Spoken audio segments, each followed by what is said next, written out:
Brian making a pair of aces here. Action on Rast, though. Obviously a very lucky flop for Doug as he 3-out to Brian here.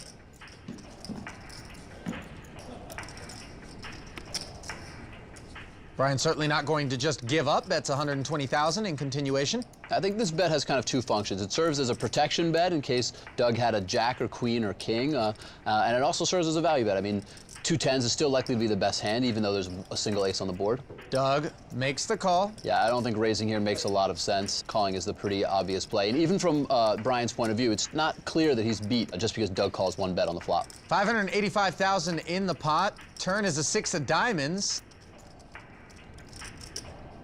A lot of texture there, but both players are going to check, and the river is a 10 of spades.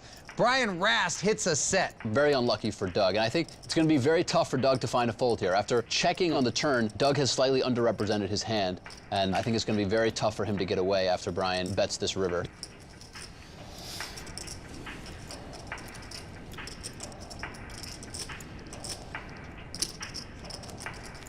What should I do, Rast? You tell me. Okay. Well, Polk makes the call. And he's not too happy to see that. It would appear that the 10 was good for your hand. The always astute observations of Phil Laak. You got him on the river, Rasty. You river routed him. King Rast. Set on the river. They're gonna someone. There it is. So had king All right. jack. It blew up. You show that. River to set. A little frustration there from Doug Polk. Yeah, it's 10-23. 8-16 with a 1K. Action on Andrew Lichtenberger, the one you call Chewy. 6-12 with a 1K, Annie. Wrong. Well, he's got a very chewable pair of aces. Absolutely. Yeah, great hand for Chewy. That's why. How could it have been worse than this?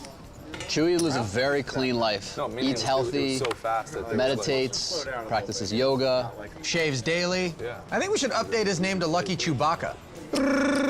He makes it 60,000 to go. Yeah. I think Chewy's zen nature he'd probably be okay with whatever we wanted to call him. He'd be like, yeah, cool, man, whatever you want, dude. Over to Polk, who's got a couple of 7s, and he's still licking his wounds from that bad beat on the river against Brian Rast, and Mullen. he's gonna move all in for his remaining 532,000, Olivier. Yeah, a little bit unlucky for Doug. I mean, he's got a pretty good hand here with a pocket pair. He has just over 20 big blinds, so can't really fault him for moving in. Just a little unlucky to run into the pocket rockets of Chewy. Call. Chewy, of course, makes the easy call. Oh, ripped it right into aces. Oh. Polk a little disappointed, to say the least. Yeah, there are plenty of hands that Chewy will be opening with there that he just can't call with, or even if he does find a call, Doug will be flipping with. All right, well, good luck. Good luck. You got hearts. You got hearts. Here comes the flop. Polk is 7 fishing. Instead, it's 2 8s and a king on the flop, and 2 outs twice are in Doug's future. A 3 is not one of them. Will the river connect? No, and that's it for Right, Doug guys, Polk. good luck. We're playing with you. Laak, keep it real. See you, Dong. See you, buddy. See ya. Good luck. Good luck, guys. Well, maybe next time Doug will pick another Major League team t-shirt to wear, because we know the Cubs, that story doesn't end well.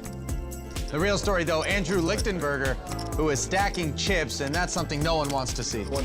Yo, I know you called him, but would you have called me if I jammed? No favoritism here. Let's send it down to Lynn Gilmartin, who's with Doug now. How's this happening to me? What happened? How's this I thought we had a good thing going here. Aces. You and me. No, I'm just kidding. All right. They had the aces. They had the aces. They right there. I had a hand that wasn't aces, and then they had the aces. And now you're here. I'm here. It was a minefield out there. It was a minefield. It was a minefield. But you did pretty well. You've gone deep into day 2. Do you feel like you played well? I think I played good. Well, I always play good, so I know I can play good. Oh, I love that confidence. I love it. Well, Doug seems to have a pretty positive attitude, but the reality is nobody likes dropping 100K off at Bellagio. Yeah, especially as you get deeper and deeper into the tournament, closer to that money bubble. And the Zen Master, Andrew Lichtenberger, having a great day. Yeah, he's affectionately referred to in the poker community as Chewy or Lucky Chewy. His mother actually used to pack Chewy granola bars in his lunchbox when he was a kid, and so he used Lucky Chewy as his online name. It's been lucky so far. Let's go down now to the feature table where we resume the action. Dong Kim with ace-6 suited raised under the gun was called by Noah Schwarz, who had queen-10 suited. Brian Rast then made a peculiar call from the small blind with king-3 suited. It was three-way to the flop. Brian with a pair of kings checked it over to Dong, who fired 105,000. And with Noah out of the way, the action is on Brian, who has made this call in the pot up to 411,000. Dong with the nut flush draw.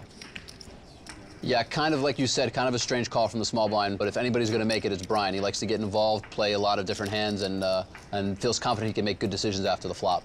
And his decision on the turn is to check. Again, over to Dong. I'm all in. And Dong's gonna move all in here with just ace high. The flush draw, he's counting on it, 438,000.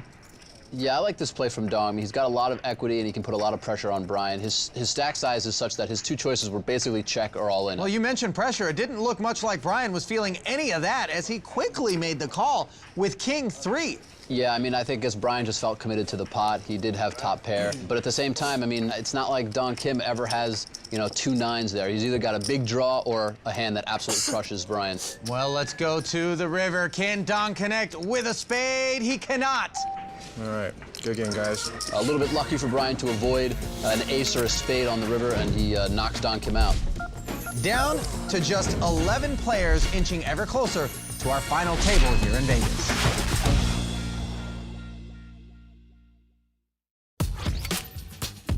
Welcome back to the World Poker Tour Alpha 8. We are inching closer to our final table. During the break, we lost not 1 but 2 players. Scott Seaver, the first among them, who moved all in with pocket 3s pre-flop from the button. Brandon Stephen woke up with 2 10s and sent him to the exits. And then it was Paul Volpe who took his 2 8s up against Bryn Kenney's pocket aces, and that was the end of his day here in Vegas. That means we are down to just 9 players. We've redrawn for seats, and they can feel themselves inching closer. Top 6 will be paid. Do you expect the action to change now that we're 9-handed and the money bubble approaches? Yeah, definitely. As you get close to the bubble, it gives more of an advantage to the big stacks. The shortest stack still is in a little bit of desperation mode, knows that they need to chip up or win some chips to be able to cash. But some of those medium stacks are likely to play a little bit more passive, a little bit tighter. Fold it around to Bryn Kenney, the new face. With king-8 offsuit in the cutoff, he raises it to 55,000. Bryn Kenney, one of the more aggressive players on tour, staying true to form here, raising it up with king-8 off.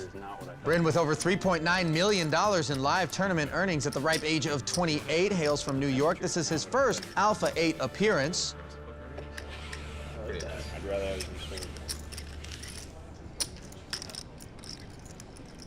Action folded to Brian Rast in the big blind. He's got ace-9 offsuit, and he'll defend. Heads up to the flop.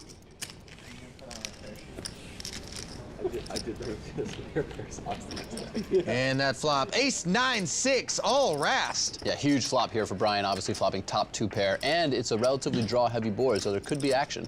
9 times out of 10, we're going to see a continuation bet out of him regardless, right? Well, you know, on this particular board, you know, Bryn being the aggressor, he also actually has 2 backdoor draws. The king of spades gives him a backdoor flush draw, and the 8 gives him a backdoor straight draw. So I expect him to bet as he has, and then if he picks up equity, probably continue to show aggression. So if Brian plays his hand well, he could really win a big pot depending on how Bryn plays it. Well, it's 67,000 out of Kenney.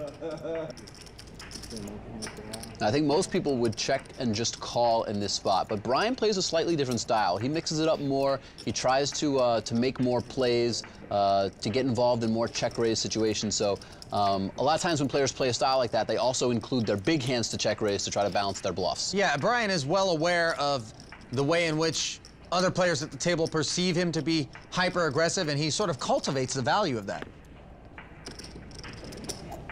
There's a check raise from Brian to 207,000.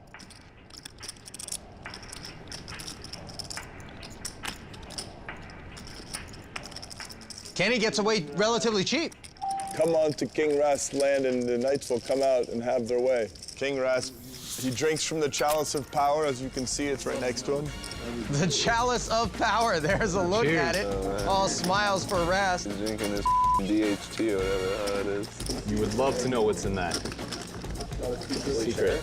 Will you share what's in there? You want to look at it? My wife made it. I actually don't know what's in it. So the mystery brew is working out so far for Brian Rast. Straight ahead, more from Vegas.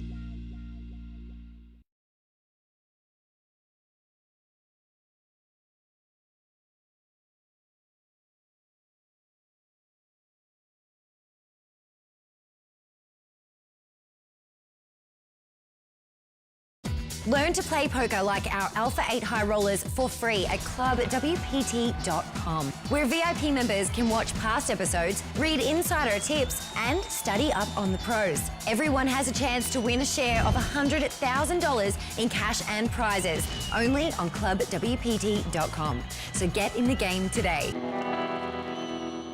It's all about getting in the game, and you can get in the game right now, all from the comfort of your own home. All you got to do is head to your computer and log on to clubwpt.com. For those of you who don't know, clubwpt.com is a website where you can play fun, exciting poker with your friends for free. And if you really want to go all out and have access to the special benefits of Club WPT, you can become a VIP member, where you have access to some great materials to help improve your game, including past episodes of the WPT and Alpha 8. At clubwpt.com, you can enjoy unlimited poker and play for a par of the $100,000 in cash and prizes that are given away each month. You can even win seats to big WPT events, so get to your computer and log on to clubwpt.com already. In the meantime, let's check out the chip count, where Brian Rast is sitting on top with almost $4 million in his stack. Second place, Andrew Lichtenberger. The short stacks currently belong to Jason Mercier and Phil Laak, respectively. Blinds at 12 and 24,000, ante at 4,000, and the action folded around to WPT champion Tom Marchese, with over $7.5 million in live tournament earnings, has raised it to 55,000 with King 10 suited. Pretty standard raise pre-flop from Tom. Lock folds. Actions on Mercier. Jason Mercier folding Queen Jack suited, I guess 25 big blinds to an early position Marchese raise. He feels like it's a fold in that spot. I might have even considered 3-betting, but can't really blame Jason. Well, Queen Jack certainly not as good as Jack Jack, and that is what 41-year-old Wichita, Kansas native Brandon Stephen has. He is considered the amateur in this particular field, which isn't entirely accurate. He's got over 1.9 million in live tournament earnings, but certainly doesn't play for a living, Olivier.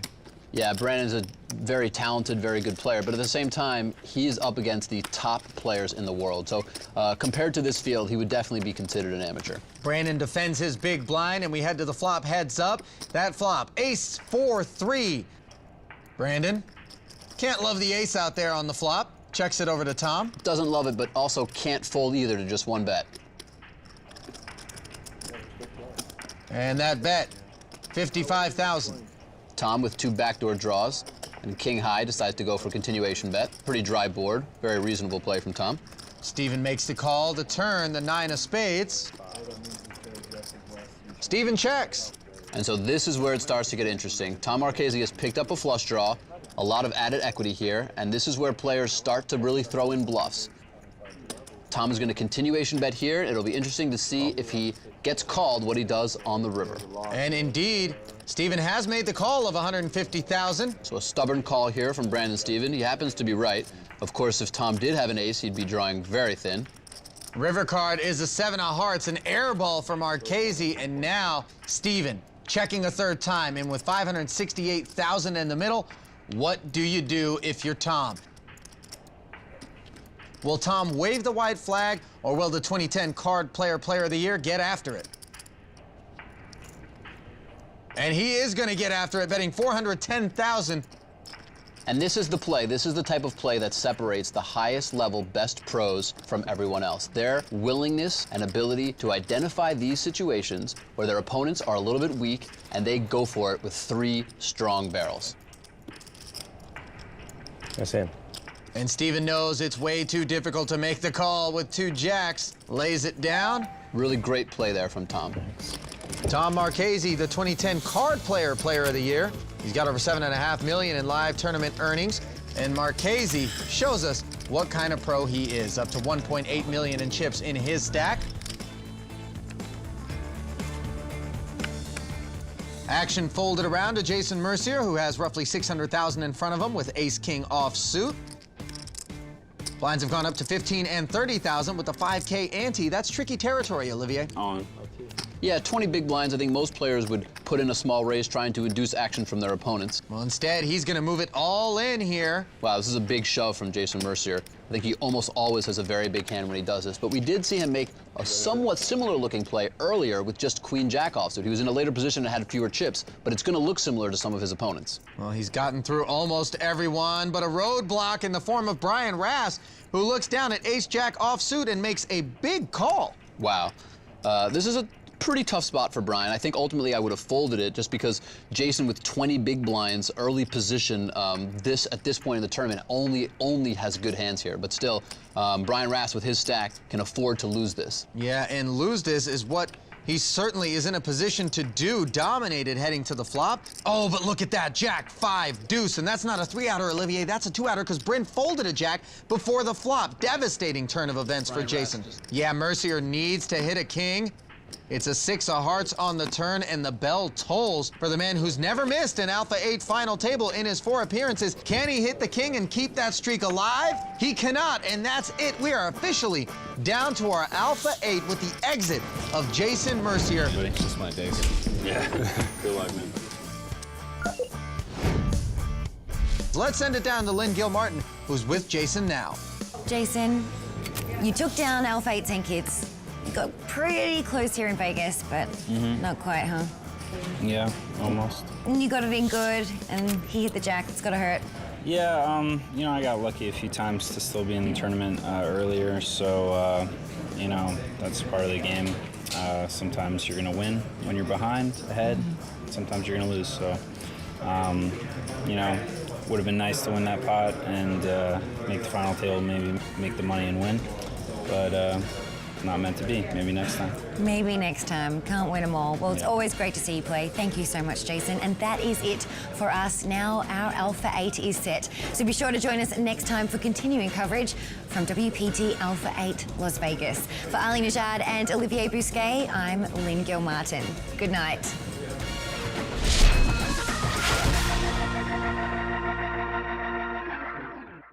Brains, bravado, and a big-time bankroll. In Las Vegas, the world of high-stakes poker is not for the faint of heart.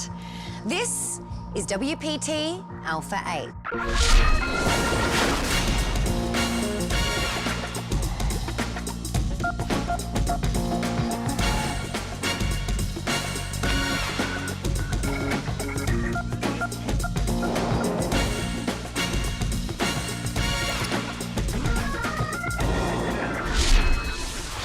Bright lights and big money make the Las Vegas Strip one of the world's most electrifying destinations. And it's here at Bellagio where the talented and brave risk it all to be part of the elite world of high-stakes poker. I'm Lynn Gilmartin, ready to bring you VIP access to WPT Alpha 8, our exclusive super high roller Texas Hold'em tournament. We're at the top of day 3, and tonight's players have all paid at least $100,000 for the privilege to battle among the smartest and most competitive poker minds in the world. Here to navigate us through tonight's plays and potential pitfalls, our A8's own well-versed commentator team of Ali Najad and Olivier Bousquet, over in the club at WPT.com Skybox. Guys, what does today hold in store? Well, Lynn, we've got 8 players, but only 6 spots are going to get paid, which means heartbreak for 2 players is exactly what's in store as we inch closer to the official money bubble and then burst it. And that's when you're going to get a piece of that over $5.3 million that were collected, courtesy of 55 entries and 44 unique players. A record-setting event here in Vegas. Olivier, talk to me. We have an incredibly talented field of 8 at our final table right now. Phil Laak, first off, one of the old school types, and everybody else much newer school. Yeah, Phil Laak, known almost as much for his table antics as he is for his poker prowess. And then you've got Noah Schwarz and Bryn Kenney. 2 solid, experienced pros. Brandon Steven.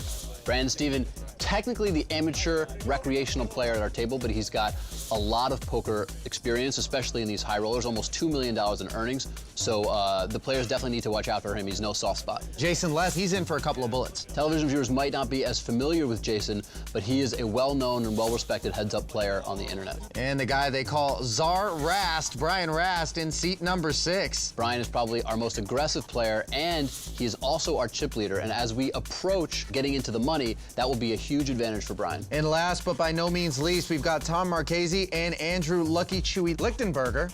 Yeah, ironically, these two guys, both very close friends and probably the two best and toughest players remaining in the field. Button is going to be on Jason Les. Brian Rast and Tom Marchese are in the blinds, which are 15 and 30,000 with a 5K ante. Rast up to over $4.5 million in chips. The short stack belongs to Phil Laak.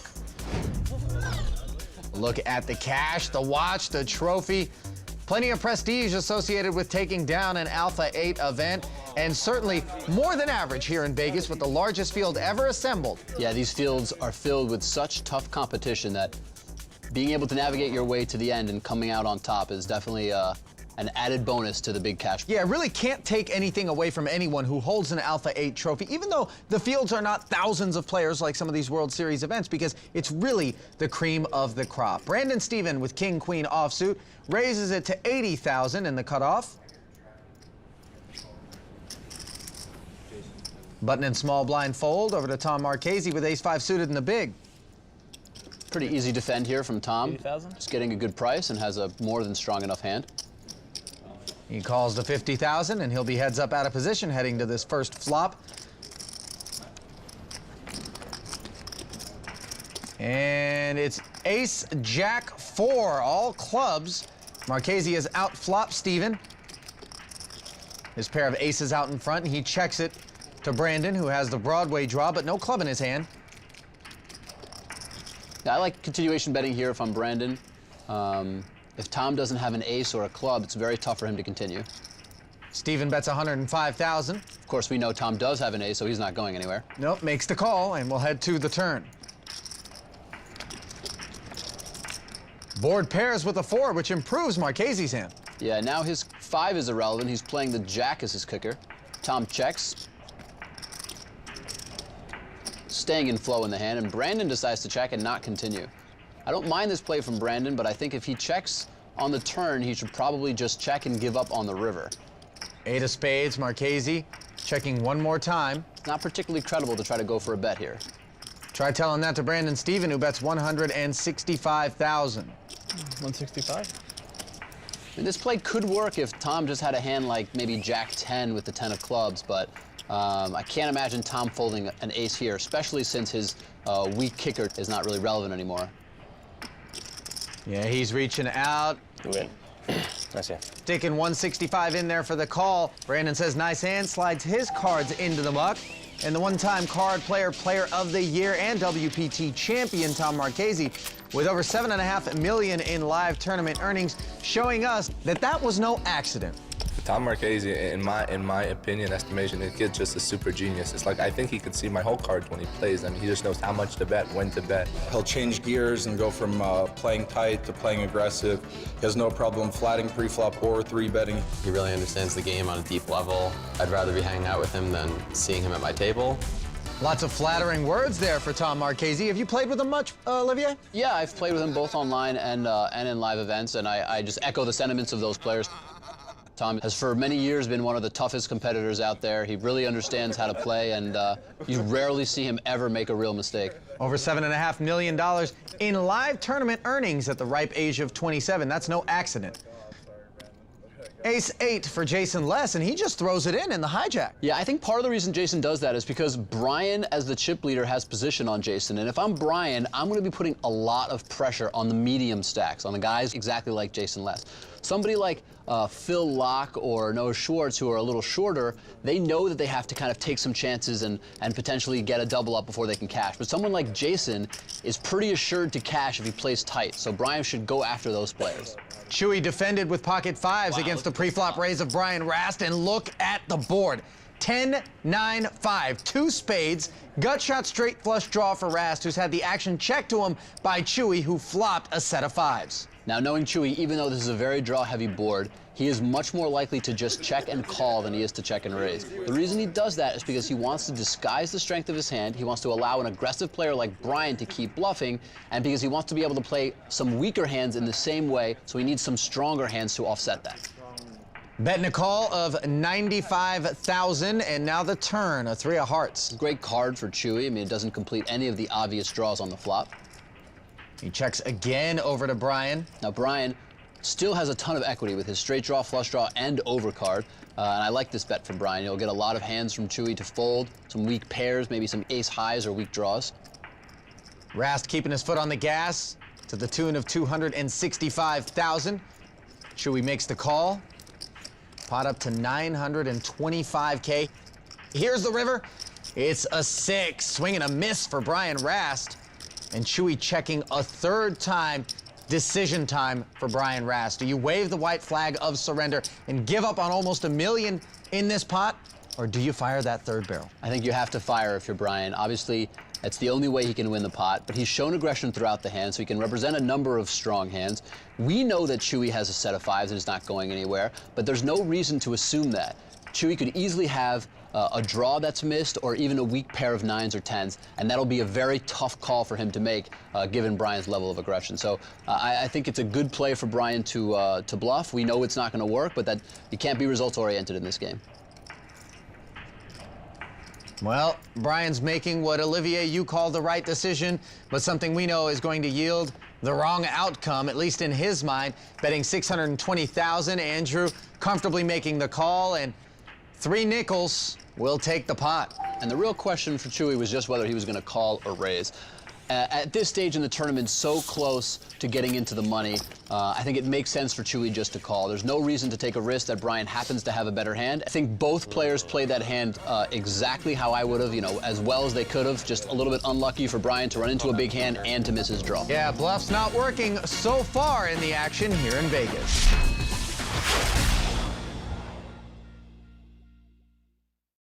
Alpha 8 is sponsored by ClubWPT.com. Fun, exciting poker you can play for free. Don't have the dough for a high roller buy-in, but still want to get in the game? Log on to ClubWPT.com and play for free. Become a VIP member and enjoy insider benefits. Plus, take a shot at a share of $100,000 in cash and prizes every month. Win at ClubWPT.com, but never lose a dime playing poker, guaranteed.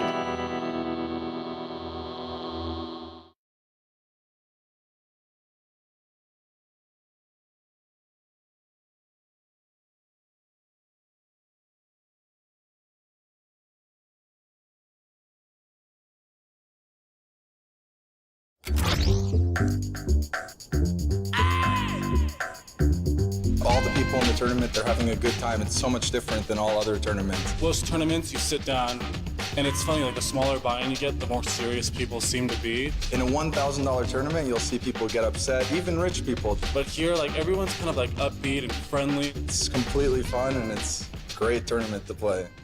Even for me, Olivier, when we sit up in the skybox and we look down on these youngsters who are playing for millions of dollars, literally, the amount of comfort and relaxation that at least ostensibly they're demonstrating is really impressive. Yeah, their experience and their dispositions just lend themselves to just, not getting nervous, feeling comfortable. And this is, another thing is a lot of these players are just grateful that this is what they get to do for a living. I mean, they get to play a game. They don't have alarm clocks or bosses. This is their job. This is their livelihood. And it's a lot of fun, and it's a life that a lot of them have wanted to live, and they're at the highest level. So it's great to see them comfortable and enjoying themselves. While it may be just another day at the office, it is a dangerous office. Some days you go to work and you might leave $100,000 or $200,000 behind. We head down to the felt where the action's been folded around to Jason Les, who has Jack 10 suited and will open this pot with a raise to $75,000. Les nearly missed this event. He was in Southern California. He was on his laptop at a coffee shop. Looked on WorldPokerTour.com. They were showing live updates of this event, jumps in his car and makes it just in time to register on day one. Busts out, and now he's on his second bullet for $200,000. Folded around to Andrew Lichtenberger, who has 4-5 suited. And he is going to call another 60,000 from the small. Chewy decides to call with this relatively weak hand from the small blind. I think the reason he feels comfortable doing that is because Chewy plays a slightly different style from some of the other pros. He's willing to just call with some of his weaker hands and then also some of his stronger hands to try to balance it out. So, you know, we'll see what the flop brings, but I think that's why he feels comfortable playing this weak hand even from this weak position. And that sort of consistent approach is key to making it difficult for opponents to read your hands. Chewy flopping the wheel draw, ace through 5. He needs a 3 to complete it, checks it, over to Jason Les. Jason doesn't flop much, but he does have 2 backdoor draws, and he decides to continuation bet. Pretty standard play here. Yeah, 105,000. Called by Chewy, and there it is right away. The 3 of clubs on the turn, giving Chewy the nut straight. And also giving Jason a jack-high flush draw, so this card could spell a lot of fireworks for these two. Les firing again, 150,000. Now, keeping with this consistency theme for Chewy, I expect him to just call even though he's made the nuts here. That's how he would play some of his weaker hands, maybe a hand like 9-10 suited or ace-10. So I expect him to just call like he does with the nut straight. And in this way, he can induce a possible river bluff out of Jason Les as we see the 5 hit the river, which isn't Chewy's favorite card. Yeah, it's also not Jason's favorite card. I mean, Jason could definitely consider giving up here, but at the same time, this is going to be one of the worst hands that he has in the situation. And from a theoretical point of view, it makes sense to bluff with some of the worst hands that you have. Les has fired 200,000 after having it checked to him a 3rd time. Can't resist the temptation of trying to take this pot down with the bluff right here. And I like this bet sizing from Jason. He doesn't feel the need to go for too much. He understands that he can represent a hand like ace-king or ace-queen or some random 2 pair, and it'll be very difficult if Chewy has just a 9 or a weak ace. Now, we know that Chewy has a 4 and he's decided to check raise pretty big here.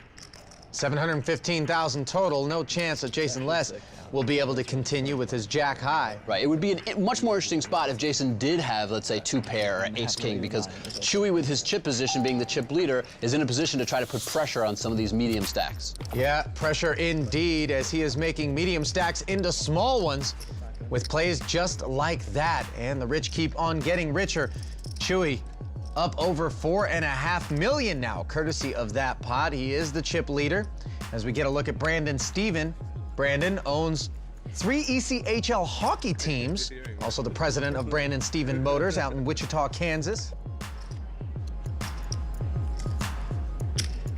Brian Rast raising it up with 7-5 suited. I do not like this play very much. I think it's just too weak of a hand, especially since Brian's not the chip leader anymore, and this player, Lucky Chewy, picking up 2 kings, he's the one that has the chip lead. Yeah, and he's elected to just call. Like we said before, Chewy plays a little bit of a different style. He definitely is capable and does 3-bet from time to time, but he's much more willing to just call with some of his big hands. It allows him to call with some weak hands, even though now we know that he has a monster. Yeah, and Bryn Kenney doesn't know that he has a monster, but he does know that this is the exact sort of situation that is so tempting for a couple of jacks to make a squeeze play. Yeah. Squeeze play, we know means when there's an initial raiser and a caller, and you make an additional raise trying to squeeze both players out of the pot. 300,000 is the number from Bryn. Now, Bryn with 2 jacks, he understands that Brian is raising a lot of hands, that Chewy could have a big hand when he flats, but is more likely to have a weak hand. So I like this play from Bryn. He's building the pot with his good hand, and we'll see how Chewy decides to play it. Well, he got Rast out of the way, but now that Andrew has decided to call an extra 230,000, what sort of hands is Bryn putting him on? So I think Chewy is likely to have some sort of pocket pair or maybe some big suited cards, a hand like, you know, ace, queen of diamonds or something like that. A hand that hasn't necessarily connected with this flop. 10-8 deuce, a couple of spades. It's a very dangerous flop for Bryn. Obviously, he has an overpair, but so does his opponent, who has a bigger pair. So it'll be interesting to see how the turn and river affect the texture of the board, but this could be a very expensive situation for Bryn Kenney. Well, so far, 265,000 additional chips have been invested by Bryn, and Chewy just calls. Yep. Staying consistent, Chewy elects to play relatively passively. It's important to note that Chewy is also in position, which makes it easier to play passively because you're given the opportunity to make the final bet in the hand.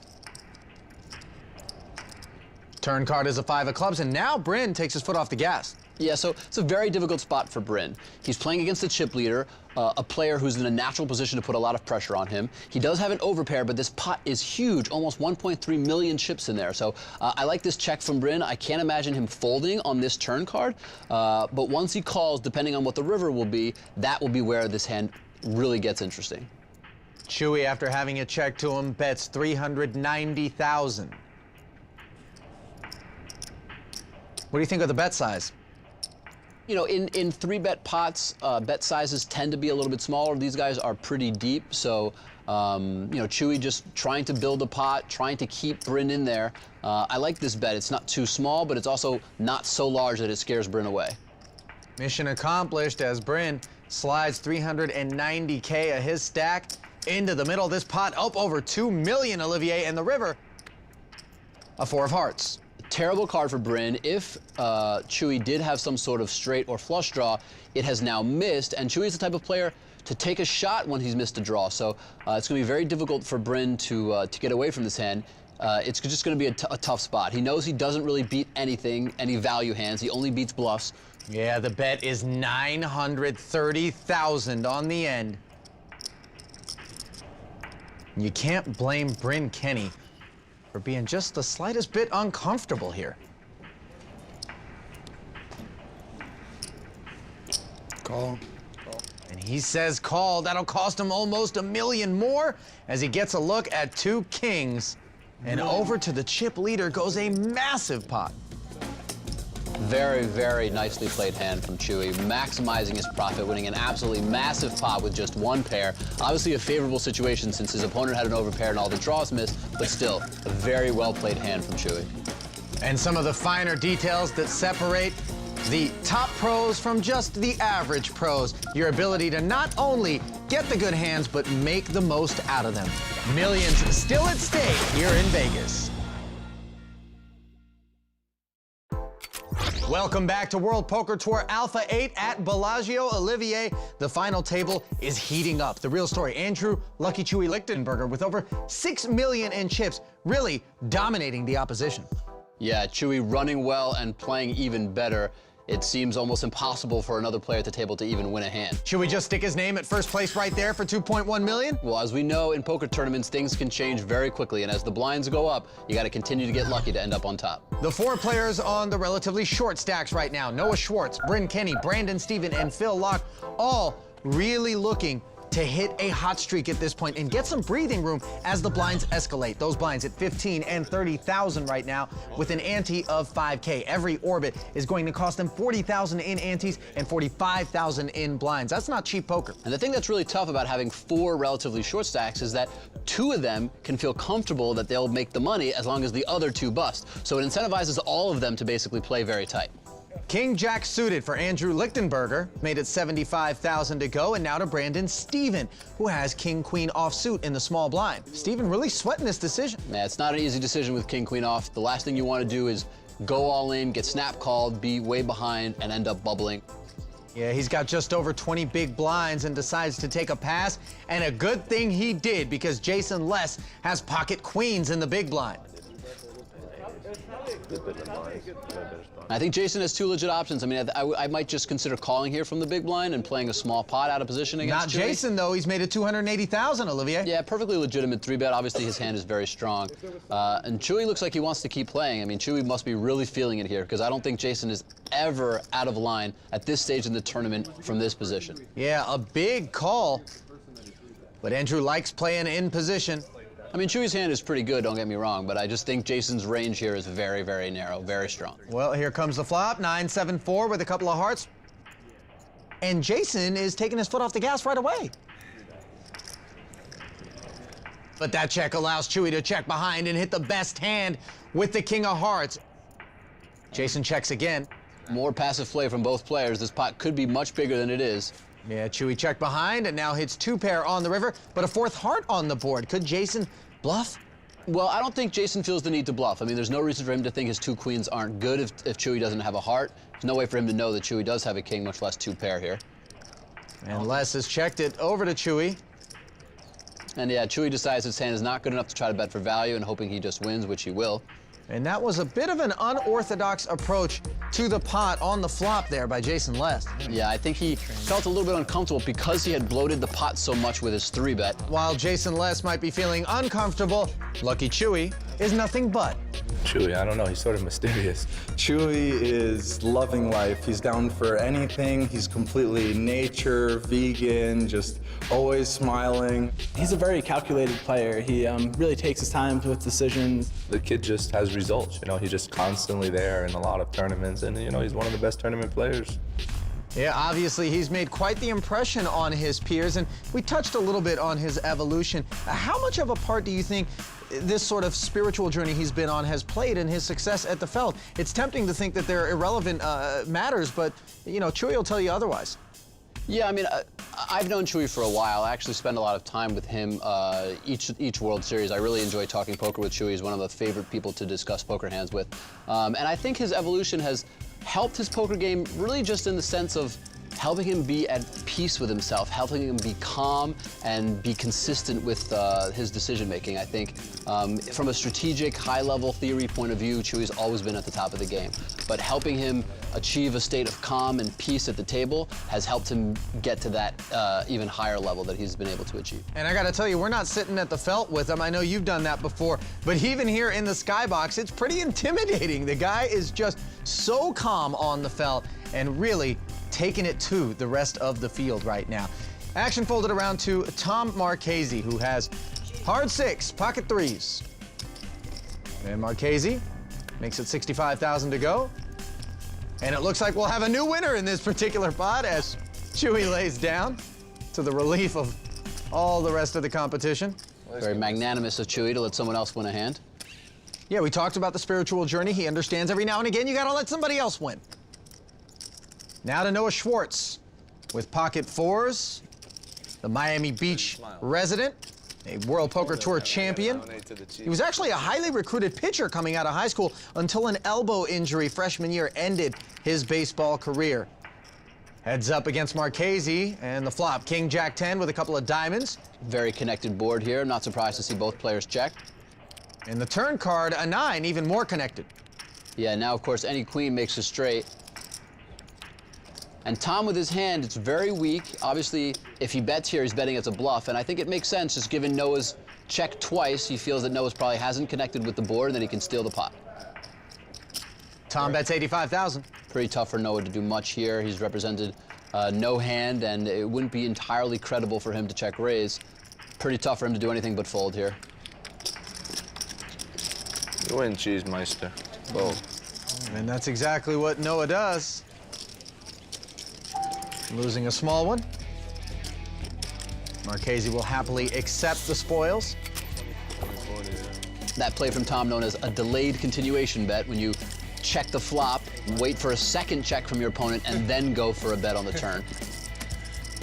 At one point in poker, that would have looked phenomenally weak, but once people start to employ it, when they have stronger hands, it garners more respect. 2 offsuit napkins. Fold it around to Chewy. And he's gonna sit this one out too. I might have raised that hand. With the chip stack that he has, I'd be putting a lot of pressure on the rest of the table. Yeah, his table image really solid right now. As we see Phil Laak moving all in with pocket 6s for his last 435,000. So Phil Laak with about 11 big blinds from relatively early position. At this stage in the tournament, already a relatively tight player. This is a very strong range. I think this is probably one of the worst hands that Phil would do this with. He'll probably do this with medium to big pairs, and that's probably it. Oh, and Jason Les tends to agree as we see him send ace-jack suited into the muck from the small blind. Had a feeling I was gonna get a sweat. I'm telling you, these cards feel very powerful, so let's see what we got. I felt good.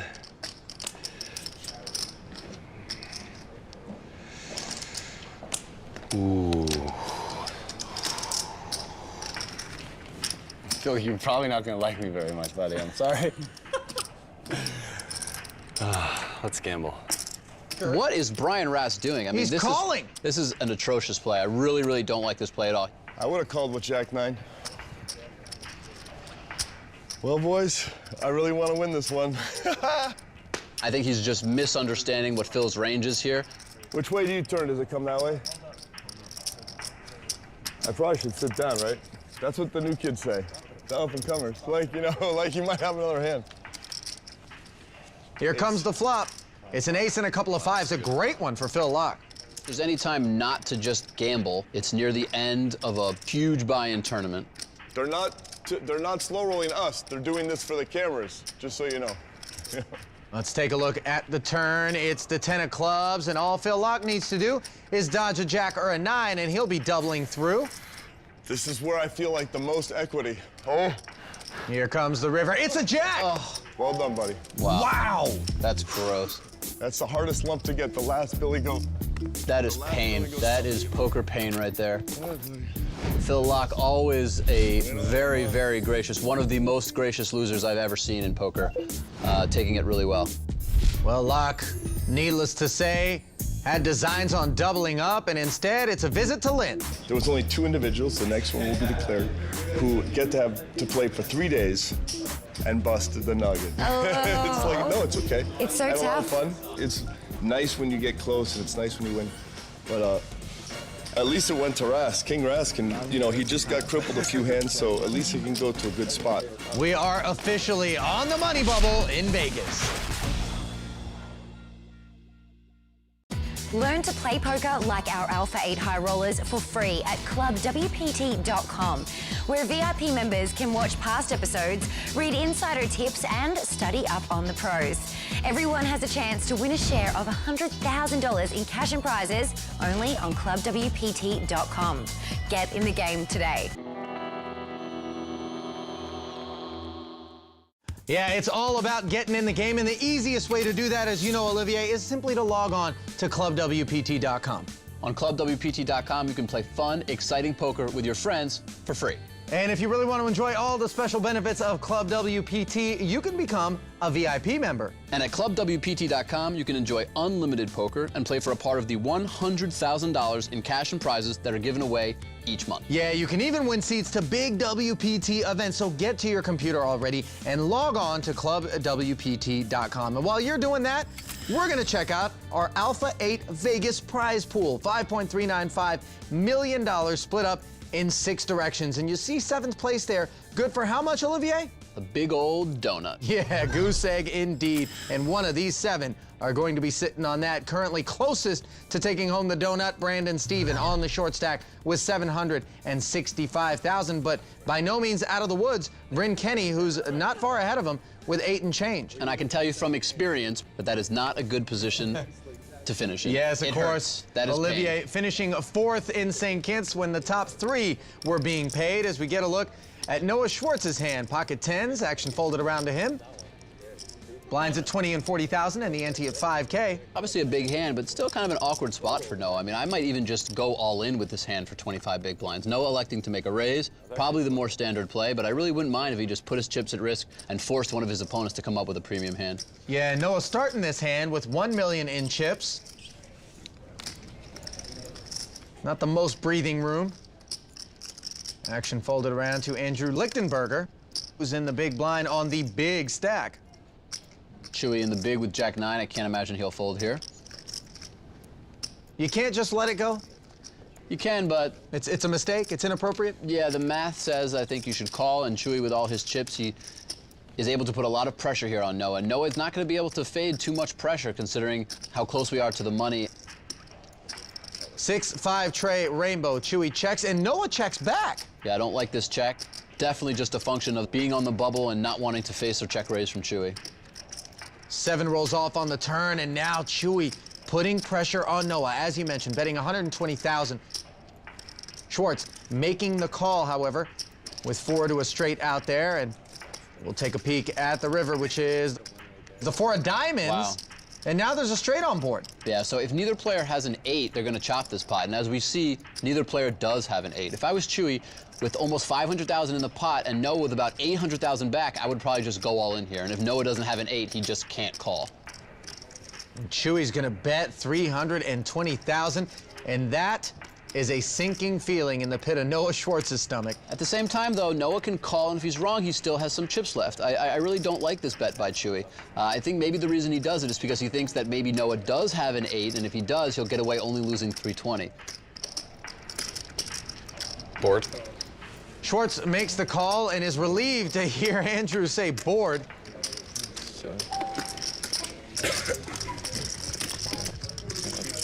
thinking about it. I was pretty close to ripping it in. I just know he had like the Jack 10 or the Jack 9, but maybe the Jack 8.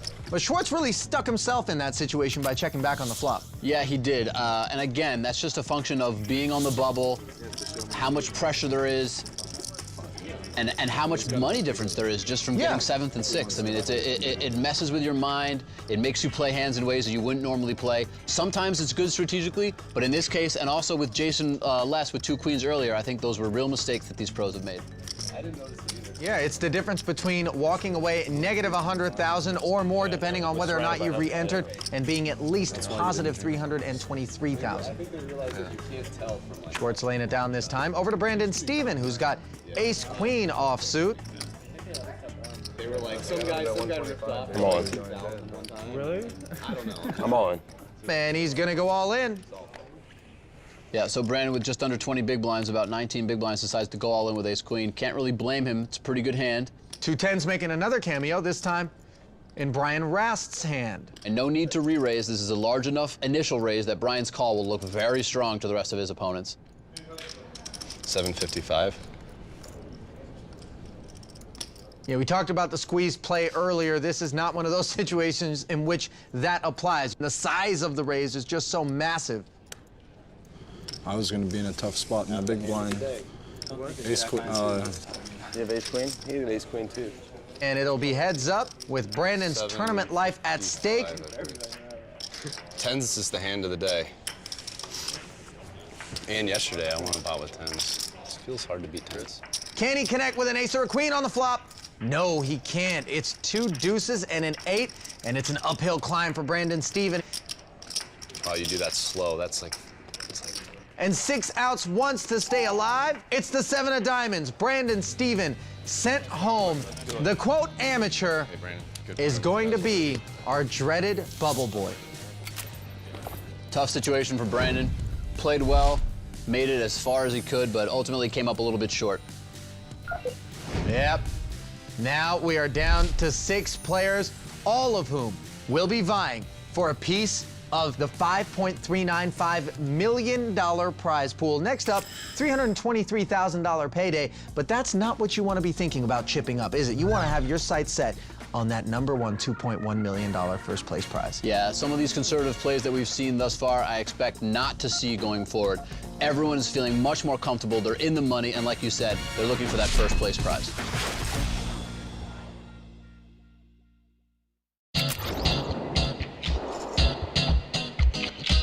With Brian Rast eliminating his good friend Phil Laak and Brandon Steven back-to-back, we now have 2 dominant chip leaders in Lucky Chewy and Rast. Guys, how does this change the dynamic at the table? Well, honestly, I mean, I think the main thing that changed the dynamic at the table is that we've burst the money bubble. That is going to make it so that the small stacks go from playing very conservatively, trying to sneak into the money, to now playing much more aggressively, willing to get their chips in the middle, trying to double up and give themselves a chance to win that $2.1 million first place prize. Yeah, but on deck, it's the $323,000 and change for 6th place that will be awarded. And when you say small stacks, Olivier, we're talking about Bryn Kenney, who's got $1 million in chips, and Noah Schwarz, who's got $940,000. And that's a pretty big sum for any of the medium to large stacks to give up if those players decide to ram and jam. Right, absolutely. Even with their small stacks, both Brian and Chewy, the big stacks, are going to need a real hand to look them up. Blinds at 20 and 40,000, ante at 5K, Jason Les on the button. Rast and Marchese in the blinds, leaving Lucky Chewy first to act under the gun. 3-4 offsuit, return to sender. And now Bryn Kenney with Queen 10 offsuit. He's going to put 10% of his stack to start the hand into play right now in the form of a raise to 100,000. Gets through a couple of players, make it 3, and back around to Tom Marchese, who looks down at 2 7s. So Tom in the big blind is getting a good price. I think Tom could reasonably call or try to put pressure on Bryn. I probably would just go all in here and force Bryn to have a real hand, but Tom electing to just call and see a flop. Yeah, he's going to be forced to play out of position here. And the flop, King 10 deuce. A pair of 10s for Bryn Kenney, the best hand right now. How much in blues is that cheese? Like 10? Exactly 10. So Bryn with middle pair here and no heart decides to check back. I don't mind this play. I think it's fine. And the turn card, a 7 of spades. More than fine if you're Tom Marchese. Yeah, very unlucky for Bryn for Tom to just turn a set here. And after checking the flop, I don't think it's reasonable for Bryn to just let go after one bet. 150,000 is the size of that bet from Tom. Fortunately for Bryn, he is, of course, drawing dead with just one pair and no heart. He's made the call. He can always try to bluff his way into this pot. The river, the queen of hearts, 4 hearts out there. This should be a card that will just kill the action. Tom's 7 of hearts is not really strong enough to bet for value, and Bryn will think with his 2 pair he's got a good enough chance to just check and win. 7 of hearts. Kenney hoping, obviously, that 2 pair were good there. Marchese takes that pot down and puts Bryn Kenney in an even worse spot than he was just moments ago. That was a strong turn. Yeah, it's a nice looking turn for you. Bad looking river. Millions still at stake here in Vegas.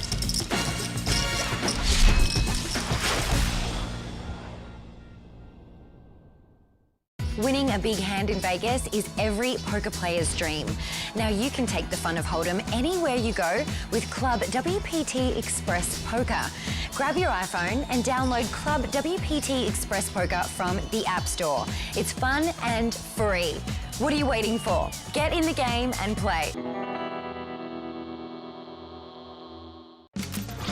Welcome back to the World Poker Tour Alpha 8 final table here at Bellagio, where the story at this point, given that we burst the money bubble, is the 2 short stacks of Bryn Kenney and Noah Schwarz, sitting on 850,000 apiece, roughly. Olivier, are they going to be leaning on one another and hoping for the other's demise so they can chip up? There's over $100,000 prize money difference between 6th and 5th. If I were in either Bryn or Noah's shoes, I would definitely be a little bit more willing to get my chips in. I'd be aggressive, trying to double up and give myself a chance for that 1st or 2nd place prize money. Aggressive and not conservative.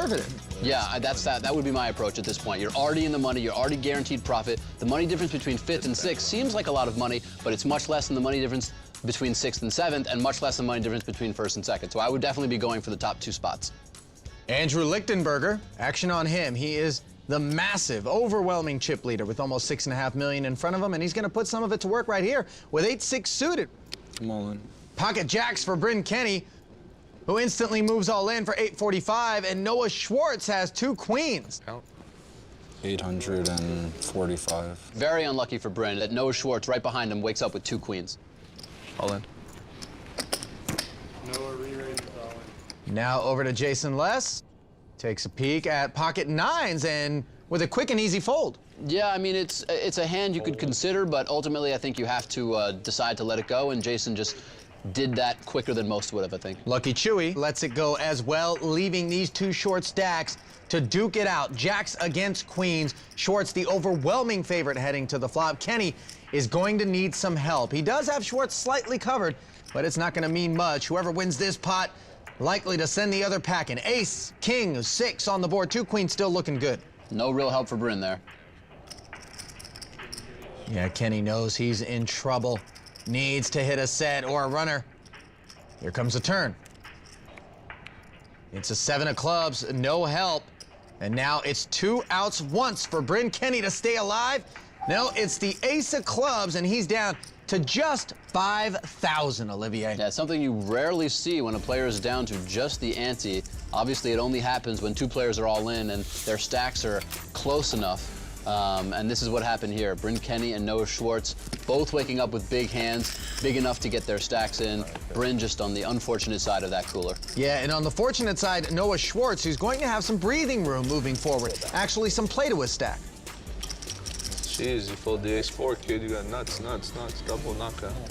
Kenney not bothering to look at his hand as he is all in for the ante. Still 40,000 to go for the rest of the field. He's automatically all in. Bryn doesn't have any options. Couple of folds over to Brian Rast. Still 40,000 to go. The man they call Cheese, Tom Marchese, limps in with ace-4 offsuit, and Andrew says run it with king-8. And I can't imagine either Tom or Chewy bluffing ever at this pot. They're going to want to make sure that they give themselves the best chance possible to bust Bryn and move up in the money. Ace-Jack-6 on the board, top pair for Tom. He's going to fire 50,000. Quick fold from Andrew. What do we got, Cheese? And Bryn says, what do we got? That's going to be a tough hand to beat with 2 random cards. It's aces against queen 7. Bryn in trouble. Just 3% to win the hand. Bryn has to hit 2 cards in a row. Will he get help on the turn? Or will the river be just a formality? Bryn's up out of his chair. But it ain't over yet. 10 of diamonds, Olivier. Yeah, one of the best cards you could see. Now Bryn has a gut shot. Any king would give him the best hand. And the river card. It's the 4 of diamonds. And that's it. Bryn Kenney is your 6th place finisher, taking home $323,000. Yeah, and not just 5 players, but because the 2 shorter stacks got all in versus each other, now we have no short stacks left in the tournament. And as we move forward, that should create for a really interesting dynamic with deeper stacks and this high caliber level of field remaining. And let's head down to Lynn Gilmartin, who's with Bryn Kenney now. Oh, Bryn, that's got to be a painful chip in a chair, huh? Whatever, that's poker. Yeah. Play well for 2 days, make a mistake, and tournament's over usually. Yeah. And the good news is that you've tripled your money. Yeah, as long as you could laugh about it, that's the only important thing. Exactly. I'm impressed. You're smiling. Great. All right. Well, thank you so much, Bryn. Thank you. And well done. Congratulations Great, on thanks. 6th place. That is it from us here at Alpha 8 Las Vegas. Make sure you stay tuned as we continue our coverage next time. For Arlene Najad and Olivier Bousquet, I'm Lynn Gilmartin. Good night.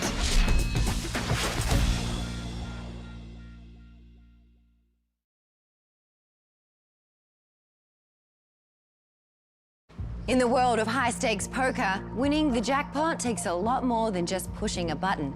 You need the backbone to bet and bluff your way to riches. This is WPT Alpha 8.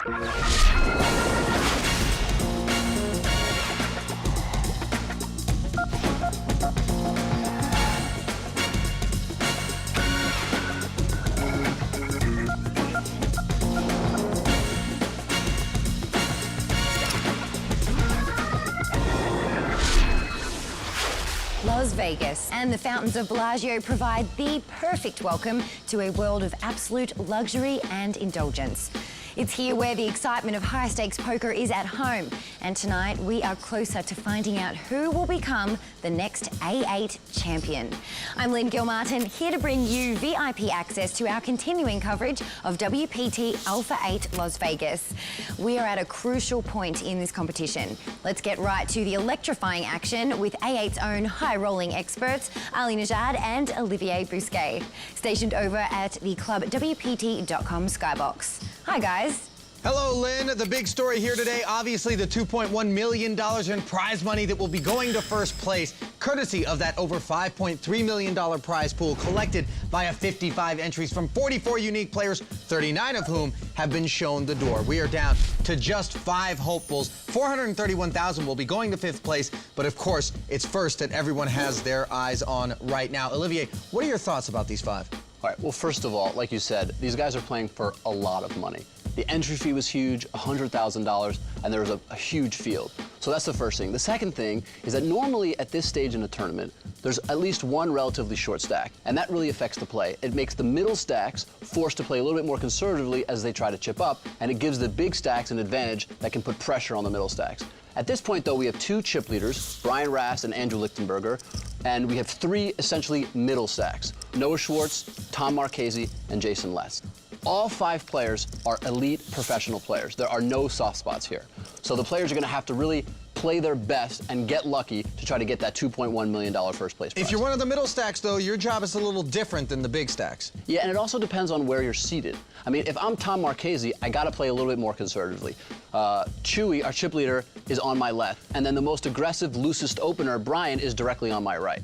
However, if I'm Jason or if I'm Noah Schwarz, I'll probably play a little bit more aggressively. I'll take a few more chances because there's no one that's immediately in danger of busting, so I'm going to try to chip up and give myself a chance to actually win the tournament. Let's look at the actual stack sizes. You see the leader, Lichtenberger, 6.185 million, followed by Brian Rast at roughly 4.5. And then it's just about 2 million for the other 3, Noah, Jason, and Tom. As we send it down to the final table, where the blinds are 25 and 50,000, the antes are 5,000, and the mood is light, Olivier. What do you say? Yeah, the mood always gets a little bit more comfortable and casual after that money bubble burst.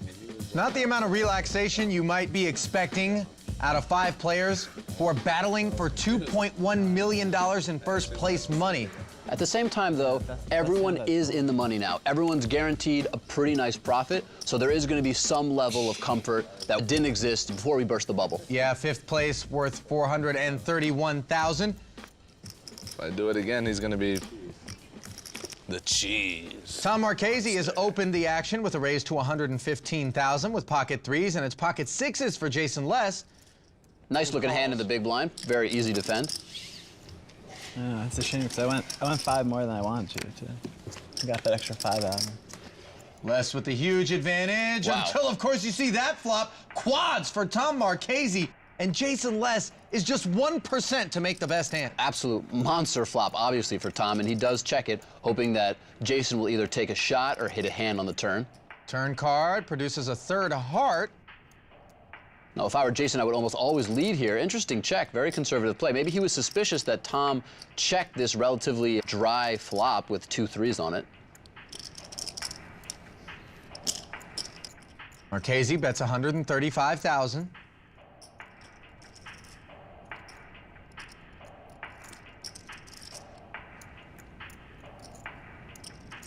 Jason seems very locked into this hand.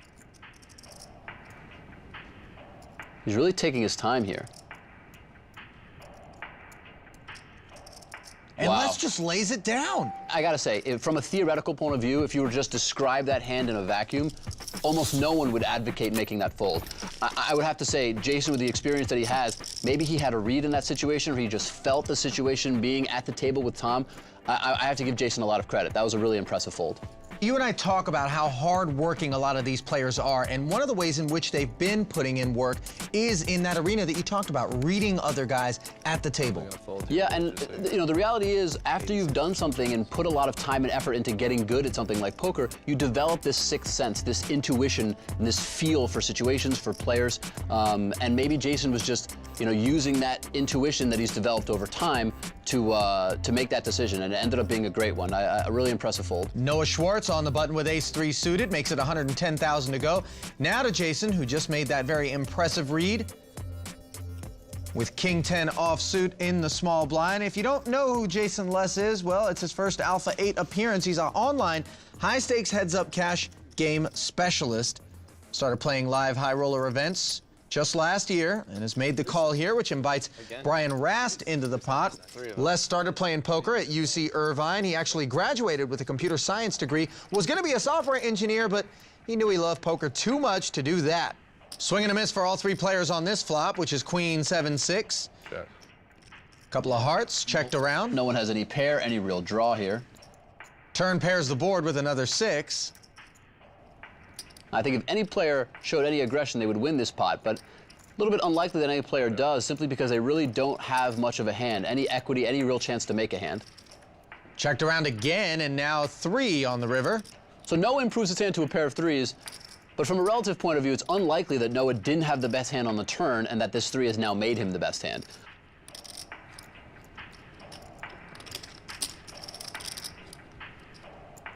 And Jason Les bets $140,000.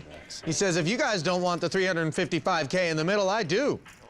Rast lays down, and now over to Schwarz. The only problem with this bet is that Jason isn't representing too many hands. I guess he could have a 7, maybe even a hand like 2 8s, maybe a weak queen, but from the small blind, I don't think that represents a big percentage of his hands. So I think Noah's instincts are pretty good to consider calling here. He's reached out and grabbed enough for that call, and he's going to slip it into the middle. A look at king high, and shows Les the ace-3. Nice call there by Noah Schwarz. Not a bad bet by Les, or would you have maybe favored checking after you've already checked the flop and the turn? I probably wouldn't have made a standard size bet. I would have bet pretty rarely in that spot, and if I did, I probably would have made an oversized bet to make it look like I'd been planning on trapping the turn, and since no one bet, I was trying to compensate by getting extra chips in on the river. Action on Les. That's a very interesting fold from Jason Les. Yeah, I mean, pocket 3s right into the muck.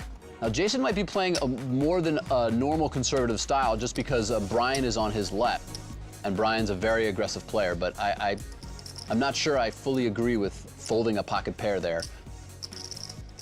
Brian has made it 115,000 to go on the button with his ace. And now over to Chewy, who's got 3-5 offsuit, but will defend. Yeah, Chewy has an enormous amount of experience playing heads up. He's got the most chips at the table, and since he already just calls with most of his strong hands, he's probably going to be able to feel comfortable playing his weaker hands the same way. Look at this flop, Olivier. Ace, 5-3, both players with 2 pair. Rast's aces and 5s better than Chewy's 5s and 3s. And depending on how the board runs out, this is almost always just going to go check, bet, call, check, bet, call, check, bet, call. And Chewy should lose 3 solid bets here. Really unlucky cooler for Chewy here. Yeah, so far it's 110K for Chewy, who checked, let Brian bet, and call, just like you said, Olivier. And again, he's checked the turn after the jack shows up. And we've seen throughout this tournament, that is the style that Chewy likes to play. And to be honest, it's a style that many pros are utilizing. A little over a half pot size bet from Rast, 270,000. And there's just nothing Chewy can do except for check call on this turn. The only way he can get away is if the river is a jack, maybe a 5. And Chewy makes the call for 270. And here comes the river. Oh, it's a 5. Chewy has hit a full house, 5s full of 3s, but Rast has him crushed with 5s full of aces. So obviously this is the worst possible card for Chewy. I mean, now he's trapping. Now he's probably going to check raise here, and I mean, they might get all in. I mean, this is an incredible card. Rast bets 640,000. Big bet here from Rast, but again, Chewy's loving it. I mean, Chewy just made a full house.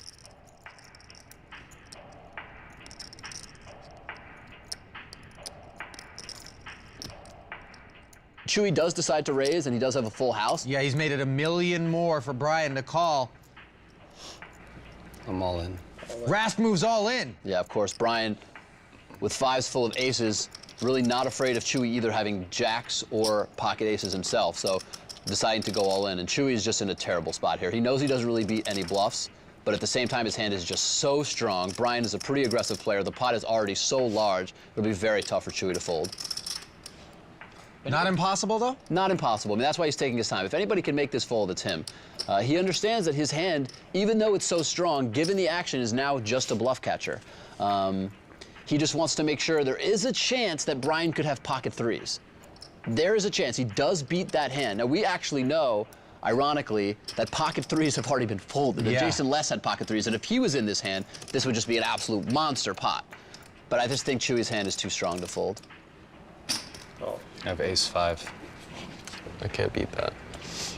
Chewy says, I can't beat that, and lays down the 5s full of 3s. And just like that, Chewy and Rast's stack basically swap. Chewy started the hand with about twice as many chips as Brian. It was about 7 to 3.5. And now Brian's going to have 7. He's going to be the big leader, and Chewy's going to be down to 3.5. Not a good start to the night for Chewy, who relinquishes the chip lead to Brian Rast.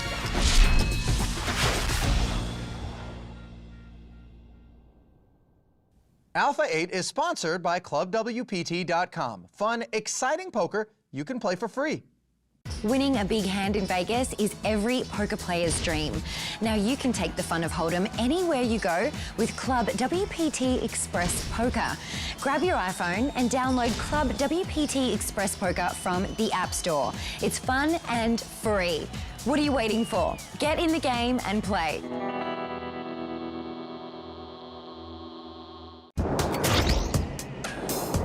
This final table is just really stacked. I mean, Rast, he's world-renowned and he's good in basically every single game. He's really a hard person to play against because he's willing to make reads and go with them. He really puts you in tough spots and forces you to bring your A game. And A game is something that Rast is used to. The valedictorian of his high school class got into Stanford University and decided, you know what?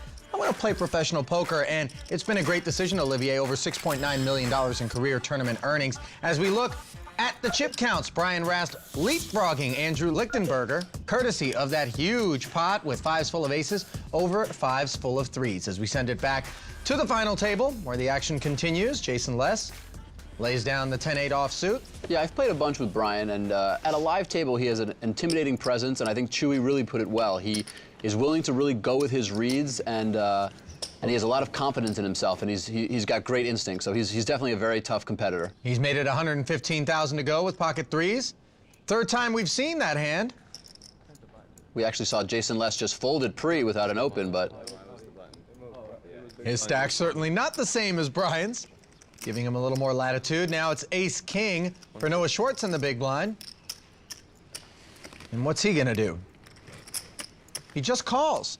This was an interesting play. I think there are a couple reasons why he does this. First of all, a lot of players have been playing their big blind like this, just calling with a bunch of strong and a bunch of weak hands to try to be balanced. Wow, big flop for Noah Schwarz here. Yeah, trip aces with the king kicker for Schwarz, who checks it. And this is actually not a terrible flop for Rast. No, it's actually a good flop for Brian. But I think another reason Noah just calls here with ace-king is because Jason Les has actually become a little bit of a short stack. He has a little bit over 20 big blinds, and so Noah wants to make sure he doesn't take any big chances and to try to give himself the best chance of chipping up if Jason does bust.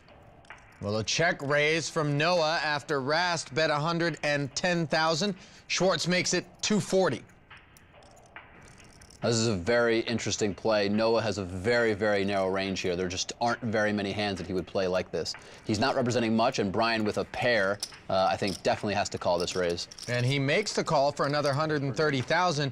But what do you do on the turn if Schwarz bets big? Which is another ace quads for Schwarz. And this is actually a really bad card for Brian Rast insofar as him being able to get away from the hand, isn't it? I'm not sure, to be honest. I mean, I think if Noah bets this turn card, he just knows it looks really fishy. I don't think he's going to be bluffing with too many hands. I don't think he would take a flush draw and go crazy with it once Brian called in this ace turn. What is it, 260?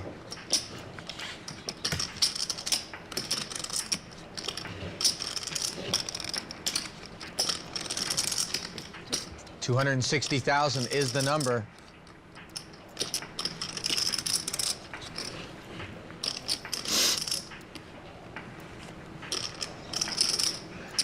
And Rast makes the call. I think it shouldn't be too tough for Brian to find a fold on the river. 6 of diamonds on the end, 1.28 in the middle. And what sort of number are you coming up with if you're Noah Schwarz? Yeah, I mean, if I'm Noah, I'm hoping that Brian has a pretty big pair. And, you know, if Brian has kings or queens or something like that, you know, I'm probably betting at least 500,000 to 600,000. 520 to be exact. Yeah. Why not overbet? It's 520, right? Just because you know that your opponent rarely has a hand, your range is very polarized here. I think you could make a bigger bet, but to be honest, with these stack sizes and the size of this pot, 500,000 is not a small bet. He just wants to get me off my pairs. I mean, it's pretty strong. Maybe he does. Maybe he gets off the pair.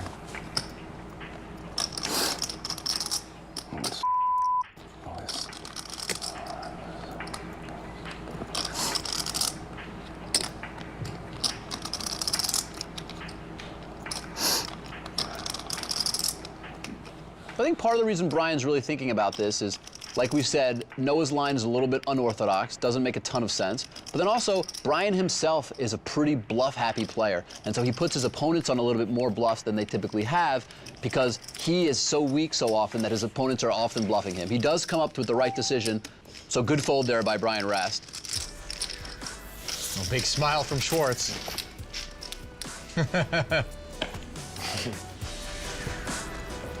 Just one time for the kids. That one's gonna be on TV for sure.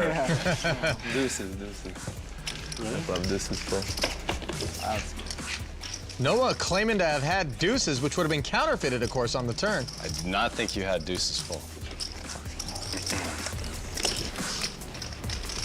How can you have deuces full? You're bluffing with deuces full? I'm not really a big fan of lying about your hand afterward at the table, especially when it's on TV and players can see it, but...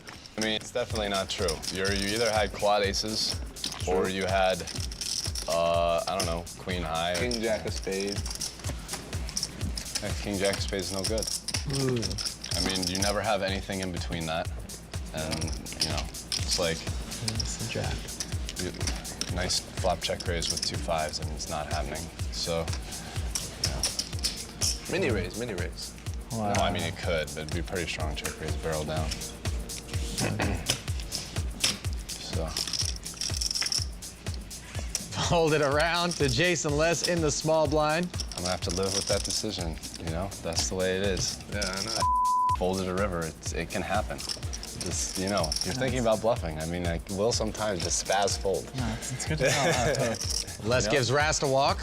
We might have hope one day. You gotta give them hope. That's the trick. Everyone needs There's hope no in life, hope. bro. Then Without hope, you're just then no hope. Yeah, just then you hopeless. And if you're hopeless, I mean, why even live? Yeah, Noah Schwarz really putting Brian through the ringer about that last pot, huh? Is this, you know, designed to maybe get Rast off his game? Yeah, and also just designed to make the players in the table think that he's bluffing a little bit more often than he is. I think Brian has too much experience. He's too much of a professional to let that weigh on him. He's going to move on to the next hand pretty quickly. Sloppy. And that hand, he has king 6 offsuit, making it 115,000 to go. But it's the real 6, pocket 6s. And though Chewy did get coolered by Brian and lost a big pot, seems like Chewy's been able to get the best of Brian so far in their overall hands played between them. He's defended the big blind here. Certainly a very sticky player, as they're sometimes referred to when you don't relinquish your blinds easily. The flop here, queen, queen 4. Couple of clubs. Chewy checks it over to Rast. Definitely a nice flop for Chewy's pocket 6s here. And Brian, true to form, continuation betting here. 110,000 is the number. Brian, probably the most aggressive player at the table, probably the highest continuation bet frequency at the table as well. And let me guess, Chewy's just gonna call. Yep, calls the 110,000. That's definitely the right play. Chewy's hand not really strong enough to check raise and wants to be able to check call with a number of different hands. Pocket 6 is perfect candidate. Turn card, a deuce of spades. Chewy checks again.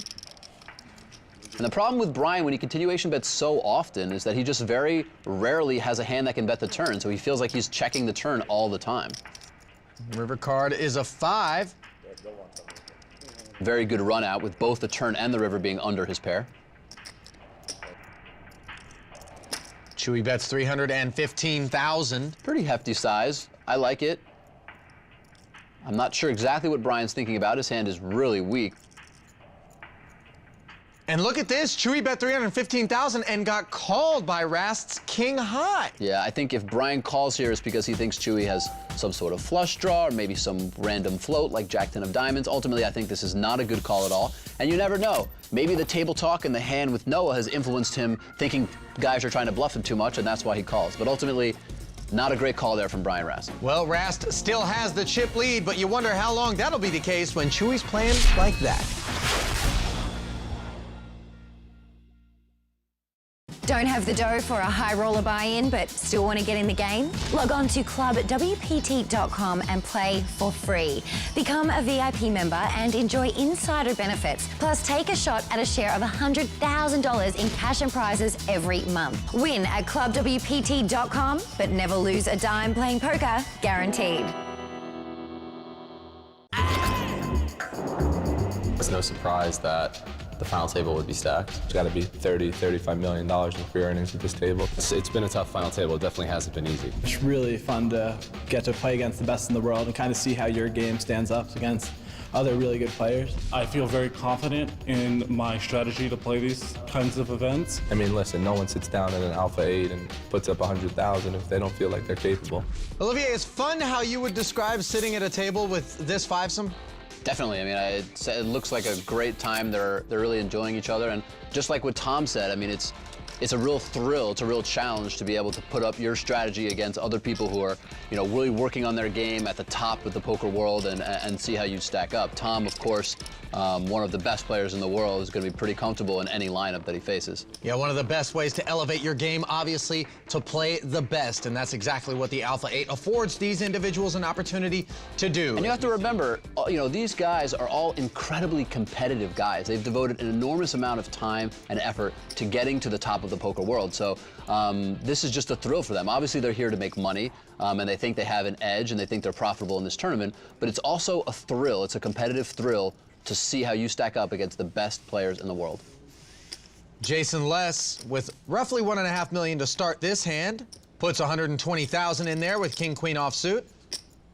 Marchese will call from the big blind. 10-6 suited, more than good enough to see a flop. And that flop, 7, 8, 9, 10 high straight right away from Marchese, who checks it over to Jason. Jason very disconnected with this board. Yeah, and this board is such a volatile board that I like Jason's check back. I don't think you should be bluffing very often on the board like this. That's not the card Marchese wanted to see on the turn, a 10 of hearts. All of a sudden, Tom's hand goes from a monster to essentially a bluff catcher. He checks, now playing the bad end of the straight with the 7, 8, 9, 10 on board, and Les is going to fire 125,000. The best way to play this hand is to check and see if your opponent tries to take a stab, just like Jason does. Now, Jason, of course, has a gut shot. He doesn't just have a random hand. A jack would make a straight on the board, but give him the nut straight. Well, Tom called the turn bet and now checks a third time over to Jason. And I think when Jason sees that Tom plays this hand as a check call on the turn, he thinks it's very unlikely that Tom has a jack. He thinks Tom might have 2 pair, might have a 6, but that he probably doesn't have a jack, and that Jason rarely is bluffing this card, this run out at least, and so he thinks he can get Tom to fold at least 2 pair and maybe even a 6. Les fires 225,000. Tom says if you've got the jack, take it, makes the call, and Les is gonna muck the king-queen. Bit of relief there for Tom. Yeah, and we saw a hand a little bit earlier where Jason had Jack 10 of clubs, turned a flush draw, and then bet both the turn and the river when he missed. We see that Jason, like many players, when they fire on the turn with some equity, even if they miss, they're still firing on the river. I think that might have been a spot where you could consider checking back and giving up, but you can't really blame him for going for it. Nice call by Tom. I think a 6 is definitely a strong enough hand to make sure he doesn't have a jack.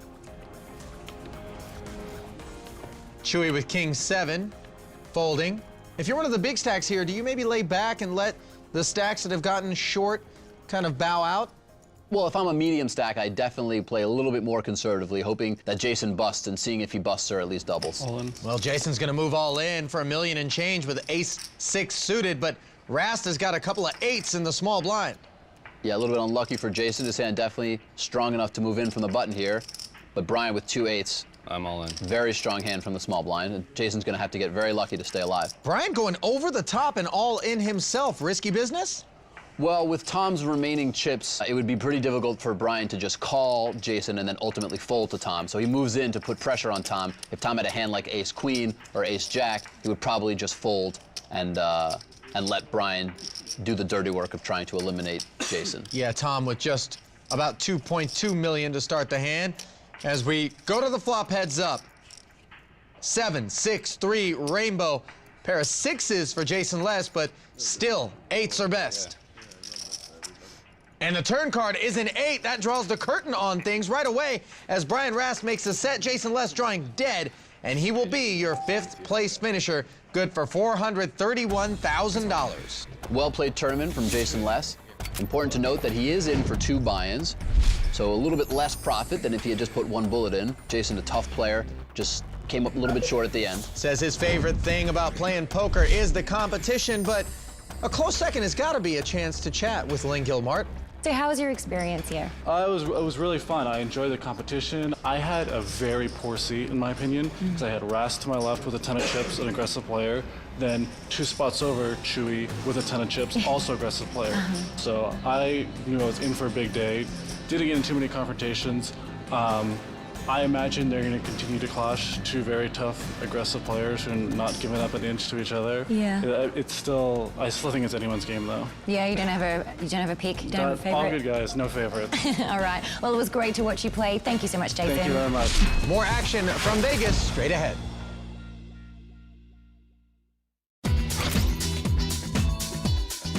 With Jason Les's elimination in 5th place, we are now down to just 4 players. The pressure is sure building as we nudge closer to crowning our Alpha 8 Las Vegas champion. Yeah, and this championship, Olivier, is going to mean even more than the average Alpha 8 championship, considering it was the biggest field ever assembled and probably the most talent ever put into one room at these stakes.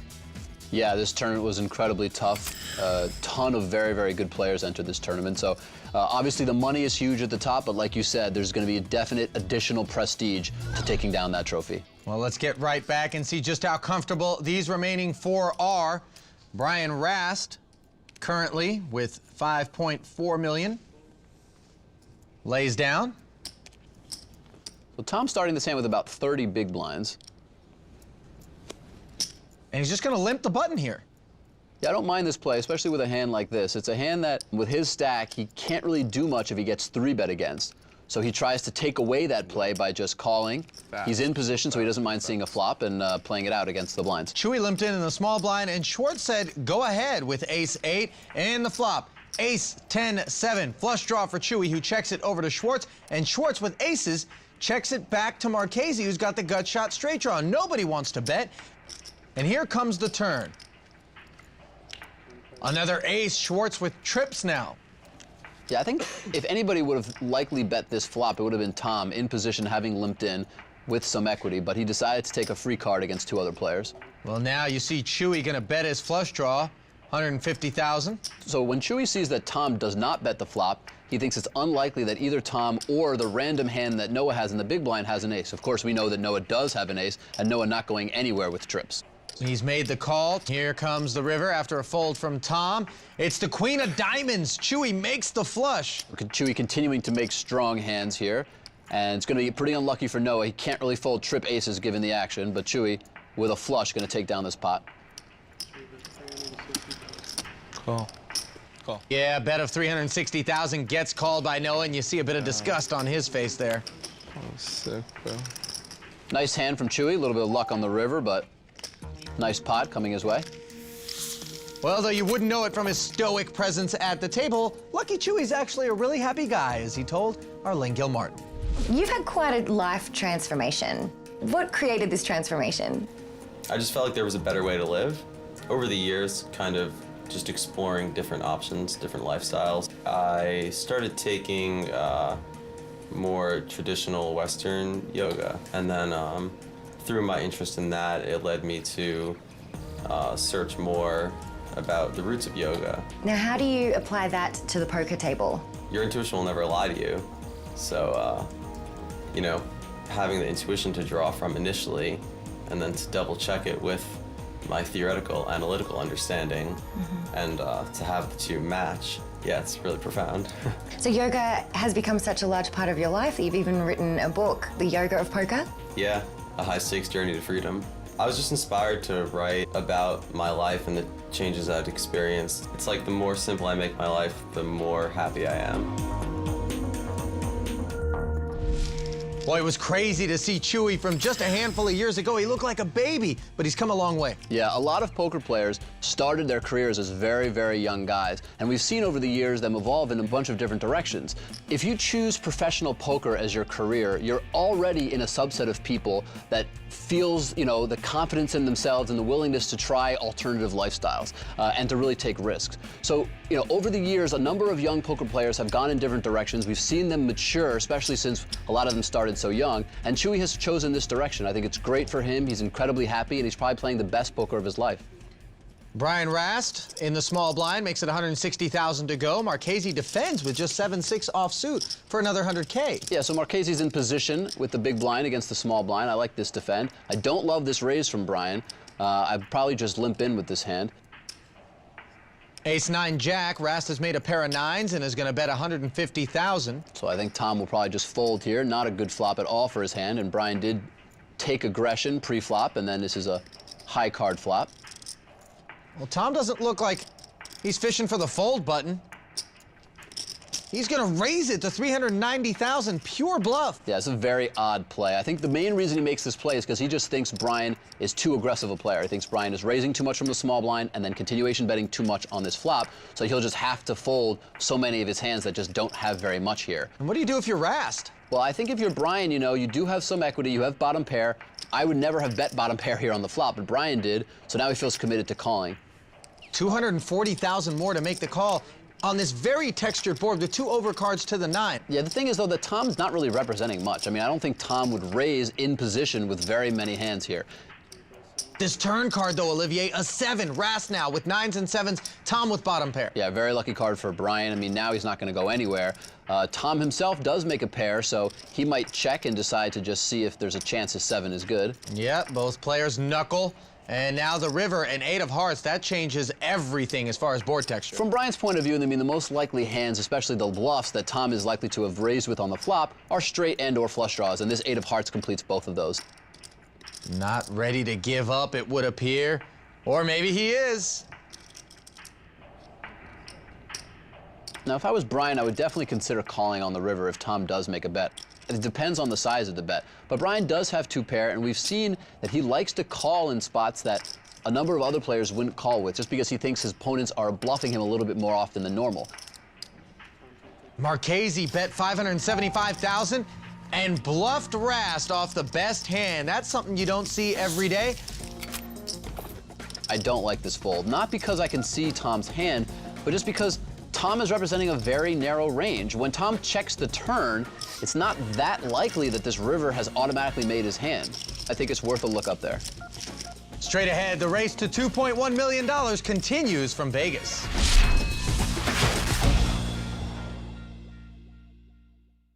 Learn to play poker like our Alpha 8 high rollers for free at clubwpt.com, where VIP members can watch past episodes, read insider tips, and study up on the pros.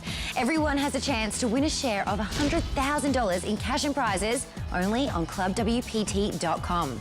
Get in the game today. Lynn is right. It's all about getting in the game, and you don't need a deep bankroll to play, learn, and win on clubwpt.com. Now, as a pro, I know one of the best ways to improve your game is to just play. And by playing on clubwpt.com, you can play with friends, have fun, and get that all-important experience to improve your game.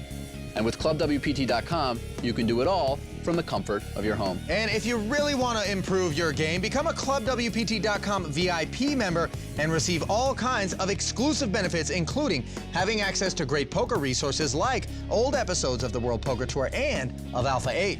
At clubwpt.com, you can play for a part of up to $100,000 in cash and prizes every month. So turn on your computer. What are you waiting for? Log on to clubwpt.com and start playing today. In the meantime, let's check the massive prize pool our high rollers are playing for. Overall, a total of $5.3 million up for grabs. First is going to take home over $2.1 million, and also a pair of the 24K Monster headphones and that sharp-looking Hublot King Power Unico titanium watch. Let's get to the chip count. Right now, the chip leader is Lucky Chewy, followed by Brian Rast, Noah Schwarz, and Tom Marchese. Schwarz will be first to act here. And what better hand to pick up in this spot than 2 aces? Nothing feels better than being short-handed deep in a big tournament and taking a look down at 2 aces. Yeah, short-handed and medium-ish stacked as he raises to $150,000. Noah Schwarz starting this hand with just under $2.7 million. Rast with ace-queen offsuit on the button. Married father of 1. 2-time bracelet winner. A little bit of a tricky spot for Brian. If he does 3-bet, I think he should have a plan for what he wants to do against Noah's stack. He's in position and he 3-bets a lot, so ace-queen is going to look like a pretty strong hand to him. Rast has made it $415,000. Both blinds fold, and it's back around to Schwarz against, another player. You might play it a little bit more aggressively pre-flop, but Rast is so aggressive post-flop, you could just call here, could you not? I definitely think there's real merit to just calling here. At the same time, though, you are out of position, and Brian is not just aggressive post-flop, he also can be aggressive pre. You don't want to let Brian get away from a hand. If Brian has 2 jacks or something and then king and a queen flop, you don't want to let him get away cheap. So Noah electing to 4-bet. We've seen him 4-bet with aces before. And the real question is just how is Brian going to respond? I think Brian could credibly fold here. He even might consider calling, and he definitely could consider going all in. Noah's stack is a little bit awkward, but at the same time, Brian does have a pretty strong hand and an incredibly aggressive image. Schwarz has a degree in finance, and he is certainly loading up on this stock. I'm all in. All in. Rast moving all in. Snap call from Schwarz. Oops. A little bit of a disaster for Brian. Not too much he could do. He definitely could have considered folding. I don't think Noah Schwarz is actually 4-betting with that wide of a range, but still.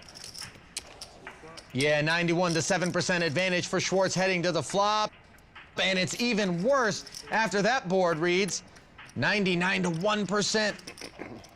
Waiting on the turn, it's the king of hearts, no help to Rast, and the river will be a formality as Noah Schwarz doubles through second in chip, Brian Rast. A little bit of a cooler here for Brian. Very fortunate setup for Noah Schwarz.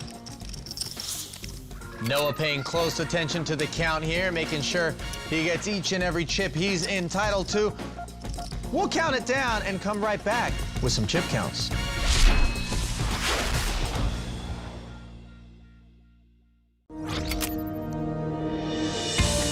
Welcome back to the World Poker Tour Alpha 8 from Las Vegas, where a short time ago, Noah Schwarz, who was on a smallish stack, doubled through Brian Rast, and now finds himself having climbed up the leaderboard, sitting on a stack of over 6 million, just a few $100,000 shy of our chip leader, lucky Chewy, Andrew Lichtenberger. And I gotta tell you, we haven't heard much from Andrew of late. Yeah, Chewy just hasn't gotten that many hands.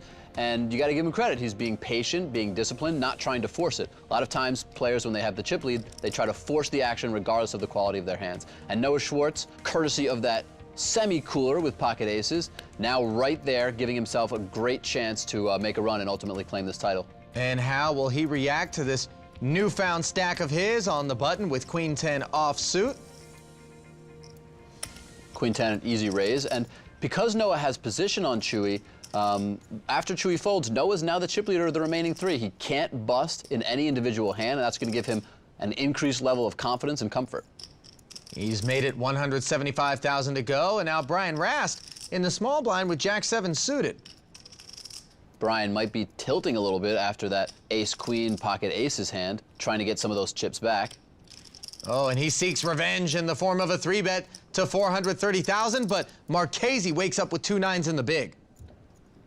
Pretty big hand here for Tom, and Tom knows full well how aggressive Brian is and has been playing, so I don't expect Tom to let go with 2 9s.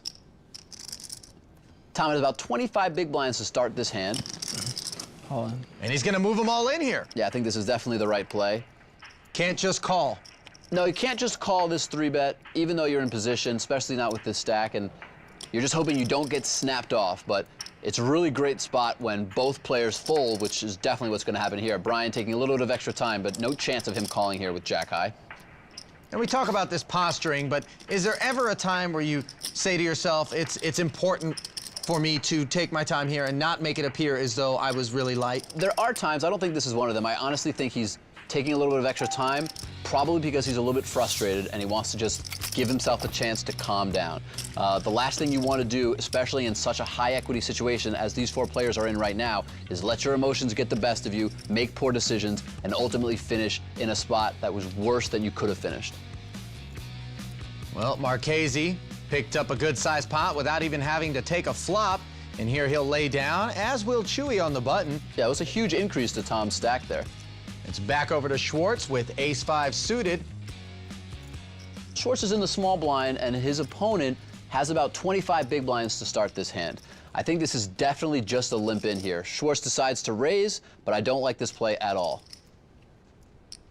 You talked about the high equity situation, difference in prize money between 4th and 3rd place, over $210,000. So Brian picking up a huge hand with pocket jacks in the big blind, decides to 3-bet it. I like this play.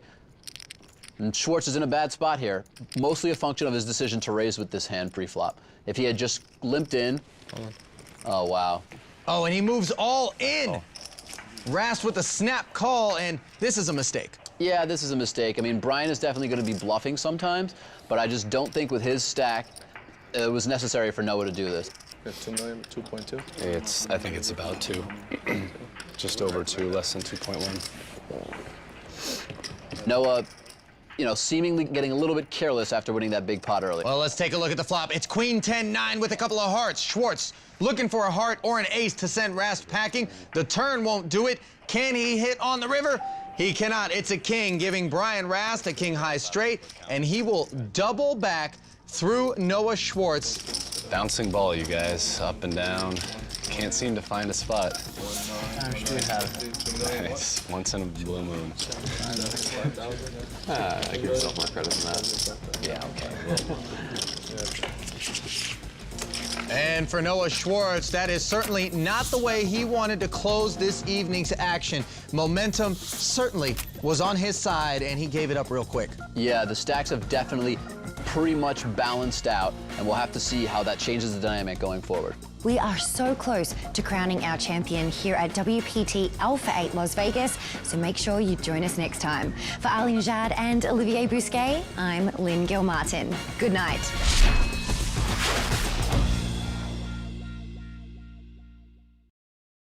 With high risk comes high reward. One gutsy poker player is guaranteed over $2 million. Tonight, we crown a champion. This is WPT Alpha 8.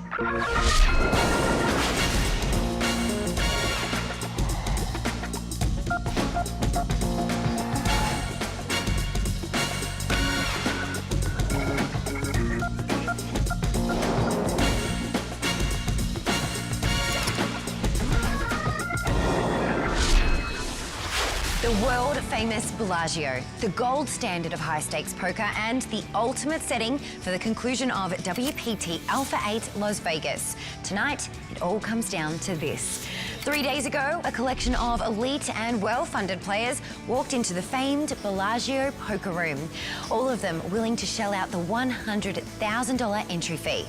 For many, that investment turned to dust as they found themselves on the losing end of a big hand. But for our remaining players, their guts, determination, great play and good fortune have put them in line to cash in a big way. As we head into the final stretch, I'm delighted to send it over to Ali Najad and Olivier Bousquet at the club WPT.com Skybox. Guys, what an exciting night. Yes, exciting indeed for all three of us, Lynn, yourself, me, Olivier, and of course, the four players who are seated at the final table right now, two of whom are going to walk away with at least $1 million in prize money. 55 entries, 44 players, and now it's come to this. What's the story four-handed? Well, at this point, I think the most important thing to pay attention to is the relationship between the blinds and the chip stacks. So talk us through these four remaining pros. Andrew Lichtenberger has had the chip lead for some time now. He's on 2 buy-ins. Really disciplined facade, really disciplined demeanor at the table. Yeah, Chewy is one of the best thinkers in poker. We've seen him play a little bit of a different style from some of the other players, but an internally consistent one, and that's really the key. And with his chip stack, I think he's definitely the favorite to take the title down at this point. Consistency, not the kind of word we can use to describe Noah Schwartz's experience over the last few rounds of this tournament, up and down. Yeah, Schwarz has had a little bit of a more volatile run, but he's a solid and very experienced pro, and if he gets his hands on a few more chips, he has as good a shot as anyone of taking it down. Tom Marchese on the short stack, but you've played with him plenty. You know he's not to be counted out.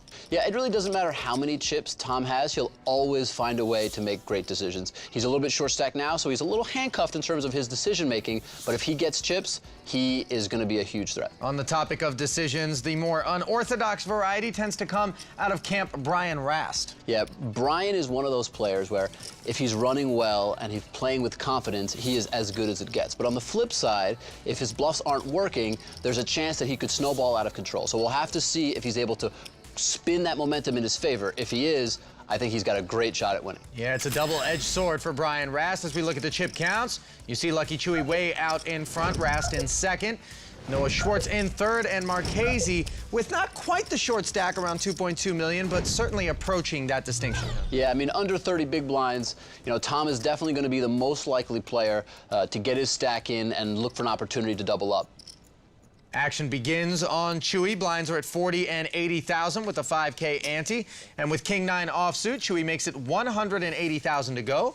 Schwarz folds the button and over to Brian Rast. And it's important to, to mention it. We say it all the time, but as you get fewer and fewer players at the table, hand values start to rise, and you need to start playing more hands, getting involved in more situations. 2 8s for Rast, good for a call from the small blind, and that invites Marchese in with his pocket 4s.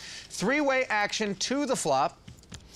Brian 3-bets a lot from the small blind. I think he could have considered 3-betting with 2 8s, but since the opener was Chewy with the chip lead, I think it makes sense to just call and play a little bit more conservatively. Jack, Trey, Deuce on the board, Rainbow, both the pocket pairs checking over to the King High of Chewy. Chewy doesn't have too much equity, a backdoor straight draw plus a King High, but the 2 and the 3 are relatively unlikely cards to hit his opponent, so that's the main reason that Chewy does decide to c-bet here, 240,000. You see Rast calling the 240,000. Marchese knows better than to continue. And it's down to heads up. Turn card, a 4, and Tom Marchese would have hit a set. He can't hide the disappointment. Yeah, it's always a little bit frustrating when you fold a hand that would have made a very strong hand, but after a bet and a call, I think it's pretty reasonable for Tom to just fold 2 4s. Rast knuckles the 8s a second time, and Chewy is going to knuckle behind him. At 4, much more likely to help Brian's hand than it is Chewy's hand. 10 on the river, and with 1 million and change out there, Action on Brian Rast. I think Brian can reasonably bet for value here on the river or check call. I think his hand can play well either way. Is he checking to try to induce a bluff here rather than bet and let Andrew off the hook potentially? I think that's definitely the main reason to check, is to let Andrew do exactly what he's doing and then call the bet. 480,000 is the number, and it's on Brian Rast. Not a small bet. No, not a small bet, but also not huge, you know, a little under half the pot. So I think Brian can just call here and be pretty comfortable that it's long-term a profitable play. He's counting out some chips. This doesn't look like a call. No, and indeed it isn't. He has check raised it to 138. I think the main reason he check raises is just because since Chewy went bet, check, bet, his range is relatively capped. It's very unlikely that Chewy has an extremely strong hand, like a straight or two pair. So Brian is trying to represent a big hand, but at the same time, Brian's hand himself, he's got a hand good enough to call. I don't like this raise simply because within Brian's own range, 2/8 is pretty close to the middle, and there's no reason to check raise with a hand that's in the middle. You want to check raise your good hands and your weakest hands. Well, now to Marchese, who has Queen Jack suited. That's not going to get pitched into the muck. He'll raise it up to 180,000. Chewy lays down, and another pocket pair, this time threes for Noah Schwarz. Schwarz calls Miami Beach, Florida home. He makes the call for 140,000. He is a WPT champion. This is his first Alpha 8 appearance, however. Because Schwarz is in the small blind, I think he could consider 3-betting with this hand, but the more standard play is definitely to just call, try to hit a set. Which is what he did, and that invited Brian Rast in the big blind to call another 100,000 with just 10-8 offsuit, getting a good price. And that flop is King, Queen, 9. No set for Schwarz. No pair for Brian Rast, just a gut shot straight draw, and a pair of queens with a gut shot of his own for Tom Marchese, which is the best hand. Schwarz checks it over to Brian. Yeah, Tom with way the best of it here, though Brian leading out of position from the big blind into 2 opponents. Very strange lead here. Yeah, including the pre-flop raiser, the bet 360,000. This is part of Brian's style. He is hyper aggressive.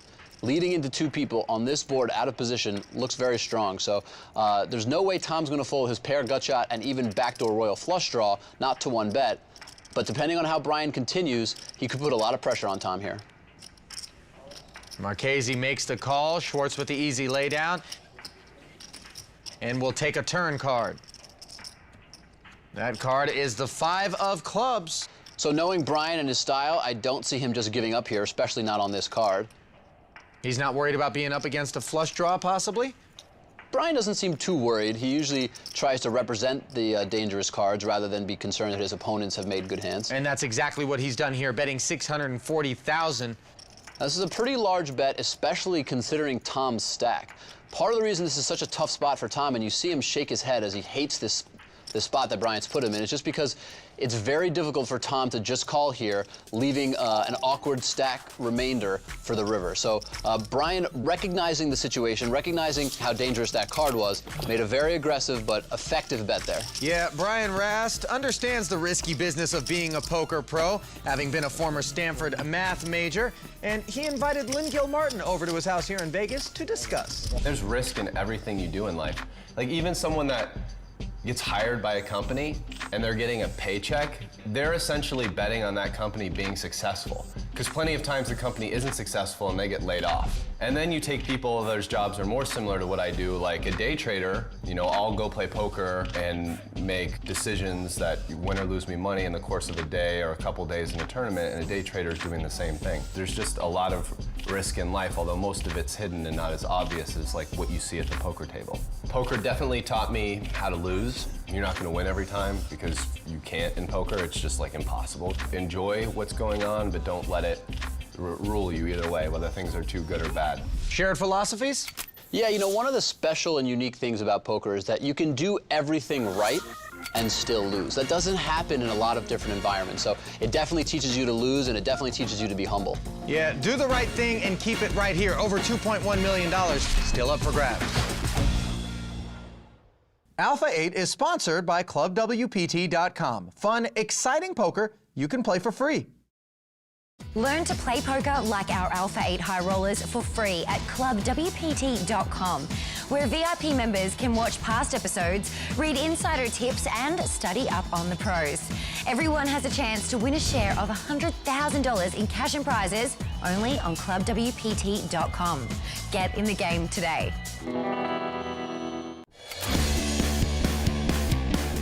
Welcome back to Las Vegas for the continuation of the World Poker Tour Alpha 8. Let's revisit the prize pool. It's a big one, over $5.395 million being distributed. Fourth place is on deck, good for $539,000. Not too shabby. Action continues. Blinds still at 40 and 80,000, but the ante has gone up to 10,000. Lichtenberger with ace 10 is gonna raise, oh, no, wait a minute, he's just called. Interesting play by Chewy here. I think the main reason he does this is because he thinks his hand is just a little awkward to play in a 3-bet pot, so he wants to limp, and if somebody has a good hand like Noah does, he can afford to just call and see a flop. Well, Noah with the 2 jacks has 2-bet to 320,000. Both blinds have been dismissed. Now it's back over to Chewy. Any chance he's gonna limp 3-bet? No, that's just not Chewy's style, and it wouldn't make sense with this hand. And he makes the call for 240,000. As predicted. Chewy gonna have to get pretty lucky to beat Noah Schwarz's pocket jacks. Yeah, here comes the flop. Oh, and luck has been exactly what Chewy has had plenty of at this final table. He hits trip aces, and that's even better than hitting just a single ace as far as getting action from Noah is concerned. Absolutely, it makes it that much less likely that Chewy has an ace and that Noah will give him credit for one. Never mind the fact that he limped in, making Noah feel that much more comfortable that Chewy doesn't have an ace, as we see Schwarz bet 355,000 and get called. Here comes the turn card. It's a 4. So this is such a dry board. When Noah gets called here, he's got to at least start to think that Chewy could have an ace. I don't mind checking back here. I don't even mind checking on the flop. Noah deciding to bet again for value, hoping that Chewy has a pocket pair or maybe just a stubborn king high. And it's not particularly likely that Chewy was just floating out of position. Well, if there was a chance that Schwarz was going to feel very comfortable as of the call of 525,000 by Lichtenberger, that chance has slimmed. Yeah, pretty easy check back here for Noah Schwarz. Yeah, both players knuckle the end. Incredible. Lichtenberger gives Schwarz a look at an ace, and Noah seems disgusted. Yeah, you know, part of the frustration, I think, is just because, from Noah's point of view, his opponents are so tough. I mean, Noah's a great player in his own right, but these 3 players are just really tough, and if they get lucky against you, it really feels like there's nothing you can do. Noah wearing his heart on his sleeve there on that outcome. King 8 offsuit into the muck for Tom. And 2 10s for Lichtenberger as the gravy train keeps on rolling. He raises it up this time to 180,000. Schwarz lays down in the small, and Brian Rast with King 9 offsuit will defend for an extra 100K. We'll take the flop heads up. Queen 5 deuce rainbow. Rast first. Not much of anything for Brian here. Expect him to just check fold. Checks it over to Chewy, and Chewy's just gonna check the 2 10s. Yeah, I like this check from Chewy. He lets Brian catch up like he does. Wow. He catches a 9, just about the perfect way to script this situation. Chewy has him pipped. Rast checking the pair of 9s over to Chewy, who now will bet 240,000. And it's almost as if Chewy can see the cards. I mean, he's just playing absolutely perfectly to check the flop. His opponent hits a 9, and then he bets. I mean, if I check the flop, I might easily check the turn as well. But Chewy just in the zone right now. Rast calls the 240,000, and we'll take a river card. Rast needs a king or a 9 to catch up. Instead, it's a 4, and his hand's still second best, and we know what that's worth in poker. Rast checks again. I think it should be a pretty comfortable value bet here on the river from Chewy. Well, 920,000 in the middle. What's your number? Yeah, between 2/3 and 3/4 of the pot, something like that. 600, 700. And Chewy comes up with 640,000, right in that range. I think it's pretty tough for Brian to find a fold here. He played his hand pretty passively. I might have even just led the turn and the river if I had Brian's hand. I'll give you credit that you could have all those hands. And I'm sick. My hand's kind of a bluff catcher. But, Rast, thinking out loud, comes up with a call, and that'll cost him $640,000. Remember, Brian has 2 9s and Chewy has 2 10s. Their hands are very similar. Chewy's is just a little bit better, but this pot is pretty big. I mean, Chewy got a lot of value, and that's really the key, maximizing the value you can get when you have the best hand. So Chewy playing absolutely perfect poker. Yeah, his stack pretty much a pot vacuum at this point. Marchese mucks the king 6. And do not adjust your television. It is 2 10s again. Back-to-back hands for Andrew Lichtenberger. This time, Chewy electing to make it $225,000 with the blinds having gone up to 50 and 100K. Noah Schwarz with pocket 5s.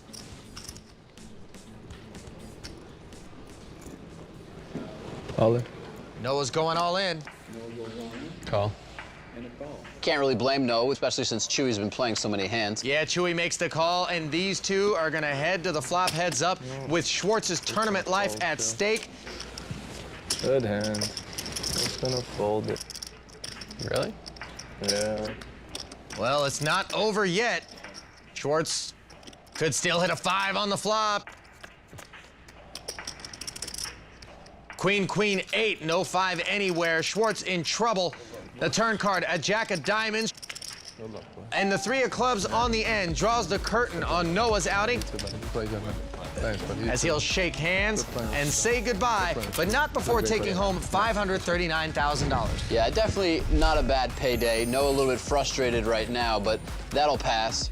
And you got to give credit to his opponents. I mean, it's just a super, super tough final group of players. And if you don't get the best hands and if your good hands don't hold up, there's just not too much you can do. Yeah, finishing 4th. Not a bad effort for Schwarz, who visits with Lynn Gilmartin. What do you think about this final table and what's going on? How's the energy there? I mean, yeah, everyone was playing so good. It was tough. So I decided to go with my hand, but what can you do sometimes? It's not your day, it's not your day. Yeah, that's right. Well, it was so great watching you play. Thank you so much, Noah. Appreciate it. Now we are down to 3. Okay.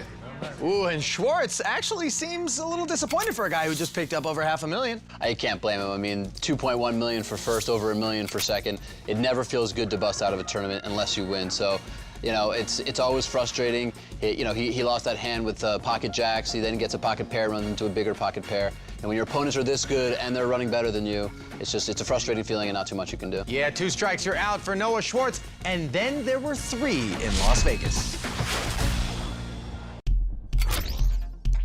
Now that Noah Schwarz has left us, we are down to just 3 players. And the next player to go will receive over $750,000. Guys, what's your assessment? Oh, I got this one, Olivier. Okay. One guy's got over $10 million, and he's gonna win this thing. Chewy's in a great spot. There's no doubt about it. He's playing great, he's running great, and he's got most of the chips. So. Yeah, and he doesn't seem like the kind of guy who's going to double up either of his opponents without being in a cooler situation. Yeah, he's playing conservatively, at least pre-flop. He's not doing anything crazy. He's not putting himself in the position to really make mistakes. So Chewy's definitely in the best position by far. And that position is on the button and first to act as we resume the action. He lays down the queen 6.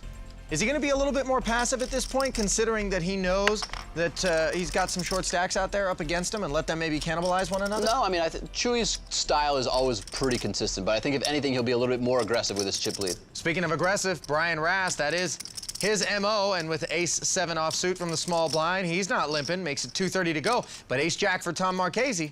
Yeah, this is a dangerous spot for Brian, especially when he chooses to raise with ace-7 off from the small blind. I prefer just calling here, and if Tom decides to make a play or if he wakes up with a hand, you can call his pre-flop raise and then see a flop. But instead, he's raised, and now since Tom has woken up with ace-jack and has 3-betted, Brian is in an awkward spot. Remember, Brian's out of position versus Tom, so it's unlikely that he just calls pre-flop.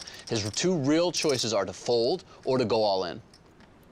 I'm all in. And all in is what he opts for. And I don't like this play too much. When Tom is 3-betting for value, you're going to be in terrible shape. Yeah, Marchese makes the call and has Rast dominated. Yeah, and this is part of the problem. Not only is Brian in bad shape, but this pot is very big. It's for most of Brian's stack. If he loses, he'll be down to just over 10 big blinds. And getting it all in with ace-7 against Tom in this spot is just unnecessary. Important to pay attention to your opponent's stack size. Here comes the flop. King, 8, 6, no help to ace-7 whatsoever. And the turn pairs the board. There's a chance these two could chop if an 8 or a 6 hits the river. Instead, it's a 5, and Marchese's ace-jack will play and double through Brian Rast, leaving him decimated. Got to give Tom credit, though. He's been patient. He's been short-stacked throughout this final table. He's waited for his spots, and finally, he got a good one, and now he's in pretty decent chip position. And I get the feeling, Olivier, you consider that a mistake by Brian Rast. I do consider it a mistake. I mean, Brian definitely doesn't have the same level of short-handed experience that either of these other two guys has. I think most of the time he's been playing at full ring, cash games, live games. So you can't blame him too much, but I think it would have been better to just limp in with that hand and not commit to Tom's stack. Well, Rast out of the way here, and Tom with pocket jacks limping in, and he induces the raise from Lucky Chewy, who's got 9-5 offsuit and just jams 300,000 in there. Marchese, of course, making the call, no limp 3-bet, and we'll take the flop, which is 9-7-5, 2 pair for Lucky Chewy. Marchese checks his jacks. And look at this, Lichtenberger checking behind. I don't like this check at all. Chewy's in a great position to put pressure on Tom here. Well, he was in a great position until the turn. It's a jack of diamonds, and now Marchese with a set of jacks. He'll lead out for 425,000. This spells trouble. Yeah, I mean, Chewy obviously has to call here. There's not much else he can do. Lucky card for Tom after an incredibly lucky flop for Chewy. Well, Tom shooting Chewy a look as if to say, what are you calling me with? And the river, the 4 of diamonds. Almost 1.5 million in the middle, and it's time to head to Value Town for Tom Marchese. Yeah, and I expect Tom to bet big and Chewy to just call. There's not too many other scenarios that make sense. Chewy's greatly underrepresented his hand by checking on the flop. Call. Tom's big bet's gonna make it so Chewy can't. Yeah, raise. Chewy snap calls the 1.135 million and sends a hefty bit of his stack Tom's way. Really the first big misstep and pot loss from Chewy that we've seen thus far. Something tells me it will not affect him, however. All in. Action on Brian Rast, and with the suited connector on the button, he ships in 1.1 and change. 11 big blinds with 7-6 suited from the button. I think this is perfectly acceptable. How much is it? 1,150,000. Chewy with Jack 10 suited. A little bit unlucky that Chewy is the one in the big blind. With his chip stack, he can definitely afford to make this call, and knowing that Brian has a relatively wide range, Chewy does make the call. Nice call there. Well, Andrew, a little better than a 3-2 favorite. Heading to the flop, Rast is gonna need some help here to keep his tournament alive. And the flop. Deuce, 5-9. Could be worse. A 10 on the turn. That's not a good card. Rast needs an 8 on the river to make the straight. It's the jack, 2 pair for Andrew Lichtenberger, and a bronze medal for Brian Rast, but one that comes with a pretty nice payday, over $750,000. Yeah, Brian Rast really played very, very well throughout this tournament. His style puts him in a lot tougher and more complicated spots than most other players. Overall, I thought Brian played really well. Yeah, and losing that pot puts him in an interview with Lingil Martin. At the end of the day, you know, you're always disappointed when you fight so long and come so close, but then come up short, so. So now we've got Lucky Chewy and Tom Marchese heads up. Yeah. Who do you think's going to take it down? Right now, I think I'll take Tom. He just stayed tough. I mean, he was short, like, basically most of the final table, and he's just chipped up, and I feel like he's just mentally in a better spot right now, and I'd take Tom, but you know, Chewy might have a million or two more chips, in which case I would flip. All right. Well, thank you, Brian. And now we are heads up.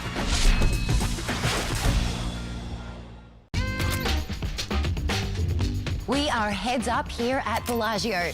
Tonight's champion will take home an unbelievable array of treasures, including a set of monster 24K headphones, the Hublot King Power Unico titanium watch, the coveted A8 trophy, and of course, all this cash. So, Ali and Olivier, who are you rooting for? Oh, I'm not sure I'm rooting for anybody, but if you're asking me who I think is gonna win, given the amount of talent in this twosome, it's pretty much a matter for me of who's got the bigger stack. Yeah, honestly, this is one of the most elite heads-up matchups that I've ever seen. Both these players are fantastic players in general, and specifically great heads-up players. So I gotta say, this is probably the toughest heads-up match that I've ever seen. Yeah, and furthermore, these two are good friends. They talk poker. They know one another intimately well when it comes to their behavior on the felt. Absolutely. They've pretty much come up together, like you said, talked an enormous amount of poker and poker theory together, so they know how each other thinks.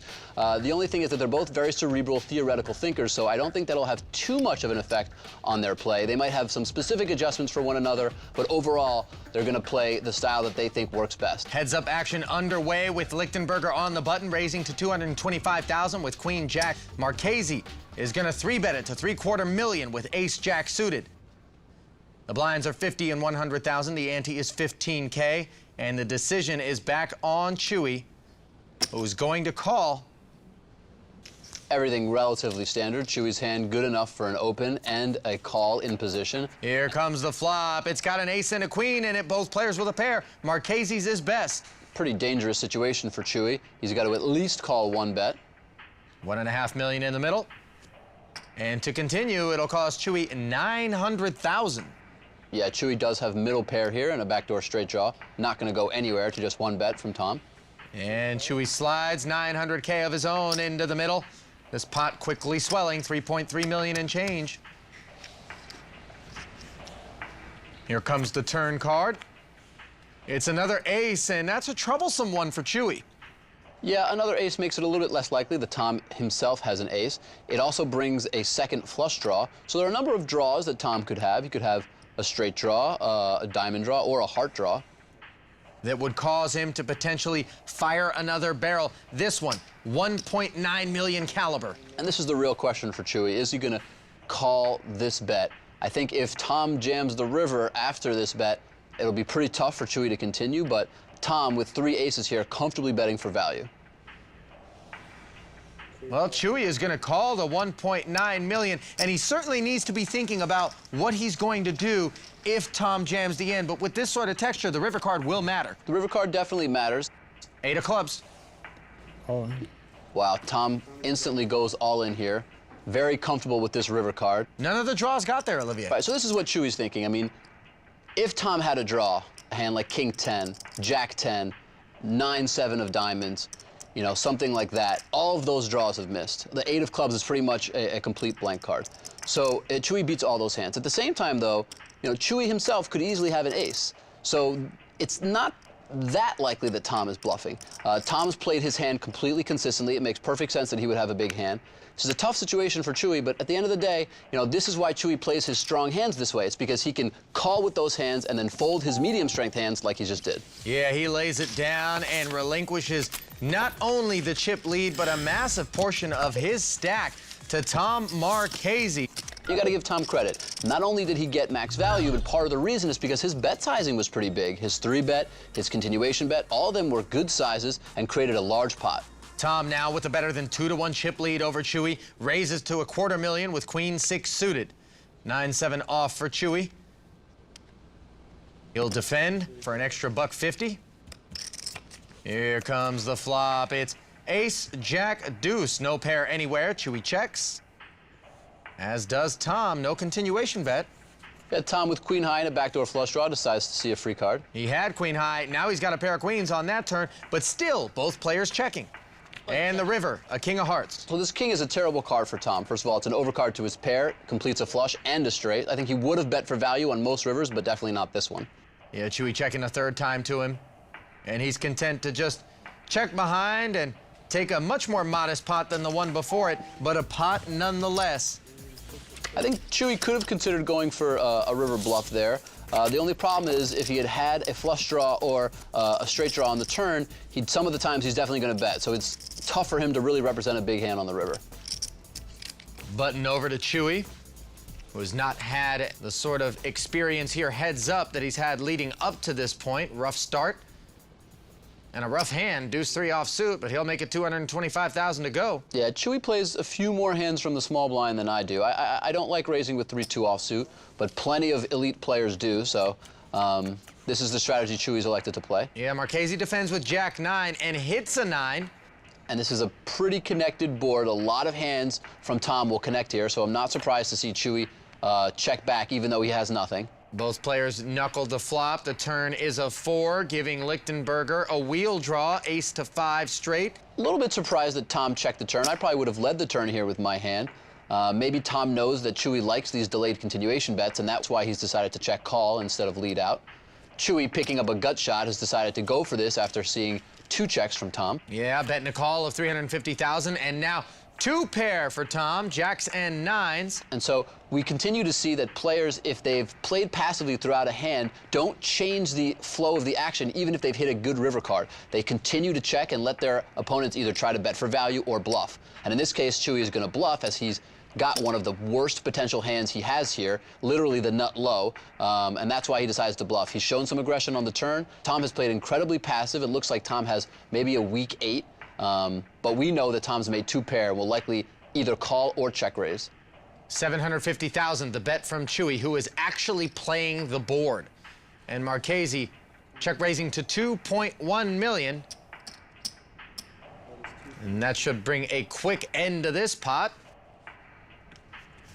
Well, Chewy lays it down, and Marchese, 1, 2, 3, ABC, taking every single pot, and the tables have turned. Tom Marchese with an overwhelming chip lead over Andrew Lichtenberger.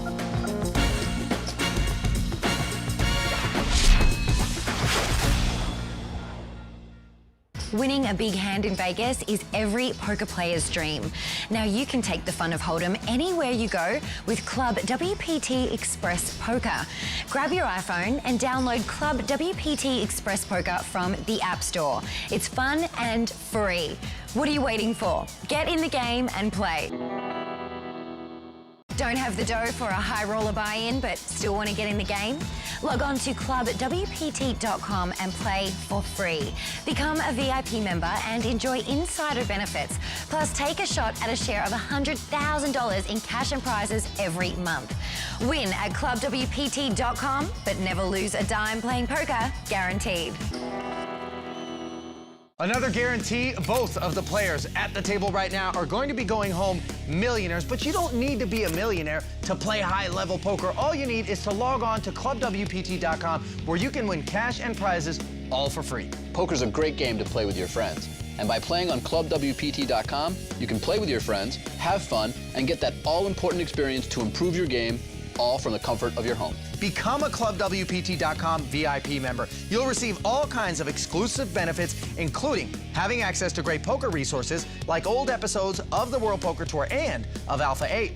At clubwpt.com, you can play for a part of up to $100,000 in cash and prizes every month. So what are you waiting for? Log on to clubwpt.com and check it out already. In the meantime, let's check out the chip counts. Tom Marchese has turned the tides on Andrew Lichtenberger, currently has a better than 4-1 chip lead. Olivier, even though it seems tempting to think that Andrew's done for, he's only a couple of double-ups from having the chip lead himself. Yeah, that's part of what makes heads-up poker so exciting. The tables can turn, but they can also turn back.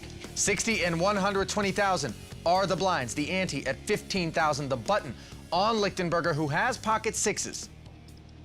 Chewy starting this hand with about 26 big blinds. He makes it 250,000 to go. Ace-5 suited for Marchese. A little bit dangerous as a spot for Tom. He could definitely consider going all in here. All in. And that's exactly what he does. Not risking too much here as we see Lichtenberger make the snap call. From a mathematical point of view, it's definitely acceptable to make this play. Personally, I prefer just calling with ace-5 suited.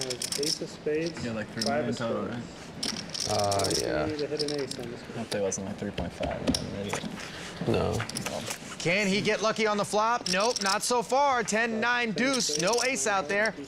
That's some backdoor. But the board pairs on the turn, which means that Marchese can hit an ace or a 9 on the river to become our champion. And the king on the end. Lucky Chewy has doubled through Marchese. Yeah, now Tom still has a pretty significant chip lead, but Chewy has doubled up to more than 50 big blinds, so he definitely has a pretty good chance. Yeah, Tom was hoping to get it all over with right there, no doubt, but it wasn't to be. And Lucky Chewy is not going to go down without a fight.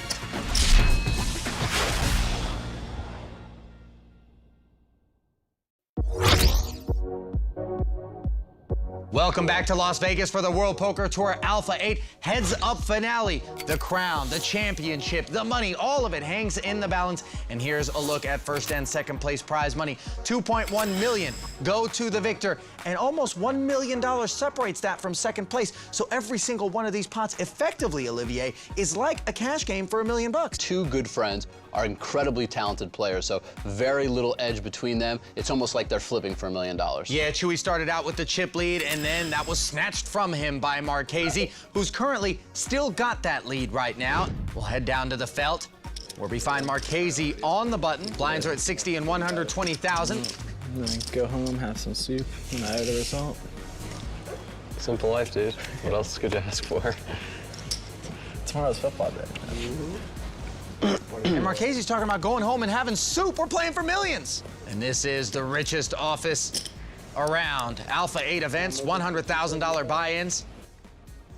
Only the best of the best are attracted to these events. King 9 offsuit, a raise to $275,000 by Marchese, a call by Queen 7 for Chewy for an extra $155. To the flop we go.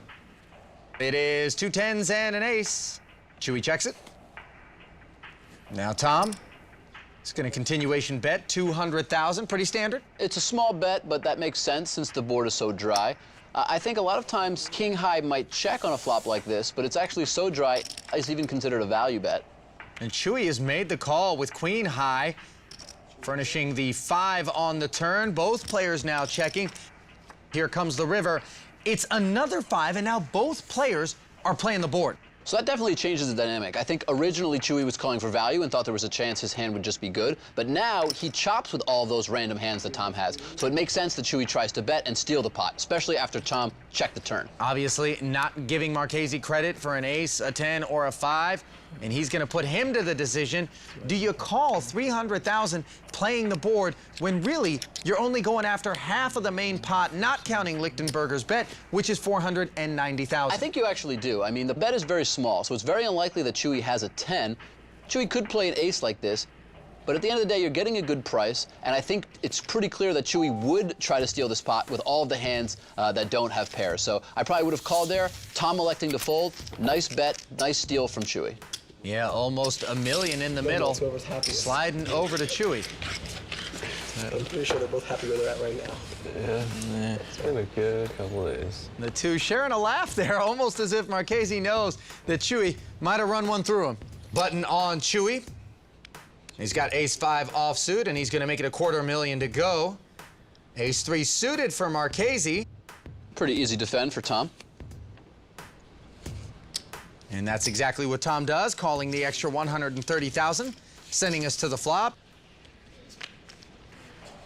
And that flop is Jack 8-3 with a couple of clubs. 3s for Marchese, who's got the best hand. He checks it over to Andrew. And Chewy checks behind the turn card. A 4 of spades, giving Chewy a wheel draw. Tom again checks. So Chewy did have the backdoor nut flush draw on the flop, decided to check it back. Now turns a gut shot. And on the river, a 3rd club in the form of a 5, giving Chewy the best hand with the bigger pair. So Tom now with just 5th pair really can't bet for value, but Chewy now he's made 3rd pair. Tom has checked 3 times, and I think Chewy feels pretty comfortable that he can bet for value. $330,000 is the number. And Marchese really just has a bluff catcher. Yeah, it's a tough call here for Tom with just the 3. I think you should definitely consider it.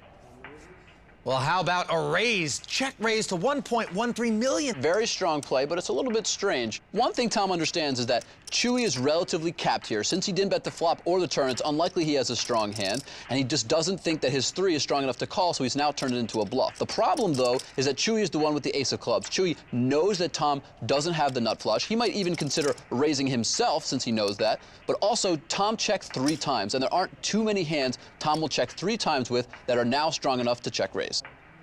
It appears that Chewy shares your logic, and he is going to make this big call here with just a pair of 5s and catch Tom in a bluff. And in doing so, Olivier, Chewy has recaptured the chip lead. Very impressive call there by Andrew Lichtenberger. You have to remember, there's a difference between being able to articulate, conceptualize, or understand a situation, and then having the courage and the wherewithal to make the decision to follow through. 2 8s now for Marchese, who's obviously disappointed with the outcome in that last pot. But he's right back in the saddle with a raise to 300,000. And Lichtenberger is gonna say play for more, 900,000 with Queen 9 suited. Yeah, so Queen 9 suited plays pretty well. It can make straights and flushes. I don't mind this 3-bet. I would do it maybe every once in a while. Well, how do you feel about a 4-bet for $1 million more? 1.9 million from Marchese. So when Tom 4-bets here, it's definitely willing to get it all in. He would never 4-bet for value with a hand like this and then be willing to fold. Wow. Chewy moving all in. I did not expect that. This is not a play that I like at all. Tom's gonna fold sometimes, but when he calls, he's normally gonna have you in terrible shape. This was a good induce then. Queen and 9 and club. Was there any way that Tom could have folded there? No, Tom's just never gonna fold. After he 4-bets with a hand like 2-8s, he's 4-betting to induce an all-in. No. Good luck. Good luck, my friend. It's between call and all in. Figured I'd played like enough unlucky so far where 8s were good enough. Oh yeah, monster. Here comes the flop for the crown. It's a jack and a couple of 4s, 2 clubs out there. Chewy can hit a 9, a queen, or a club to make the best hand. They're pretty much flipping for $1 million right here. It's unbelievable. Yeah, look at those percentages. Here comes the turn card. It's the king of clubs. Chewy has made the flush, but it's not over yet. A 4 or an 8, and Marchese could make the best hand. Instead, it's the 5 of diamonds on the end, and Andrew Lichtenberger is your champion. Unbelievable. I'm in shock that Chewy made this play. It worked out for him, but I just did not expect it.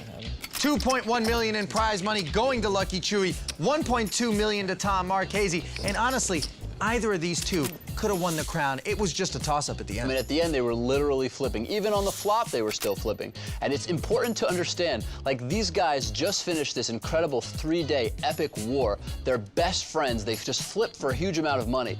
Not all the time do you see players celebrate like this. They gave each other a hug. It was a little bit of a downplay of a celebration. But the main reason is that they really respect each other, and they're just not overly emotional guys. Just another day at the office, but a very rich office. We send it down to Lynn Gilmartin, who's with these two now. Two of the most skilled poker players at this level. I'm sure it's no surprise to anyone that the two of you got heads up. Yeah. Tom, you had quite a battle today. I mean, you really flew under the radar. You were wedged between the 2 biggest stacks at the table. Yeah. Tell us about your journey. Yeah, I was short most of the day, and then I kind of blew up for a while there and put myself in a good position to win, but I mean, sometimes it just comes down to the standard coin flip and you can't take it. Yeah, well, you played really well, and $1.2 million in your pocket. Pretty amazing achievement. Oh yeah, it's definitely a nice present. Congratulations. Yeah, thank you. And Chewy, our Alpha 8 Las Vegas champion, the biggest Alpha 8 field we've had to date, $2.1 million. How does an achievement like that sit with you? Feels great. I did my best and it worked out today. All right, well, thank you so much, guys. Great to watch you both. And these two players are going to walk out of the Bellagio as millionaires. That's it for us here in Las Vegas. Thank you for watching. For Ali Najad and Olivier Bousquet, I'm Lynn Gilmartin. See you at the next Alpha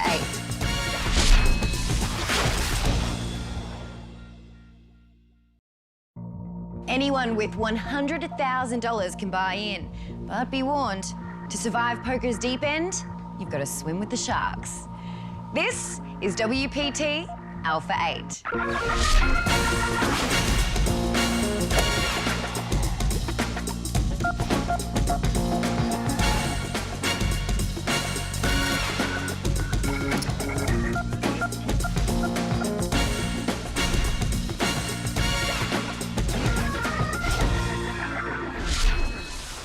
Welcome to South Florida's ultimate destination for fun and entertainment, the Seminole Hard Rock Hotel and Casino. This tropical gaming oasis has established itself to be the hotbed of poker in the Sunbelt, and it is here where online phenom Steven Silverman made history by beating WPT champ JC Tran heads up to win over $1 million and the very first Alpha 8 title. I'm Lynn Gilmartin, excited to be back in South Florida as we gear up to guide you through the elite world of high-stakes poker. Joining me is A8's dynamic duo, Ali Najad and Olivier Bousquet. They are calling the action over in the club at WPT.com Skybox. Hi, guys.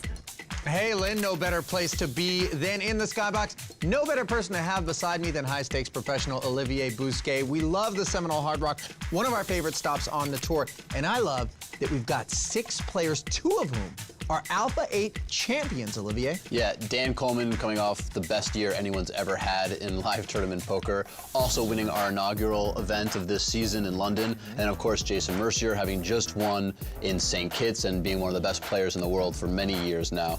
Our field is just incredibly tough. Yeah, all of tonight's players actually competed in our Alpha 8 Vegas event where we had 44 entrants, believe it or not, the largest field we have ever had, and a couple of them actually cashed. Yeah. That was Bryn Kenney and Noah Schwarz, 6th and 4th respectively. Yeah, if you can believe it, Noah at 31 is actually our oldest player. Veteran. Yeah, and Bryn has been playing super high rollers for years, has been one of the toughest players on the tour for a long time.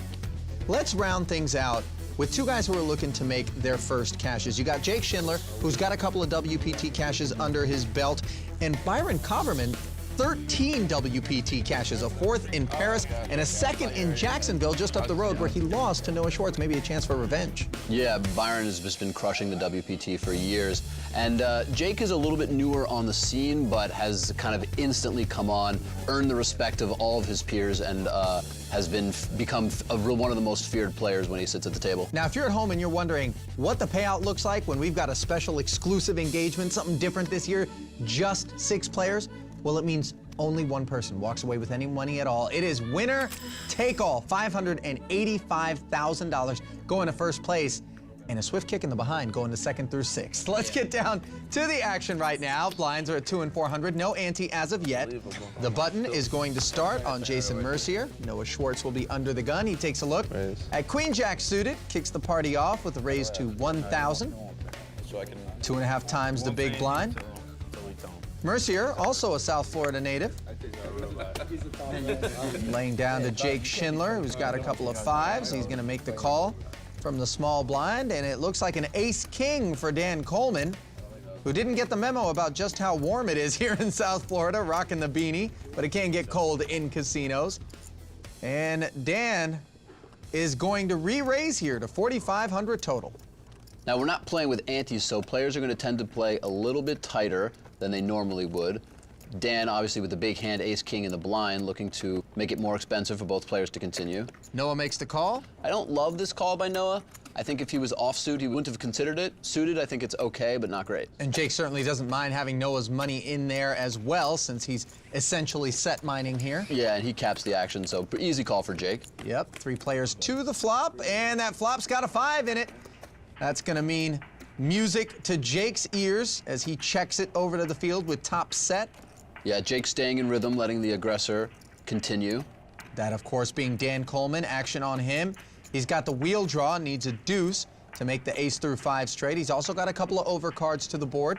Yeah, I think if I were Dan, the player I'd be most concerned with would be Jake, just naturally, because Jake did call Noah's early position raise from the small blind. Coleman betting 7,500 into the pot of 13-5, getting Schwartz's Queen Jack into the muck, and now back over to Jake, who's got a decision. Jake can credibly just call here. It'll allow him to protect some of his weaker hands, and it allows Dan to continue bluffing if he is bluffing. That's right. Give him a little bit of rope potentially if he has air. Maybe let him hit an overpair of some sort. Oh, but that is the card you don't want to see if you're Jake Schindler. 4 to a straight on the board now. An ace or a 6 would mean his set of 5s would be beat. And knowing that, he checks it over to Dan, who's got the better hand now. So Dan's made his straight, but at the same time, it's the lower end of the straight. I expect Dan to, if he does bet the turn here, to not bet the river. It's a bet of 12,000. I don't think he expects to get too much value from Jake's hand, but he decides to bet the turn here. Not a huge bet, but one that will help him define Jake's hand. Less than a third of the pot, the number. Schindler making the call. And you know what he wants to see, a pair on the board. And there it is, a second 4 on the river. And now Schindler with the best hand. Perfect card for Jake. He makes full house. And he's hoping Dan just pays him off with a straight here.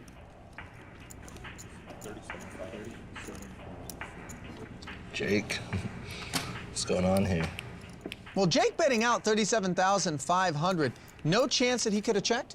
So sure, Jake definitely could have checked. I think Jake correctly understands that the majority of hands that Dan has here for value are aces. And since an ace is just the underside of the straight, and now that the board is paired, he was afraid that Dan was just going to check back if he checked. So now he just tries to get value from Dan's hand by leading out. How do you feel about the bet size?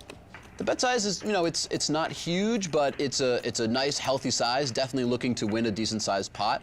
Now, if you're Dan, the only problem is that you just don't really beat many hands. Sure, Jake could have a hand like 2 sevens, but besides that, there aren't just too many hands Jake would have called both the flop and the turn with and then let out that you can beat. So nice, disciplined fold there from Dan Coleman. Jake, I don't get this. Olivia, you and I were looking at his resume, and it reads like gold medals all the way down the list with 1 second, millions of dollars. In just 2014 alone, he eclipsed Phil Ivey's career tournament winning total, and I think he just showed us why. Yeah, I mean, Dan has this very rare combination of aggressiveness, discipline, and he's got really good table presence, and that combination is just really deadly. He's had an incredible year last year and playing with a ton of confidence, so definitely the hottest player on tour, and you know, when he's in the zone like that, he's just incredibly tough to play against. Yeah, and it's funny, we're talking about someone being in the zone, even though they just lost a pot, but they could have lost more, and that's certainly one of the skills you need to be a top pro. Ace-Jack offsuit for Dan this time. He raises it up to 1,100, and it's pocket kings for Byron Coverman, just 28 years old, his second Alpha 8 appearance. 13 career WPT cashes, though, and 3 final tables. And he has made it 3,500, 3 betting. Now, the problem for Dan and for every other player at the table is that there really aren't any soft spots. Of our 6 players, they're all professionals, they're all experienced, so you really just have to be at the top of your game to give yourself a chance. Dan makes the call, and will be heads up to the flop.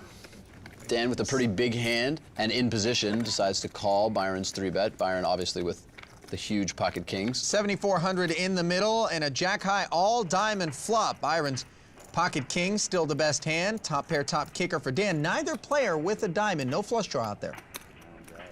Yeah, neither player's going to love this flop because of neither of them having a diamond. But Byron bets and Dan decides to just call, which I think is the pretty standard play. No reason to raise and blow up the pot, especially in position. 4,600 a man, slip into the middle. Pot grows to 16,600, and a 4th diamond on the turn and 2 quick checks.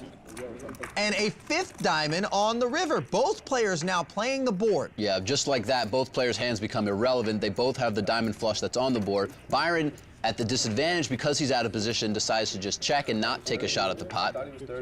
Oh, and speaking of taking a shot at the pot, that's what Dan Coleman's gonna do here as he bets 6,300, fairly small, but an attempt to take it down. I think Dan's hoping that Byron kind of has the hand that he does. A hand without a diamond that basically now is just in a position to try to, if he wants to call, only can win half the pot. I don't actually love this bet by Dan. It's probably going to work because we know that Byron doesn't have a diamond, but I think Byron could easily have the 10 or even the queen of diamonds having played it this way. And again, if Dan checks and Byron doesn't have a diamond, then Dan would already get half the pot. It's not like Dan would lose the pot if he doesn't bluff this hand. So I don't love this bet, but it looks like it is going to work because I don't think Byron can just call and try to win half the pot. I like when you do math, Jake. You get it right. Never like to send those Cowboys back into the deck, but that's exactly what he does. And Dan Coleman gave a little bit away in his first effort, and in his second, got a little bit back. Ebb and flow here in South Florida. Up next, more WPT Alpha 8.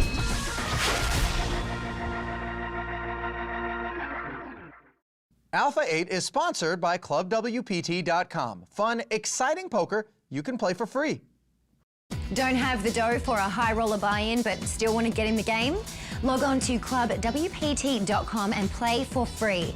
Become a VIP member and enjoy insider benefits, plus take a shot at a share of $100,000 in cash and prizes every month. Win at clubwpt.com, but never lose a dime playing poker, guaranteed. Welcome back to the Seminole Hard Rock Hotel and Casino here in Hollywood, Florida, where 6 players are locked in battle, pursuing $585,000. It's not split up It is a winner-take-all situation. The blinds have gone up to 3 and 600.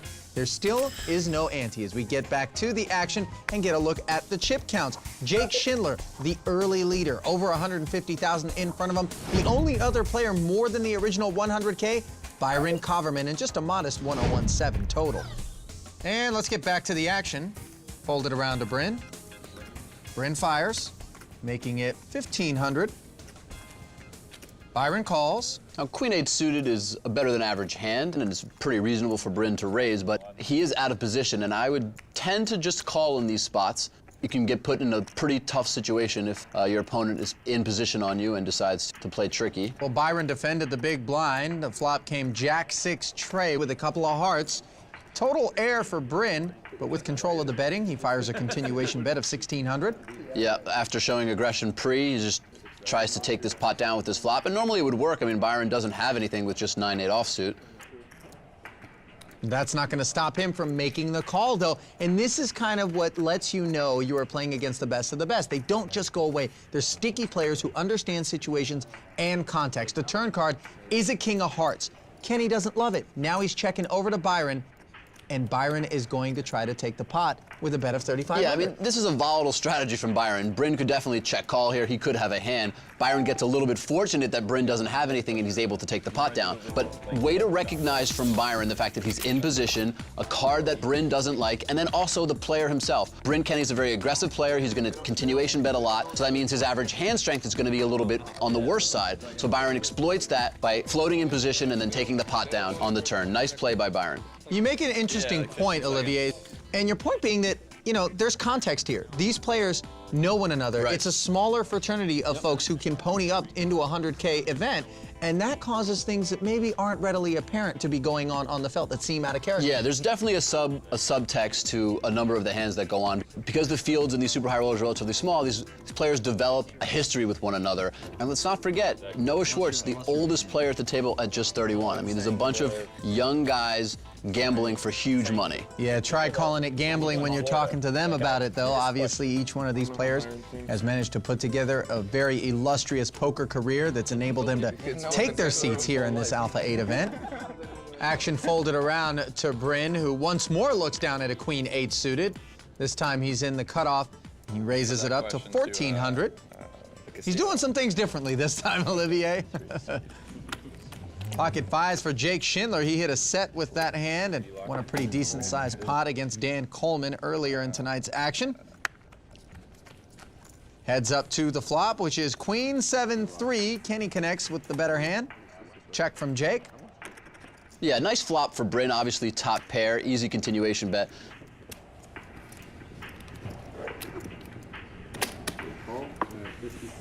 Now, Jake deciding to take one off with pocket fives here. Part of the reason Bryn continuation bets a lot, and just he does have a pair, and it'll be the best hand a bunch. Turn card, the king of diamonds. Jake checking to Bryn, Bryn betting a second bullet. I think he's trying to get some value here from his queen. I don't think he's turning into a bluff. I don't think he'll bet the river no matter what it is, unless obviously it's an 8 or a queen. So I think he's just trying to keep control of the hand, and since he doesn't have a diamond, protect his hand from a potentially river diamond.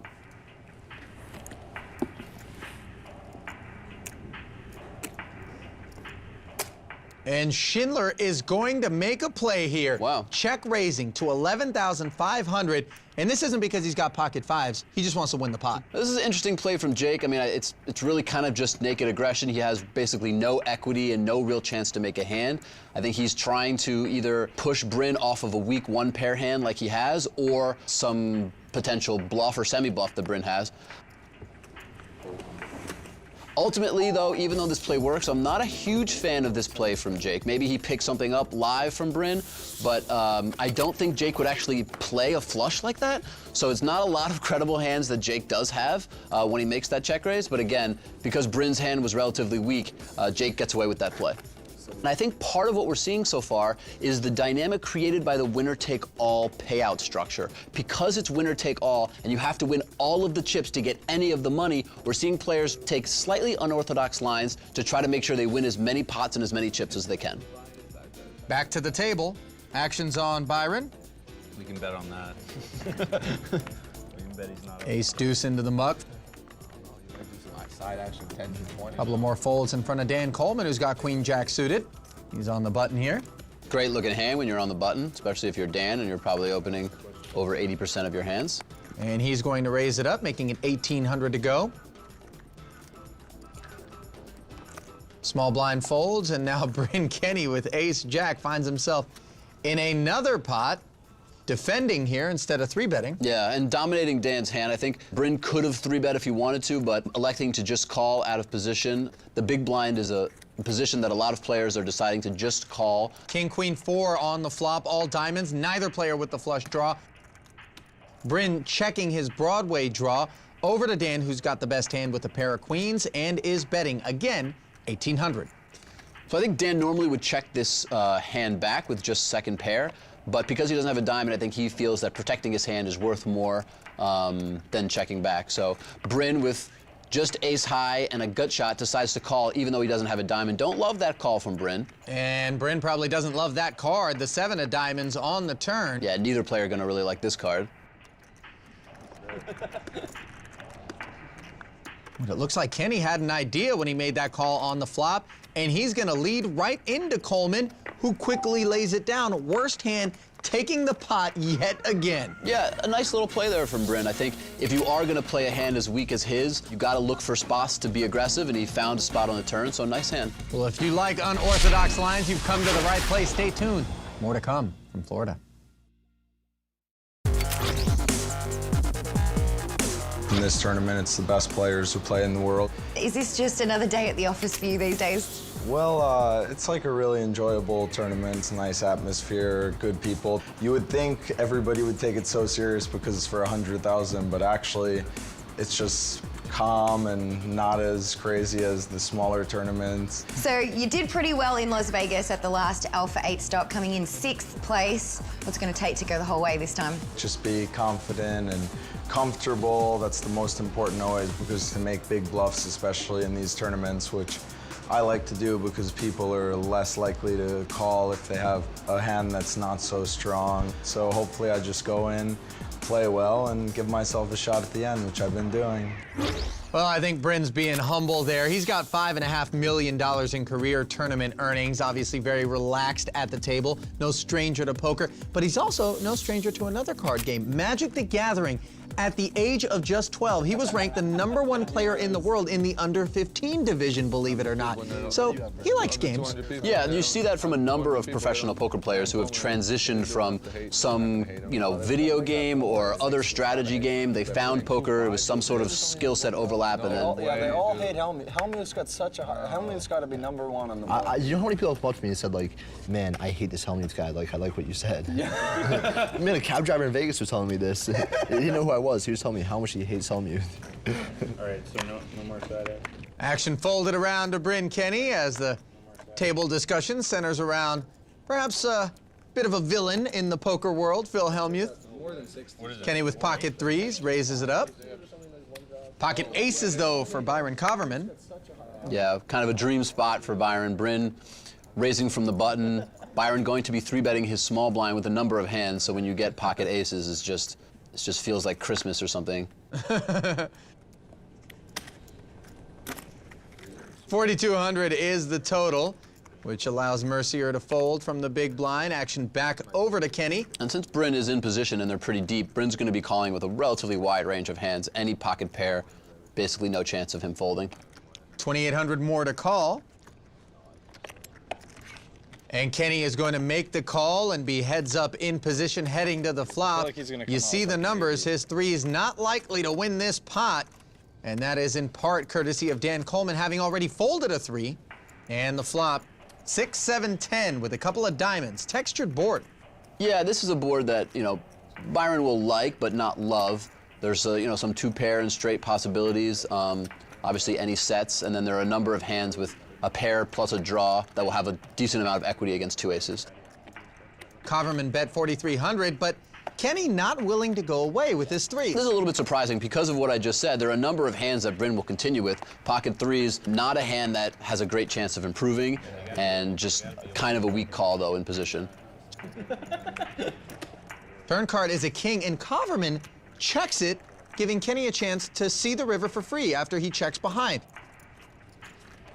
and that river is the queen of clubs. Yeah, a little surprised by Byron's turn check. Not that surprised for Bryn to check back. Oh, wait a minute. If you're surprised by the turn check, are you surprised by the river check now? Well, I think when he checks the river now, he's just trying to give Bryn a chance to just steal this pot. Once the king and queen turn in river, I think Bryn recognizes that pocket threes is one of the worst hands he can have and very unlikely to be the best hand. So now that Bryn bets, he's clearly bluffing here. He doesn't think he has the best hand. Well, not a chance to steal it, but a chance to try to steal it, because Coverman isn't likely to go away with the two aces here. Yeah, I'm actually surprised he's taken this long. I mean, he's so severely underrepresented the strength of his hand after both checking the turn and the river that he just has to call here. There's only been one post-flop bet so far until the river. So I think he is eventually going to call. He's just taking his time to make sure. And Bryn's going to be a little bit disappointed, a little bit surprised to see how strong Byron's hand is. But that's part of the reason that Byron plays his hand like this, is to get someone like Bryn to either bluff or value bet thin. So nice hand from Byron, a little unorthodox line, but ends up getting a river bluff from Bryn and wins a nice pot. Yeah, earns himself an extra $14,500 in chips by taking the line that he did. And Kenney continues to be dealt blows to his stack.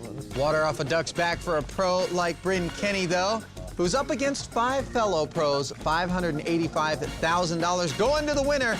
Stay with us.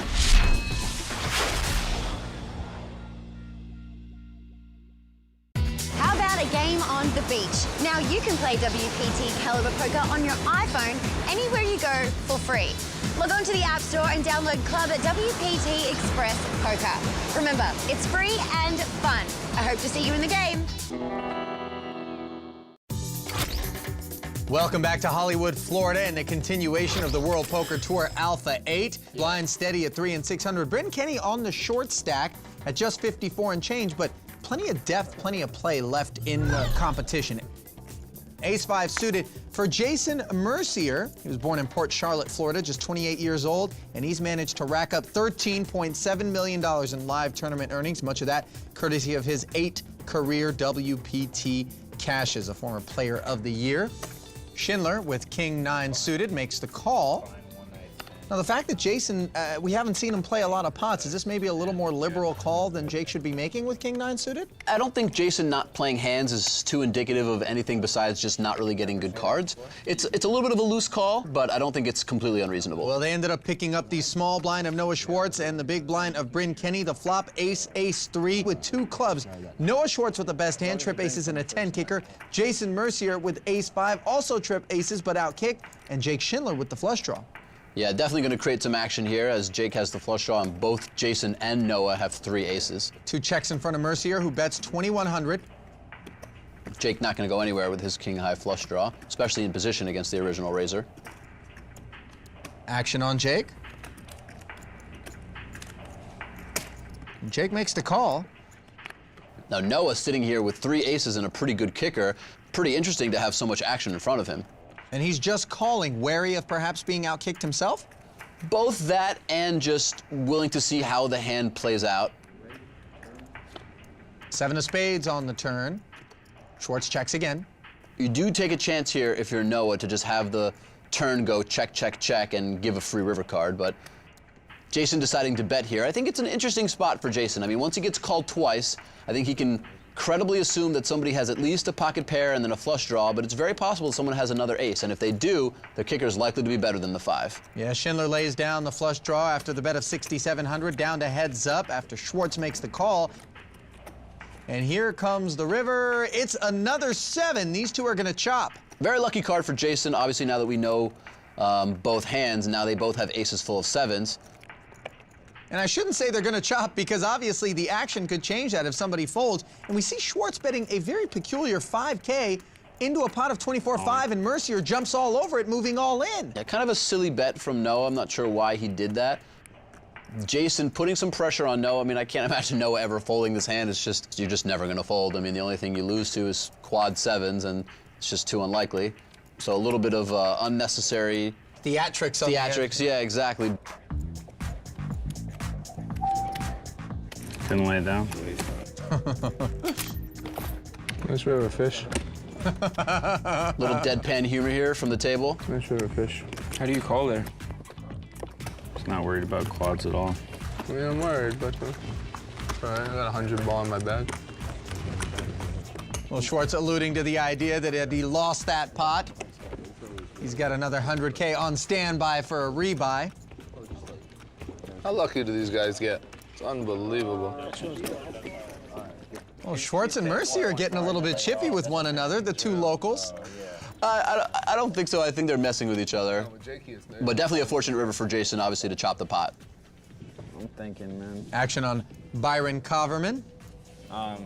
He lays down, back to Mercier. 1,500. This time he makes it 1,500 to go with Queen Jack offsuit. He says pot limit Omaha is actually his best game. Yeah, pot limit Omaha has, in the last few years, become extremely popular. Its no limit hold'em has gotten tougher and tougher to win. Doesn't get much tougher than this sort of lineup. And you guys also can't play And poker. Schindler, specializing in those small pocket pairs.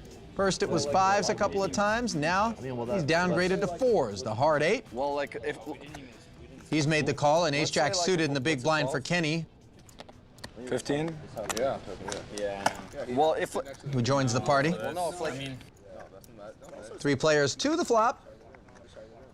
And that flop, ace, king, 10, rainbow. Nut straight for Jason Mercier. Top pair and a Broadway draw for Kenney, who checks it over to Jason. Yeah, very tough situation for Bryn. He's already had a tough time in this tournament, not running great, and I can't imagine him not losing a decent-sized pot here as he flops top pair, strong kicker, and Jason flopping the straight.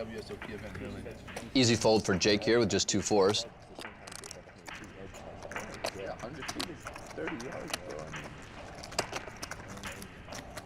Kenney calls the bet of 2,700 from Jason, and the turn brings a 7.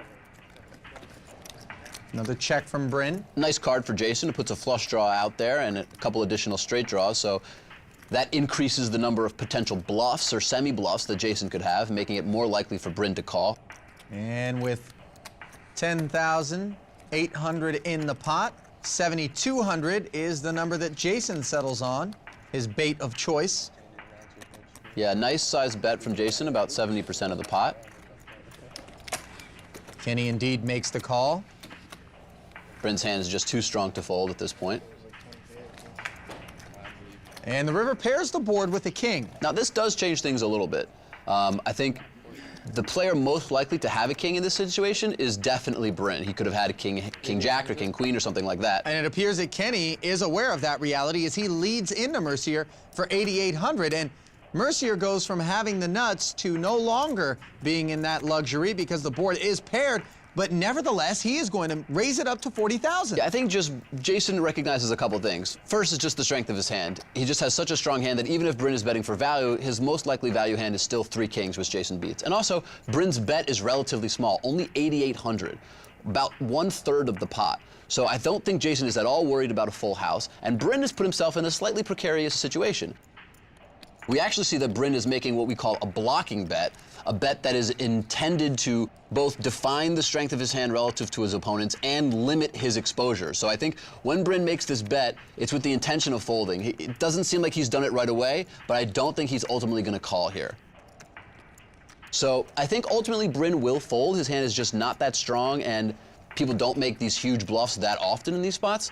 But I don't recommend this type of blocking bet on the river. I think it's better to just check. You limit your exposure even more, and you allow Jason to either bluff or try to get more value from his hand, and then you can evaluate from that position. Kenney mucks it. He gets away relatively cheaply, but in theory, in concept, I do not like these types of blocking bets. Well, it's been a tough day at the office so far for Bryn Kenney, who continues to see his stack trend in the wrong direction. Stay tuned for more high-stakes action from South Florida.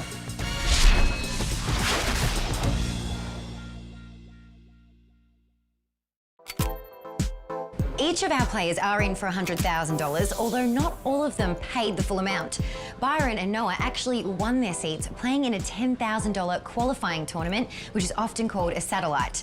For every 10 players that enter that 10K satellite, a prize pool of 1 seat becomes available. And yesterday, we had more than 20 players enter the satellite. So, with Byron and Noah finishing in the top 2, I guess you could say they got in cheap tonight. Talk to me a little bit, Olivier, about this phenomenon of satelliting in, which is what enables a lot of amateurs who maybe aren't bankrolled to be in these larger events to take a seat.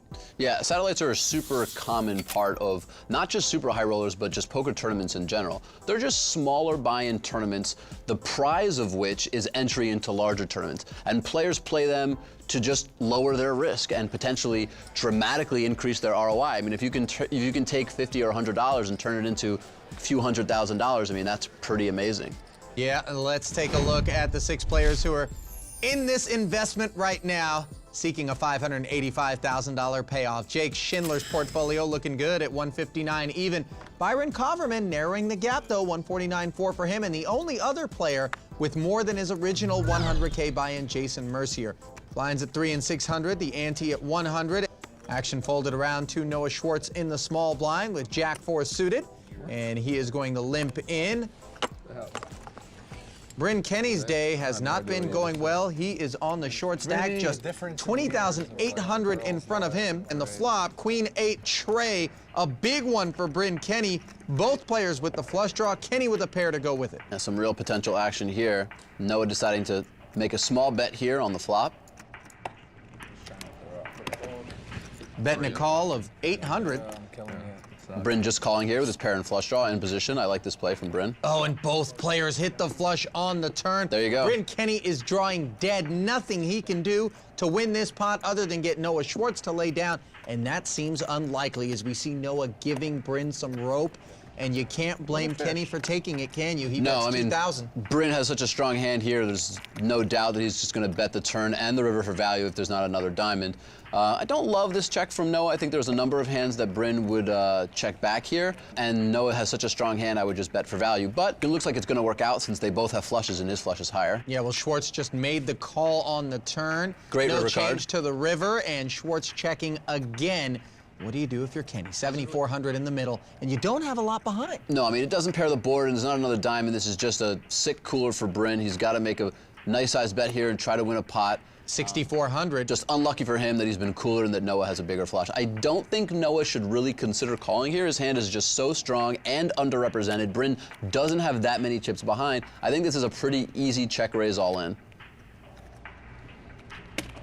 And that's exactly what Noah does. And if you want to know what a man looks like when he's got a sick feeling in the pit of his stomach, take a look at your screen. Bryn Kenney hates what he just saw. So Bryn is in a super tough spot. I mean, obviously he's got an incredibly strong hand. It's blind versus blind. He's got a flush. It's just 9 high, but still, it's a very, very strong hand. The action, though, has created a situation where Noah is basically either bluffing or has Bryn beat. Polarized his range. Yeah, I don't think Noah would ever check raise here for value with a worse hand. So Bryn's really just got to try to figure out how often he thinks Noah is bluffing.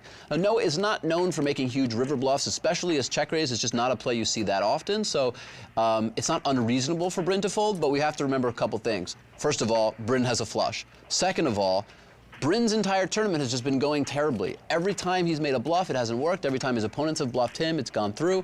It's just psychologically, the first time you make a strong hand, for this to happen is just tough to deal with, tough to lay down. So, you know, Bryn is in a weird spot where he doesn't have that many chips, which means he's getting a good price. Wow, but he's going to lay it down. But at the same time, because he doesn't have that many chips, he doesn't think he's going to get bluffed that often. So a really, really incredibly disciplined fold by Bryn Kenney. Even though he lost the hand, he still played it very, very well. Got to give him credit. Bluff me there? Bluff me? And a nice hand from Noah. I mean, he did win a nice-sized pot. That's one of the biggest folds I've ever made. No way. I swear to God. If I see that I wasn't beat there, I'm going to be on the most insane tilt ever. Wow. That was that good? Had 9-3 diamonds. 9-3 of diamonds? Yeah, okay, yes. 9-3 of diamonds. Oh, no, I can't believe it. We should get back, kid. That's what I'm saying. Wow. Yeah, Noah pretty disappointed he didn't get the rest of Bryn's stack, but That's part of the problem with playing against this high caliber of competition. I know, because I'll see it anyway. You're not going to lie later. Nah, you won't see it. You won't see it. You won't see it. You won't see it, kid. I'll see it on TV. No, I'll tell him block it out. No I'll way. pay him $5,000. No, I got to see that one. Never to show that hand. I got to see that one. I need to see that one. I'll pay him $5,000 never to show that hand on TV, bro. They'll never show it, I'm telling you. I want to see it even if you bluffed me. I'm happy if you bluffed me. Noah Schwarz apparently implying he could pay us not to show the hand. I'm not sure he quite gets how this poker on TV thing works. Hang on, Olivier. I mean, that's $2,500 a man. Let's think about it and come back in a bit. Okay.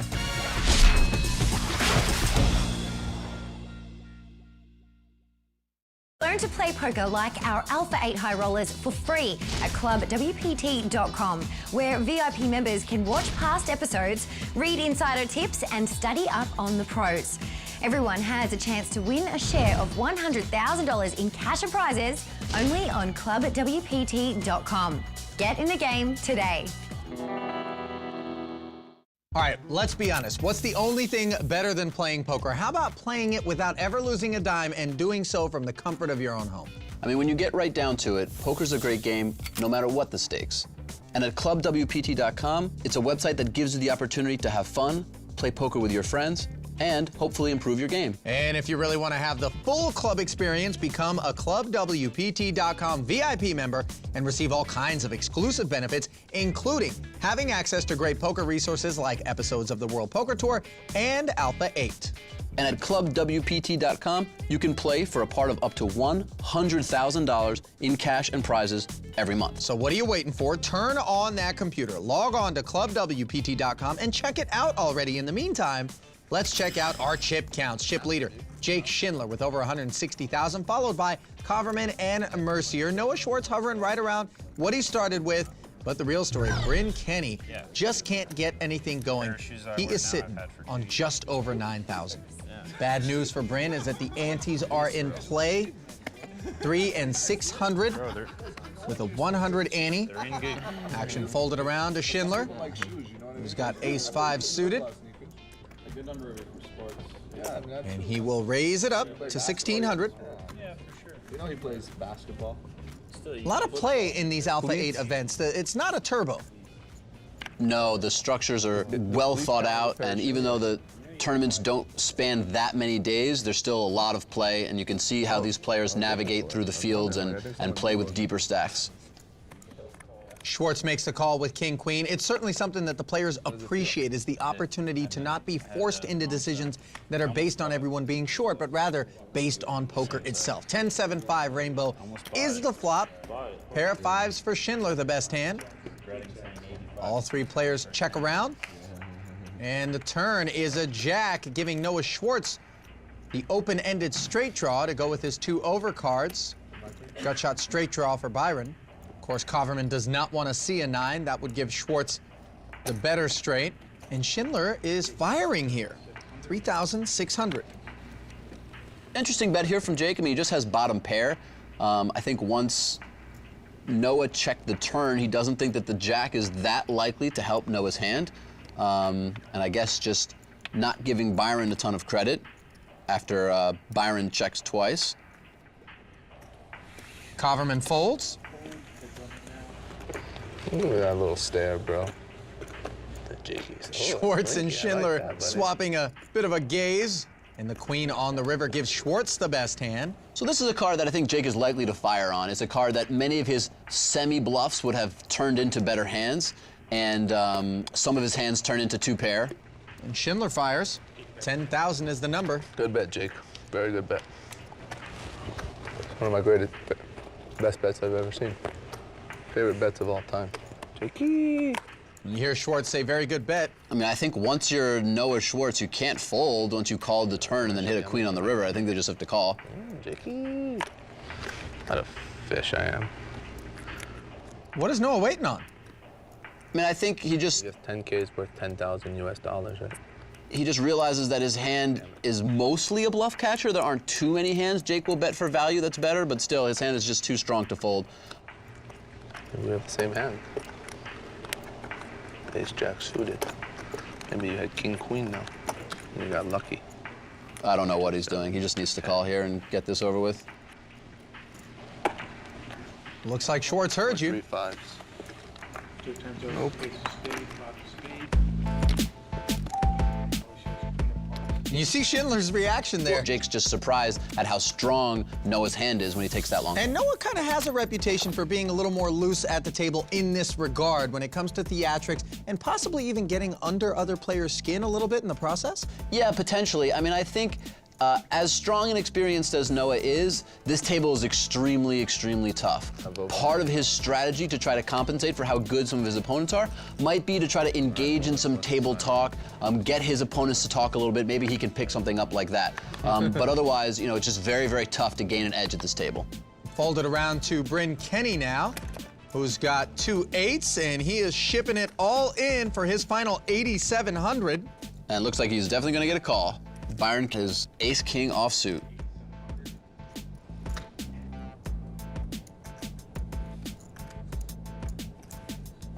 And Coverman is going to smooth call with his ace-king, Olivier. Yeah, I think he would probably call with all of his hands. Bryn's raise is large enough that Byron's not too afraid of somebody overcalling unless they have a very, very strong hand. So I like this. And it's unlikely that anyone would try to squeeze, given that it's an all-in situation. Yeah, and also because Byron has a very strong hand, and he will play a lot of his strong hands just like this. And look at this flop. Byron hits his king, but unfortunately, an 8 came along with it. 3 diamonds on the board, neither player with the flush draw. Set of 8s looking highly dominant, just a 2% chance that Byron can win the pot, and with the deuce of clubs on the turn, it's a 0% chance. Finally, something going right for Bryn Kenney. Yep, Bryn gonna a little bit more than double up here. Well, he is going to end up with just shy of 19,000 in chips.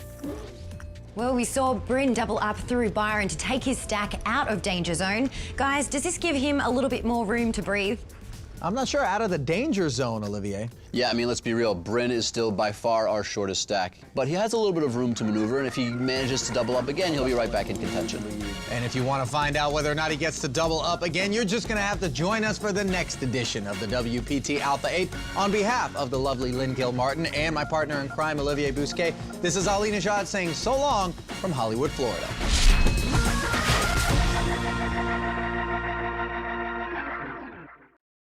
$100,000 gets you in our game, but it takes a lot more than deep pockets to win. This is WPT Alpha 8.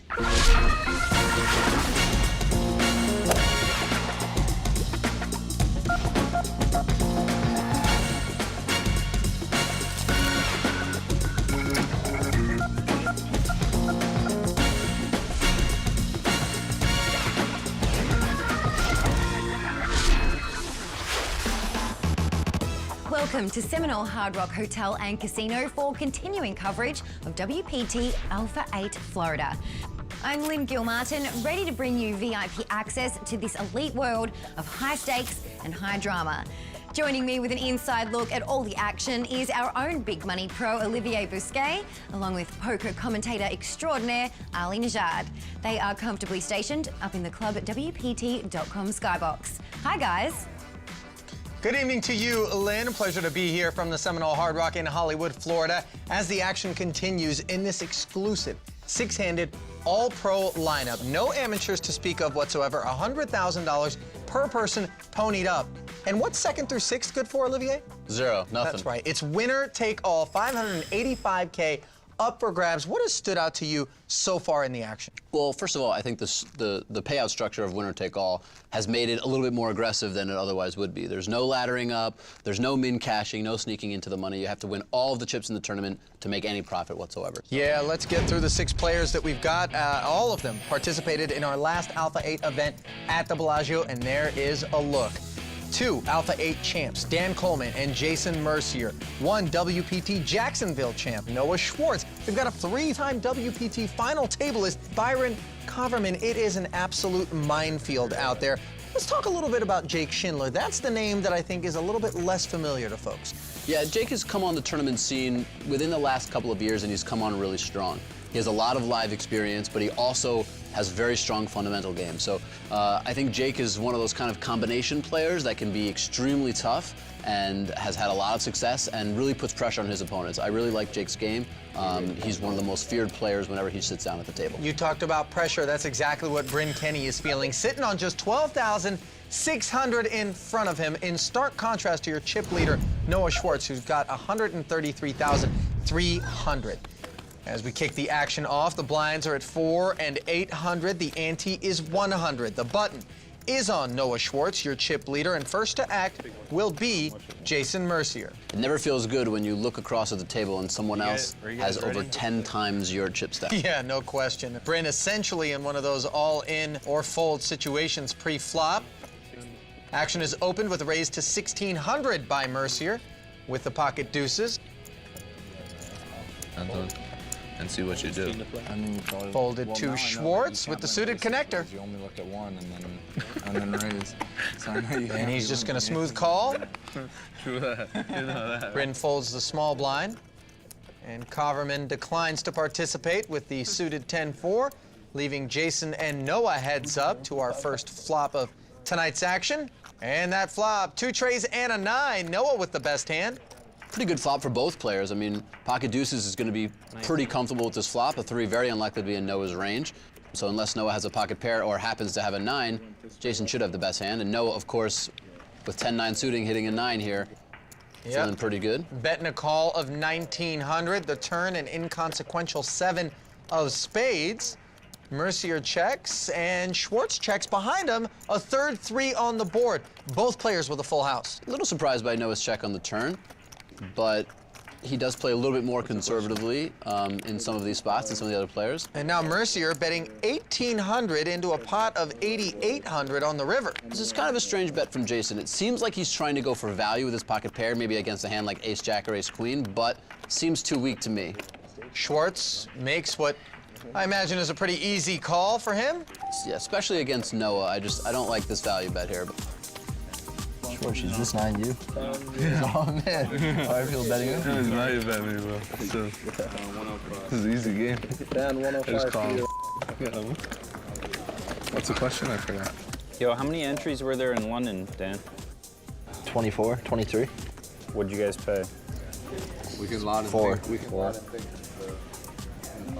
Jason asking Coleman about the Alpha 8 London event that kicked off season 2 of the World Poker Tour Alpha 8. It was an untelevised event. Dan, of course, winning that event, beating Max Altergott heads up. Pretty epic heads-up final between those two. An epic is a fair way to describe Dan Coleman, who we see limping in with ace-jack offsuit. When you look at this man's resume, it is nothing but gold medals up and down and millions in earnings, over 22 million, in fact, in just a single year. I'm sorry, I forgot.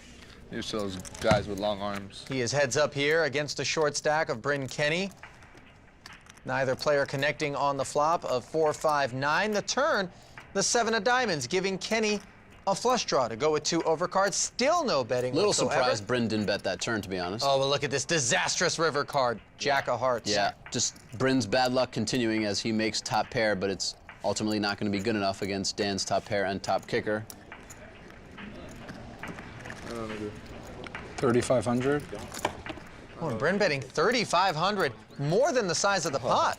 Okay, I call. Coleman begrudgingly makes the call and is happy to see he's got the best hand. 35. Good thing I didn't push pre, huh? Yeah. Wanted to. I know, it's a good check bet. And you can almost see Kenny's not even surprised. Yeah, that's just the way the day's been going for Bryn. He just can't get anything going. Every time he makes a hand, his opponent's got a better hand, and it just can be very frustrating in poker, but sometimes nothing you can do. But just to revisit, I mean, what you said about Dan Coleman, 22 million in a single year, let's not gloss that over. That's just the most phenomenal year that anyone has ever had. He won the triple poker. crown for that in 2014, winning Player of the Year honors from All In, Card Player, and Bluff magazines. But yeah, just an absolutely incredible year. And let's get back to the action. Probably did get me back there. No, I didn't. Folded around to Kenney.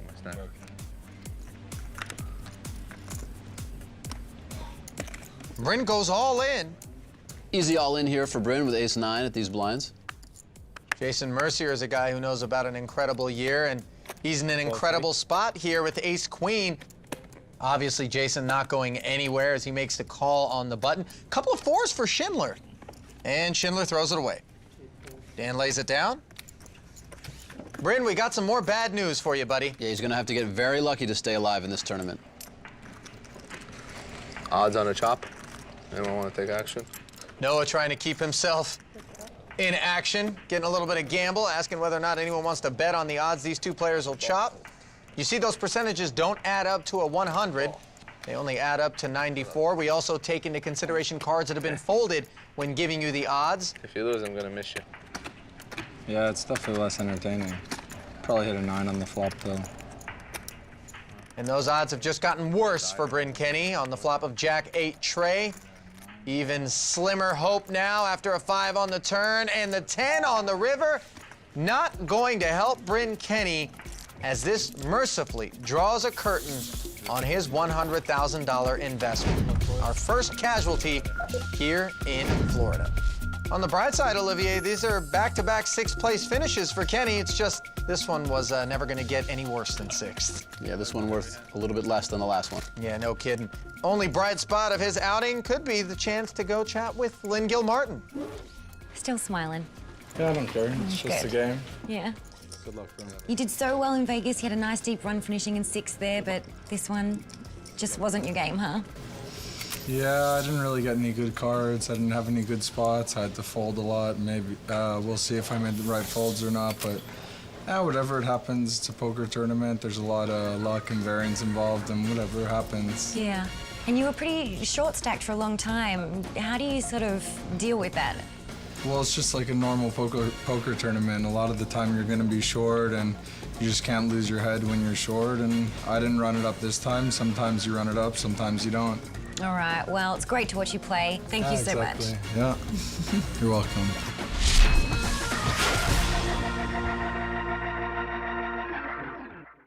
Alpha 8 is sponsored by ClubWPT.com. Fun, exciting poker you can play for free. Don't have the dough for a high roller buy-in but still want to get in the game? Log on to ClubWPT.com and play for free. Become a VIP member and enjoy insider benefits, plus take a shot at a share of $100,000 in cash and prizes every month. Win at ClubWPT.com, but never lose a dime playing poker, guaranteed. Welcome back to the Seminole Hard Rock Hotel and Casino, where 5 players remain of our original 6 from our all-pro, a little bit different, exclusive table that we set up here in South Florida, where the winner takes all. Anything gonna change now that we've lost Bryn Kenney? Not too much. The only thing that could change is as you lose players and get more and more short-handed, players tend to open up their ranges and play a little bit more hands pre-flop. Yeah, 3 players hovering around 140,000. Converman with about what he started with at 100K, and Dan Coleman technically the short stack with 70,000, but with the blinds at 500 and 1K and an ante of 100, he has still got plenty of play in his stack. Jake Schindler, King-Queen offsuit, opens the action with a raise to 2,500. Noah lays down, back around to Byron, who folds over to Jason Mercier, the local with ace-king suited. That's the real king in this pot, and rather than 3-bet, he just calls. So yeah, we've seen this throughout the Alpha 8 tournaments, both in season 1 and 2, players playing their big blind more passively. Since they're capping the action in heads-up pots, they tend to just call with both their strong and weak hands. Look at this flop, though. Queen 10-6 with 2 diamonds. Mercier with 2 overs and a royal flush draw. King-Queen for Jake Schindler, the pair of queens, currently the best hand. But look at those percentages. Mercier, the favorite. Yeah, Mercier just has a huge draw. Plus, we know that other queens have been folded, so Jake has even smaller chance of actually winning the pot. Mercier makes the call. Betting a call of 3,800. And now the turn gives Mercier the best hand with a pair of aces. He checks again. Staying in rhythm, letting the aggressor continue his aggression if he decides to. Jake, I think, could have legitimately bet the turn, but checking back is just fine. The ace is obviously not the #1 card he wanted to see. And a second ace on the river, and it's not a card that Schindler actually minds. In fact, he's perhaps more comfortable seeing the second ace than he was seeing the first. No doubt about it. Really makes it less likely for Jason to have an ace. I'm not exactly sure what Jake's thinking about, to be honest. I would have already called this bet. I can't really imagine folding here. Yeah, Mercier bet 7,700. Not a huge bet, really about just half the pot. Schindler does not look comfortable. Yeah, maybe Jake just has a live read or just a live sense for what's going on. He just feels that Jason is strong and is not sure what to do. You know, sometimes it's tough when your live sense of the situation conflicts with your theoretical understanding with what to do.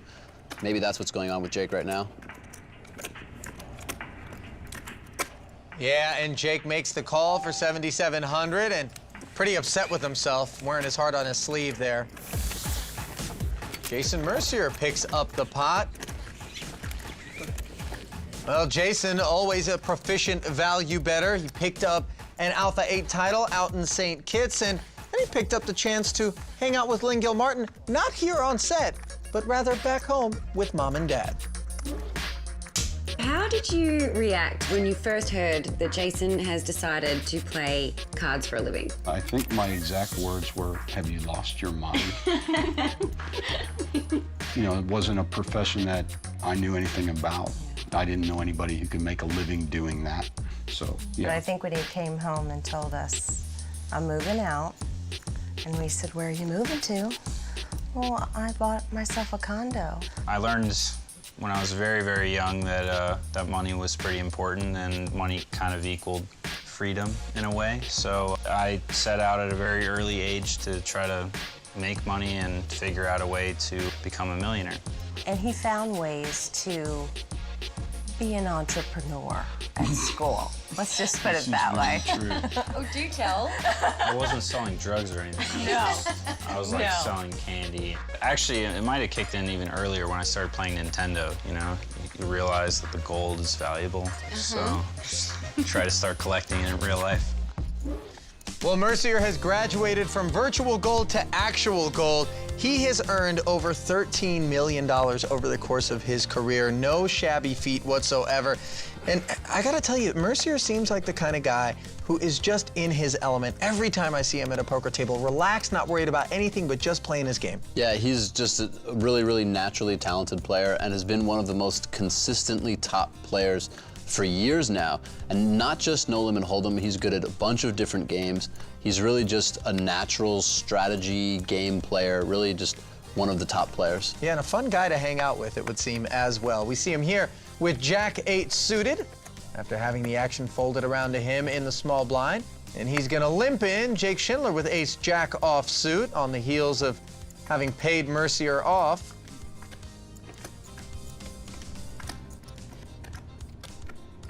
I was gonna put a tax on this pot, raising it up to 4,200. I like this bet from Jake. It's got a decent chance that he'll be dominating some of Jason's limping hand so he can build the pot. Mercier makes the call and out flops Jake. Jack 8, top and bottom pair. Just top pair, top kicker for Jake. Mercier checks it over to him.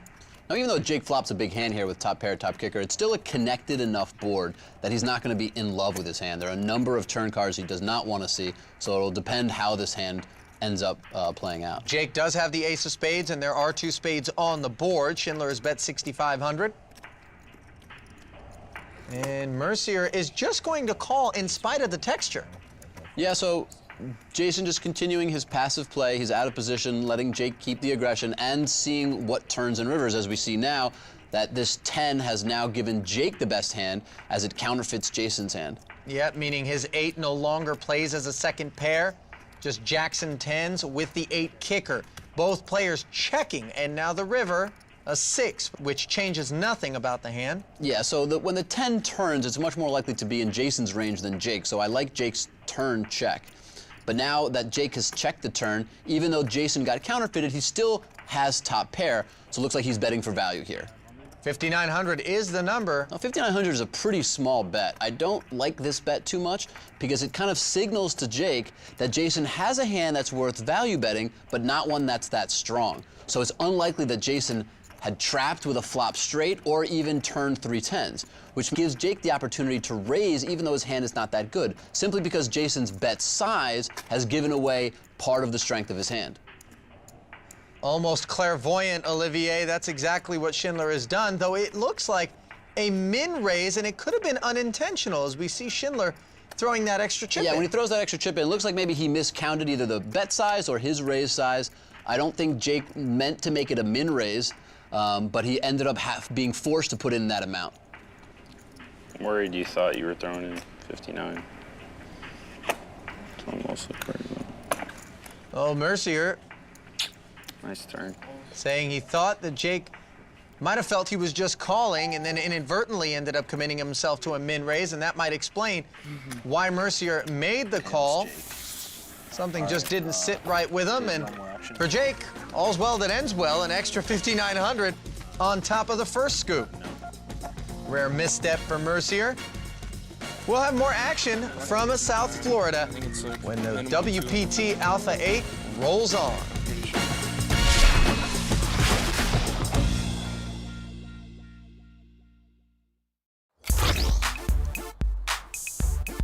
Now, Matt, why do so many poker players seem to play golf? I think there's a couple reasons. I think one is they spend so many hours indoors at the poker table, so they want to get outside and see the sun. The other reason is the action. I think it's fun to come out here with your friends, put a few dollars on the game, and see what happens. Now, how do you think Jason's game is going today? Oh, yeah. He should stick to poker. All right. Are you helping him along, or are you just loving watching him suffer? No, I like to watch him suffer. It's good. A little too much. Jason, you're great at poker. You're great at basketball. Golf? What went in there? That's the same thing on the dang puck. Is that a question, or are you just gonna needle me? I'm just needling. I gotta say, for somebody who golfs as poorly as Jason does, how the heck did he get a hold of a Titleist hat so quickly? He's got a good attitude about it, too. He's got the right wardrobe, that's for sure. Golf can be so frustrating. Maybe that would explain why it is that he eventually resorted to just throwing the ball toward the hole. That one was pretty close, actually. That was pretty close. Well, he plays basketball quite a bit. Oh, wait a minute. Oh, Drano. That's got to be a three-pointer, right? That's one way to get the ball into the hole. All right, Jake Schindler is your chip leader with 165.8. Right in the middle is Mercier. And on technically the short stack is Dan Coleman. The blinds have been kicked up to 6 and 1,200, and the ante has been doubled to 200. Yeah, you know what? Buttons on Schindler here. Coverman folds. Mercier with the ace-8. 24. Makes it 2,400 to go. Jake lays it down. Action on Dan. Coleman with 5-6 suited in the small. Well, seems like Coleman might have an idea here. He's got 8,000 of them, in fact. 3-betting. But now it's Noah Schwarz with 2 7s behind the 3-bet. This is an interesting raise from Dan. I mean, I like it. This is the type of play that I make in the small blind. You're going to be 3-betting a number of your strong hands and then taking some bluffs to add to that. And 5-6 suited is the hand that can play well post-flop, can be a little bit disguised. The real question is, what is Noah going to do? He's got a late position raiser from Jason and an aggressive 3-better from the small blind with Dan. He decides to 4-bet his hand. That's a very aggressive way to play his hand. Obviously, it's going to work because Dan just has 6 high. Schwarz, go easy on me. You know, if Dan did decide to move all in there for his stack, I wonder if Noah would have called. It would have been a tough spot to be in. Noah is no stranger to tough spots. He actually defeated Bryn Kenney to win his first WPT title for over $400,000 in season 11. He's got over $4.5 million in live tournament earnings. What are you doing that with? You must have had kings. Three hands, guess. You must have had kings. They matched. That's one guess. I'm telling you, they matched. Bit of trivia about Schwarz. He was a highly recruited left-handed pitcher coming out of high school. I'm getting smacked by her. I'm getting swindled by Schindler. Come on, bro. Schindler the Swindler. That's your new nickname, buddy. Well, Schwarz actually injured his elbow freshman year of college at Florida International University, where he was on an academic and baseball scholarship, and that ended his career, but started his other career. Pocket 3s for Schwarz, who makes it 3,000 to go. He's been called by Coverman. A little bit of a loose call. I mean, he is on the button, but still, ace-9 offsuit doesn't really play that well post-flop. No. Let's get him, guys. Right, Coleman? Let's get him. Jake Schindler, with Jack 10 offsuit, has made the call as well. 9-7-4 on the board. Coverman with the best hand. Schindler checks his 2 overs and gut shot straight draw. Schwarz checks as well, and Coverman closes the action with the check. Not a big fan of that check. And the turn card. It's a 3. Schwarz now with the best hand, a set of 3s. When you have ace-9 on this type of board, there are just so many cards you don't want to see. It makes sense to both bet for value and just to protect your hand from bad turn cards. So, not a fan of Byron's check on the flop. It looks like it's Jake Schindler who's going to be doing the betting. I like this play from Jake after seeing 2 checks and the 3, which should theoretically not help that many players. Schwarz just calls with the set. Now, Byron's got the decision. It's unlikely for either Noah or Byron to have been helped by the 3. We obviously know that Noah was. Jake, with 2 overs and a gut shot, takes a shot here on the turn, and unfortunately for him, both players have good hands. Both players call him. And the river pairs the board. Schwarz now with the full house. 3s full of 4s. Action on Schindler. So I think if Jake was heads up in this situation, after having bet the turn, he would, very possibly take a shot on the river to try to win the pot. When he gets called in 2 spots, both by Byron and Noah, though, I think it'd be a little ambitious for him to try to win this pot now.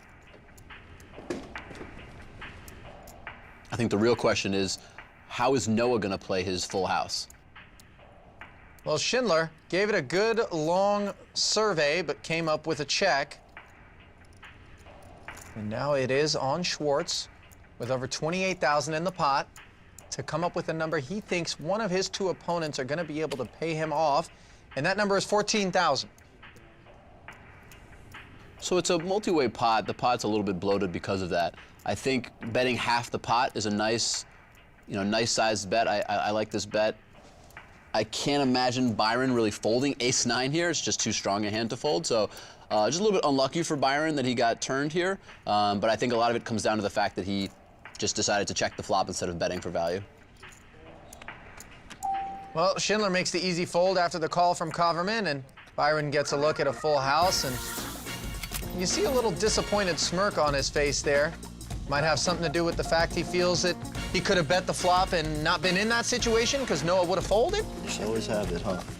Yeah, I think definitely that look on his face is just like, took a little bit of a strange line and paid for it. Got a little unlucky, but ultimately can't fold on the river. Well, Noah Schwarz certainly isn't complaining. Will his run continue? Find out as the WPT Alpha 8 rolls on. How did you get to be 31 years of age, living with this view and buying into $100,000 poker tournament?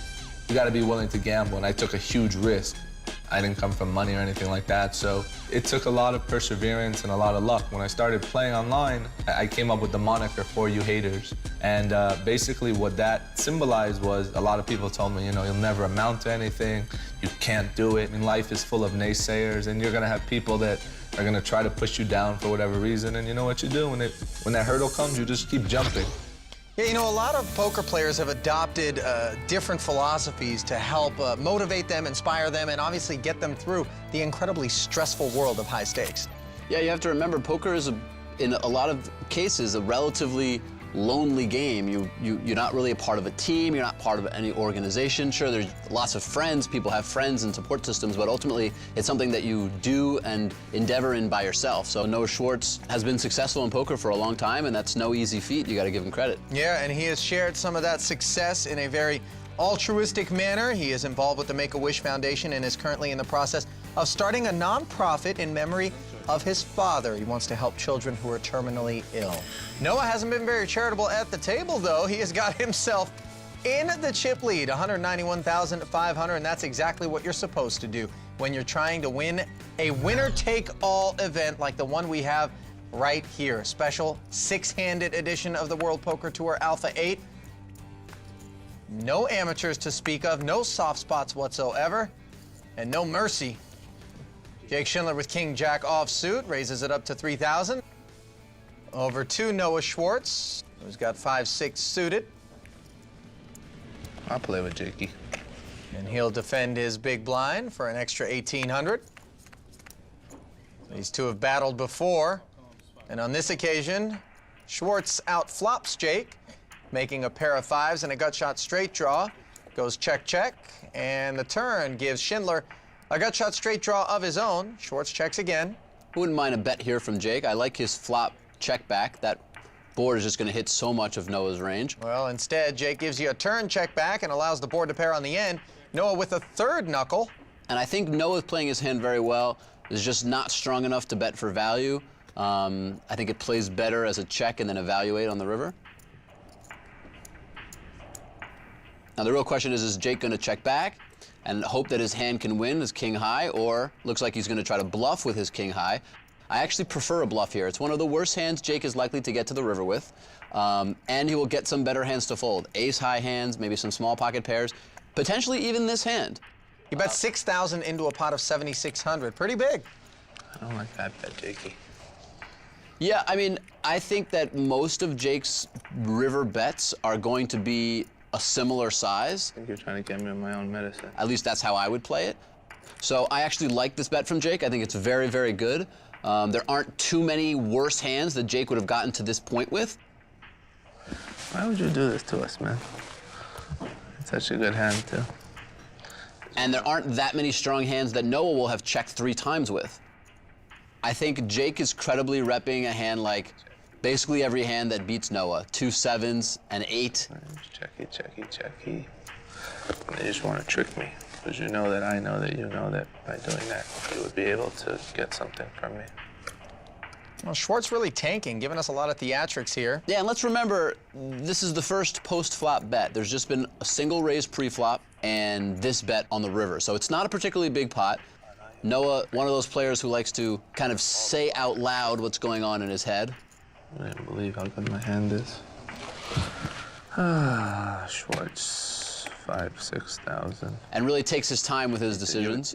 We'll see if he's able to come up with the right one. He's gonna have like... Yeah, I'm not giving it to you this. Wow, and the winning hand hits the muck. What am I doing? Nice hand, Jakey. Thanks, Noah. Yeah, I mean, I think Jake's line of check, check, bet the river is not a line that, at least in live poker, players are taking that often as a bluff. It's actually a line that I take quite often, and a lot of heads-up players are starting to take more and more often. Turned to queen and everything. What happened here? Jake pull you off the hand? Yeah, he got me. Nice read by Dan as he sits down. This time I just felt like he had me. Yep. Yeah. Normally I don't think he has me, but this time I think he had me. We knew Coleman had good reads, but right away on arrival with no information? That's impressive. Moving on to the next case. In this courtroom of high-stakes poker. DC would just be a drone. Oh. Whose big blind is it? I'm out of here. I would never raise your blind. Action folded around to the small blind of Bryn Kenney. We've mentioned before that Coverman's passion is not actually poker, at least not his #1 passion. That would be soccer. He is a former soccer player, or footballer, as they would be calling it elsewhere in the world. He says one day he hopes to coach kids and coach soccer. He's raised it here to 4,000 with ace-4 offsuit, and he's going to be heads up and out of position against Jason Mercier, who defended with 3-4 suited. Both players flop bottom pair. Bryn was way the best of it. Ace-4 offsuit. It's kind of a tough hand to play out of position in a raised pot. I probably would have preferred just limping if I were Bryn. Well, Bryn 43. reaching for chips, and he says 4,300. You know, he started playing poker in high school after seeing the movie Rounders. Done pretty well for himself. He's got over $3 million in live tournament earnings. Jason Mercier calls the 4,300. The turn card puts a second club out there, giving Jason a flush draw to go with bottom pair. Bryn was still the best hand. Yeah, he's checked it. So after getting called here, Bryn doesn't think he can get that much more value from his hand. Now the action's on Jason with 17-6 in the middle. 87. Jason picks up a flush draw to go with his bottom pair, decides to bet it. I'm not a huge fan of this bet. I think there are enough bluffs in Jason's range, whether they're outright floats or straight or flush draws with no pairs, that I would be betting most, if not all of those hands. I probably would have just checked my pair and flush draw and waited to see what the river brought. Instead, Mercier bet the 8,700, and he's been called by Bryn.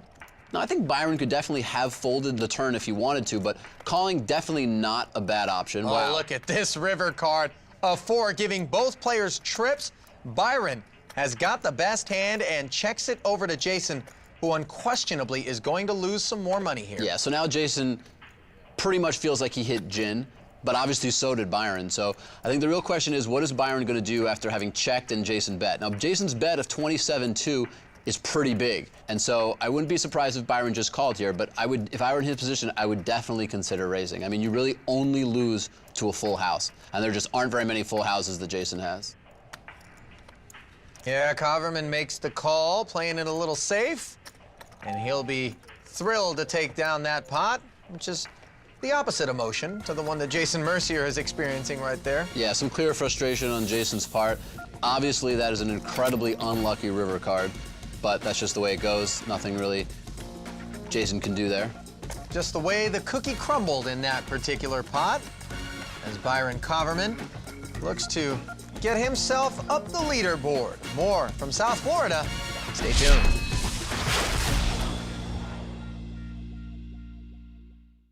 Enjoy a poker game anytime you want. Now you can take the fun of Hold'em anywhere you go with Club WPT Express Poker. Grab your iPhone and download Club WPT Express Poker from the App Store. It's fun and free. What are you waiting for? Get in the game and play.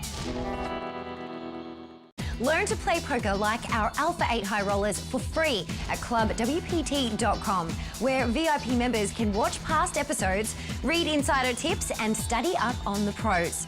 Everyone has a chance to win a share of $100,000 in cash and prizes only on clubwpt.com. Get in the game today. Well, it certainly is all about getting in the game, isn't it? And the easiest way to do that is, of course, log on to clubwpt.com. On clubwpt.com, you can play fun, exciting poker with your friends for free. And if you really want to enjoy all the special benefits of Club WPT, you should become a VIP member. You get to enjoy a host of great benefits, including some great poker resources like past episodes of World Poker Tour and Alpha 8. At clubwpt.com, you can enjoy unlimited poker and play for a part of the $100,000 in cash and prizes that are given away each month. That's right, each month. You can even win seats to big WPT events, so get to your computer and log on to clubwpt.com. In the meantime, let's send it down to the table where we find Noah Schwarz, your chip leader, at 182,700. On the other end of things, we have Dan Coleman with 61.3, and you're tempted to think that's bad shape, but really, with the blinds at 6 and 1,200 and an ante of 200, Coleman's still got a ton of play and depth. Yeah, over 50 big blinds. I mean, Dan has obviously got some work to do because he's got to get all the chips in the tournament to get any money, but he's still got plenty of room. Action resumes with Coleman on the button. Mercier has laid it down over to Schindler, who does the same. And Dan looks down at 9-6 suited.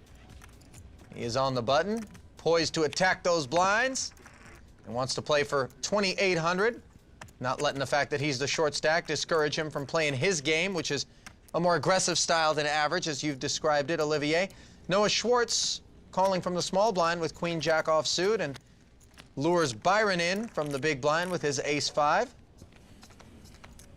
Three-way action to the flop, which is 8-8-6. Coleman with the best hand. Now, Dan, not just with a 6, but also with 2 backdoor draws, a straight and a spade draw. And yet it's checked around, and the turn is a 10. Coleman picks up a flush draw and a gut shot straight draw, checked around to him, and again he closes the action with a check. Yeah, interesting passive play from Dan, and it looks like it's going to work out as he rivers a flush here, and Noah Schwarz rivers 2 pair 8s and jacks with the queen kicker. Modest pot, 9,400 in the middle. And Schwarz is going to bet 4,800. Easy fold for Byron. And just a call from Coleman. That's very surprising. I mean, sure, Dan does lose to a better flush or a full house, but both of those hands are pretty unlikely, especially since the turn wasn't bet. This is depressing. Good hand, Daniel. And Noah only bet half the pot on the river. Oh, you bet yourself over there. I gotta bet once in a while. Took that on my playbook, huh? Yeah, I mean, I thought I would have the best hand a lot. I would almost always raise that river bet from Noah, try to get value for my flush if I was Dan. Well, something tells me Noah's not sending a text to anybody about that pot.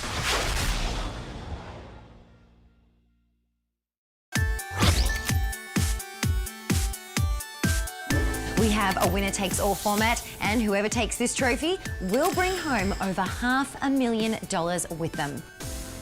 Yeah, and when Lynn says take all, she means take all. Not just the cash, but of course, that beautiful King Power Unico titanium watch made by Hublot, as well as monster 24K headphones, and of course, that coveted Alpha 8 trophy. Good-looking piece of hardware, and not a lot of those floating around, but two players at our final five here have one of those trophies, Dan Coleman and Jason Mercier, as we return to the action, which has been folded around to Mercier. Blinds at 8 and 1600, ante-steady at 200, and Mercier opens it up with a raise to 3,200.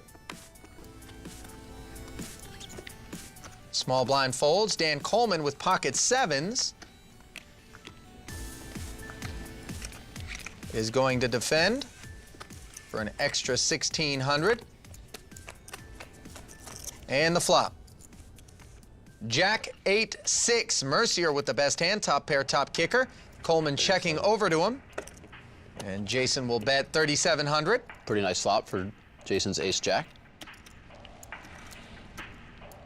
Dan not ready to relinquish his pair, makes the call, and we head to the turn. Deuce of hearts. The deuce doesn't change too much. Does put a flush draw out there. And Coleman is checking again over to Jason. These are two former Alpha 8 champions. St. Kitts for Jason Mercier. London, our non-televised event for Dan Coleman in season 2. And also just two world-class players among world-class players. I mean, really two of just the very best. This time, Jason bets 10,200. Puts Dan in kind of a tricky spot. He has a pocket pair here, so it's tough for him to improve. And if Jason has him beat, he'll have to probably face a tough river bet. Yeah, you gotta remember, it's not just about the call that you're making on the turn, but the one you may be faced with on the river as well, when the board texture could change. Well, no river bet needed as Dan folds the sevens and Mercier takes the pot.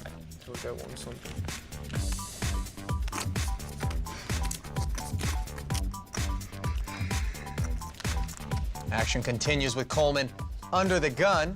Youngest player at the table, just 24 years old. But his presence vibes much more veteran than that. Yeah, he's been playing poker for a long time. He's played a lot of hands thanks to the internet. Queen Jack for Dan. He makes it 4,600 to go, and it's over to Jason Mercier. Interesting spot here for Jason. They're five-handed, so even though Dan's raised technically in early position or under the gun, it's just five-handed. And Jason's in the small blind, a notoriously tricky position to play. Honestly, with this hand, I could see Jason doing any of his options, folding, calling, or three-betting. Now he opts for the fold. It's tough to really argue with whatever decision Jason ends up coming up with. He's a very thoughtful, very deliberate player, so him deciding to fold there should be instructive for players. 9-7 offsuit for Schindler. He'll defend. And you see really the difference between the big blind and the small blind. Obviously, Jason's hand with ace-9 suited is so much stronger than Jake's hand with 9-7 off. But Jason ultimately decides to fold, and Jake really with an easy defend from the big blind, getting a better price, capping the action. These are very important differences between the two positions. Flop comes Jack 9 tray, nines for Jake, jacks for Dan.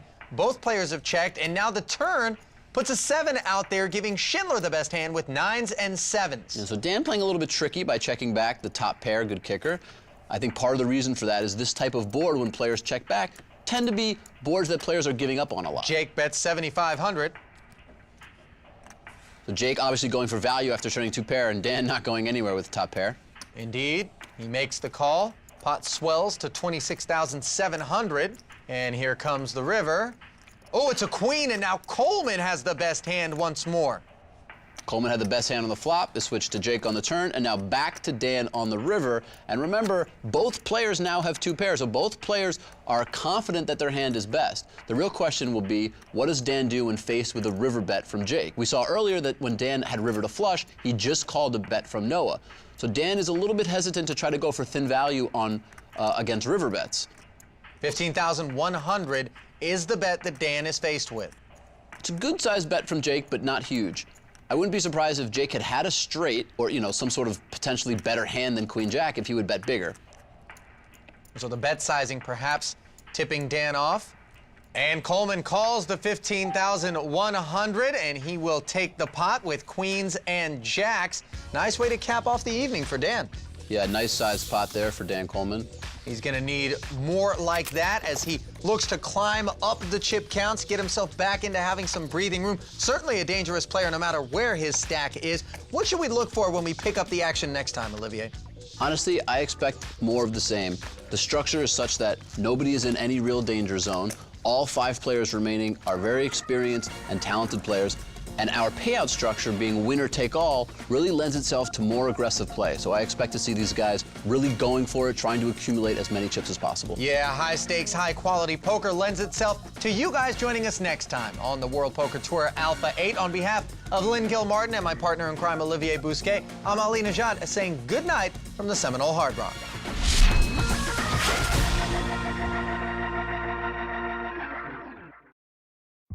It's survival time for our super high rollers. Tonight, we'll determine who has a real chance at taking the title. This is WPT Alpha 8.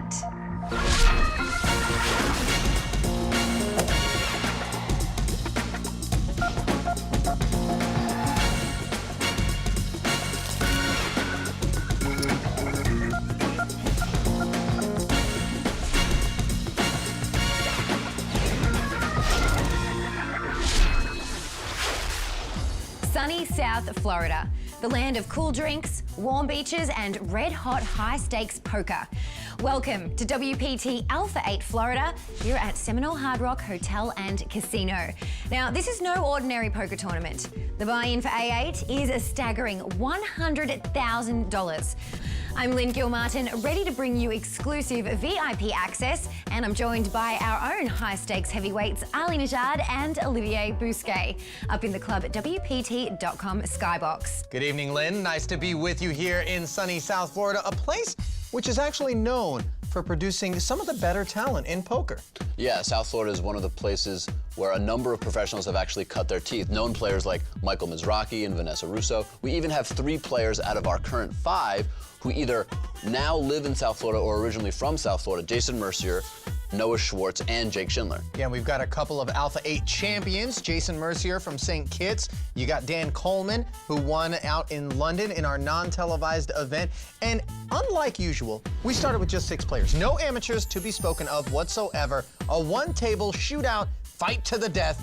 Only one person walking away with any money. That's first place. Winner take all, 585 grand. As we take a look at the chip counts, Dan Coleman and Jason Mercier finding themselves on the short stacks, the 2 former champs. And Mercier is gonna start the evening off with pocket kings here. The blinds are at 1 in 2,000. The ante is at 300, and Mercier is gonna min raise. Yep, Jason tends to raise pre-flop, slightly smaller than some of the other players, either a min or just over a min raise. And what's the logic behind that? You're getting a good price to win the blinds and antes. You're risking less. But you're also incentivizing them to call more often. That's true, and that's part of the reason that some players have started to make slightly larger raise sizes. I think the key here, though, is that Jason has started this hand relatively short stacked. So the effective stack size is also dictating the raise size. He's also got the other short stack in Dan Coleman along for the ride, who's in real bad shape with King Jack offsuit. And Byron Coverman defended from the big blind with 8-4. Flop deuce, tray 5. Coverman with the open-ended straight draw. Checks it over to Mercier, who also checks it. That's pretty surprising, Jason's check. Maybe he's hoping that Dan Coleman will take a shot and then he can check raise all in. No dice, though. Dan checks as well, and that's a disastrous turn card for Mercier. The 6 of diamonds, giving Coverman the best hand with a 6 high straight, and Mercier is drawing dead. Byron comes right out with a bet of 6,700, and if you're Jason, I don't think you can fold to this bet. After checking the flop, you've really underrepresented the strength of your hand, and Byron can have a number of draws here. The 6 puts a second diamond on the board, and there are a number of straight draws, 7-8, 7-9, hands like that Byron could be semi-bluffing with. Mercier makes the call, Coleman out of the way, and to the river we go. And that river, the 7 of clubs. Coverman is upgraded to an 8 high straight.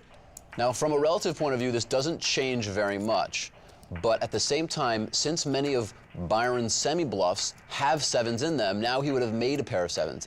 I don't think he'd be likely to try to value bet those hands. He'd be more likely to check and hope that his 7 was good. So when he does make a bet, and he does make a pretty hefty bet of over 20,000, I think Jason can take those hands out of his range.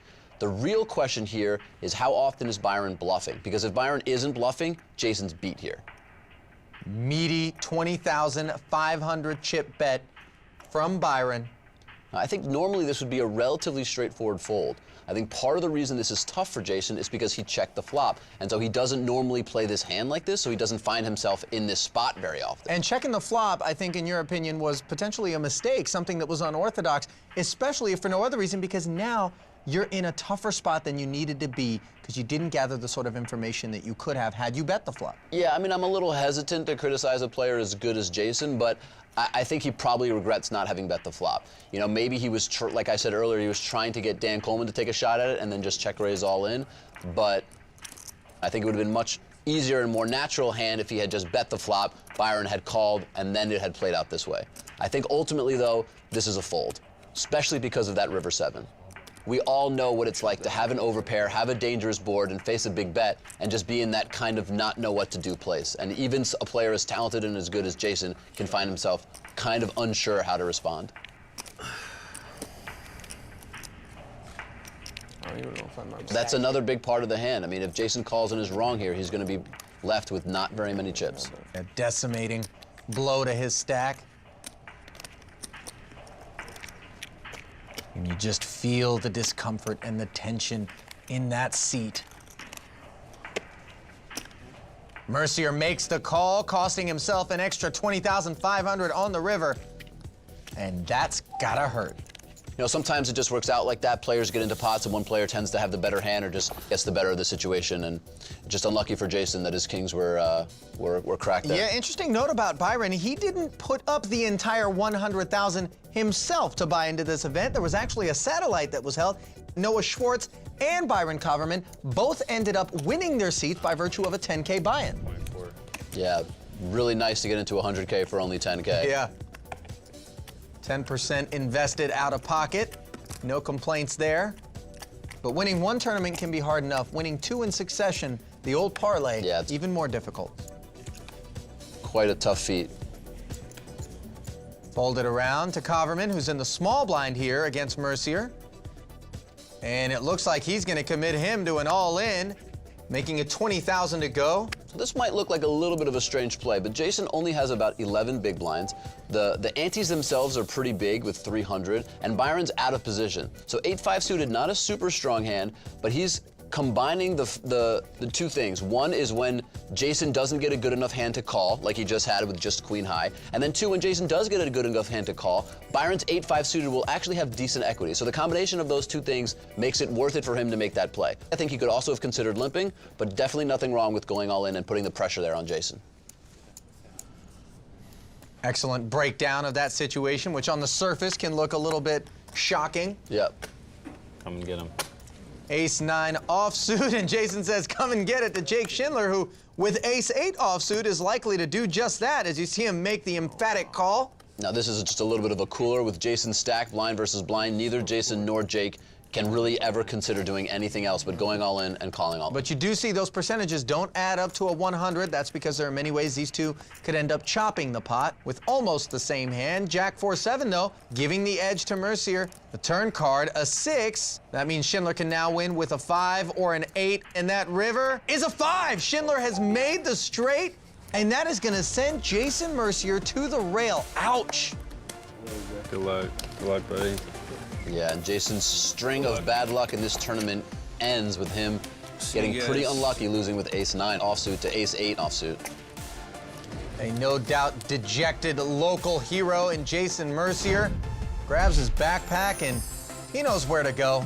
Down to visit with our Lynn Gilmart. Oh, Jason, I know busting out must be hard, but then with a cooler like that, that's got to sting. Yeah, I mean, I was kind of short stacked, so, you know, I was kind of hoping to win that hand and then run it back up, but yeah, it wasn't meant to be. And this is your home turf here in South Florida. I'm sure winning a title here would mean the world to you. Yeah, it would have, but, you know, came up pretty short. And, yeah, I actually haven't ever won a tournament in Florida, but it's one of the things that I'm going to keep playing them, and then hopefully I'll win one. Everybody's playing really well. It was a very tough field, and, you know, we're all professionals, so I knew it was going to be tough, and yeah, it is what it is. All right, thank you so much. No problem. Yeah, you sense the disappointment there. Jason, shocking that he hasn't won a tournament in his home state of Florida yet, but there's no question at some point we're going to find one of those line items on his resume. Stay tuned. More Alpha 8 coming up.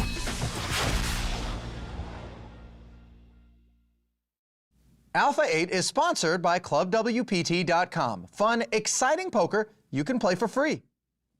Don't have the dough for a high roller buy-in but still want to get in the game? Log on to clubwpt.com and play for free. Become a VIP member and enjoy insider benefits, plus take a shot at a share of $100,000 in cash and prizes every month. Win at clubwpt.com, but never lose a dime playing poker, guaranteed. Welcome back to the Seminole Hard Rock Hotel and Casino, where we just saw the exit of the local hero, Jason Mercier. An unfortunate ace-9 against ace-8 situation, leaving 4 players in the hunt for that first place prize. And Olivier, as we've talked about, second, third, and fourth are worth nothing. Dan Coleman currently on the short stack with about 57,000. Yeah, I mean, I think from Dan's specifics chip stack point of view, I don't think he's going to necessarily be playing that much more aggressive, because regardless, he wouldn't be able to sneak in the money.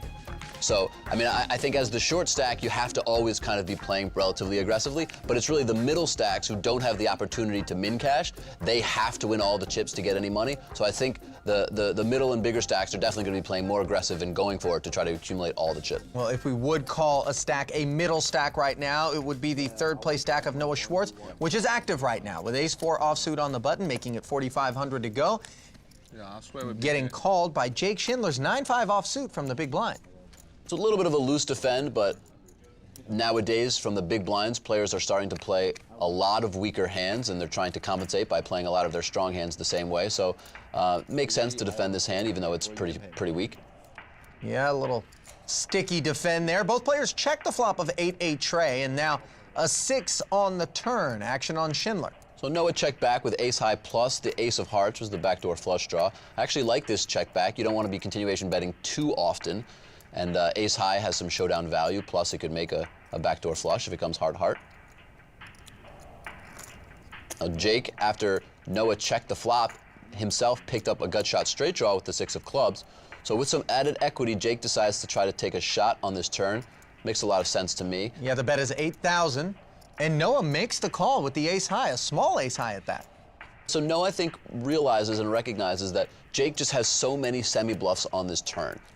The real question is what's going to happen on the river. The 2 of spades is just not a card that completes too many draws. It's not a dangerous card like a 7 or a 9. The 2 does complete 4-5, but besides that, doesn't really complete much. So most of Jake's semi-bluffs on the turn are still bluffs on the river. So if Noah thought that ace-high was good on the turn, he might decide to continue calling down with ace-high here on the river. Well, he's going to be faced with a call of 21,500 after that bet from Schindler here with just 9 high. And no matter how much your logic may tell you to call, when you're in that seat and you're facing that big bet.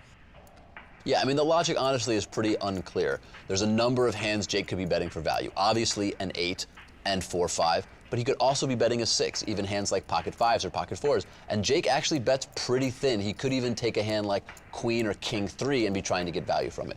So you're definitely going to be beat here a lot. Oh, that doesn't stop Schwarz from making the call, and you saw it was almost like a reflex. And he's going to get to roll the ace-high over for a healthy size pot of over 70K. You got to give Noah credit. He read the situation, and he came up with a gutsy call, and in this particular spot, he was right. Yeah, oftentimes we see a lot of the younger players who cut their teeth in the online world being very fixated on the numbers side of the game. But when you start to sit down and play the live element, there is more to it than just the math. You can't give enough credit to just developing a lot of live experience. Byron Coverman with 10-8 suited is going to splash, making it 4,500 to go. Queen-Jack offsuit for Schindler on the button. He wants to play. Coleman takes a pass with Jack Trey, and over to Schwarz, who's got a hard 10. A couple of nickels. Defends for an extra 2,500. We'll take the flop 3-way. And it's king 7-5, all hearts. Jake Schindler with the only heart. Noah Schwarz with a set of 5s has checked it. So now Byron here is out of position against Jake. and he's been called in 2 spots pre-flop, and this flop really doesn't have pretty much anything for him. I would probably just check and give up on this flop if I were Byron. Yeah, Schwarz has already checked to him.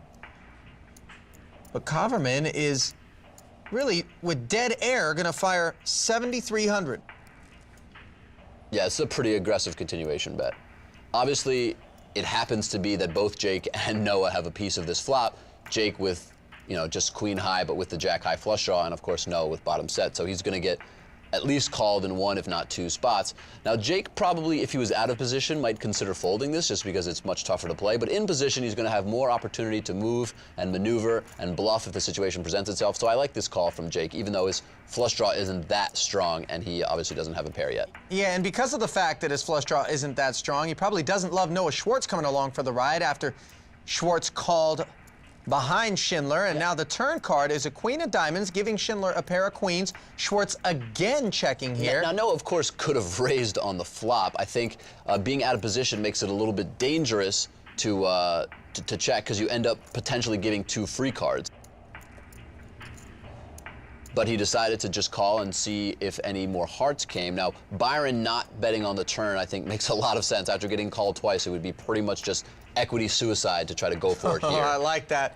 You see Kaverman shutting it down. And for Jake, it makes a lot of sense to just check this turn. He's made a pair, so he's got second pair, and he does have a flush draw, so he can improve his hand as well. Yeah, he closes the action, and improve he does with the 3 of hearts on the river. That is not what Noah Schwarz wanted to see up against 2 opponents. A 4th heart, and he checks a 3rd time. Over to Kaverman now, who seems like he shut it down on the turn already. Yeah, so I think if you're Byron, after having checked the turn and getting called twice on the flop, it really doesn't make sense to try to steal the pot here on the river. The probability that neither one of your opponents has a decent heart is relatively low. Oh my goodness, look at this. Byron Kaverman, you can't say he doesn't have any heart, though he doesn't have a heart. He has fired 22,500 here with a pure bluff. Yeah, I gotta say, I'm not a big fan of this play.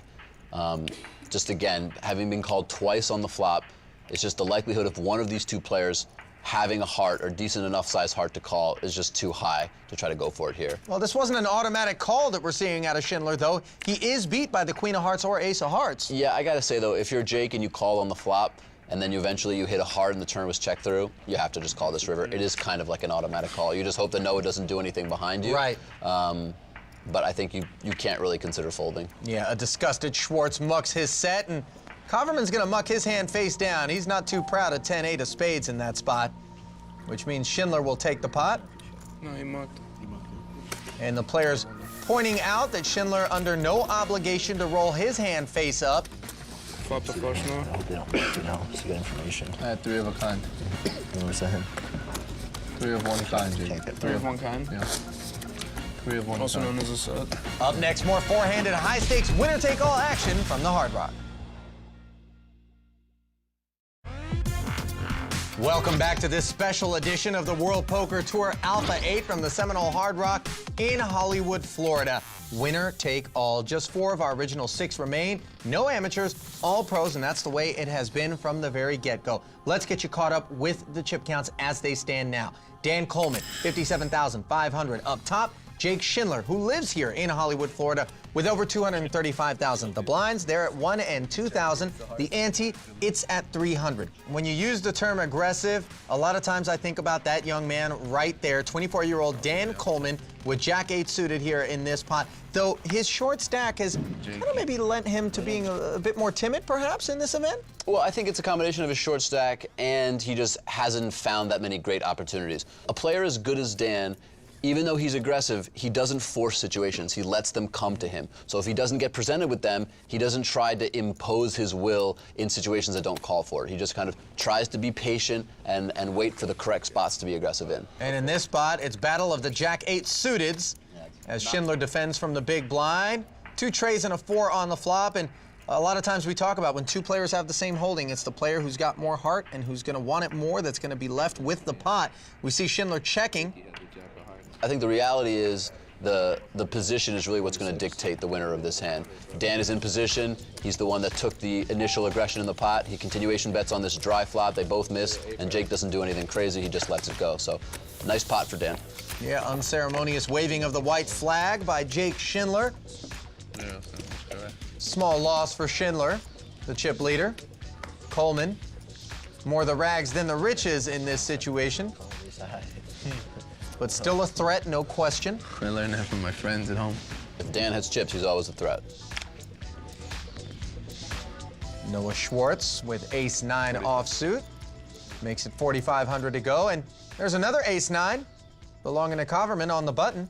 3-bet territory? I think you could definitely consider 3-betting. I think calling is fine as well. You're in position, and you know, obviously Noah is raising in late position. There are no early positions forehanded. Coverman flats, Schindler folds, as does Coleman, leaving these two to do battle heads up. Pretty strange to see two identical hands, 2 hands in a row. Yeah, the match game continues here. Now, the real difference in this case is that the open raiser, the initial aggressor, Noah, is actually out of position against Byron. Yeah, and both players swing and miss like in the last situation. Queen tray 6 with 2 spades on the flop. And Schwarz just checks, and Byron checks right behind him. Both players with some showdown value, with ace-high deciding not to bet without any real equity. The turn card, a jack of clubs. Will Noah be tempted to fire a barrel here and try to take this pot? No, he's just going to check it. Yeah, I think it's a little bit weak from Noah just because he's also out of position. If he was in position and gotten 2 checks from Byron, I think he could comfortably check back. I probably would have bet at least on the flop or on the turn. Well, Schwarz didn't do either of those things, and Coverman seems to be perceiving that as the white flag of surrender. It does feel a little bit like there's some disinterest and resignation out of Noah in this particular pot, doesn't it? Well, it's just, I mean, you know, he doesn't really have much, no real equity, and he's out of position, so he's just kind of letting it go, and Byron kind of taking advantage of that. They do have the same hand, and I don't think Byron was forced to bet there. Byron could have checked, and his ace-9 is going to be good a decent percentage of the time, depending on the river. So Byron just deciding to try to take the shot and win the pot, and Noah playing a little bit, just a little bit on the weak side, ends up having to give it up. Yeah, Coverman did have showdown value, as you mentioned. Didn't need to bet necessarily, but decided to just relieve the dealer of the obligation to put the river up there. Let's call it that. Schindler on the button. Folded to him with ace-10 offsuit. He is going to pop it to 4,500. Coleman folding the queen-9, and Schwarz with a little upgrade to queen-10, and he's got the big blind. Going to defend for the extra 2,500, readjust the old Tiger's cap, and get ready for a little battle with Schindler. Dominated heading to the flop, and that flop is ace-king-9. Schindler with a pair of aces in the best hand. Schwarz with the gut shot Broadway draw checks it to him. Both players have a little something. Obviously, Jake with a nice hand with a pair of aces, but Noah with queen high and a gut shot straight draw. I don't think he can just fold to 1-bet from Jake. And 1-bet it is. The size, 6,100. Now, so Jake's probably going to continuation bet a pretty high frequency on this board after having raised from the button. So Noah's queen high even has a chance to be good. Plus, he does have some equity with the straight draw. So I like Noah's check call here. And the turn, a 4, changing nothing about the texture or the actual hand. And there really aren't that many draws, so if Jake does bet the turn here, it's probably with some sort of air ball. Well, he's checked it over to Schindler. I think Jake almost always will bet here. Yeah, he fires 15,000 into the pot of 23-4. Just to try to get value from his hand. There are a number of hands that Noah could have, whether it's a pair of kings, weaker pair of aces that will pay Jake off. You see Schwarz taking a look back at his stack. Doesn't appear ready to lay down, and we did see him make a really big call with ace-high against Schindler after being barreled on the turn and river earlier, so it's important to recognize context here. Schindler's shown that he's willing to bluff. Yep. That situation is a little bit different from this situation in a couple ways. One, Noah was in position, and 2, the board itself was pretty different. So here, it's just Noah's hand's a little bit too weak to continue, especially out of position. He might have to face another big bet on the river, and if he doesn't hit his straight, it's going to be very tough for him to continue. So good discipline lay down from Noah, and nice pot for Jake. Yeah, as we've learned, courtesy of your insights, Olivier, always important to recognize not just your current move, but your next move as well. Our next move, a quick break, but don't go anywhere. More high-stakes action still to come. Now, you can take the fun of Hold'em anywhere you go with Club WPT Express Poker. Grab your iPhone and download Club WPT Express Poker from the App Store. It's fun and free. What are you waiting for? Get in the game and play.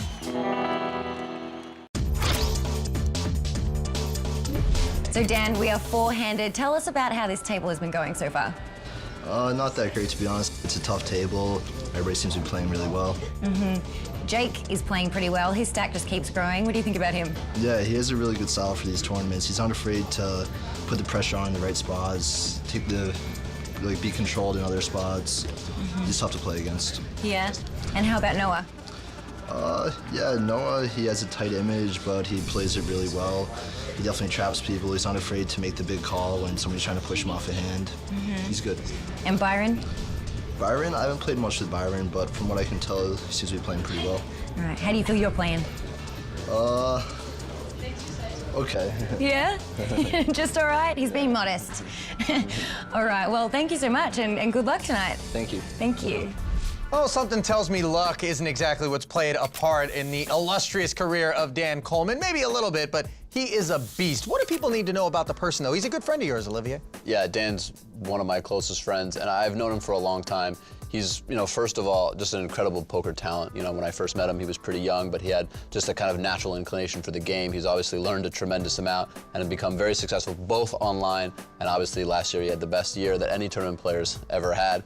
But on top of that, he's also a very humble and genuine guy. He's really grateful for all the success that he's had. I think he really appreciates and understands how lucky he's been. But at the same time, he's really worked a lot on his poker game, and he's really made a lot of effort to get to this point. I'm going to replace the word lucky with fortunate there. Fair? Sure, all absolutely. Right. Let's take a look at the chip counts. Not so fortunate in this event. Coleman with just 60,100 as we get back down to the action. Dan will be first to act here. The blinds are still at 1 and 2,000 with an ante of 300. And, sooner than later, he's going to have to make a move. Those blinds aren't getting any smaller, but he's not somebody who's going to force it, is he? No, he's going to be patient, wait for his spots. If he ends up getting even shorter, those spots will just come up more often because he'll have to widen his ranges. But, he's good enough, disciplined enough, and experienced enough to know that there's just no reason to force it. And hopefully he'll, pick up some hands and give himself a chance. Folded around to Byron Coverman, the 28-year-old who lives in San Diego, originally from Fort Jennings, Ohio. So he limps in here from the small blind with King-8 off. I like this play. He could have considered raising as well, but King-8 plays decently post-flop and no reason to, bloat the pot out of position. Both players check the flop of 10-7 deuce. A couple of air balls there. The turn card is a 5. Still no real equity for anybody. Coverman's hand still best. I think when Byron limps and then checks on this board, I think Jake probably puts him on either some hand like ace high or maybe some small pair, some hand that probably has some showdown value but is not particularly strong. Coverman has checked a second time, and Schindler says, if you don't want it, I do, and bets 2,100. A nice aggressive shot from Jake. I think he probably puts Byron on a hand like ace high, maybe some small pair, just a kind of weak showdown value hand. And even though he doesn't have equity, he is in position and can try to take the pot. Byron with a light call there from just king high, though. Yeah, he's not calling because he's got a draw. He's calling because he thinks king high is good. And after that ace on the end, both players check. And Coverman happy to show off the king high. Yeah, nice call there on the turn. And the ace is just not a card Jake can really barrel on. A lot of Byron's hands will either contain a pair or an ace and just will never fold on that river. So Jake taking a shot with no equity, and that's a little bit part of the problem. If you do get called, sometimes it can be tough to follow up. So nice call there with king high from Byron, and good enough to win the pot. In a former life, taking shots is exactly what Byron used to do. He was a soccer player, played in 65 games, scoring 8 goals with 12 assists. Wow. That was in college, and then he played on a couple of indoor soccer clubs after college, the Cleveland Internationals and the Ohio Vortex. And soccer is his #1 passion, not poker, but don't tell anyone. Coverman, right back in the saddle with another offsuit king, this time from the button, raising to 4,500 with king 4. Schindler out of the way, and Coleman with queen 9 offsuit from the big blind will defend for the extra 2,500. And so the real difference between this hand and last hand is that Byron's on the button here. So even though he has king 4 now and king 8 then, it makes more sense to raise when he's in position. Coleman checks after hitting a pair of 9s on the flop of jack 9-5, and Coverman gonna take a shot. So this is quite a dangerous board to take a continuation bet shot on with just king 4 off. No real equity from Byron. But we've seen in the past, Byron does like to continuation bet with a relatively wide range. Dan obviously not going anywhere with second pair, but there are a number of hands that Dan will be sticky with on this flop. Straight draws and, of course, pairs. Check. It's a bit of a scare card when facing a pre-flop raiser. The ace of diamonds, Coleman again checking. Now to Byron. After getting called once and ace of diamonds on the turn, I think Byron could take a shot here, but at the same time, he might have checked back a number of aces on the flop, so he might not feel as credible. Check. Well, the river actually gives Byron the best hand after he checked back. It's a king of clubs, and his pair of kings better than Dan's pair of nines. Coleman checking a third time. So not too much Dan can do but to check. He flops second pair, the run out turns his hand into fourth pair. No value bet from Coverman there, just content to roll it over and take it down. Yeah, so Byron definitely has the option to try to get value on the river. But it is, you know, quite a dangerous run out. There are a number of hands that Dan could be trapping with. Plus, you know, Dan is known as a heads-up specialist. That's really his main game online. And because of that, you know, he has a lot more experience than some of the other live tournament players playing heads-up. And some of the players will play a little bit more conservative, just a little bit more straightforward against him, just because of his overwhelming experience. Back to Coverman. Another offsuit king. So far, we've seen him limp, raise, and now fold. And all from different positions at the table. Yeah, that's right. To the 7-3 of Dan Coleman in the small blind, and he's going to raise it to 5,500. Something tells me that's not going to get through Noah Schwartz's ace-queen, though, in the big blind. So with Dan's stack, I think Dan is likely to polarize his small blind raising range to very strong hands and then some weak hands. Obviously, 7-3 offsuit would fall into that weak category. A little bit unlucky for him to run into Noah Schwartz's monster in ace-queen. I expect Noah to go all in or at least make a 3-bet here, try to get Dan to commit his stack. 13-8. And indeed, Schwarz going to raise it. And Coleman's going to lay it down. It's a Coleman assault. No, come on. You swear? You really have to show these ones? Oh, bro, let me see too. No, you can. No, I can't show this one. You're just supposed to live and be friends. Why would you ever raise? It's a cutthroat game. Friends don't do that to friends. It's like friends don't let friends drive drunk. You know what I mean? Like, you can't do that to me, DC. Just because you only got one pair in the dice game, bro? That's sick. Well, the mood is light, but the stakes are high.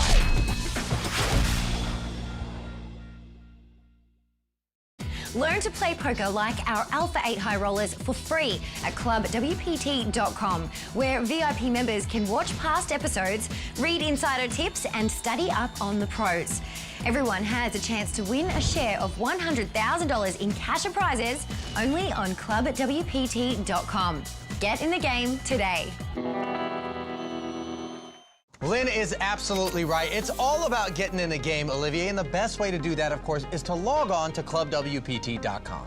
You know, most pros say that the best way to improve your game is to just play. And by playing on clubwpt.com, you can play with your friends, have fun, and get that all-important experience to improve your game. And if you really want to improve your game, become a clubwpt.com VIP member and receive all sorts of exclusive benefits, including having access to great resources like old episodes of the WPT and Alpha 8. At clubwpt.com, you can play for a part of up to $100,000 in cash and prizes every month. So turn on your computer, log on to clubwpt.com, and start playing. In the meantime, let's take a look at the guys who are playing right now and playing at a high level. There's the chip counts. Jake Schindler, your chip leader, followed by Coverman and Schwarz in that order. Dan Coleman, a distant fourth place whose stack is trending in the wrong direction, Olivier. Yeah, Dan's getting closer and closer to that danger zone. Still seems relaxed, though, not nervous whatsoever or feeling the pressure. It's a guy who's used to high-stakes poker. Jake Schindler first to act with king-queen offsuit.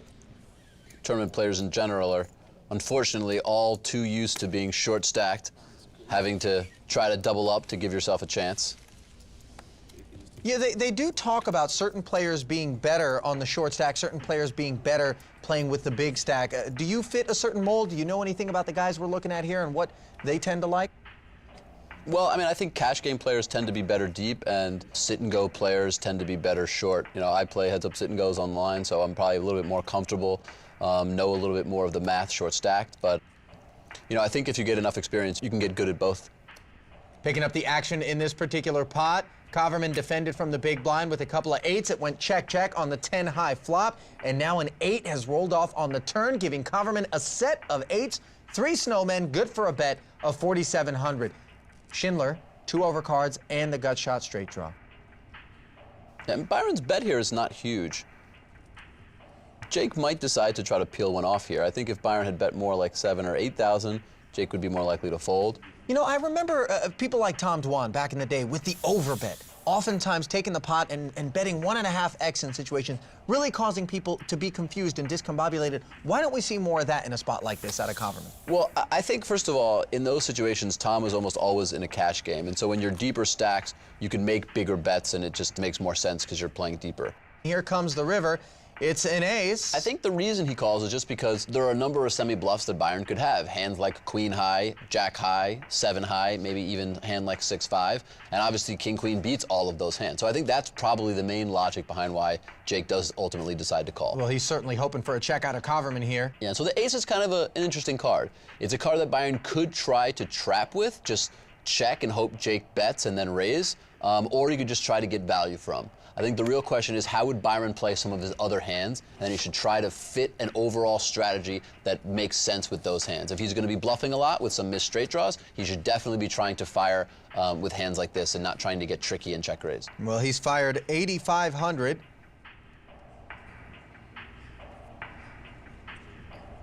And you see Schindler looks a little confused by this size. Yeah, I think it's the sizing really that's the most confusing. This is less than half the pot.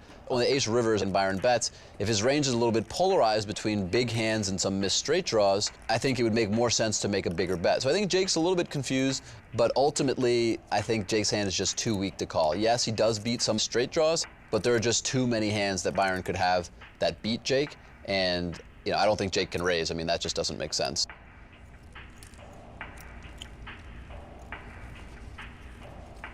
Jake ultimately decides the disciplined and safer move is to fold. When he sees this, he'll be happy because Byron obviously turned to set, had a big hand. Well, the disciplined and safer move for those of you at home is to step away from the remote. We're going to take a quick break, but be right back.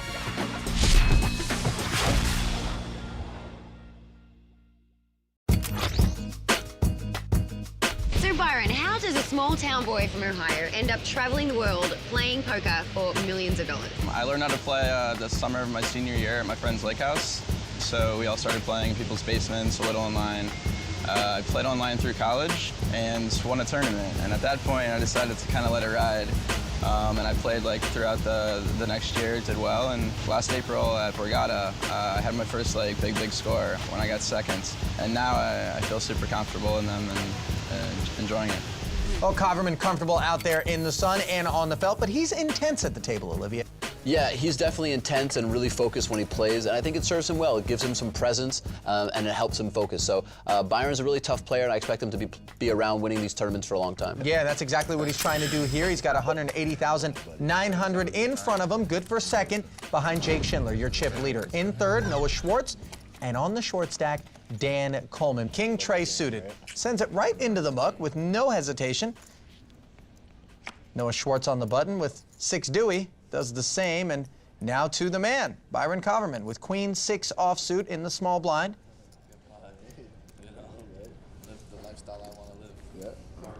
And he's just gonna limp in here.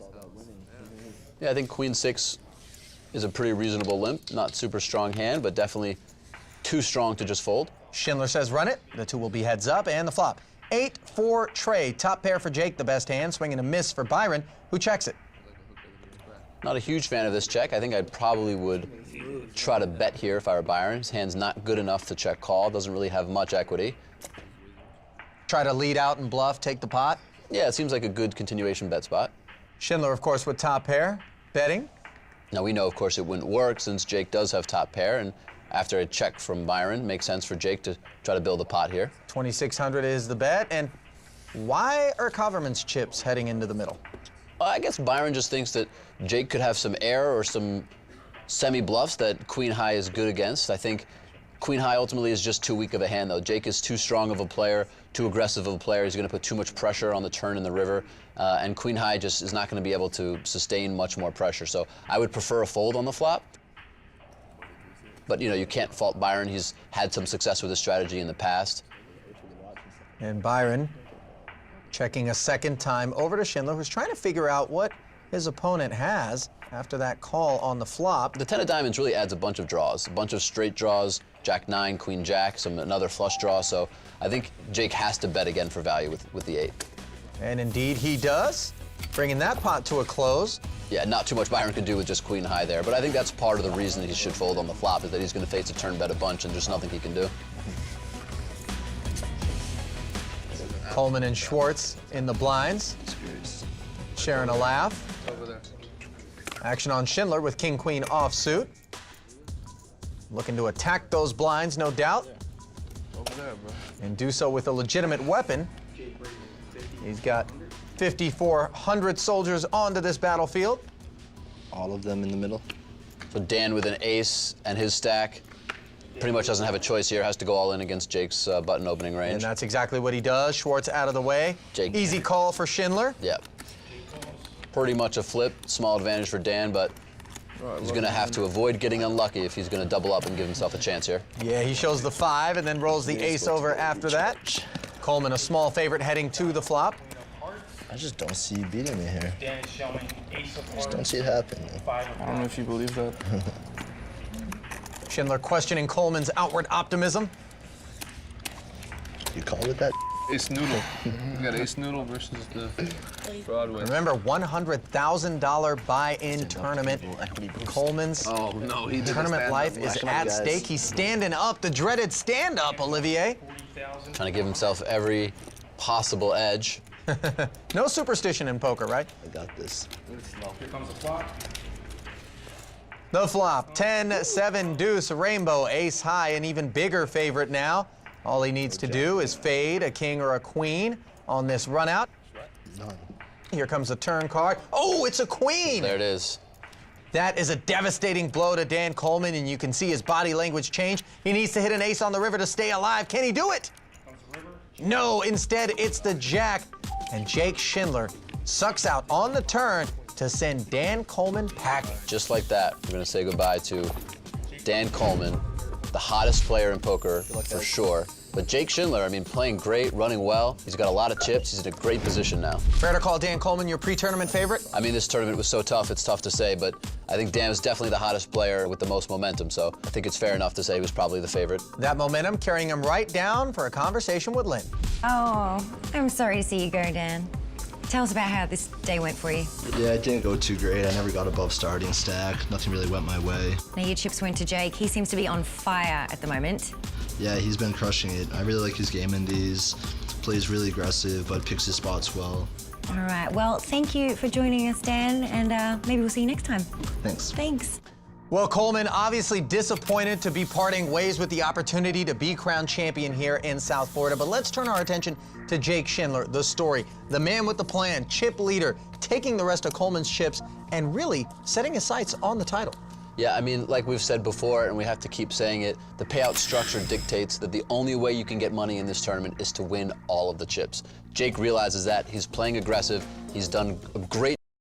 For some, risking $100,000 is a life-changing moment. But for our 3 remaining players, it's just another day at the office. This is WPT Alpha 8.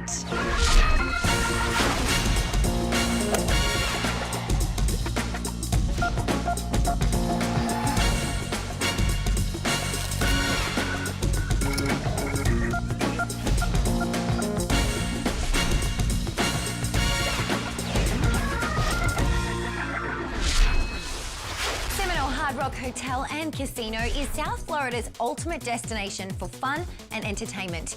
And this week, it's also home to the elite world of super high stakes poker.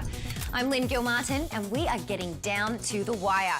Joining me with an inside look at the strategy and moves that will make one of our players the next Alpha 8 champion is the A8 commentating team of Ali Najad and Olivier Bousquet. They are comfortably seated up in the club WPT.com skybox. Hi, guys.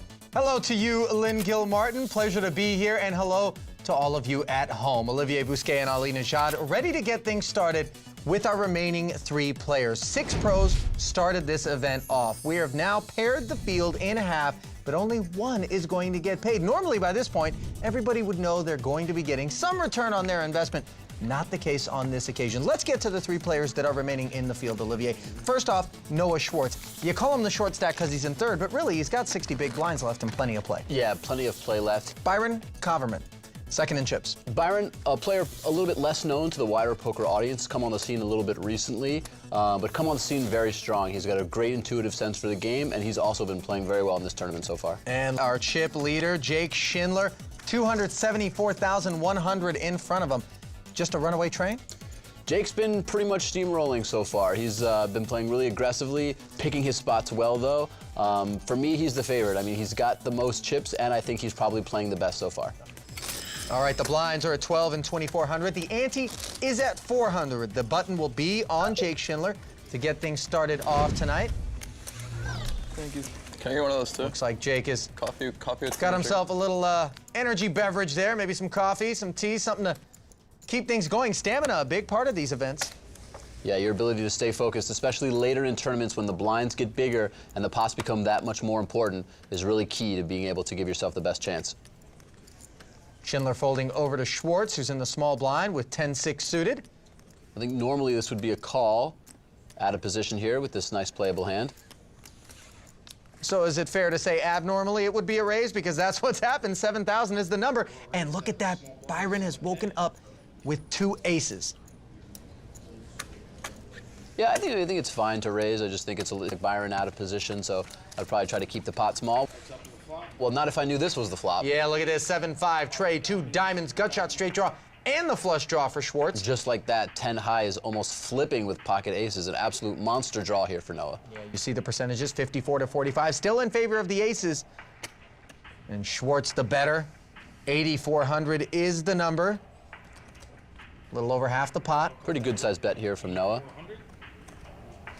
Now, if I'm Byron, I don't have the ace of diamonds, but I am in position. I think just calling is the best play. You allow your opponent to continue firing, you allow your opponent to potentially catch, and then continue betting for value. Then you just control the size of the pot. You're in position, so you can still get 3 bets if the pot plays out in your favor. Yeah, and there's no way that Byron thinks on that flop he was beat, but if he didn't think it then, he's got to start to entertain the idea now. The 3rd diamond on the turn. Noah Schwarz has the flush, and Byron is drawing dead. Yeah, without the ace of diamonds, Byron just simply cannot catch Noah's hand. But there's really no way for him to know that. 13-8. He cannot even consider folding to this bet, even though we see that there's no chance he can win the pot. And how do you feel about the size of this bet? 13,800 into a pot of 32 by Noah. It's definitely a little bit small. Noah is, looking to just get paid. What does that signify to Byron? Well, I mean, I think it could be one of 2 things. I mean, Noah could be making a smallish bet because he has just a medium strength hand and he doesn't want to build too big of a pot, or he could have a hand like he has, a locked hand.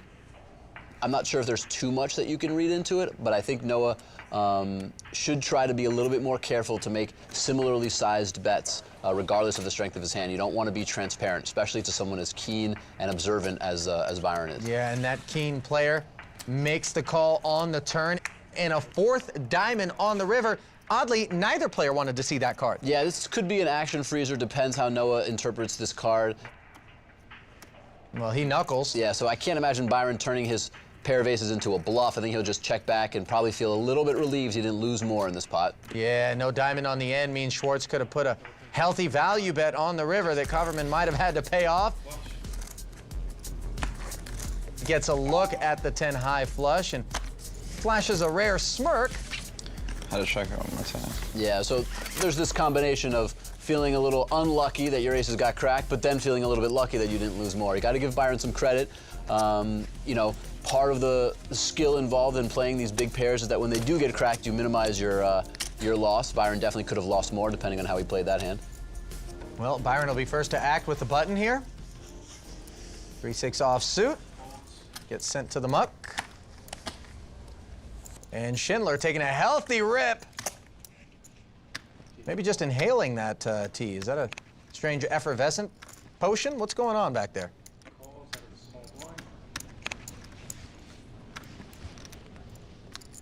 1200 is the limp with 9-5 offsuit, 6-deuce for Schwarz. I think I probably would have preferred a raise here with 9-5. Noah a little bit on the tighter side. 9-5 not playing that well as a hand out of position. Probably going to win some decent amount of chips by just raising and winning the blinds and antes. Instead, it was a limp and run it situation. Both players checking to the flop of 8-4 tray, neither player connecting, and the 10 of hearts changing nothing. Probably would have taken a shot if I was Noah. Maybe both players on the flop I would have bet in either of their positions, but Jake deciding to employ delayed continuation strategy of checking the flop and then betting the turn. And it gets Schwarz off the gut shot straight draw that he had flopped. Yeah, so interesting line by Jake. Not my favorite, but looks like it got through in that spot. Maybe it was particularly geared towards trying to play against Noah, a player he thinks will take one shot at the pot but not multiple. So, Olivia, what do you do when you're on the felt and you're exposed to a bet that seems strangely small? Are you sensing that your opponent is super strong and trying to lure you into a call, or do you feel like it is a genuine sign of weakness? Yeah, I mean, it's tough to generalize. It's going to depend on the hand itself and the player, the dynamic at the table. There are a number of factors to take into play, but I generally try not to vary my bet sizing too much. Let's get back to the action right now because we've got Jake Schindler and Schwarz involved again. Schindler raised to 5,400. Schwarz wakes up with the 2 jacks and 3 bets to 15,400. These two just can't seem to get out of one another's sandboxes. And the button versus the small blind is always an interesting dynamic. The small blind is such a tough position to play that one way players react to that is by making a lot of their hands into 3 bets. So that means that their average 3-bet hand will not be all that strong. Now we see here that Noah, of course, has a very big hand with 2 jacks. Ooh, and that could be exactly what Jake Schindler had in mind, what you just spoke about, because he is just 4-bet to 35,600. Yeah, I mean, having a suited king and 4-betting is pretty aggressive. I'd probably rather have an ace in my hand to make it less likely my opponent has an ace. But it's a pure bluff here. He is basically looking at the situation and saying, I know that Noah thinks I'm light. I know that when he's 3-betting me from the small blind, there's a big chance that he's just doing so to mix up his range, and I'm going to play back at him. But most players, when they make a play like this, they like to also include blockers. It's just an added element that makes their play a little bit more disciplined and a little bit more likely to work. Having a king is slightly relevant, but I think having an ace would be better. Well, look at this. A 5-bet from Schwarz comes right back over the top to 70,600. Yeah, and there you go. Quick fold from Schindler, and that was heavyweight boxing. Nice play there from Noah. A little bit over-aggressive from Jake, but a little bit unlucky at the same time to run into the pocket jacks. Yeah, there is the look of a man who feels like maybe he had a bit of bad timing. And speaking of timing, we've got to step away, but stay right here. More Alpha 8 on the backside.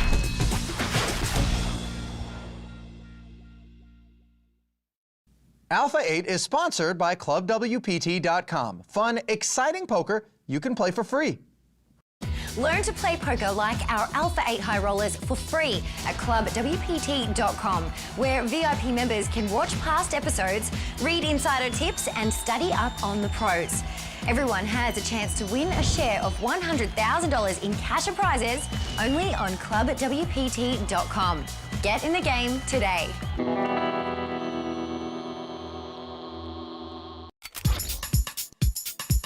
We've got a winner-takes-all format here at WPT Alpha 8 Florida, which means that 2 of our remaining 3 players will still go empty-handed, and the champion will take home over $500,000 along with that trophy.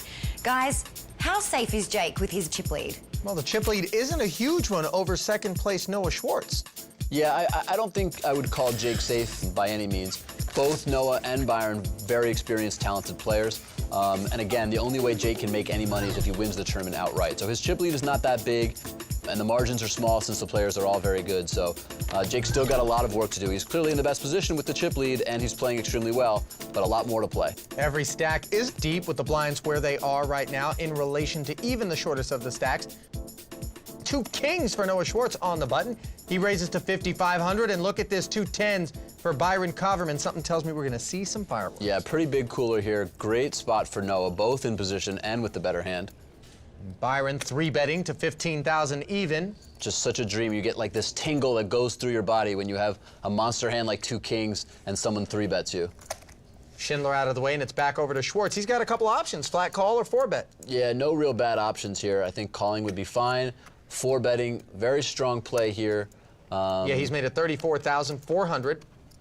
I think this play is definitely fine. He's trying to see if he is coolering Byron, he might get all his chips in right now. Byron could make a play here with some sort of hand like ace-jack or ace-10 if he thinks Noah is light, but he's just trying to build the pot. Coverman mulling things over. No way he can find the fold button, right? You know, I wouldn't be shocked if Byron folded. I think it would be too weak of a play. Noah is not that aggressive, but still his hand is just too strong three-handed, I think, to fold. But let's not forget, we just saw Noah and Jake Schindler involved in a 5-bet situation. That's just one hand. It's just one example. It's just not enough to generalize from.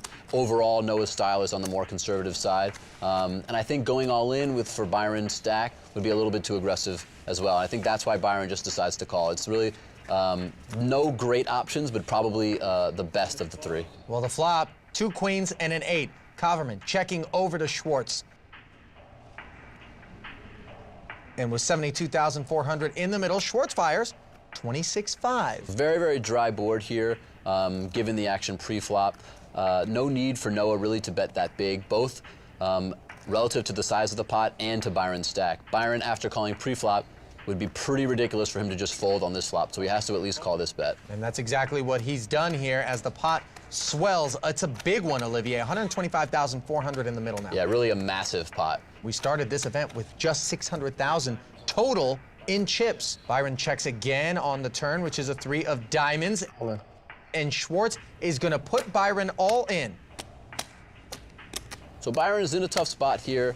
The reality is, for him to call, he needs to think that Noah is bluffing a decent percentage of the time. This is such a dry board. There aren't too many hands with equity that Noah can have, especially since Byron has 2 10s. The only real hands that I think Noah could be bluffing with would be maybe ace-king or ace-jack, hands like that. Otherwise, Byron is not only losing to majority of Noah's range, but is losing very, very badly, pretty much with just 2 outs. Instincts say fold, everything else says call. Byron, I think, implying that if he had any better hand, 2 jacks or better, he would call. He can breathe. Pick one. Top one. Top one. It'll be on TV, kid. Just a little bit unlucky for Byron to get coolered. That board, I think, and the way the action played out allowed him to get away, but still a huge pot, well-played pot from Noah Schwarz.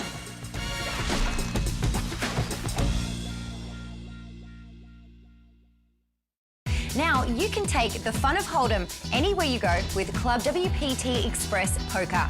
Grab your iPhone and download Club WPT Express Poker from the App Store. It's fun and free. What are you waiting for? Get in the game and play.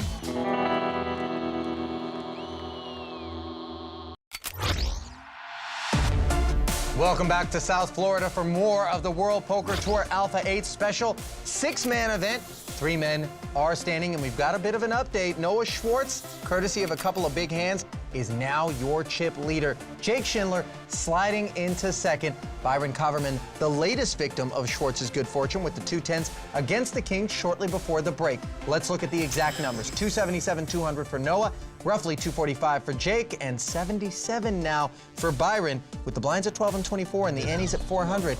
77,000 is no comfort zone.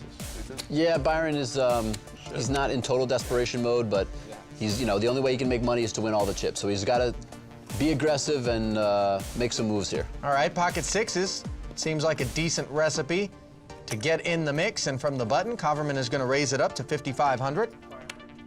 Schindler in the small blind with King 10 offsuit. Certainly playable holding. And Schindler is going to splash 4,300 in there, making the call. And with Jack 6 of diamonds, Schwarz will join the fun as well. A rare 3-way pot. Here comes the flop. It is ace 7-4, rainbow. 2 6s, still the best hand. 2 overcards out there, though, as we see Schindler checking his king high over to Schwarz. And Noah's going to take a shot. Look at this. The chip leader wasting no time, putting his chips into action, betting 5,400. Very strange play here. How do you like Byron's call with the 2 6s? I think Byron's just confused, and it just doesn't make sense. He doesn't think Noah would do this with a big hand, and neither do I necessarily. I think Noah's been checking and calling with almost all of his big hands throughout the entire tournament. Wow, look at this turn card. The Case 6, last one in the deck, hits the turn, giving Byron a set and Noah the pair of 6s. But Noah's been called on this flop, which is very dry. What do you suppose he thinks Byron has as we see him continue to bet? This line makes no sense to me whatsoever. Obviously, Byron hit gin here. If Byron had some other hand, you know, that didn't just hit gin on the turn, I'm not sure how he would respond. But Noah's line just doesn't make sense to me. I'm just not sure why he's decided to play this hand like this. Haverman calls the 12,400, and the river card is a 10 of diamonds. So Byron is obviously praying that Noah continues to bet here as he turned a set of 6s, but from what I've seen of Noah, my guess is that he will not fire the last bullet. No, he shuts it down on the river. Pretty easy all in here from Byron, hoping that Noah does have something, but unlucky for him, Noah just has a pair of 6s himself. And yeah, Byron hasn't decided on his action just yet. We know he's going to bet. We don't know just how much. And it is an all-in as you predicted. Yeah, Byron had pretty much exactly the size of the pot. So I think his only real options are to bet small, hoping that Noah just pays him off, or to just bet it all. 49 or 53.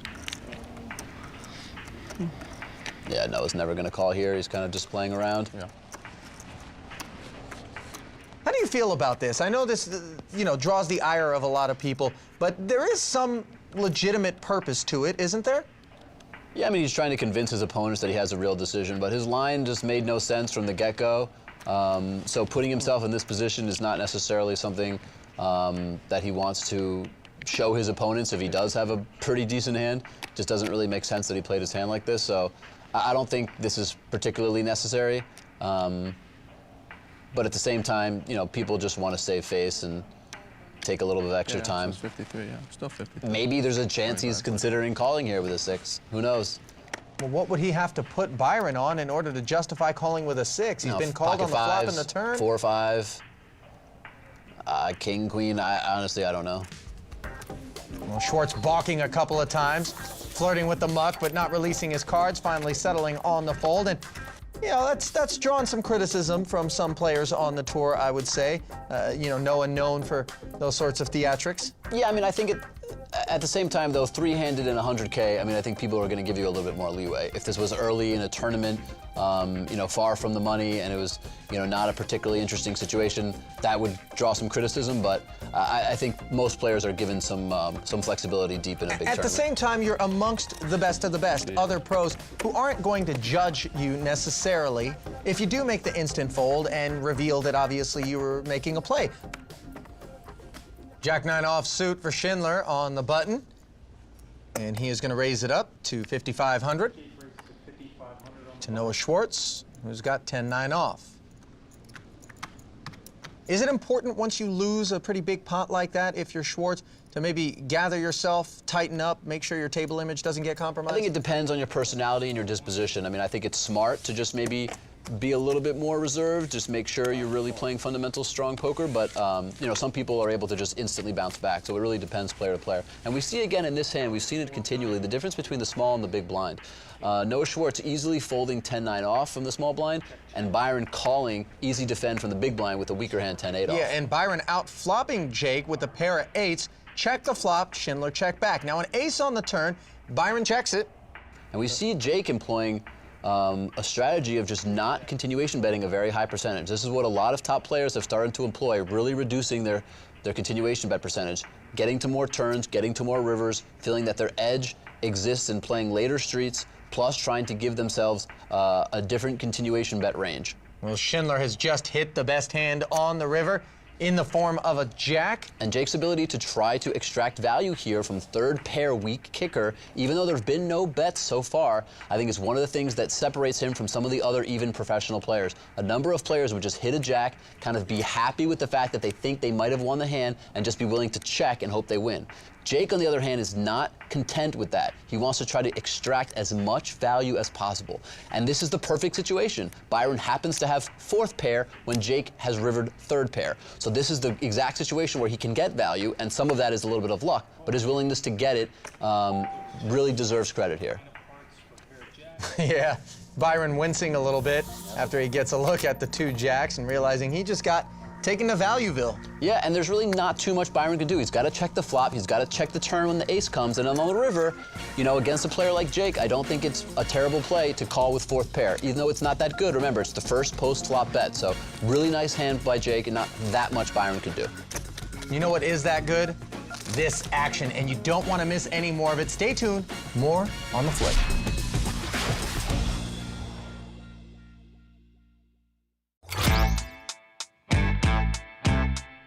You're a young guy in your 20s. How do you access money this large? I have a backer that puts up all the money, and we split the profits 50-50. And that's the case in a lot of these 100K tournaments. A lot of the guys playing them, not so many of them are backs, but a lot of them sell action. But it all depends on the person. You know, some of the guys have all of their action. Others, you know, are playing for smaller pieces. I love Byron's openness and transparency. Olivier, you and I get asked this question all the time. Let's help shed some light on exactly what backing is. So backing is when another person or player puts up the money for a player to enter tournaments with or play cash games with. They take the financial risk, and then the player splits the profits from their play with that investor. All right, let's say it's an Alpha 8 entrant, someone who's played 3 events this season. Their first 2, they lost $100,000 each, and this is the 3rd. And let's say I win it, $585,000. What am I splitting up? What's the math? All of the money that you've lost, you first have to pay back before you can start entering the profit zone. So you have to pay the first 2 tournaments entry fee plus the 3rd tournament entry fee, that's $300,000.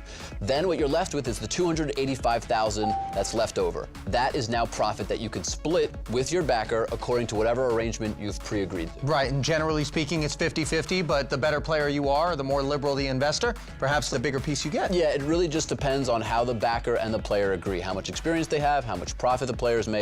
All of those things are kind of left for the backer and the player to agree themselves. And that's where your poker resume matters, I would imagine. And I said the word piece. Let's get right to piecing out. What is that? So that's basically a way for players to reduce their exposure, to essentially make the tournament smaller for themselves. So $100,000 as entry fee is obviously a huge amount. A lot of these players are young kids. So what a lot of players do, whether they have a backer or not, is make the tournament smaller for themselves by selling out pieces of the tournament. So let's say I only want to put up half of the money for an Alpha 8 event. Okay. I put up $50,000, and then I get outside investors to take the remaining $50,000 so that I can get to that $100,000 buy-in. All right, it seems like crowdsourcing a little bit for the remaining $50,000. That's pretty much exactly what it is. Let's say you're an outside investor and you want to get 10% of my tournament. You would give me $10,000, which is about 10% of the $100,000 entry fee, which would entitle you to 10% of whatever money I cash for. Right, so I'm going to be sitting there in the crowd and making sure you do everything right, because I got $10,000 invested in you, Bousquet. Exactly. So, just to put a button on it, will you be my backer? I don't think so. Can I sell you a piece? No. Yeah, you've got a really good, sound, fundamental understanding of those 2 concepts, obviously, then. Let's get right back to the action right now, where we find Noah Schwarz in the chip lead. Second is Jake Schindler. And third, Byron Coverman creeping up on that 100K even water mark. That's what everybody started the event with. Blinds, all right, 12 and 2,400. The ante is 400. Jake finds himself on the button here and first to act. And he looks down at 2 10s. Real big holding, 3-handed. He's gonna pop it to 5,500. Schwartz's hand hits the muck, and it's Queen 7. The computer hand, as it's affectionately known. Coverman defends his big blind. And they call it that because it's the average holding to win a hand of Hold'em? Yeah, if you put all the hands in a row, Queen 7 is pretty much in the middle, so it's the computer hand because there are just as many better hands and worse hands that you can get dealt. The flop of Ace King 3 drew a couple of checks from both players. The turn card pairs Coverman 7s. He checks again. So Jake continuing to employ his low continuation bet percentage. Yeah, playing strategy. small ball here. Checks again on the turn. Deuce on the river. I mean, his strategy makes perfect sense to me. I mean, he's not likely he'll get called by too many worse hands. Also checks. Baron turns over Queen of Hearts. And he ends up knuckling all the way down. But this is a player who we've seen extract thin value. Why didn't he do it on this situation in the river? Honestly, I don't have a good answer to that. I think he very, very credibly could have bet the river and tried to get value. Maybe he thought that in that particular case, Byron could have a weak king and maybe wouldn't have much else to pay off. Byron happened to have basically the exact perfect hand to pay off a bet, a pair of sevens with a good kicker. I think Jake missed a little bit of value there, but again, these spots are pretty marginal, so you can't really blame him too much. The Pocket Pair Festival continues. Sixes for Noah Schwarz on the button. And he's going to pop it to 5,500. Seems to be the figure that these three have settled upon as being the standard raise amount pre-flop. Byron's hand hits the muck, and over to Schindler, who's got 4-5 offsuit in the big. And it's not a coincidence that we continue to see this pattern, the button raising, the small blind folding, and the big blind defending. This is just the pattern that makes the most sense. The button's going to raise the most number of hands because it's in the best position. The big blind's going to call the most number of hands because it's getting the best price and capping the action. Total error ball for Schindler on the flop of 8-8-9. Both he and Schwarz check. The turn produces a king. Schindler checks again. So Jake here with really no equity, not taking a shot, even though Noah did check back on the flop. Noah firing 7,500 with the sixes. A little bit of an odd bet here. I think it's mostly for protection after Jake checked twice.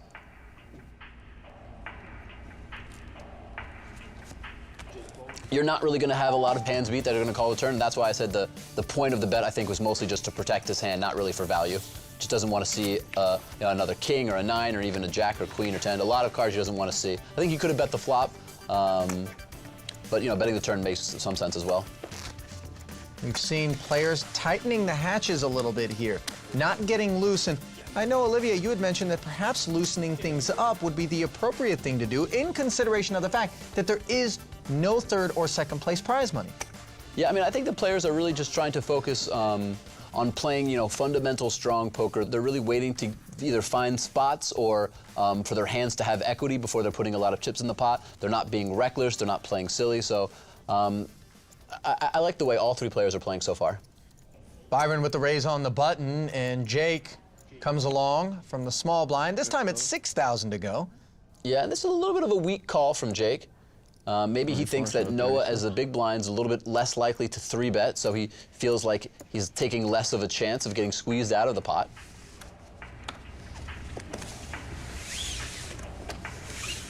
Well, Schwarz defends with king deuce suited, and it's a king high flop. Schwarz with the best hand, top pair.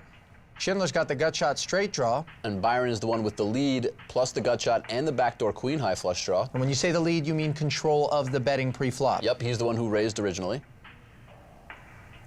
Now Jake does have a two-way straight draw here. An 8 or a queen would give him a straight, and he decides to lead out from the small blind with this equity.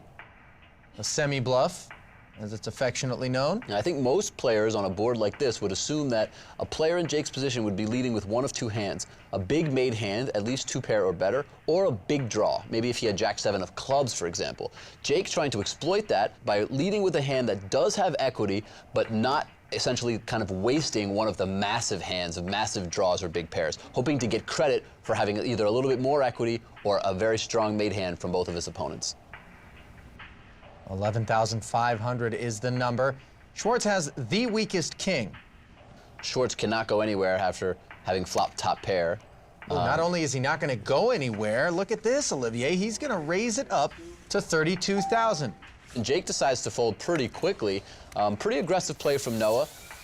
Makes a little bit of a non-standard raise there. I think most players would have just called, but I think he just wanted to kind of try to find his hand, see if Jake was leading from strength or if he was trying to make a move, but ends up taking the pot down with just 1 pair. Highly textured board, and he puts an end to the pot in short order. Stay with us. More WPT Alpha 8 on the flip side.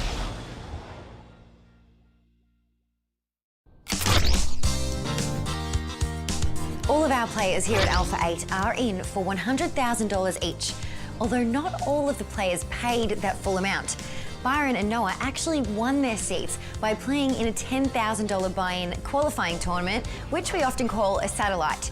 Now, for every 10 players that enter that $10,000 satellite, 1 Alpha 8 seat is added to the prize pool. So in this qualifying tournament, we had over 20 players, and with Noah and Byron finishing in the top 2, I guess you could say they got in cheap.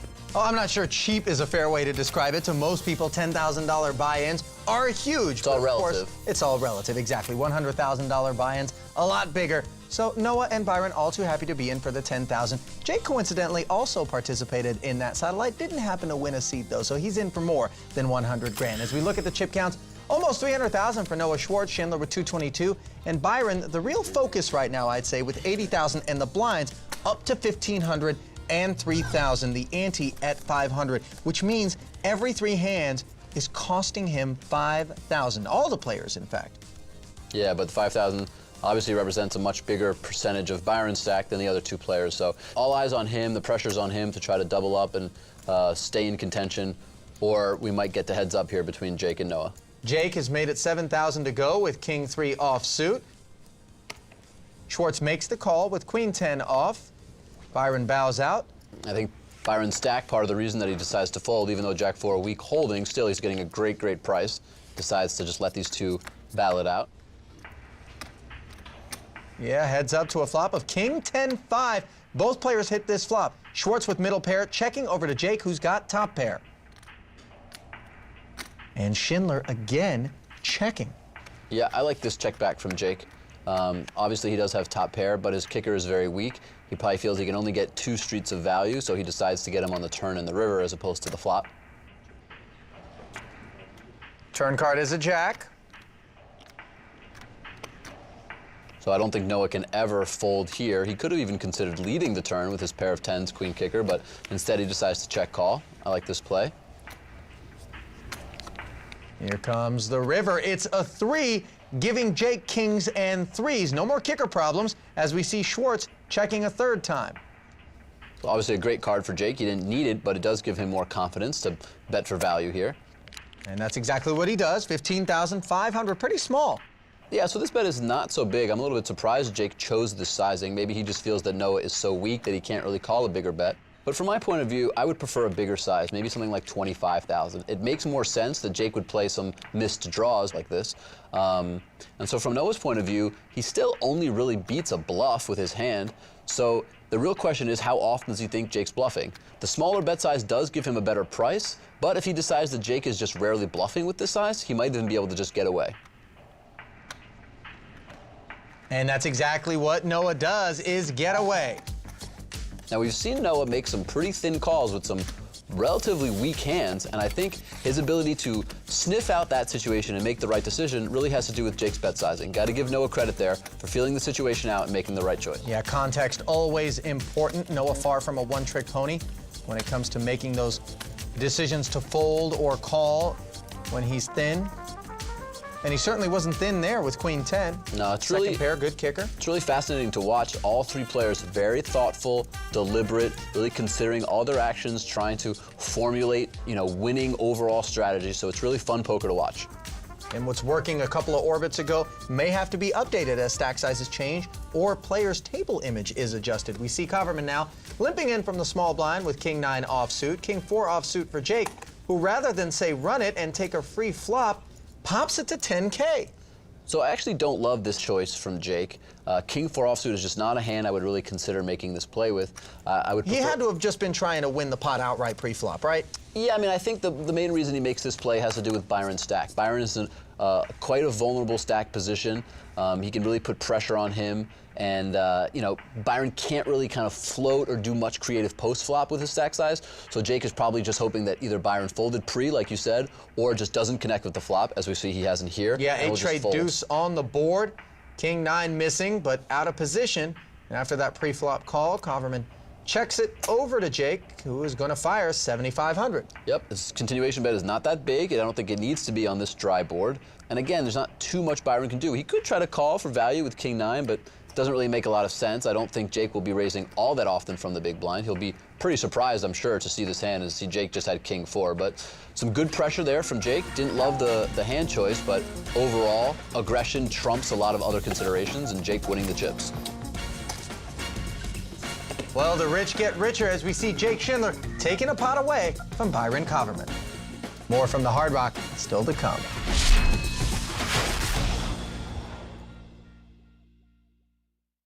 Don't have the dough for a high roller buy-in but still want to get in the game? Log on to clubwpt.com and play for free. Become a VIP member and enjoy insider benefits, plus take a shot at a share of $100,000 in cash and prizes every month. Win at clubwpt.com, but never lose a dime playing poker, guaranteed. Well, everyone loves to win when playing cards, and what better place to do that than from the comfort of your own home? The best way, log on to clubwpt.com and become a member. For those of you who don't know, clubwpt.com is a website where you can play fun, exciting poker with your friends for free. And if you really want to go all out and have access to the special benefits of Club WPT, you can become a VIP member, where you can have access to some great materials to help improve your game, including past episodes of not only the WPT, but Alpha 8 as well. At clubwpt.com, you can enjoy unlimited poker and play for a part of the $100,000 in cash and prizes that are given away each month. You can even win seats to big WPT events, so get to your computer and log on to clubwpt.com. Check it out. In the meantime, let's check out the chip count from down here at the Seminole Hard Rock. You've got Noah Schwarz, your chip leader, by a narrow margin, ahead of Jake Schindler, who sits in second. Byron Coverman heading in the wrong direction, down to under 70,000.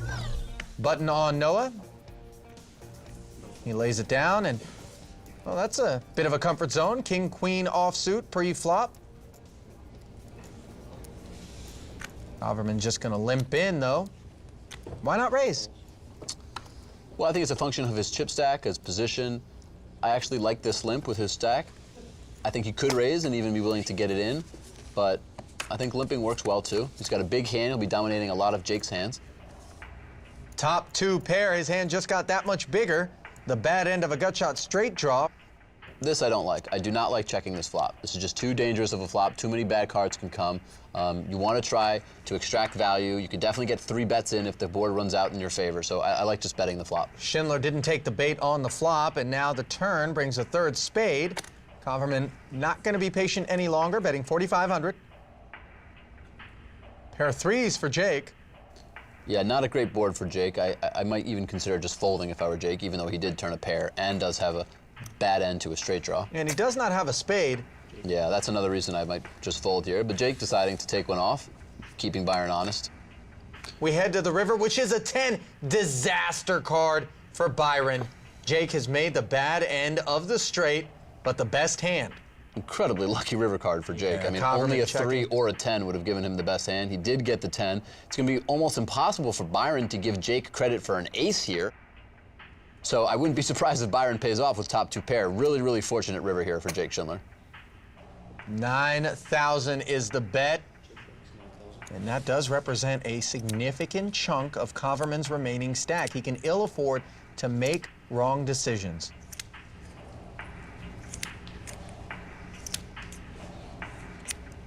And you feel that checking on the flop is the biggest reason he finds himself in this situation. That plus the very unlucky river card. I mean, I would have bet the flop for a number of reasons, to protect my hand, to build the pot. With his stack size, you can bet jam on the river and give yourself a chance to double up.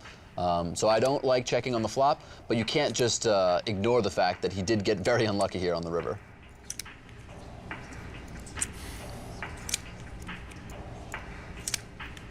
What is Coverman going to do? I think against this particular player with this run out, I think you just have to call off your Byron. And that's exactly what he does, and that's pretty unlucky. You just see it all over his face there. Fully displeased with that outcome, and knows it didn't have to be that way. Yep, that's just sometimes the way the cookie crumbles in poker. Jake running good, playing good, everything going his way. And for Byron, it was going well for a while. The blinds got bigger. He found himself in some unfortunate spots, and now he's really short and in danger of busting. To be fair, Schindler could have gotten away from his hand on the turn.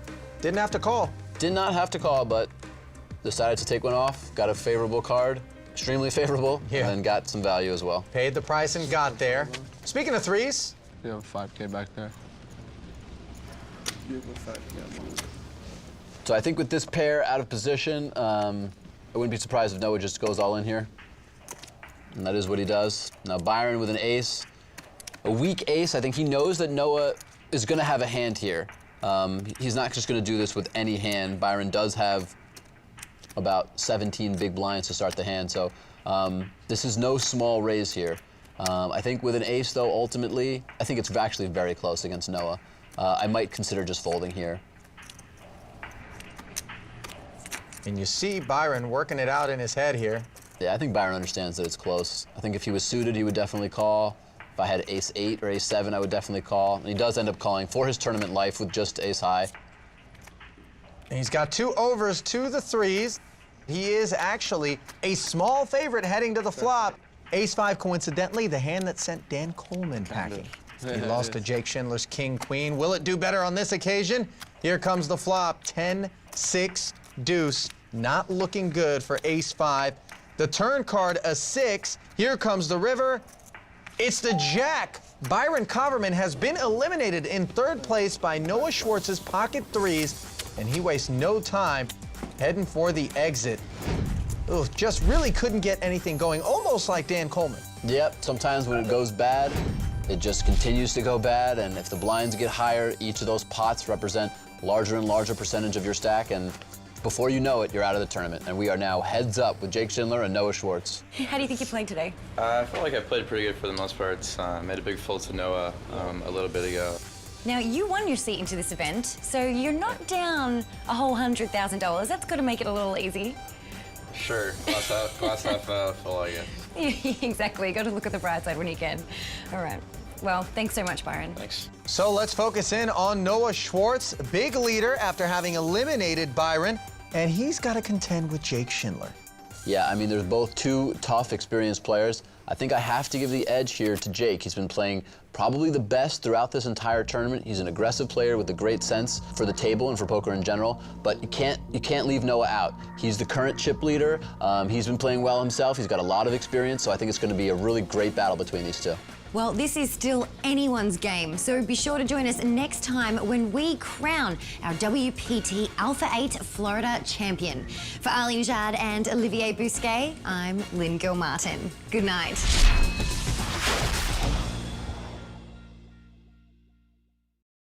Tonight, one player will rise above the ranks to take the title as our heads-up battle continues. This is WPT Alpha 8.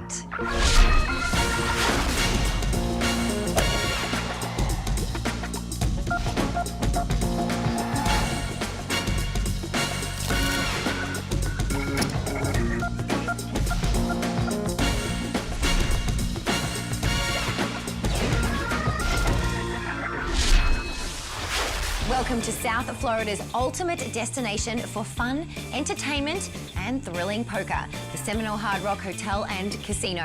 Now, we've already seen the dramatic challenges of this high-stakes competition, including the frustration and agony of buying in for $100,000 only to go broke on the turn of a card. I'm Lynn Gilmartin, and tonight one of our 2 remaining players is guaranteed to take home the mother load that comes along with winning a WPT Alpha 8. As we head into the final stretch, I'm delighted to send it over to Arlene Jard and Olivier Bousquet at the club WPT.com Skybox. How's it looking from over there, guys? Good evening, Lynn. Good evening to those of you at home joining us for the exciting conclusion of this special 6-man, all-professional edition of the World Poker Tour Alpha 8. It's winner take all, and let's get ourselves caught up with how we got here. We had some of the finest show up for this event. Bryn Kenney finishing in 6th place. In 5th, Jason Mercier, the local hero. In 4th, Dan Coleman, one of the winningest players of all time. In 3rd, Byron Coverman, no schlep whatsoever. And now we are down to 2 hopefuls, one of whom is going to take home $585,000. The other is going to be very disappointed. You are a heads-up expert, my friend. You have been in this situation quite often. Tell those of us out there what it's going to take to lay claim to the title. Well, first of all, it's one thing to play heads up for a living, and it's another thing to get to the end of a tournament and have the difference between 1st and 2nd be $585,000. I mean, that is real pressure. At the same time, there are some differences between playing heads-up poker and playing, regular 3, 4, 5, 6-handed poker. First of all, the small blind in heads-up poker is also the button. So the small blind will be in position versus the big blind, whereas normally the small blind is out of position versus the big blind. And as we're going to see, both these players are going to have to play many hands, both from the button and from the big blind. We're not gonna see a lot of raise and folds. We're not gonna see a lot of walks. You can't hide from your opponent. You gotta beat the guy in front of you. So it's just, can you play your hands? Can you, step up when the pressure is on? And both these players are in the spot that can make history. You get a look there at the 6 folks that joined us to start this event, and the 2 that remain, Jake Schindler and Noah Schwarz, both calling this area home right now. And this is how it shapes up. 374,000 in front of Noah, 226 in front of Jake. 150-ish is the disparity, but not quite as much as you might be tempted to believe, considering that the blinds are at 2,500 and 5,000, and the ante is at 500, right? Yeah, I mean, the chip lead is definitely significant. I would much rather be in Noah's shoes than Jake's, but like you said, the blinds aren't so high that Jake is in some sort of desperation mode. He's got over 50 big blind. There's plenty of play left. Let's send it right down to the action, where Jake will find himself on the button to kick things off. Noah, of course, in the big blind, the small blind on the button. As you mentioned, no hiding here. You've got to be a part of every single pot with skin in the game. And it's 7-4 offsuit for Jake. Raises it up to 10,000, a min raise. Schwarz with queen 9 suited in the big blind. 5K for him to call. And we can see right away Jake beginning a very aggressive button strategy. 7-4 offsuit, obviously not a particularly strong holding, but he is in position and he does have the lead by raising pre. Noah defends, and the flop is Jack 6 deuce rainbow. No pair anywhere. Noah with queen high in the best hand.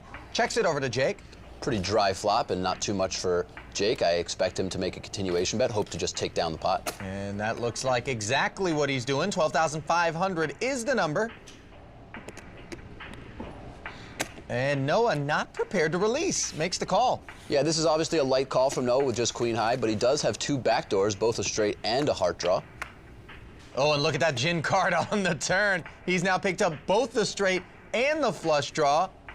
The best card he could hope for that doesn't pair him. Yeah, any 8 or king or heart gives him the best hand, although he already had it with queen high, and it's the king of hearts on the river that gives him the flush after 2 checks on the turn. Noah is betting out 35,000.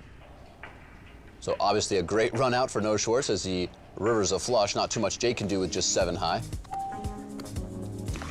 Yeah, interesting to point out, he didn't need to complete that flush or straight on the river. Queen high was good, but of course he would have had to possibly call a bet had he not gotten there and been able to lead into Jake. And we're going to see some of those no pair calls in all likelihood here, right? I mean, if you're playing heads up, you're going to have to bluff a larger percentage of the time.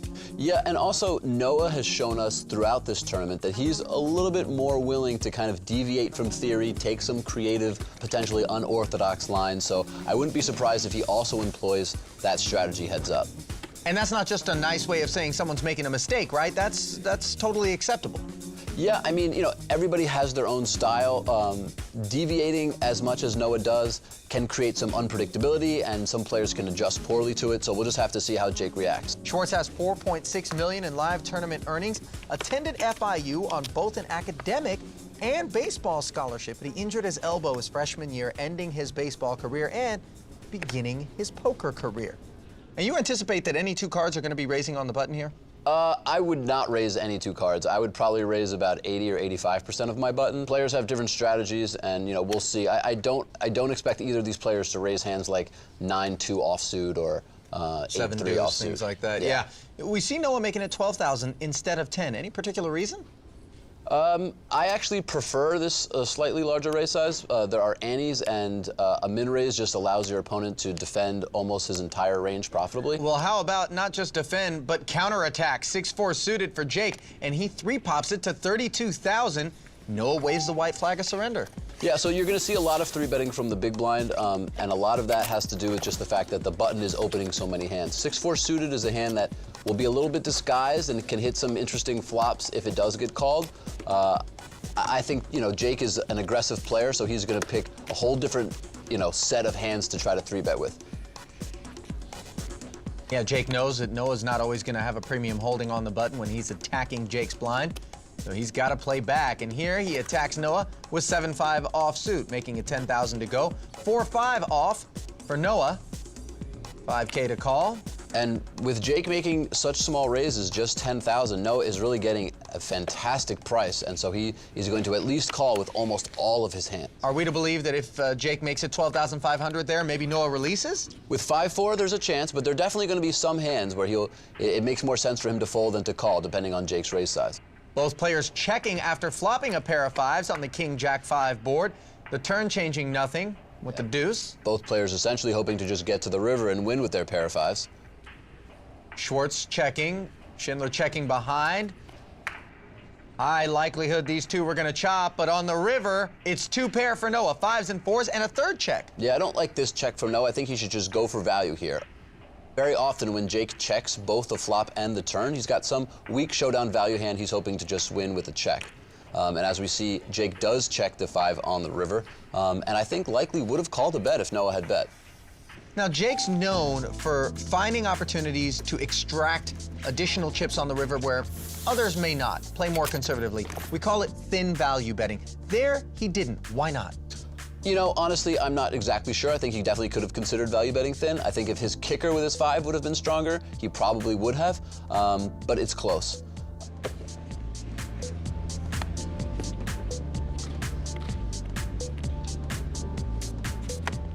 Schwarz kicking it down to 10,000 on the pre-flop raise with Jack 8 offsuit, and there's a premium holding for Jake.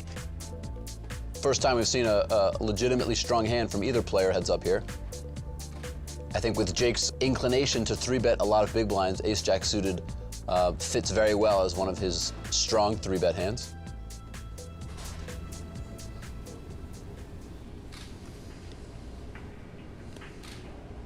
And sure enough, Schindler 3-bets it to 28,000. I'm not exactly sure why his sizing is different from when he had 6-4 suited. I would try to always make all of my raise sizes the same size. But maybe because he's got an actual legit hand, he makes it a little smaller, try to entice the call. Jack 8 offsuit, I think is a little bit of a questionable call here. He is in position, which is a nice advantage, and we can see that he's actually dominated by Jake's hand, but Jack 8 offsuit in general is a little bit of a weak hand. I think he should definitely consider just folding. Well, it certainly looks even weaker now on the flop of Queen, Queen, Deuce with a couple of diamonds. Jake checks despite having the nut flush draw. Noah checks behind him, and now Jake improves to aces and queens. I actually like this check from Jake. With the diamond draw, he's very willing to give some free cards off, because even if his free card hits his opponent as a pair, it could also give him a flush and win him in an even bigger pot. Well, Schindler, no longer willing to give free cards, bets 32,500. Look at Schwarz, reaching for chips.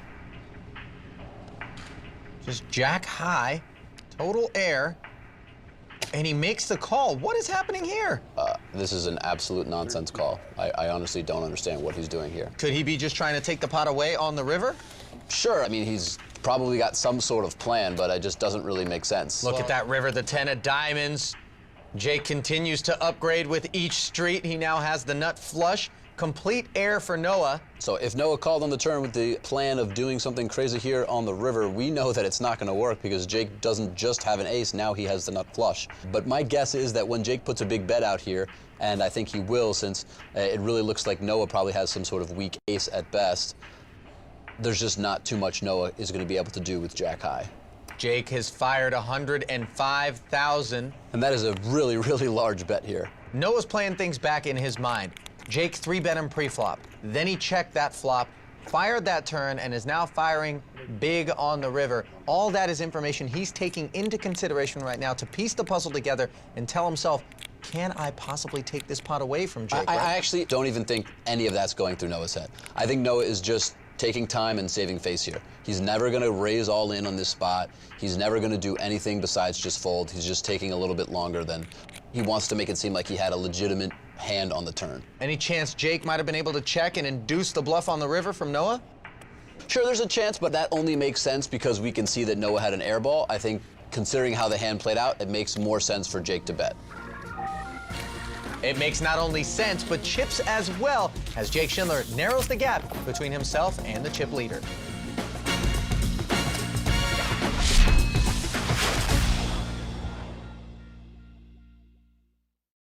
Alpha 8 is sponsored by ClubWPT.com. Fun, exciting poker you can play for free.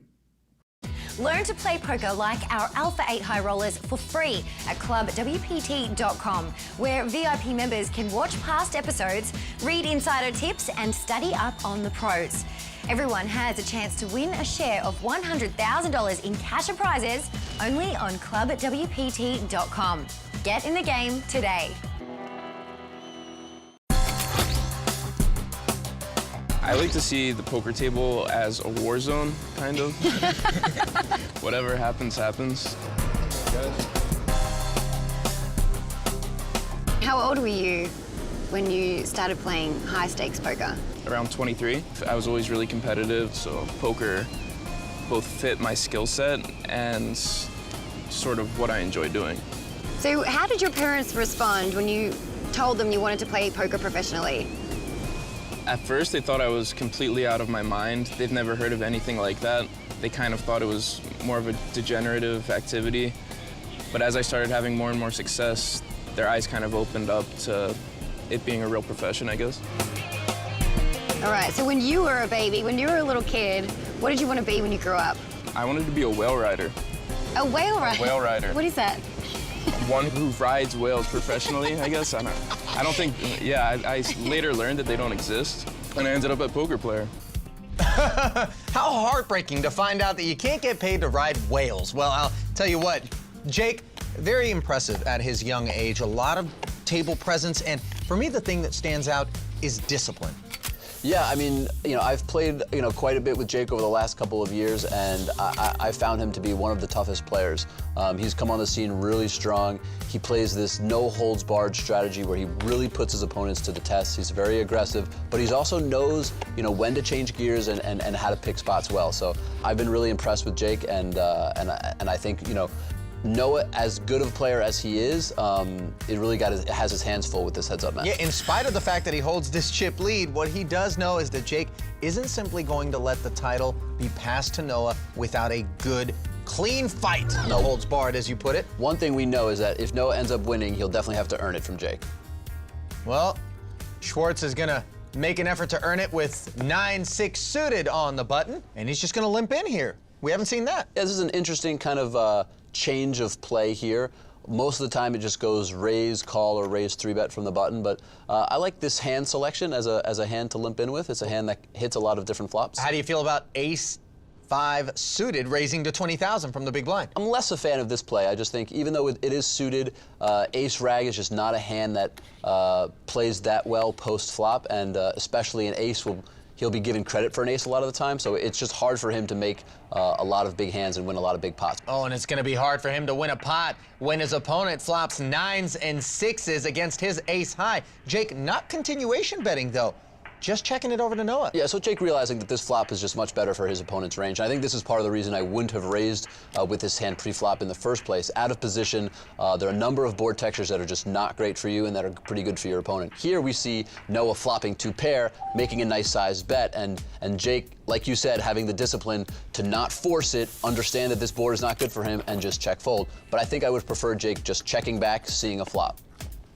And of course, Noah didn't have to have 9s and 6s there. Any bet would have gotten the job done. He could have had a draw. There's a lot of texture out there. And again, that points to sort of the complications with the ace-5 suited pre-flop. How'd you feel about the raise size to 20,000? I like the raise size. It's 4 times the big blind.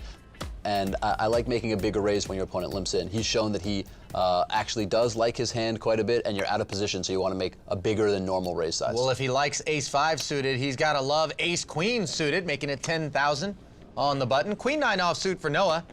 We'll defend for the extra nickel, and we'll see another flop. And that flop is queen-9-7. Wow. Oh, boy. Big flop for both players, obviously. Noah with top 2, and Jake with top pair, top kicker, and a backdoor club draw.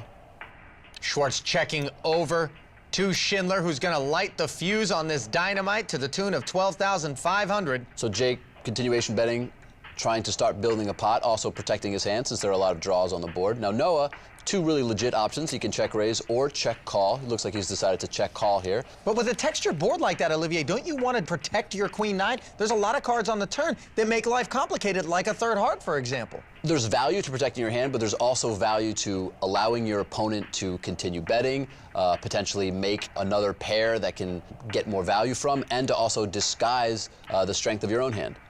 Well, Schwarz checks a second time, and again, Jake bets, this time 32,000. Now, it's important to note that this 3 of hearts, though it's a scare card for both players, it's not a card that both players just automatically have to play passively on. Having an actual flush is very rare, especially in heads up. So you can't just give your opponent credit for having made a flush just because you're afraid of this card. Schwarz thinking things over here. Obviously not going to fold.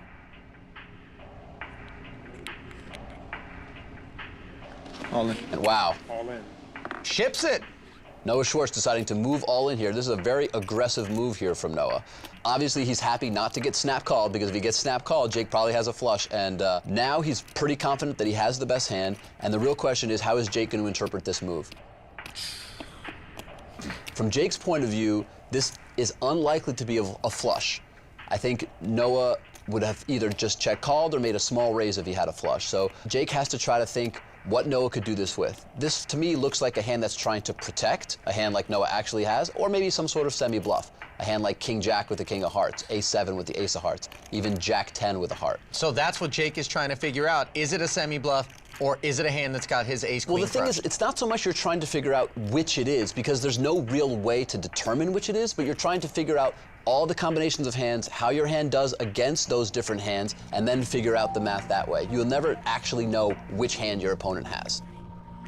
Well, Schindler knew enough to know that he needed to lay that hand down. Simply put, he just kept his tournament life alive. More World Poker Tour Alpha 8 heads-up competition in a moment.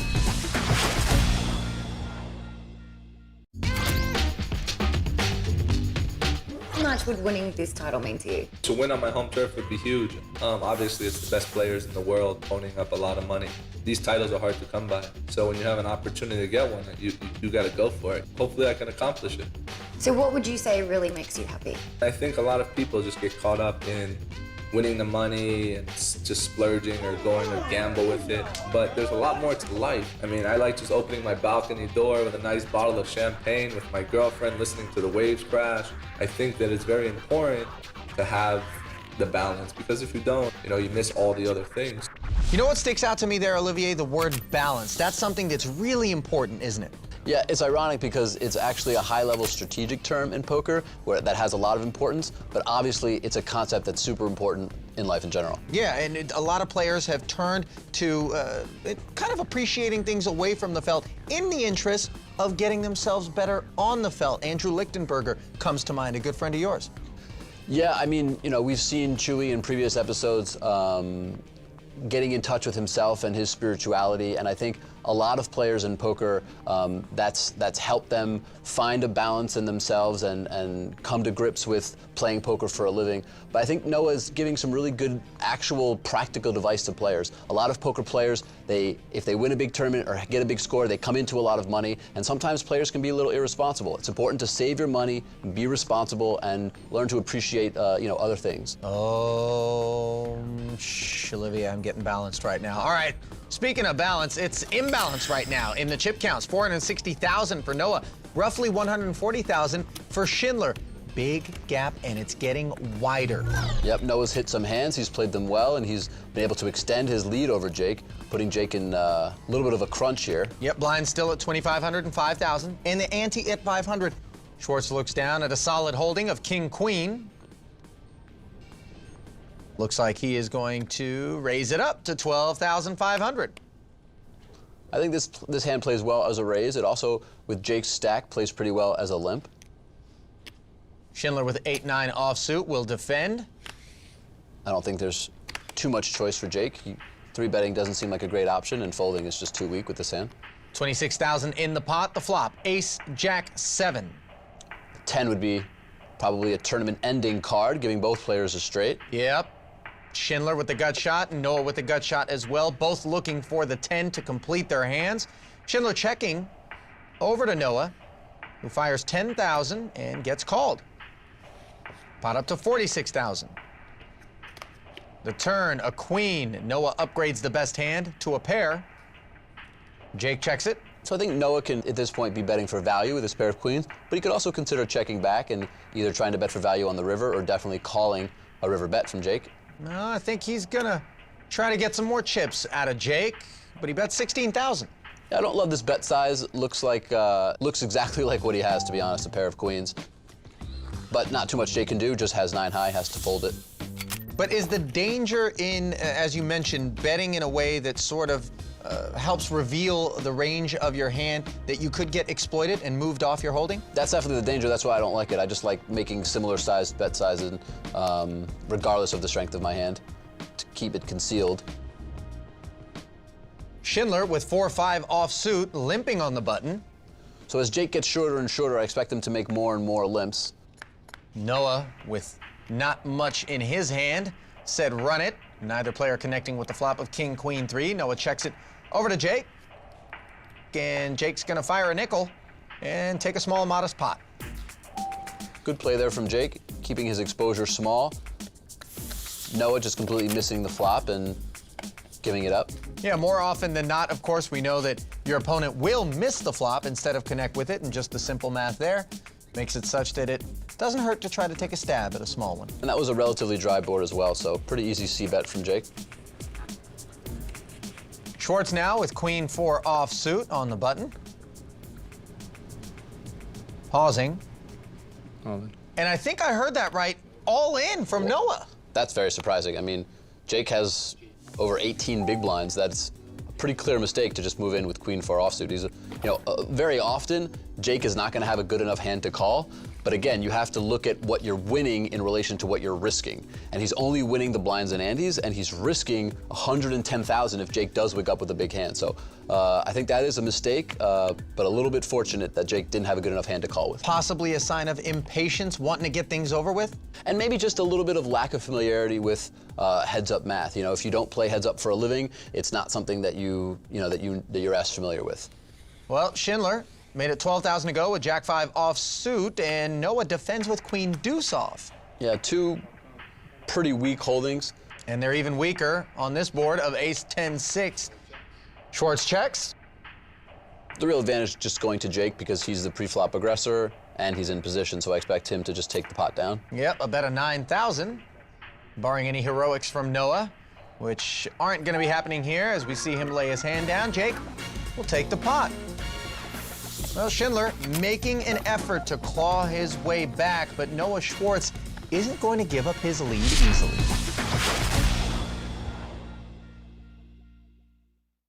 Now, you can take the fun of Hold'em anywhere you go with Club WPT Express Poker. Grab your iPhone and download Club WPT Express Poker from the App Store. It's fun and free. What are you waiting for? Get in the game and play. Don't have the dough for a high roller buy-in but still want to get in the game? Log on to clubwpt.com and play for free. Become a VIP member and enjoy insider benefits, plus take a shot at a share of $100,000 in cash and prizes every month. Win at clubwpt.com, but never lose a dime playing poker, guaranteed. Lynn's absolutely right. You don't have to have big money to play big-time, exciting poker for free from the comfort of your own home. All you need is a computer where you can log on to clubwpt.com. It's a website that gives you the opportunity to have fun, play poker with your friends, and hopefully improve your game. And if you really want to have the full club experience, become a clubwpt.com VIP member and receive all kinds of exclusive benefits, like having access to great poker resources, including past episodes of the World Poker Tour and Alpha 8. At clubwpt.com, you can play for a part of up to $100,000 in cash and prizes every month. So what are you waiting for? Turn on that computer and log on to clubwpt.com. In the meantime, let's get back to heads-up action here in South Florida, where Jake Schindler finds himself at the foot of a big mountain. It's an uphill climb with his stack at about 100,000 and the blinds creeping up 3,000 and 6,000 now with an ante of 1K. And we're starting to feel like we're going to see some all-ins yet, Olivier? Yeah, and not to mention Jake's opponent, Noah Schwarz, a very, very tough player in his own right. So Like you said, Jake has a lot of work to do. It's not going to be easy. Jake's gonna limp in with Jack 9. Noah says run it with 6 tray. Comes the flop. Ace 8 deuce rainbow. Because of Jake's stack, he's just going to be limping a lot more on the button. It gives Noah a worse price to move all in, and he can risk less and still win the blinds. And a min bet of 6,000 on the flop in position after having it checked to him is good for a modest pot. Very dry board. Noah unlikely to have an ace, so Jake comfortably betting the minimum amount, like you said. And it's important that Jake doesn't get too sheepish, too bashful here just because his stack is where it is. He's got to still make an effort to pick up even the small pots. Yeah, but at the same time, he doesn't want to get overzealous and feel too desperate, like he has to risk his sack every time. Hold on. Well, speaking of overzealous, is that a way to categorize the all-in with King 8 offsuit by Noah? Yeah, I mean, we saw Noah do this earlier with Queen 4 offsuit, and that was a clear mistake. I think King 8 is much closer. I prefer to just limp with King 8 in that spot. But Noah seems to have taken a very aggressive strategy, really trying to put the pressure on Jake to wake up with a hand. Well, Jake had Queen deuce and laid down quickly, but here he's got big slick, ace king, min raising to 12,000 from the button, and Schwarz with 4 or 5 offsuit is going to defend. And Jake trying to give Noah the opportunity to re-raise all in, but Noah with just 5-4 deciding to call and see a flop. Yeah, he would have loved to see Noah ship it there so he could snap call instead. Noah flats and out flops him with a pair of 5s, checks it over to Jake. Jake with 2 overs, ace high in the backdoor heart draw, decides to check back. I like this check. Now, why do you prefer a check there? You don't have any real hand, and you still are likely to have the best hand. Not to mention, if you are outflopped, you give yourself a chance to make a hand. Turn card is a 7. Noah finds the bet button to the tune of 8,000.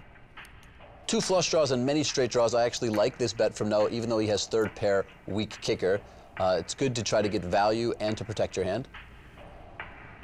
And Jake not going to lay down with the nut no pair. So the bet is pretty small, and there are a lot of semi-bluffs that Noah could have, so I don't mind this call from Jake. You can also obviously hit an ace or a king on the river. This 7 is a card that Noah should really like. I like trying to get value here. Unlikely that he's beat. Board pairing on the end, but Noah checking. Yeah, I think he just loses value from checking. And Jake sure actually enough, a little bit fortunate to get a check and not have to make a river decision. Yeah, Jake all too happy to try to get to a showdown with no additional chips in the pot. Sees that he's beat, though. Costs him no extra money to find out. But his stack is still heading in the wrong direction.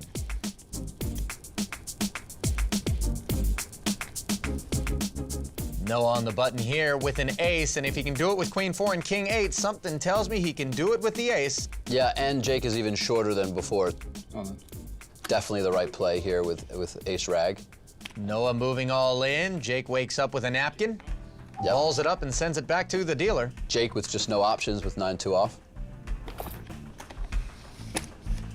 Make anything of Jake's body language here? You know, there might be a little bit of frustration. He definitely hasn't gotten a good run of cards heads up. But I think the real question is whether it will affect his play, and my guess is that it won't. Jake's just too much of a professional. Well, we see him yawning, but this ought to wake him up. Ace-Jack offsuit. And Jake moves all in for his last 80. Pretty easy all in here for his chip stack and with this hand. Noah Schwarz, not too much of a decision with Queen 6, just has to muck it and easy fold. Round and round we go. Advantage Schwarz. More Alpha 8 after this.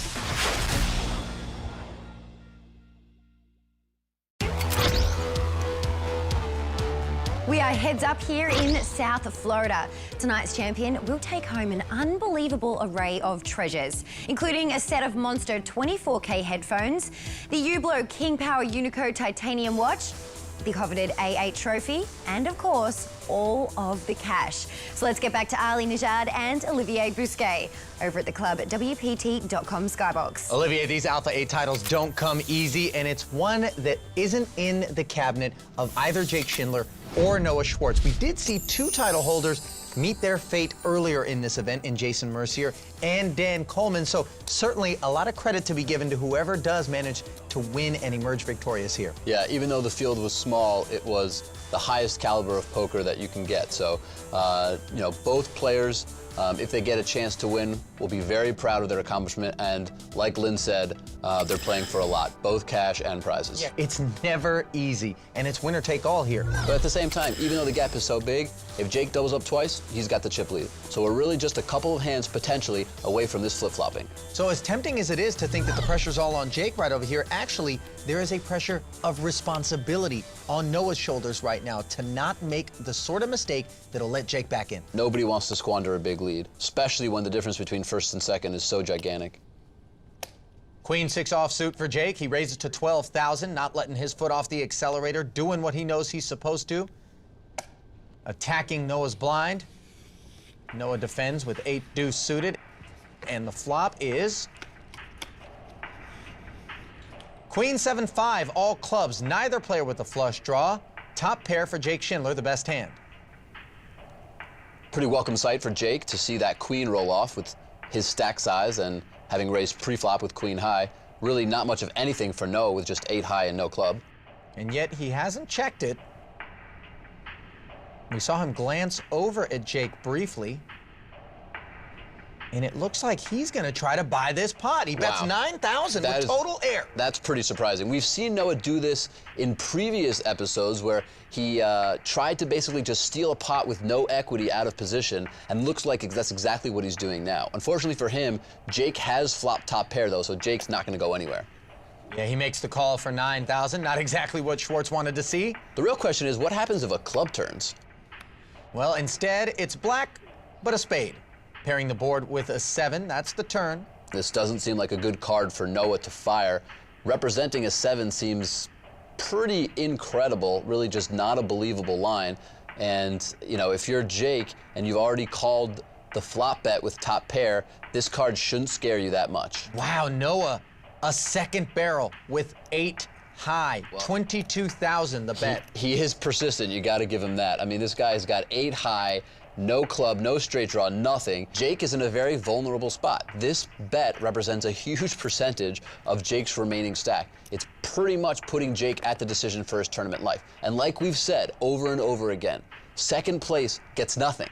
First place gets everything, and second place gets nothing. So when you're down to heads up and you're facing a decision for your tournament life, it's a lot of pressure. To us, this looks clear. This looks like an easy decision. I personally don't like just calling here if you're Jake. Too many bad cards that could come. Noah hasn't shown a real willingness to bluff rivers, so I think the play here is just to move all in. But still, it's not that easy. His kicker is no good. He doesn't have a club. The second pair of 7 has paired on the turn, so it's not as easy as it seems. I think ultimately Jake will come to the decision that he's got to take a stand here. His hand is too good. Noah's line is too bizarre and just not credible. So I think Jake will end up moving in here, but still, it's no easy task. You can just feel the tension. Schwarz begging to see Jake lay his hand down.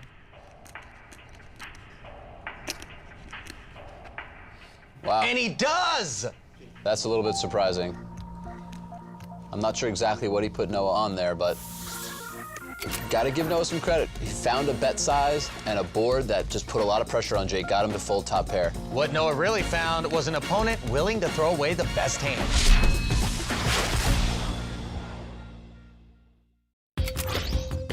Welcome back to the Seminole Hard Rock, where the World Poker Tour Alpha 8 title hangs in the balance in a winner-take-all format. And you take a look at those chip counts. Jake Schindler's stack has dwindled all the way down to 45,000. Olivier, is there any way he's going to be able to win this?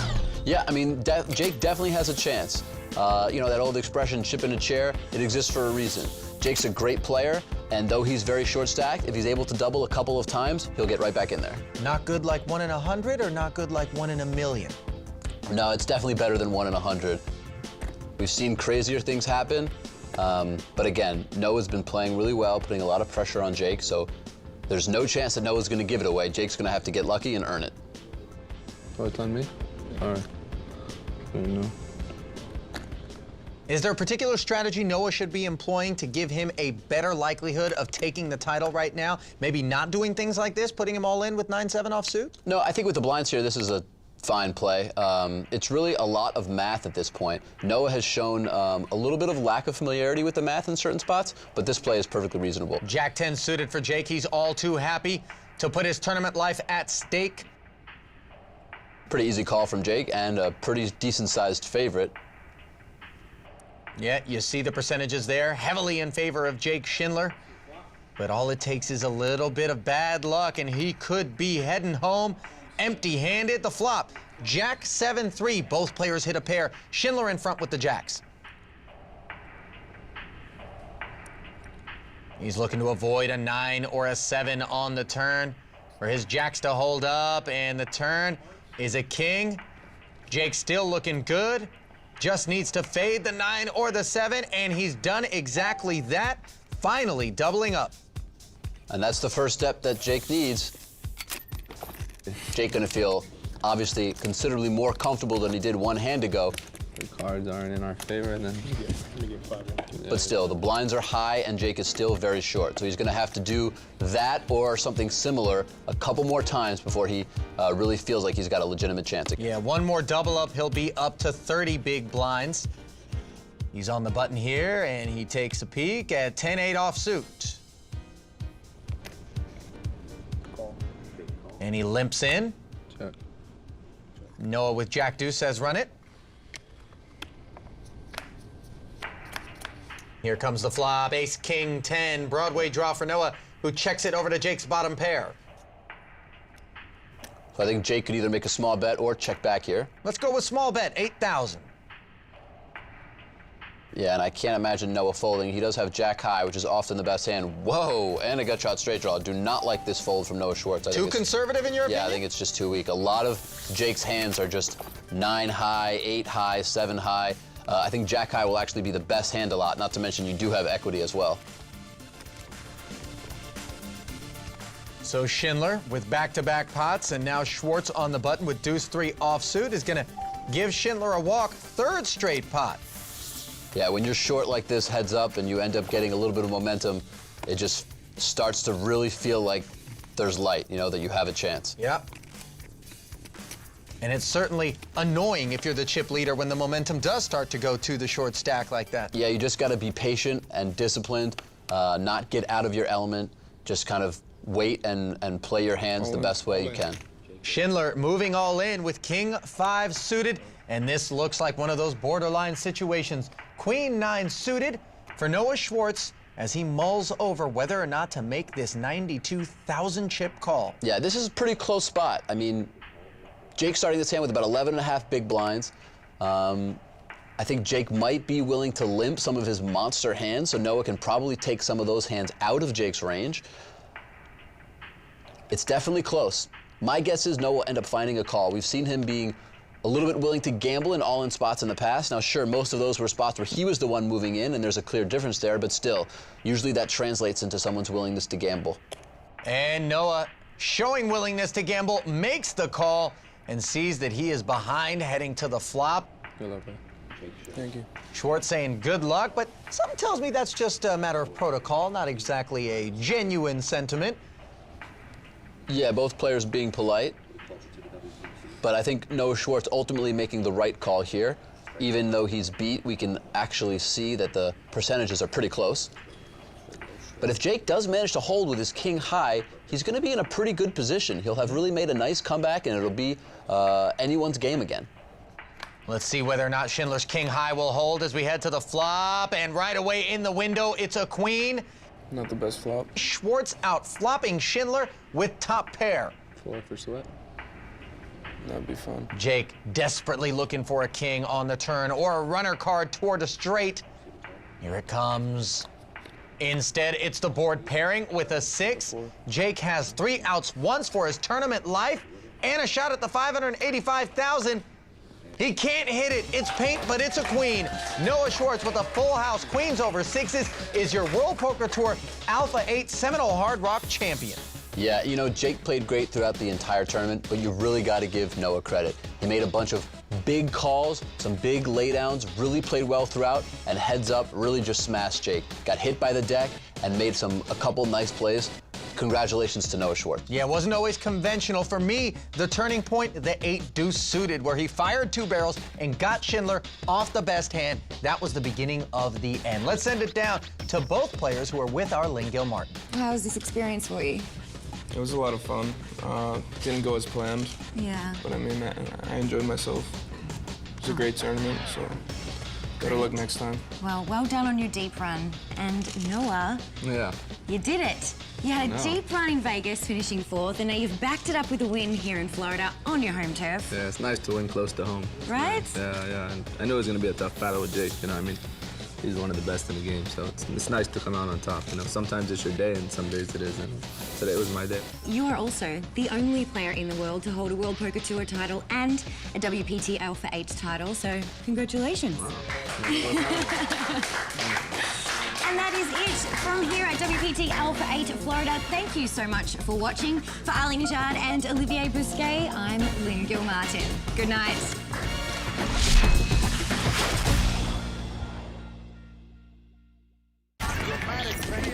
The World Poker Tour. The biggest games, the greatest players, and the largest payouts on the planet. The WPT is a series of international high-stakes poker tournaments that can turn amateur players into millionaires and make professionals into superstars. With millions of dollars on the line, it's time for these 6 players to live the dream of fame, fortune, and the one thing money can't buy. A WPT title. Tonight on the World Poker Tour. Hi, everyone. Welcome to fabulous Las Vegas and the kickoff event of Season 8 on the World Poker Tour, the final table of the multi-million-dollar Bellagio Cup 5. I'm Mike Sexton, along with Vince Van Patten, and this is the WPT. That's right, Mike. And for 8 seasons, the Bellagio has hosted the biggest poker tournaments in the world. But tonight could be kind of special because at the final table is a WPT champion, Erik Seidel, and he says that this is the toughest WPT final table ever. Well, Erik Seidel is truly one of the game's great players, and he recognizes that this final table is packed with international talent, including a guy many consider to be the best player from Brazil, a terrific player from Sweden, and a young phenom from the United States, Justin Smith, who at barely 21 years of age already plays in the high-stakes cash games right here at Bellagio. But they'll all be chasing the chip leader, Faraz Jaka. They say he's a reckless gambler, but he also has one of the most memorable nicknames in poker, the Toilet. Oh, man. Let the jokes begin. Vince, I'll tell you what's not a joke. That's the prize money these guys are playing for tonight. The winner's going to take home $1.1 million, get an entry into the season-ending WPT World Championship, and get something money can't buy. That coveted Tiffany bracelet that goes to the WPT champion. All right, we are about to get started. Who will be crowned our champion? Let's go watch him gamble. Well, a terrific final table to kick off Season 8. We started with 268 players 5 days ago. We're down to these final 6, an experienced WPT champ versus 5 young, tough pros. Yes, indeed. And the antes will be 3,000, blinds starting at 12 and 24. The cards have been dealt. Action goes to the former grocery bagger, young Justin Smith. About bagging groceries, but he now plays in the highest stakes games in the world right here at Bellagio, I can tell you that. Well, he's folded. Alex Torelli from Orange County also folding. And now Faraz Jaka, our chip leader, going to come in with a raise. He's got the suited connectors, the 9-8 of hearts. Comes in for $65,000, but right behind him, WPT champ Erik Seidel, also with suited connectors. The veteran, the tough New Yorker, is going to make the call with his 9-10, the Swede going out, and now the Brazilian, Alex Gomez, he's out as well. So the 2 suited connecting hands battling it out here. And the flop comes Queen, Jack 9. Both players have flop bottom pair with a straight draw. And Faraz is going to check it. It's Faraz with the gut shot straight. Erik Seidel with the open ender. And the New Yorker, Erik Seidel, going to pop away. It looks like a $100,000 bet. And the chip leader, Faraz, is going to call it. Nice pot building up here. The 6 comes off. No help to either player. And Faraz rapping the table, checks again. Erik behind him checking. Going to the river. Well, the dream card for Erik Seidel. The king comes off, gives him a king high straight. Oh, nice. Once again, Faraz, first to act, looks around, gonna check again, trying to stay out of trouble. But the tough New Yorker Erik Seidel is gonna put the bet in. 200,000. Now, if you're sitting in Faraz's seat, you only have 2 9s here with all those overcards and a possible straight out there. But you're hoping that your opponent's got a busted flush draw where your 2 9s might be good. And you're saying to yourself, you know, he's either got a straight or a busted flush draw because he's not going to bet with a pair or 2 pair probably in this situation with that board. He makes a call with 2 9s.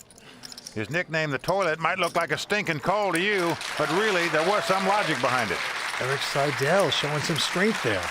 In the audience, you see Humberto Brenes and the Devilfish, 2 great players, here to watch the action. Well, all the greats from around the world come to Bellagio to play these tournaments. This, the 21st consecutive WPT event, where first prize at the Bellagio has been over $1 million or more. That will get the players here. All right, back to the table. Erik Seidel, this time peeking down at a uneventful Jack-8 offsuit. Can't play that, goes out. The Swede out. And right now, Alex, the Brazilian, started out tonight as the short stack, has a pair of 7s. Looks like he's raising chips out. He does. Yep, bet 65,000. Right behind him, the 21-year-old Justin Smith looks at 2 deuces. He's reaching for chips. It's a very aggressive player. He is tough, and I don't just mean at no limit hold'em. I mean at all poker games. Looks like 170,000 he's bet. Torelli out. How much did you start the hand with about? 2.95. And Faraz, he's got ace-king here. Well, he wants to know how many chips Justin's got, and he's coming over the top for the 3rd raise here. Wow. With big slick, and a healthy raise at that. Going to make it 400,000 to go. And the Brazilian now doesn't like his 7s anymore. Ironically, he's got the best hand right now, but can't stand the heat, as we say. So he gets out of the kitchen. Only one more to push away, and that would be Justin Smith. Well, he makes the $230,000 call here. And the flop comes ace, jack, jack. Nice flop for Faraz. No help to the kid. Well, Faraz is going to bet. Yeah, 500,000. Now, we can see Justin only has 2 deuces, but what's going through his mind is, if his opponent's got 2 kings or 2 queens, could he win this pot? By coming over the top right here. Be a bold, dangerous play, but this kid capable of doing it. He's a former grocery bagger at a supermarket, and now he's playing big-time poker, and look at this. Wow, he has made the call. He's sticking around. This could be back to the supermarket for him. What a call this is. A 5, no help to the kid. And Faraz is going to slow down and check. Well, you have to be fearful. Your opponent's flopped 3 jacks here. When a guy calls a $500,000 bet after it comes jack, jack, ace. And Justin now leading out and betting here with just 2 deuces. That's what he's trying to set up here. Well, as crazy as it looks, if Faraz had 2 kings instead of ace-king, he would muck this hand very quickly, I believe. But with ace-king, he's got a tough decision as to what to do, no question about it. Well, it's only 380. Looks like a bargain time. Sometimes that looks very dangerous, but Faraz is going to call it. Well, keep in mind it's 380 on this street, but how much is it going to be on the next street? Yeah. River card. Well, the board pairs 5s here. So Faraz with aces up here, he's going to check them. Will the youngster fire another shell? No, he's going to wave the flag here. Gives him credit for at least aces up here. And the toilet flushes the kid down. Big pot right there. The chip leader getting richer, takes down the pot with aces up. That's right. We got 6 players going after that. Close to 1.2 million here at Bellagio. Stay with us. The Bellagio tournaments are the best structured tournaments in the world. So you end up with very good players at the final table.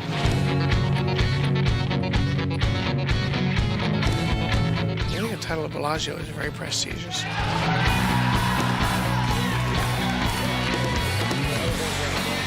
I think it gives you a certain reputation that you played against the best and you beat them. He has come back and won this tournament. Gus Hansen is outdrawn on the river bench. It's a very young final table, But watch out for the old guy, Eric Seidel. He's pretty tough.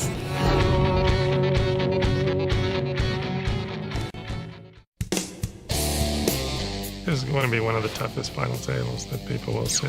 They're young, aggressive, smart players. I'd rather play with a lot of older, bad players. The young kids are really difficult to play with. They're not afraid of me at all. That's Eric Seidel. Well, here we are. We're two older, bad players, Mike Sexton and Vince Van Patten. We don't blame it, Eric. These guys are rough. They're young. Well, Eric Seidel saying they're not afraid of him. Boy, would I disagree with that. Here's a guy that's got 8 World Series of Poker bracelets, a WPT title, over $9 million in career earnings. Believe me, they are afraid of Eric Seidel. Action on the 21-year-old Justin Smith. He quickly folds. Alec Torelli also going away. Around to our chip leader, Rast. He's going to raise it here with a 9-8. Wow, I'm surprised Eric quickly folds ace-jack on the button. He's surprising. The Swede also going out. And now it's up to the Brazilian. Alex Gomez, he's got a 10-6 of diamonds. Alex is a former lawyer. Gave up practicing law to play poker. Here he is at the final table going for over $1 million. He's going to make the call here. So we're going to have a flop. And flop comes Queen 9-3. And the Brazilian quickly checking. Faraz picks up a pair of 9s, but he's going to check. Wow, he checks the 2 9s. Now a jack comes off. And this gives Alex an open-end straight draw. You see Alex's wife, Priscilla.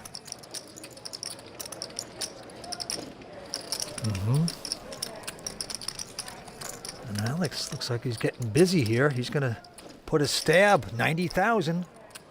Well, his opponent checked on the flop, so he's going to take a stab at winning this pot, but it gets quickly called. River card. Can he catch the straight? No. It's a bust hand. The deuce comes out, and look at this, Vince. The short stack at this table is bluffing at this pot on the river. Bets 110,000, and he's going to run out the best hand, who is the chip leader. And folks, this shows you the kind of competition we've got at this table. Even the short stack's not afraid to make moves. That is right. That is a sneaky, intelligent bluff there by the Brazilian. Sticks out 110,000, and he gets the chips. I'll tell you, these guys have all got game. You might not have seen them before on television, some of them, but I'll tell you, everybody in the poker world respects all these players. They are tough. All right, well, he goes out this time, and now the former grocery bagger at a supermarket, Justin Smith, with Queen 10. Well, Justin, a very aggressive 21-year-old, fires 65,000 into the pot. Yep, and now Alec Torelli started playing poker at 16 years old. He goes out. Back around to the chip leader, who's got just a queen jack, but that's enough to raise it. He comes over the top, makes it 155,000 to go. And Eric Seidel, the WPT champ, looks down at Big Slick. Now the pot's been raised and re-raised to him. What do you do now with ace-king? Seidel with 8 World Series of Poker bracelets. Very experienced, comes back over the top, makes it 450,000. And now Christopher will not play. Justin quickly out. So it's back around to the chip leader for Rast. What should you start the hand with? About? Well, he wants to know how many chips Eric has got, but he's just asking that question to try to get a read on him. And obviously knows he's beat, throws away the queen high. Well, there you see a couple of old school guys. The Devil Fish and Umberto Brenner's in the audience. But Vince, the truth is, the past 3 years, it's been all young players that have taken down this title. Mike Watson, Kevin Saul, Shannon Shore, all under the age of 26. Tonight we've got 5 guys at this table under the age of 26. It could happen yet again. Well, these guys are younger than Chinese gymnasts, you can say that. Action going right back on Eric. The New Yorker goes out. The Swede out. Stockholm. Oh, yeah, that's fine. I think I'm going there too. So And now the Brazilian not going to play.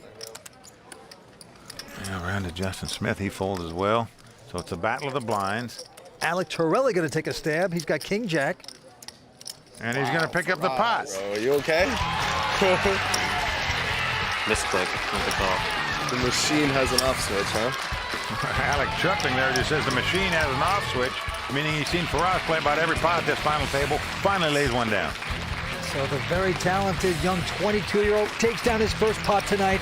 We're all going after that close to $1.2 million first place prize. We're coming back with more action on the World Poker Tour. Tonight's episode of the World Poker Tour is brought to you by PlayWPT.com. My nickname is The Toilet. When I was playing those $10 dorm games in college, I had no idea what I was doing as far as strategy goes, so I'd just play suited cards, which a lot of beginners do. But I would end up getting a lot of flushes, so a bunch of my friends would always say things like, "Oh, damn it, the toilet flushes again." People thought it was funny that a high-stakes regular was called The Toilet, so just went with it.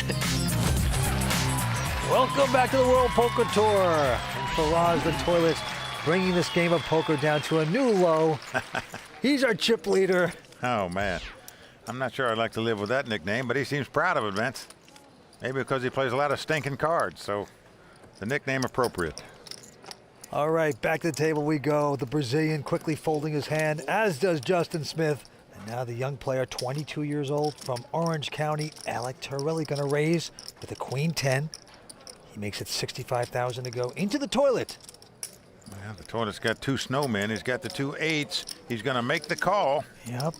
Seidel out, and now the Swede, Christopher Sonnensen, with a king-jack in the big blind. Looks interested. And he's got money in the pot already, and he makes the call, so we've got three-way action here. We got a flop. And here we go. Here come the first three. King, queen, 9. Nice flop for the Swede. Top pair and a straight draw. First in line, and he's going to check. Well, he's going to check because these guys are very aggressive, as you can see. Torelli with queens, his bet, 125,000. Faraz goes away. Well, Alex got second pair and a straight draw. Unfortunately for him, he's up against top pair and a straight draw. Christopher Sonnensen from Lund, Sweden, only 24 years old. Christopher. What'd you start with, bud? Opposite just call. 1.8, 1.9. You started with 1.8? 1.8, 1.9. Yeah, okay. Yeah. So here we go to the turn. A 5 comes off. Helping neither player. Again, Christopher checks. And Alec knows this guy's been playing pretty solid, so he's looking to take the free card off. He's going to check also. Yep. Going down to the river, 5th Street. It's a 10 of clubs. 10 of clubs comes off. This gives the Swede a straight. Sure. Alec has 2 pair. And Christopher has checked it. Oh, he's trying to set a trap for Alec here, and Alec. All right, go ahead. Check. Wow, makes a great check right behind him with 2 pair. The straight going to take down that pot. So Christopher feeling good about winning the pot, but Alec feeling good about checking on the river there and not losing any more money. Well, Alec, very wise. He may have read the Swede here at the final table, tighter than Mick Jagger's leotards, and he proved it right there. Okay, and with that pot, the antes and blinds are going up. Antes will be 4,000 now, blinds 15 and 30,000. All right, action on Seidel. He's got a pair of 6s this time, and he's going to make it 80,000 to go. Christ, it scared the out of me. Oh, look at this. Alex Sorry. Torelli, I believe, I'm spilled like his such drink. a liability, bro. with The Swede everything going in out, me. and now it's up to Alex Gomez. He's got the suited connectors, the 7-8 of hearts. Knows Eric Seidel raised under the gun, meaning you give a guy credit who raises in first position most of the time. But he's going to make the call, wants to see a flop with this hand. And now it's on Justin, and he's got an ace-10, but doesn't like it. He folds. Alec Torelli also with an ace-10 folding. Faraz won't play, so two-way action. Seidel up against Alex Gomez. Well, look at this, Vince. Alec Torelli, who knocked his glass over, reaching down to clean up his own mess now. Now, you got to like that. It is a 3-ring circus out here on the World Poker Tour. Not a good flop for 2 6s here. But doesn't slow Eric down from betting. He leads out in bets. 120,000 continuation bet. And look at this. Alex with bottom pair here. Calling the pre-flop raiser here with just 2 8s. Wow. Pretty interesting stuff. I guarantee you Eric didn't like that call. Well, an ace comes off. Yep, and Eric quickly checking. He didn't like that call at all. Well, you have to give your opponent credit for an ace or a king if they call you in that spot, most likely. Now Alex maybe seeing an opportunity. Yes, he's going to make a 110,000 bet. And this is going to shoo away the New Yorker. Look, when it comes ace, king, 8, and you lead out and bet on the flop after you raise pre-flop and the guy calls you twice, you can't continue to play 2 6s. The young guns showing how tough this table is tonight at Bellagio as they all go after a title. Who's going to take it and the $1.2 million that goes with it? We'll be right back on the World Poker Tour. Being a professional poker player is difficult and fun. I mean, it's fun in the sense when you get to do stuff like this, play for $1 million, and this is great. It's difficult when you have losing days to go to bed poorer than when you get up. It's like living on a roller coaster, you know? You never know what's going to happen. Welcome back to the World Poker Tour. And like Alex Torelli says, if you like stability, don't do this game, because it can be rough. The roller coaster, ever present here on the World Poker Tour. Welcome back. 6 players remain, going after close to $1.2 million here tonight. Our current chip leader is Faraz Jaka, but in second place, WPT champ Erik Seidel. Action going to the Swede from Lund, Sweden. He quickly folds. That's Christopher Sorensen. And the Brazilian also going out. The 21-year-old Justin Smith out as well. And now Alec Torelli from Orange County with ace-5, going to make a raise, $75,000. Standard raise on the button with ace-high. He's going to get called by Faraz, however, who has ace-jack in a small blind, and Erik Seidel has a 10-9. Good-sized pot out there, so he does make the call, and here comes the flop. The flop comes up beautiful for Faraz. Aces and jacks. He's first to act. He quickly checks. Erik Seidel with an open-end straight draw. He checks. And Alec with 2 aces checks right behind him. Cat and mouse. Well, now the board pairs 8. Nobody at the table happy to see that card. Faraz trying to trap there. He checks again. Seidel also checking. Now Alec thinking he's got the best hand. They've checked twice to him. So he is going to bet out. Now what's Faraz going to do with his aces and jacks? He's just going to call, doesn't raise. Erik Seidel now is going to make the call also with the open-end straight draw. Just doesn't believe anybody's that strong. Hoping to hit a straight, and does so on the river. Wow. Incredible. Faraz going to be kicking himself that he didn't re-raise. Action's on him first.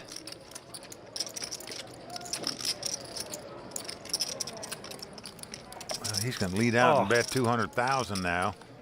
Misstepping every bit of the way. Well, Erik Seidel now figuring out what to do. He's hit the joker here, as we say. The best card he could hit. Did a little tell, groaned a little. Usually trying to act weak, and now he's going strong. What's the amount? What he said to himself, look, if I made a call on the turn to hit the straight, I've hit it. I'm going to raise it at least a little bit. Yeah, he makes it $500,000 to go. And Alex just... Well, he's trying to figure it out here. He slow played the aces on the flop, and now all of a sudden on the river, it's been bet and raised in front of him, so he's going to lay down aces up. And will the toilet pay off? 3 anymore, yeah. Well, he does pay it off. Erik shows him a straight, and Faraz getting himself a little lecture on how he played that hand. Didn't raise it before the flop, didn't bet on the flop, didn't raise it on the turn, and then bet and paid off another bet on the river. He just compounded his problems in that hand. Well, the toilet's going to need a plumber after that. Seidel taking down a big one. Stay with us. We're coming back with more action on the World Poker Tour. Welcome back to the poker capital of Las Vegas. That would be the Bellagio. I'm Vince Van Patten alongside Mike Sexton. Tonight's event, Bellagio Cup 5 is in full swing. We still have 6 talented players going for that $1.1 million first place prize. Let's get back to the action. As you can see, Faraz Jaka, the 23-year-old out of San Jose, California, is our chip leader. In second place, Erik Seidel. And there you see a graphic that has percentage of chips in play by each player. Now, if there's 6 players left, you should know that if you have more than 16.7% of the chips, you're above average. If you have less, you're below average. And right now, 4 players are below average in chip count. Mike, forget that technical baloney. Who's got the chips? That's all I want to know. Back to the table we go. Justin Smith with just a 10-8 has raised it. Made it $77,000 to go under the gun with the 10-8 of clubs. Faraz Jaka has made the call with the 9-8 of hearts. Seidel out. The Swede quickly folding. Now the former lawyer out of Brazil also going to fold. So here we go. Comes the flop. It's come queen 10-9. Justin out in front with a pair of 10s and a straight draw. And he's going to check it. His opponent's got a pair of 9s and the same straight draw. Well, they both check. Justin in great shape here. Well, a 6 comes off. I say great shape. That's if there's no betting. Justin first to act, the 21-year-old. He used to work in a supermarket as a bagger. He checks again. Now he plays big-time poker. Well, Faraz now thinking maybe his 2 9s are the best hand here. He's going to test the waters here and make a little bet here after Justin checked twice on the flop and the turn. Justin with second pair, Faraz with third pair. They have the same straight draw. So as the cards lie, the only way Faraz could win the pot would be to catch a 9 if there was no further action. And he hits a 9 for wow. Faraz. The complete joker for Faraz Jaka. The only card that would give him the win if he didn't bet somebody out of the pot. Now he gets checked too. The toilet strikes again. And 275,000 he wants as a payoff.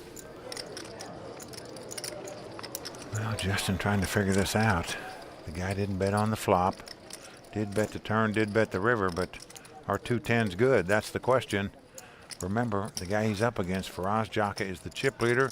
He's the most aggressive player at the table, but Justin makes the great laydown on the river after getting unlucky when his opponent hit 3 9s. Yep, unorthodox player, very bold. He's only 23 years old, graduated out of the University of Illinois. What a show he's putting on tonight. Back to the table we go. The young Swede, Christopher Sonnensen, looks down at a 9-7. He won't play that junk. And now the Brazilian also going away. Justin lays his hand down as well, so around to the button. Alec Torelli with the ace-10. This is a standard raise that everyone would make on the button with this kind of hand. Into the toilet, Faraz, who has just a king-6 of clubs. Raise. And he's going to raise. Well, far and away the most aggressive player at this table is our chip leader, Faraz Jaka. We are seeing that hand after hand after hand so far. And believe me, all these guys at the table are very sharp, and they understand that this guy is just now trying to bully them around. And sometimes you just can't take it anymore. Yeah, the toilet has moved it up to 215,000. Alec, though, says, I'm going to be stubborn. I want to see a flop with my ace-10. Well, when a guy seemingly plays every pot and raises a lot of pots, you just can't keep laying hands down like an ace-10 to him. Flop comes up Jack-7-4. No help to either player. Check by Faraz Jaka. A little surprised Faraz wouldn't make the continuation bet there. Alec also going to check. So here comes the turn card. Well, it's a 4 flush now for the toilet. Well, he's also got a straight draw too, so now he's got some kind of hand. After hitting nothing on the flop, and he's going to bet here. And I don't blame him. Yeah, $260,000 worth. Well, Alec, of course, just has the gut shot straight draw, but you just wonder, had he bet on the flop, chances are he would have won this pot. And now he's going to have to give it up. Yep, he looks disgusted. He mucks his hand. So the toilet, Faraz Jaka, swirling away with more chips. Well, Vance, you could say that Faraz is sitting on the throne right now. He is our chip leader. And look at the frustration for Alec. Stay with us. We're coming back with more action here on the World Poker Tour. We are back here at Bellagio here on the World Poker Tour, where 6 players remain. And Faraz Jaka is the chip leader with about 5.1 million in chips. Yeah, WPT champ Eric Seidel in second place. There you see the prize payouts. First place over $1.1 million. Our 6th place finisher just getting $164,000. So over $1 million in real money going to the guy who wins it as opposed to the guy who goes out first at this table. To the felt we go. Eric with a quick fold. And now the Swede with a king-10. Christopher has the perception of being the tightest player at the table, but yet here he's going to raise with a somewhat marginal hand of a king-10 offsuit. The Brazilian goes out. Grocery man also going away, and now Alec. What'd you start with, Ben?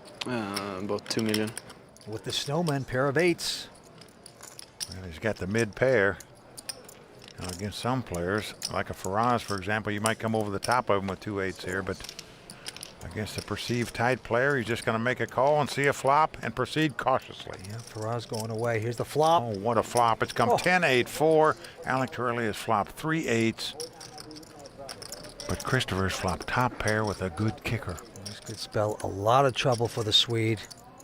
Well, Alec is going to check here. I hope the Swede has an overpair or makes a continuation bet. But you know he's looking to get action with the 3 8s. And he's going to get it, because with top pair, you are going to lead out and bet, and that's exactly what Christopher has done. 115,000. Alec is just loving this right now. He's up against a player that's tighter than my high school gym shorts, and he's got him trapped. Well, there is a possible flush draw out there and a possible straight draw, but you are going to raise it here. In most cases, 305,000 now the bet. Yep, he's going to make the pot a little juicier. Well, he has check raised here. This causing great concern for Christopher right now. And he's got a pretty decent hand. Top pair with a king kicker. Now, what a laydown by Christopher there. Just throws away the top pair like it was nothing. That is a great laydown. Absolutely brilliant play by the Swede. Well, this hand an example of why many top pros saying when you flop a set, in the long run, you'll make more money by leading out and betting. Had Alec led out there with the 3 8s, chances are he would have got raised by Christopher with top pair and a king kicker, and who knows what might have happened. And he's going up to 5,000 blinds, 20 and 40, a couple folds. And now it's on Alec, who's, you can see, a little frustrated because he didn't get the action he wanted with his set. Well, here he's got ace-7 offsuit. And you're right, just going to throw it away and take a deep breath right now. Into the toilet for Rast Jaka. He's got king 10. Well, same hand Christopher just had. He's going to raise it on the button with this hand, make it 100,000 to go. But the wily vet, Eric Seidel from New York, going to call with king queen. And Sonnensen's out. As the cards lie, Eric has him dominated. King queen versus king 10. And the flop comes queen high. It's queen 9-3. So Eric Seidel out in front with top pair. And he nonchalantly checks it.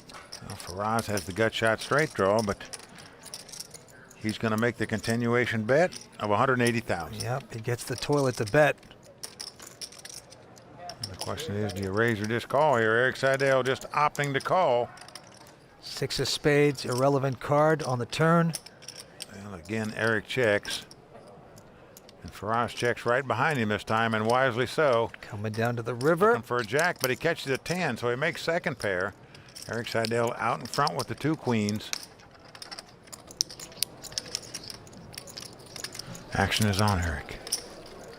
He's going to try to get a value bet in here with the 2 queens of 300,000. Now Schwarz has been pretty much like a slot machine paying these things off when people bet on the river. What's he going to do this time with second pair? Now Schwarz is thinking to himself, you know, the guy didn't raise me on the flop. Does he really have a queen in his hand? Why is he betting now? And Schwarz makes a good laydown. He lays down the 2 10s, and wisely so. Eric Seidel taking down the pot. That is right. So the toilet backs up there a little bit. 6 players remain. Stay tuned. We're coming back with more action here on the World Poker Tour. Welcome back to Las Vegas and the WPT's coverage of Bellagio Cup 5. We're right in the middle of the final table of this prestigious $15,000 buy-in, no-limit hold'em event. And WPT champ Eric Seidel says this is one of the toughest final tables ever in the history of the World Poker Tour. Let's check the chip count and see where he stands.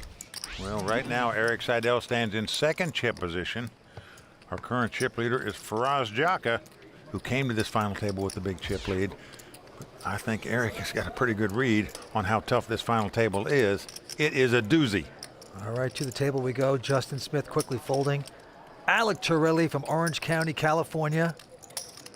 And he's got 2 8s. He's going to come in for 110,000. And the toilet for Rast Jaka with a pair of 7s right behind him. The chip leader. He's going to make the call. How much did you start with about? $2 million. And look at this, Vince. Eric Seidel also has a pair of 7s. Incredible. He's made the call as well. And now the Swede with just a king 9. Won't play it. Alex is going out. Yep. We've got three-way action, and even though Alex doesn't know it, he's in as good a position as you can possibly be against two other opponents. You've got an overpair. They both got the same underpair. And here comes a flop. Well, it's ace, queen, nine. Nobody's going to like that flop because all those cards check higher than the pair that they have. Alec quickly checking for Rast Jaka. That is a scary flop. Also checking. Well, here comes Eric Seidel using that boy. Amarillo Slim theory. If they're checking, I'm a betting. And he is going to bet here $250,000. And he's going to chase the youngsters away. Well, that gives you a glimpse of how great a player Eric Seidel is. What a move right there. 8 World Series bracelets. This year he was nominated for the Poker Hall of Fame, did not win because my friend sitting here, Mike Sexton, you took down that. You were in the Poker Hall of Fame. Congratulations. Well, I appreciate that. Yeah, it's a great honor, but make no mistake about it. Eric Seidel will be joining me in the Poker Hall of Fame one day, no question about it. All right, back to the hand. The Swede out. The Brazilian lawyer also going out. And now Justin Smith with ace-jack. And he is going to raise it. 80,000 to go. Orange County Kid going out. The toilet. Faraz finally picks up the 7-deuce and goes away. Yep, but Seidel, who has a jack-8. Well, he's feeling his oats after winning that last pot with the worst hand. He defends with the jack-8 offsuit. Now the flop comes ace, king, 8. And Eric Seidel has checked the kid. So Justin has flopped top pair. Eric Seidel has flopped bottom pair. The former grocery store bagger, now big-time pro, is going to make his bet. 110,000 with the aces.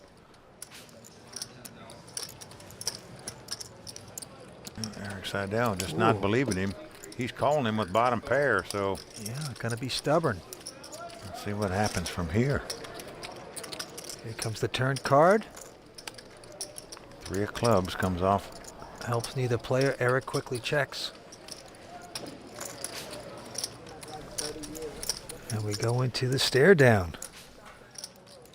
Well, Justin leery that Eric may be trying to trap him, but checks.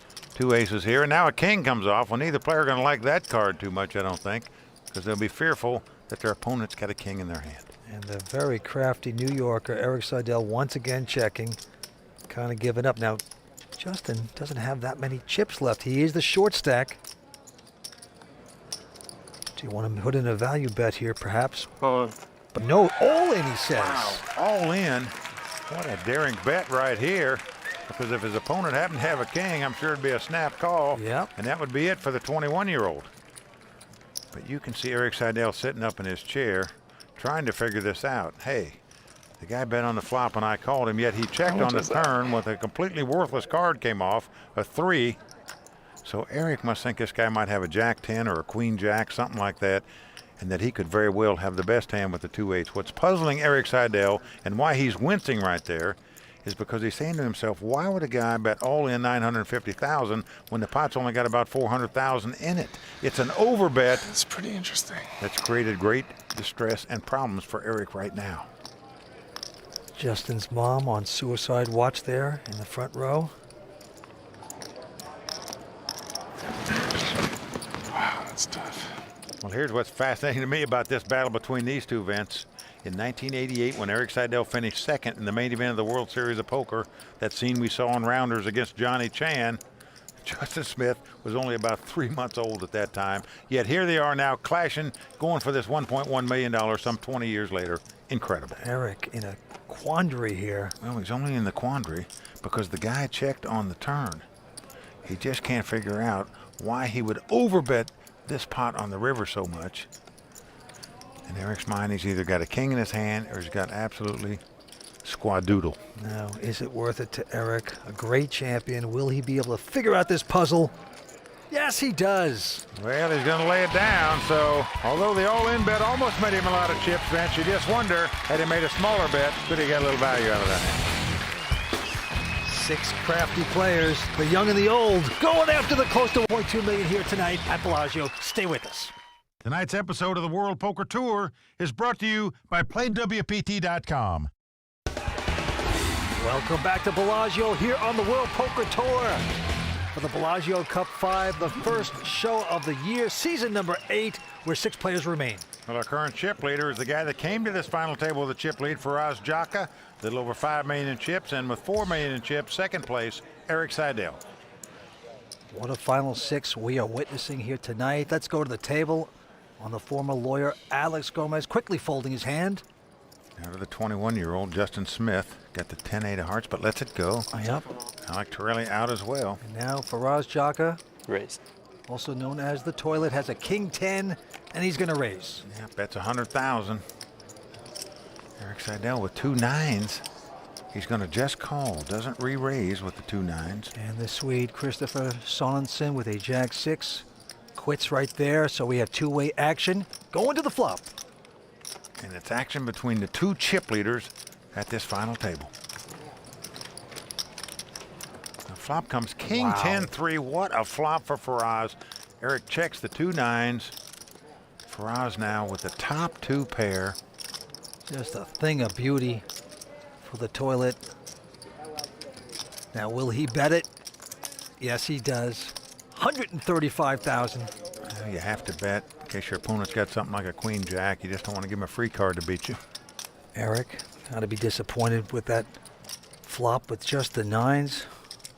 Look at What this. is he doing here? He's raising, Vince. He's going to take a stab at a bluff. Well, he's going to try to represent that he's got a king in his hand and just hope his opponent would throw something away like a pair of 10s or even a pair of jacks in this situation if he had them. Seidel making it 375,000 to go. Unfortunately for Erik, his opponent's got top 2 pair and is not going anywhere. It's just a matter of how he's going to play the hand from here.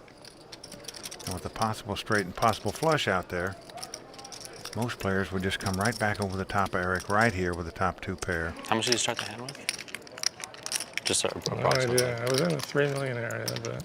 Oh boy, he's got Erik mumbling to himself. Does not want to hear that. So Faraz trying to walk the dog here, as we say, does not re-raise. See if Erik will keep betting at this hand for him. 4 hearts comes off on the turn. That no apparent help to anybody. Yeah, great card if you're Faraz. And Erik, let's see if he keeps up the shenanigans. Oh, don't do it to yourself. So. Oh, 700,000 with just the 9s. Well, the reason Erik is betting here is because his opponent didn't re-raise him, which you thought he would have done if he had ace-king or even king-queen in that spot, most likely. As it is, Erik might put him on some type of draw hand, whether it's a flush draw or a straight draw, so therefore trying to chase him away here with his 2 9s, but that's not going to work. Nobody's getting away from the top 2 pair here. Not at all. You cannot get away from this hand. 95% sure you're well out in front. Well, again, Faraz is just going to call with the kings and 10s. And this causes concern for Erik, as you can see. Gonna try to trap and trap. River card coming up. No hell. Perfect card for Faraz, the Toilet. Erik raised him on the flop, got called. Bet on the turn, got called. Now he's going to check on the river. Yeah, that is just one big white flag right there. Imploding before our very eyes. Well, this is the biggest pot of the night so far, and it's the 2 chip leaders that are clashing. Well, now Faraz is going to make a value bet of 500,000 now. That is not a big bet at all, folks, into a pot that's got over $2.4 million in it. And now you're sitting in Erik Seidel's seat, and you're saying, wow, there's $3 million sitting out there on the table. It's going to cost me $500,000 to make the call. Could my opponent possibly have a flush draw or straight draw, or my 2 9s are the best hand? This is just a debacle for Seidel. Oh, man. He could lose 3 bracelets for this play. His gut instinct just off here. Goes to show you even the best of the best can misstep.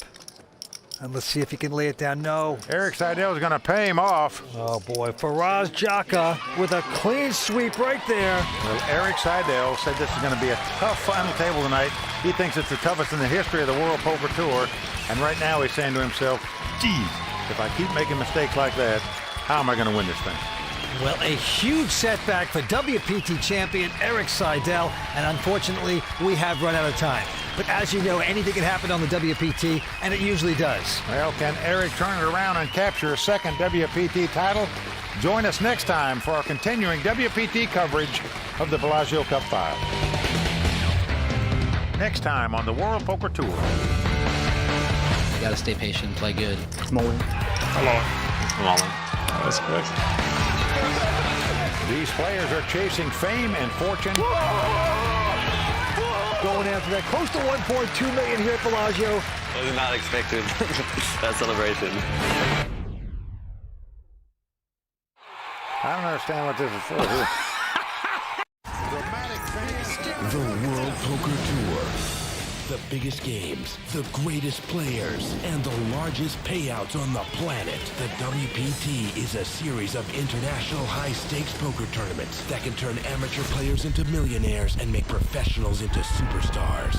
With millions of dollars on the line, it's time for these 6 players to live the dream of fame, fortune, and the one thing money can't buy, a WPT title.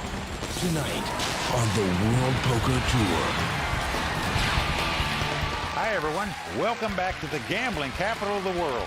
We are in the center of the Las Vegas Strip for continuing coverage of Bellagio Cup 5.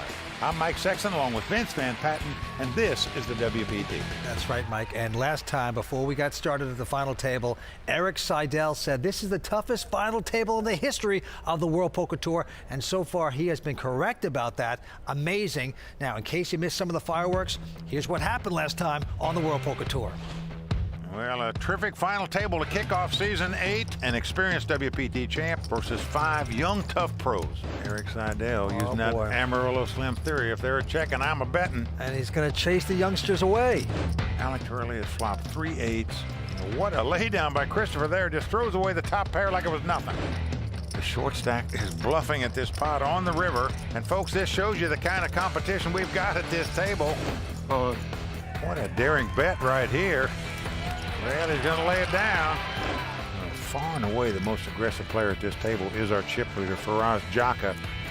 Now Faraz is going to make a value bet of $500,000. Oh, and Faraz Jaka going to take down a huge pot right there. Well, Erik Seidel is saying to himself, if I keep making mistakes like that, how am I going to win this thing? These players are chasing fame and fortune. Tonight's champion is going to take home $1.1 million and get that coveted Tiffany bracelet that goes to the WPT champion. Okay, the cards are being shuffled. The game's about to resume. Let's go watch him gamble. There you see a list of our chip leaders. Faraz Jaka, his nickname is the Toilet, but he is well out in front with over 6.6 million in chips. And in second place, WPT champ Erik Seidel going for a second title tonight. He's got about 2.4 million. Okay, and of course the blinds at this point are 20 and 40,000, and he's 5,000. So the felt we go. The great Erik Seidel looking down at an ace-queen, and he's getting out some raising chips right there. 110,000 to go. Well, Erik, by far the oldest player at this table. Other than Erik, everybody else is 26 years of age or under. Now Christopher Sonnensen, the Swede, has king-queen, and he is tighter than a Joan Rivers facelift. But right now, what's he going to do with it? Look at this. He's going to re-raise with this. Well, it doesn't look tight here, that's for sure. Raised it 200,000 more with just a king-queen. Everybody folding, including Erik Seidel. Quickly lays down the ace-queen. Just like that. So the Swede going to take down that pot with a nice re-raise there, but he gets away with that because he's perceived to be very tight by these other players. Well, a lot of big names in the poker world are here tonight, including Mike the Mouth, the Madman, Mike Matusow.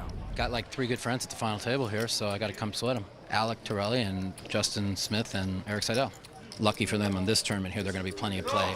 Basically, you know, you got to stay patient and play good.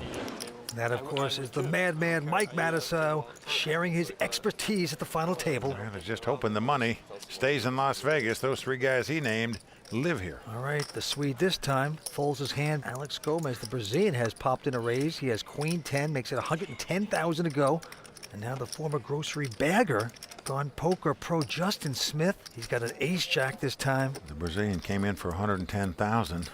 Justin trying to contemplate what to do. Right now, he's on the short stack at this final table. Come on. and he's going for it all right here. He moves all in over the top. Alec out, the toilet going away. Erik Seidel out, and no one can call. The pressure of the 21-year-old. Going to take this pot quickly. 1.4. Well, Vince, this guy is such a tough player. Plays in the highest stakes games in the world right here in Bobby's room in Las Vegas, and does so at just 21 years of age. That is incredible stuff. Not only a great no-limit hold'em player, but in my view, probably a better all-around player in poker, because I played a number of the mixed games with this guy. He is really tough. All right, back to this hand. 3 quick folds around to Seidel. Oldest player at the table by far. He's also going to fold. So now we're down to the battle of the blinds here. Swedish guy, Christopher Sonnesson, looks at an ace-9, and he's going to raise the pot to 110,000. Only 24 years old, out of Lund, Sweden. Christopher Sonnesson starting to open up his game here a little bit. Well, Alex with the king-3 of spade going to make the call out of the big blind. So two-way action. The Swede against the Brazilian. Here's the flop. Yeah, flop is jack-9-5. Christopher hitting his 9s. He's hit second pair with top kicker, but checks it. Alex checking right behind him. Yeah, he's not going to bite. Turn card is a queen of hearts. Inside straight draw. I find this interesting. The Swede is now betting, and I say that he didn't bet second pair with top kicker like most guys would have on the flop to see where they're at. Now there's another overcard out there and a possible straight, yet now he comes out betting. Well, he's got that reputation of being super tight. He thinks maybe it'll pay off, but no, maybe they're catching on to him finally. He's getting called down. Well, I'm surprised that he got called here by just king high, a gut shot straight draw. Amazing. Another heart on the river, 6 of hearts. That's a scare card. Well, indeed it is. Possible flush out there now. The Swede got to be very nervous. He got called on the turn here. Not only because there's an overcard out there, but a possible flush draw, and now the flush is hit on the river if his opponent had 2 hearts in his hand. And he's going to check it. Now we know Alex had nothing in his hand but king high, yet he is going to bet 175,000. Vince, we've seen this guy bluff several times on the river at this final table. Every time has worked successfully for him, including this one. Well, many Brazilians feel Alex Gomez is their best poker player. He's won more money playing tournament poker than any other Brazilian. Just blame it on Rio. Nice bluff right there. Stay with us. We're coming back with more action on the World Poker Tour. For me, poker is a really smart game. You have to think a lot. You always have to be learning. You never stop learning. It's all about a challenge. This final table is really one of the toughest. I'm ready to work a lot today. It's not going to be easy for sure.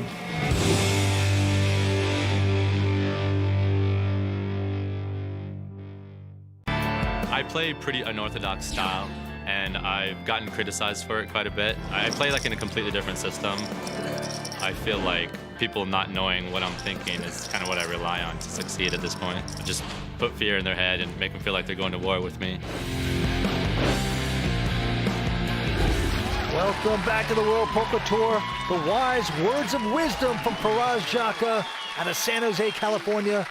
He currently lives out of a suitcase on the poker circuit, but right now he's our chip leader. Well, and as you can see, Can I look at the list again? he's got a nice chip lead right now, no question about it. He's got over 40% of the chips in play. That's a pretty incredible chip lead. Everybody wanting to know the chip count of all the other players. 6.7, 2.2, 1.6, 2.2. You have 1.6? 6 players remain. The blinds are going up to 30 and 60,000. Cards flying around the table. Action going to young man from Orange County, California. Alec Torelli's got king 10, and he's going to muck those. Rast with a 5-3 of clubs right behind him. Well, he's going to raise it, Vince. That's good enough for him to raise with. 140,000 to go. Seidel out, and Christopher from Sweden also going out. The Brazilian not going to play, so only one man to beat here. On Justin Smith now, wondering what to do. He's got king 10. He's in the big blind. Vince, I got to tell you, we've pretty much seen a one-man band show at this final table so far. Faraz Jaka, the most aggressive player at the table, playing the most hands, winning the most pots. Well, Justin knows this guy's the most aggressive player at the table. And look at this. Wow. Justin going all in over the top with just a king 10. Amazing. A quick fold there for Faraz. He's been busted. Well, you have to fold 5 high when the man moves in on you. Absolutely. But what a bold all-in move that was by Justin Smith. And Vince, as I mentioned before, I love the way Justin Smith plays poker. He plays all the mixed games great, as well as no limit hold'em. This kid is a poker player. All right, in this hand, Faraz folding. Seidel also out. The Swede now picking up 2 threes. Got the little pair, and he's getting chips out. Well, he's in what we call the cutoff position, one in front of the button. He's going to raise it here with the small pair. Makes it 145,000 to go. Into the former lawyer out of Brazil. Gave up law to play poker. He's got Jack, King. This not a bad hand, but it seems like a very marginal hand against the guy they all perceive to be the tightest player at the table. You play 1.1?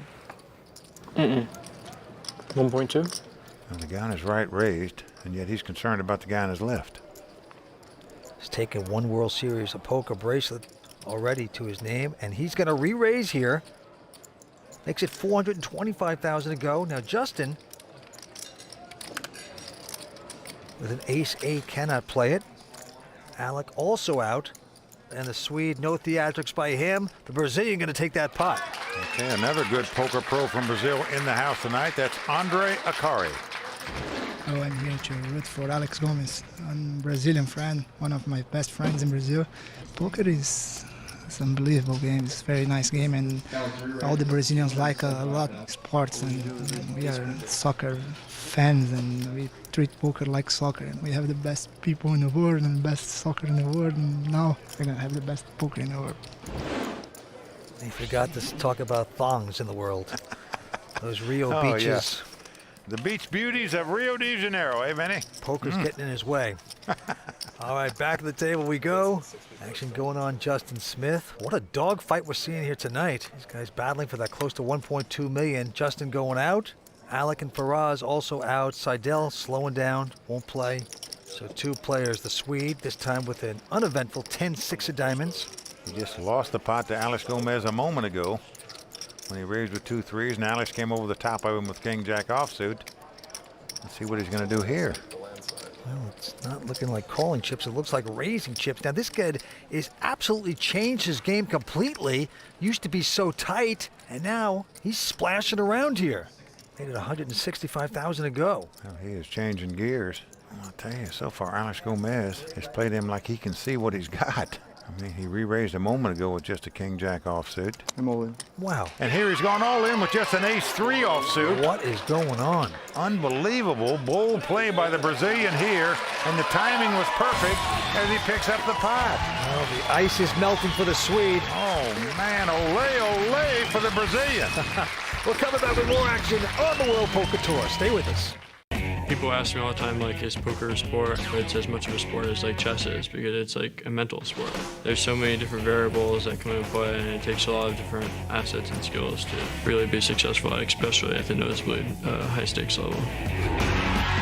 Welcome back to the World Poker Tour. That is the former grocery bagger, Justin Smith, talking about his sport. Right now, he's down to the short stack with just over $1 million, and our chip leader is Faraz Jaka with about 6.8 million. Well, Vance, forget about the grocery bagger. He'll be buying a chain of stores before long if he keeps winning the poker like he's done so far. Already plays in the highest stakes games in the world at Bellagio right here on a regular basis. Now he's got a shot to take down a WPT title and win over another $1 million. All right, to the table we go. Seidel and the Swede out. And the Brazilian not interested, and it's on our short stack. Justin Smith, he's got Jack, King of diamonds. Yep, he's got Kojak. He's also got the short stack at this table, and he's setting them all out there right now. About $1 million. 1.05. He's got the guts to put it in. Alex Torelli behind him. He's going to muck. I call. And now they call him the toilet. Faraz Jaka with a quick call, and it's a good one. He's got ace-10. Good luck. Thanks. A very quick call by Faraz, not even a thought process there to call this $1 million all-in bet. And he is out in front with the ace-10. Justin Smith going to have to get lucky to stay alive in this tournament. Let's see if he can do it. Here we go with the flop. Well, the flop is 9-9-5. So far, so good for Faraz. He's out in front with the ace high. Justin's going to have to catch a king or a jack, 2 cards to make a straight, or 2 running diamonds to make a flush. Justin, 21 years old, the former grocery bagger, now big-time pro. Or a 10 or a queen. Yeah. Actually, a queen is not good because he's got a 10. Needs a lot of luck right now. 2 cards to come. Will it be his demise? Here comes Sports Street. He's hit it! Well, he throws up the touchdown sign. It's not over. But for Raz to win this pot, he's going to have to catch an ace on the river. Anybody fold an ace? Oh, boy. I don't think anybody folded an ace, but I like it. He caught the falling bag of eggs before they crashed. Just nicely done on 4th Street. He's got to sweat one more card. Well, 5 comes out with the river. He's going to double up. So Justin Smith, the 21-year-old, stays alive. And there he goes. He's off to high five his friends and fans.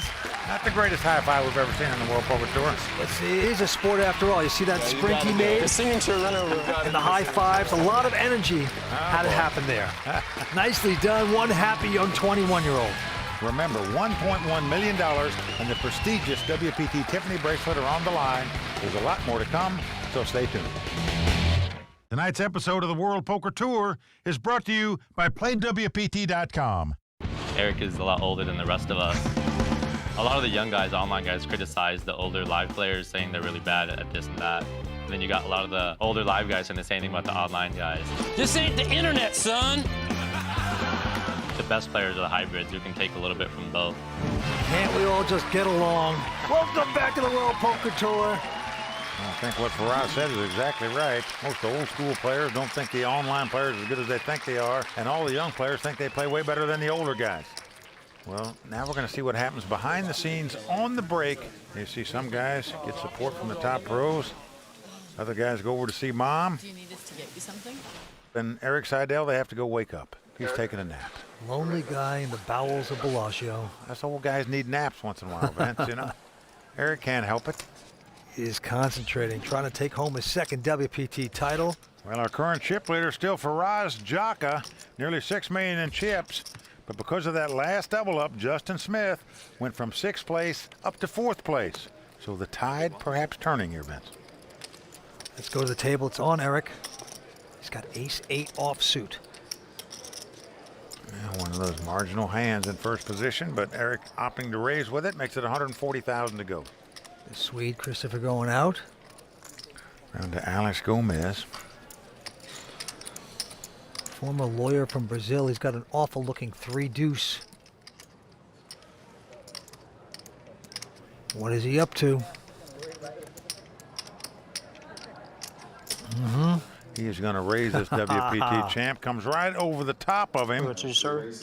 For $425,000 with the 3-deuce offsuit. Viva la Brazil. 1.7. He's making some moves here tonight, but behind him. Oh, I didn't see that. Nice. Justin Smith with an ace-deuce. Nope, won't play. Alec Torelli going out as well.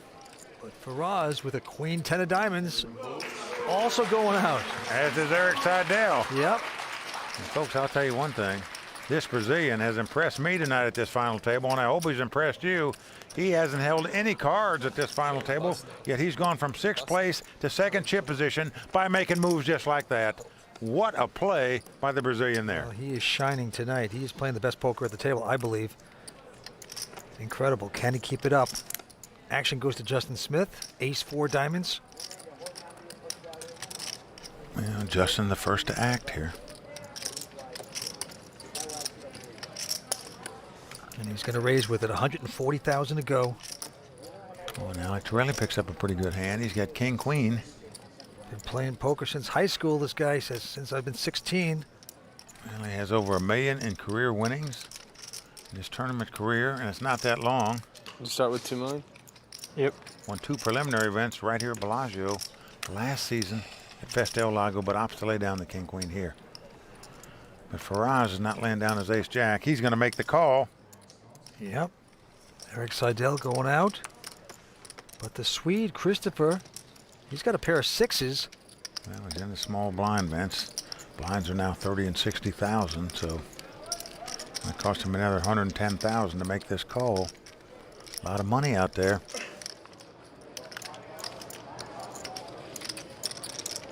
I would call here, and he's doing the same thing. Just hoping to hit a 6 on the flop and win a lot of chips. That's what you pray for. Alex going away, so three-way action. They rake in the chips, and we're going to see the first three. It's come queen, 9, 5, all clubs. No help to anybody, really, even though Schwarz does have a flush draw now. The sixes are going to check.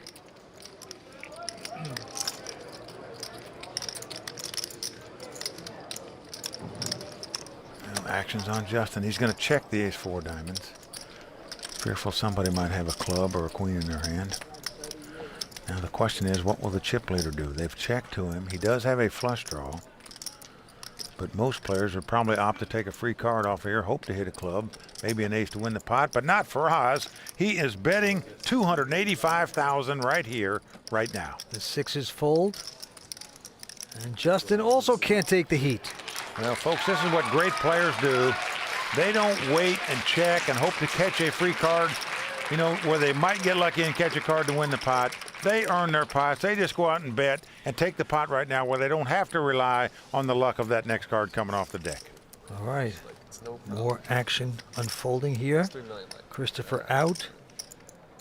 And now Alex Gomez with just a suited connector. A 5-6 of spades is going to raise. 155 to go. Now Justin going out. This time Alec with a king-10 offsuit.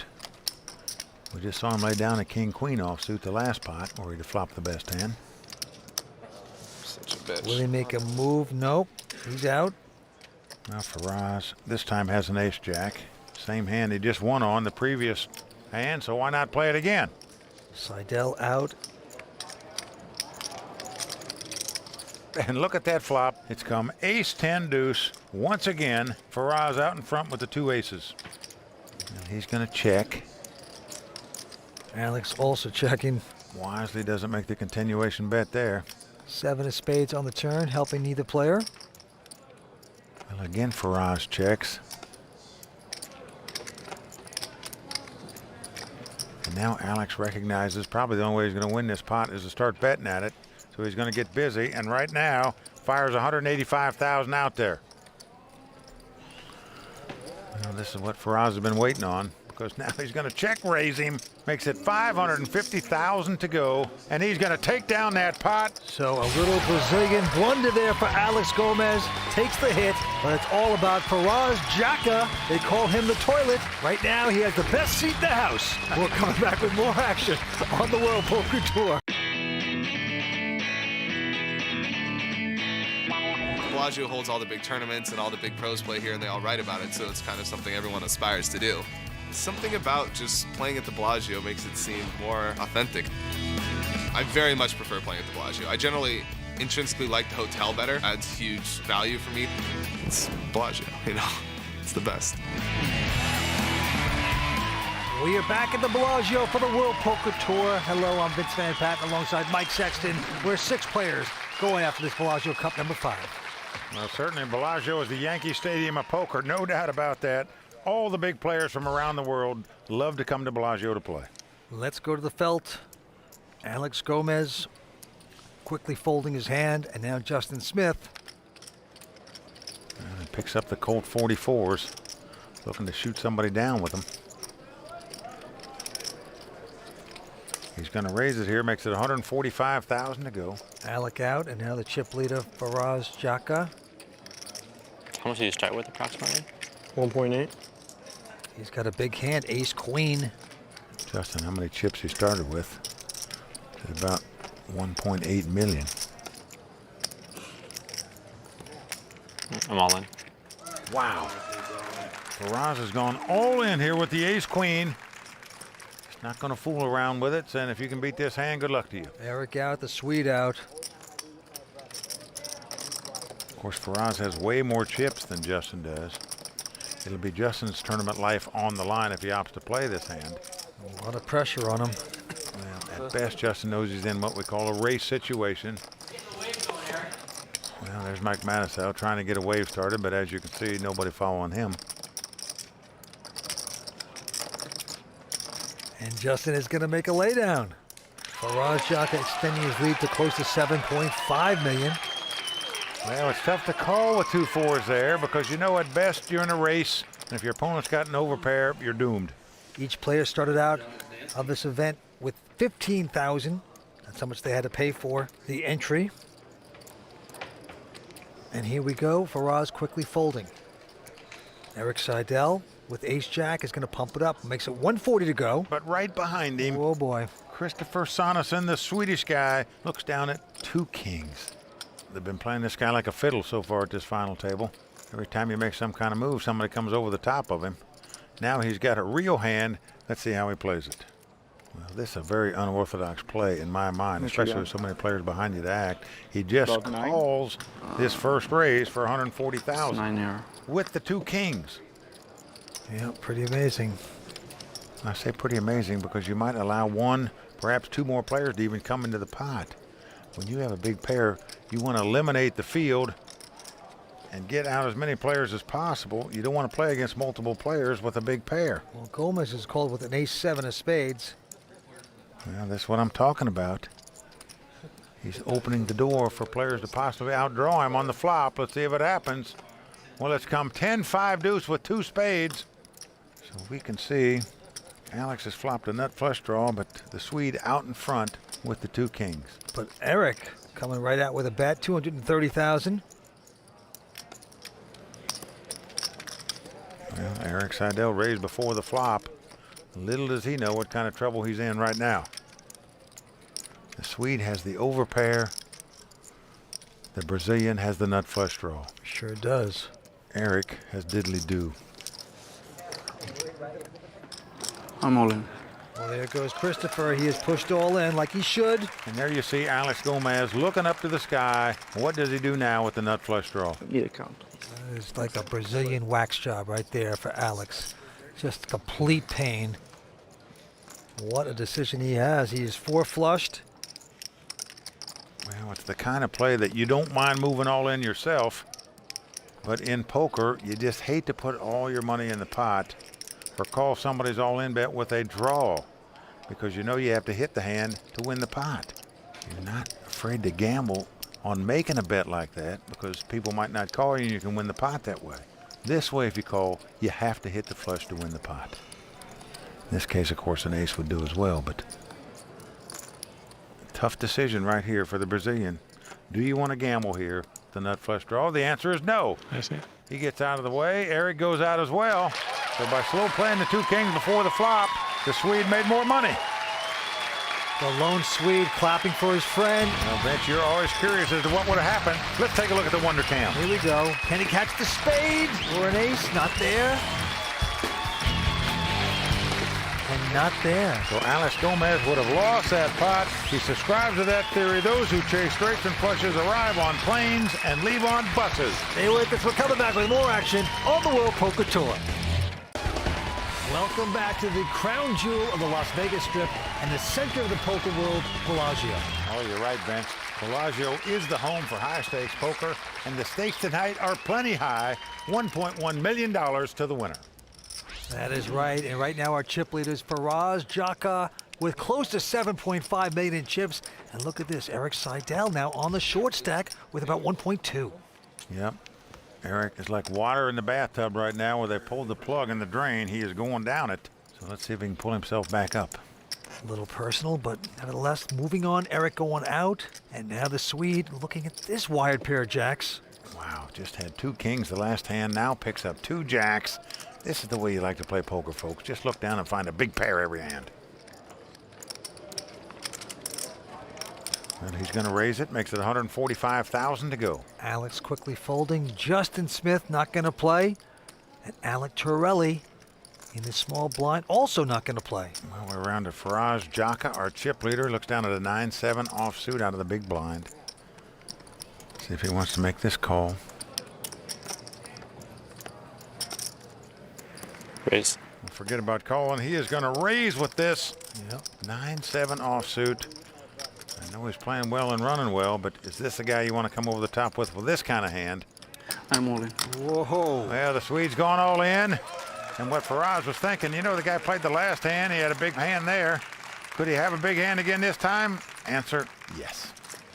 Well, the toilet has overflowed It's about time. Happens every once in a while. That's life. Right now, Vince, he is doing a good job of putting the lid on everybody else in this tournament. So we got to stop. All right, to the table we go. Christopher with a 7-4 goes out. No more wired pairs for him. The Brazilian also going away. About. And Justin Smith has the Gretzky hand, number 99. He's going to raise it, makes it 145,000 to go. Alec out, Toilet out. Down to Eric Seidel. Now Eric's in the big blind, meaning he's got 60,000 out there. Cost him another 85,000 to make this call. He's got the king 9 of spade, and he is going to make the call. So we got 2 9s up against king 9. Well, it's the oldest player at the table versus the youngest. Here comes the flop. Oh, it's come 8-5-3. We could see some fireworks here. Seidel with a 4 flush. He checks it. And Justin with the overpair, and he bets 225,000. Yep, continuation bet. Well, the WPT champ contemplating what to do. Come on. He's on the short stack. He's going all in. Justin quickly going to call him with the overpair. That's quick. He's hoping that Eric's got a pair of 8s. Eric says that was quick.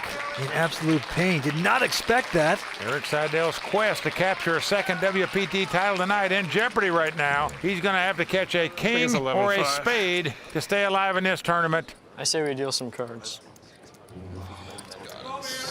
Well, Seidel said he believed this was the toughest table he's ever been at for a final table, and he could be a prophet because right now these guys are pushing him around. They got him down, and right now he needs to get lucky. 4 hearts on the turn. Not to be for Eric on that card. Well, so far, so good for the youngin'.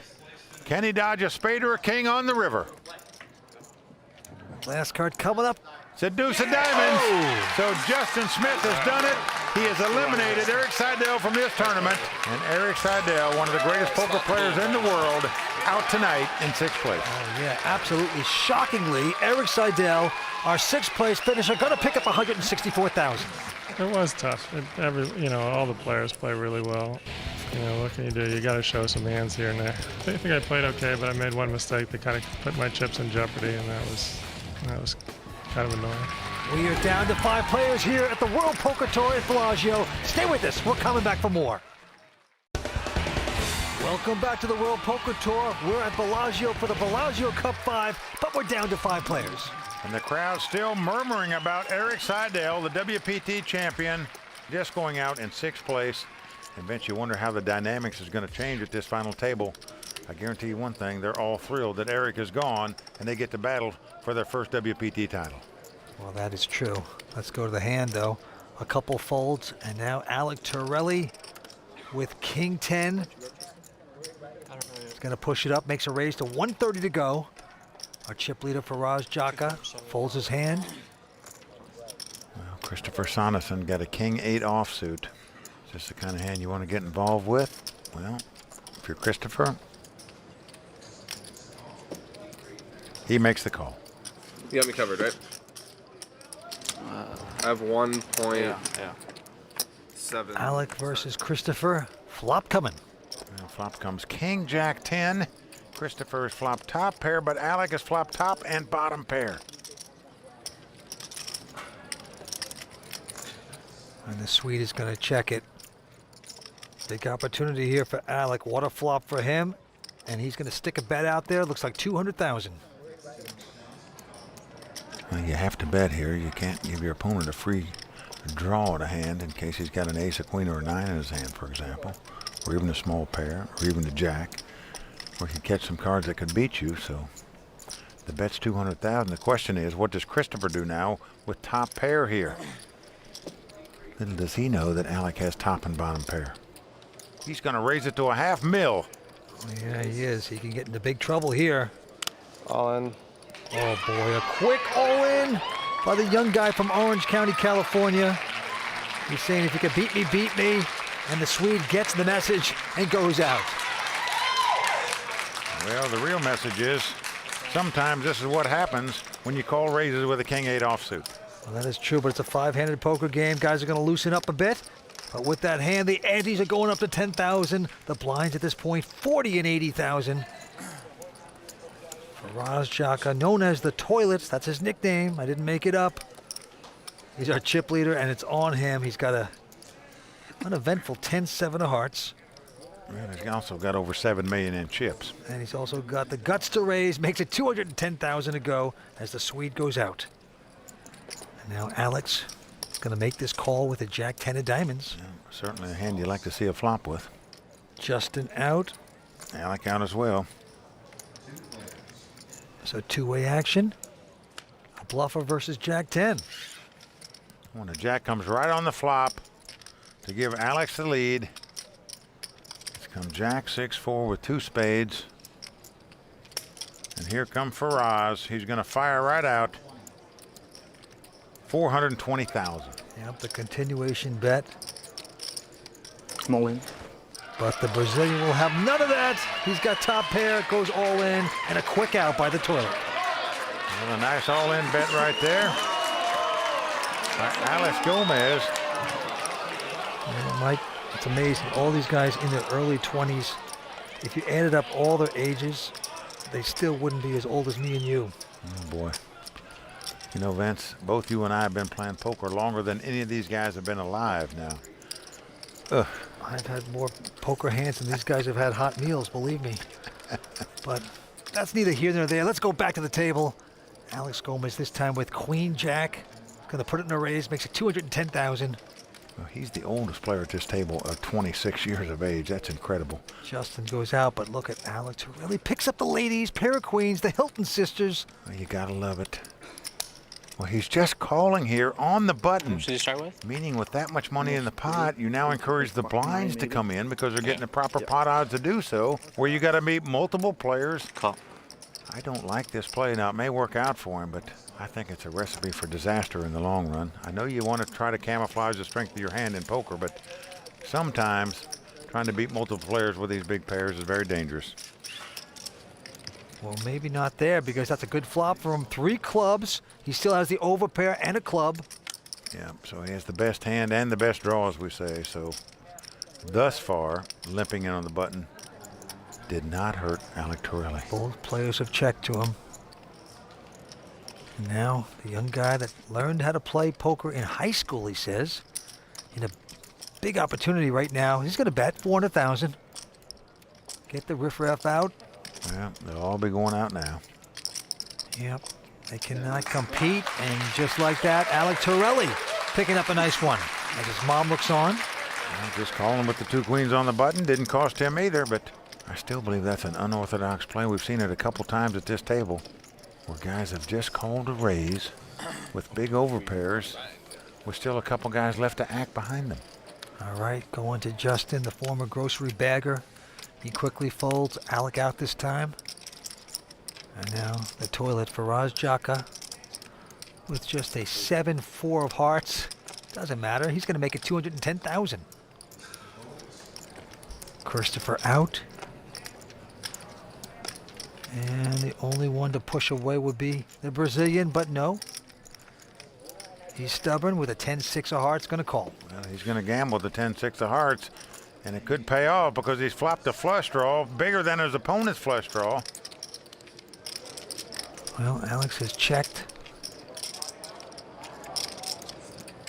Well, certainly, if you're in your Faraz's seat, you're going to bet with a flush draw here, and a straight flush draw at that. He doesn't know his opponent's got the 10-6 of hearts, or I can assure you he wouldn't be betting here. 260,000. And he's been called by Alex. Good pot brewing. What's coming up next?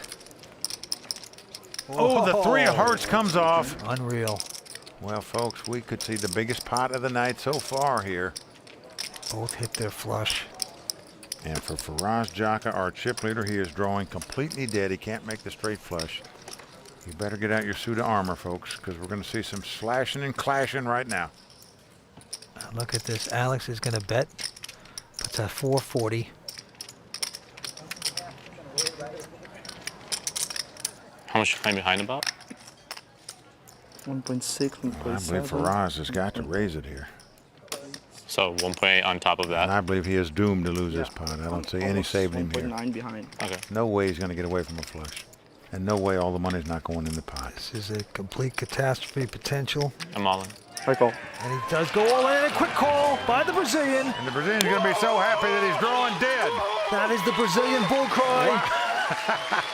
Nicely done. There you go. Some excitement by the Brazilian, and why not? He came to this final table on the short stack in 6th place. He is now the chip leader after this hand. Brazilian bull cry in full effect right now. Was not expecting that celebration. He's the new chip leader. Stay with us. We're coming back with more action here on the World Poker Tour. Tonight's episode of the World Poker Tour is brought to you by PlayWPT.com. We are back in Las Vegas for the World Poker Tour. The Bellagio Cup 5 continues. And for the first time tonight, you're looking at a new chip leader at the final table here at Bellagio. His name is Alex Gomez from Brazil. He started this final table in 6th chip position. He just doubled up through the toilet, and Vince, you might say the toilet overflowed that last hand. You might say that, yes. Let's go to the table. Justin Smith, quick fold. And Alec Torelli now with ace-deuce. He's going to put it in a raise, makes it 210,000 to go. A fold by Faraz. But Christopher Sonnensen also out. Well, round to Alex Gomez. Now look at this, Vince. He's picked up the exact same hand he had a moment ago where he doubled up. He had the 10-6 of hearts. Now he's got the 10-6 of spade. It's got to be like his favorite hand in the world right now anyway. Let's see what he's going to do with it this time. Look at this. He is going to raise. He's come over the top with the 10-6 to take down yet another pot. And I'll tell you right now, the Brazilian is saying, wow, I'm on a roll. The coffee is perking in Brazil right now. That is just crazy making time. I mean, what a raise. And it works. Incredible play we're seeing here at Bellagio. 5-handed poker. Action goes to the Swede. He's got a pair of 4s. I'm all in. Well, he's moving all in with the small pair. Yep. What is it? This time the Brazilian picks up ace-queen. 1.1. Oh, wow. 50. 1.1 million. 1.15? Okay. I call. And he's got the call. Vince, he's playing the rush, no doubt about it. Justin out. The guy knows he's on a heater, and he's going to gamble here with the ace-queen. Everybody else goes out. We've got a race situation. Christopher Sonnensen, the Swedish player, out in front with the 2 4s, but must win this pot to stay alive in this tournament. Make it that much better when you find your queen, bro. Christopher the Swede has played very strategically all night long, waiting for hands. Good luck, man. Now he's in a race situation when it really counts. Here we go with the flop. Oh, it's a good one for him. Yep, it's come 8-7-5. So far, so good. He's just got to dodge an ace or a queen with 2 to go, or 2 running diamonds. Here comes the turn card. Well, jack of clubs on the turn. Still safe. So the Brazilian must catch an ace or a queen on the river to eliminate the Swedish player. And there you see the Brazilian fans all hollering ace, ace, ace, ace, ace. Let's see if they can get one. What's it gonna be? Here comes 5th Street. Oh, it's a queen. Oh, no! He has done it. Oh, what a card. Unbelievable draw out on the river. The Brazilian has knocked out the Swedish player, Christopher Sonnensen, out tonight in 5th place. Tough luck on the river for him. Oh, complete disappointment. The Swedish iceberg finally melted. Oh, boy. Brutal beat on the river. Well, what a final table this has been so far for the Brazilian Alex Gomez. He started out in 6th place. He has sambaed his way to the chip lead now. Vince, this would be the biggest poker win in Brazilian poker history if he can take this WPT title tonight. And with that hand, that's going to do it. We have run out of time with 4 players left in the hunt for a WPT title. So join us again next time for the exciting conclusion of the final table of Bellagio Cup 5. Next time on the World Poker Tour. Good luck. What started as a very quiet WPT, $700,000 river. Feel that energy. is now a little louder. Let's see him beat you now. Let's see him beat you now.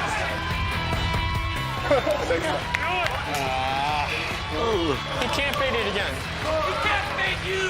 No. Wait a minute, Vince. Something's wrong out there. Someone get a doctor. I don't understand what this is for here. The World Poker Tour. The biggest games, the greatest players, and the largest payouts on the planet. The WPT is a series of international high-stakes poker tournaments that can turn amateur players into millionaires and make professionals into superstars. With millions of dollars on the line, it's time for these 4 players to live the dream of fame, fortune, and the one thing money can't buy, a WPT title. Tonight on the World Poker Tour. Hi, everyone. Welcome back to the spectacular Las Vegas Strip. Millions of dollars are at stake and a WPT title on the line as we gear up for the conclusion of Bellagio Cup 5. I'm Mike Sexton along with Vince Van Patten, and this is the WPT. Mike, over $1 million going to the winner tonight at the beautiful Bellagio. Now, in case you missed some of the action from last time, we'll get you caught up to speed. Take a look. Rast, his nickname is the Toilet, but he is well out in front. The most aggressive player at the table. Alec's going to raise this WPT champ with the 3-deuce offsuit. Eric Seidel out and Alex Gomez. He hasn't held any cards at this final table, yet he's gone from 6th place to 2nd chip position by making moves just like that. Now Justin Smith got the guts to put it in. Good call. Pretty's hit it. Justin Smith stays alive. Eric Seidel now on the short stack. Hello. Justin quickly going to call him. That's good. He has eliminated Eric Seidel from this tournament. We've been playing this guy like a fiddle so far at this final table. And the Swede gets the message and goes out. I'm all in. Christopher Sonesson must win this pot to stay alive in this tournament. Oh, no! The Brazilian has knocked out the Swedish player. Some excitement by the Brazilian, and why not? He came to this final table in 6th place. He is now the chip leader. Well, Vance, at this point, the pressure is really on these guys. 4 players left, battling out for this title. And who's going to become the next poker-made millionaire? Remember, the winner takes home $1.1 million, as well as that coveted Tiffany bracelet that goes to our champion. That's right, Mike. And tonight, we will not leave until we crown a champion. Play's about to begin. Let's go watch them gamble.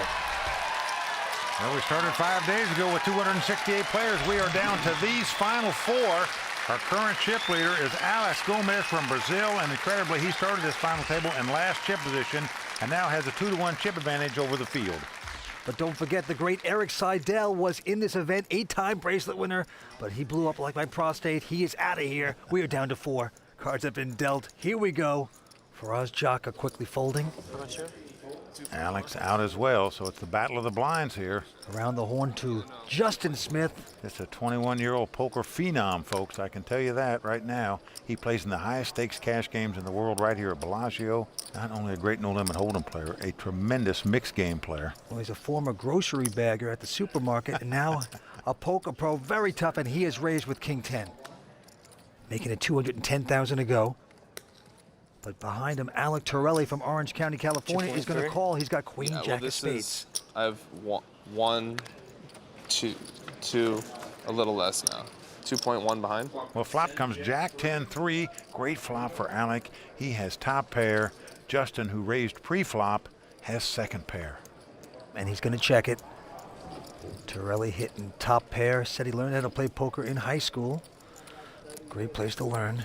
Well, may be wondering why the aggressive Justin didn't make a continuation bet here, but he's going to bet himself $275,000.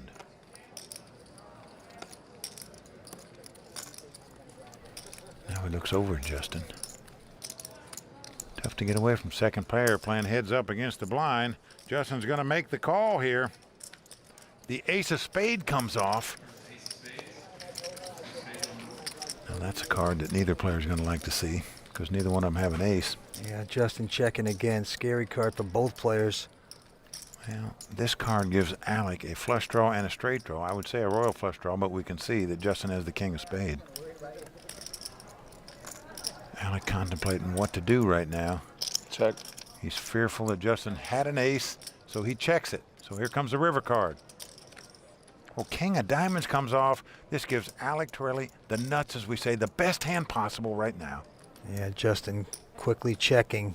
Well, Justin has made two pair with this last card. Alec has bet $560,000. and Justin faced with a tough decision as to what to do. Well, I think this is a little bit too big of a bet if you want to get your man. You got the nuts. Come in a little smaller, 350, 375. Make him think about it. I don't think with this board he could possibly call.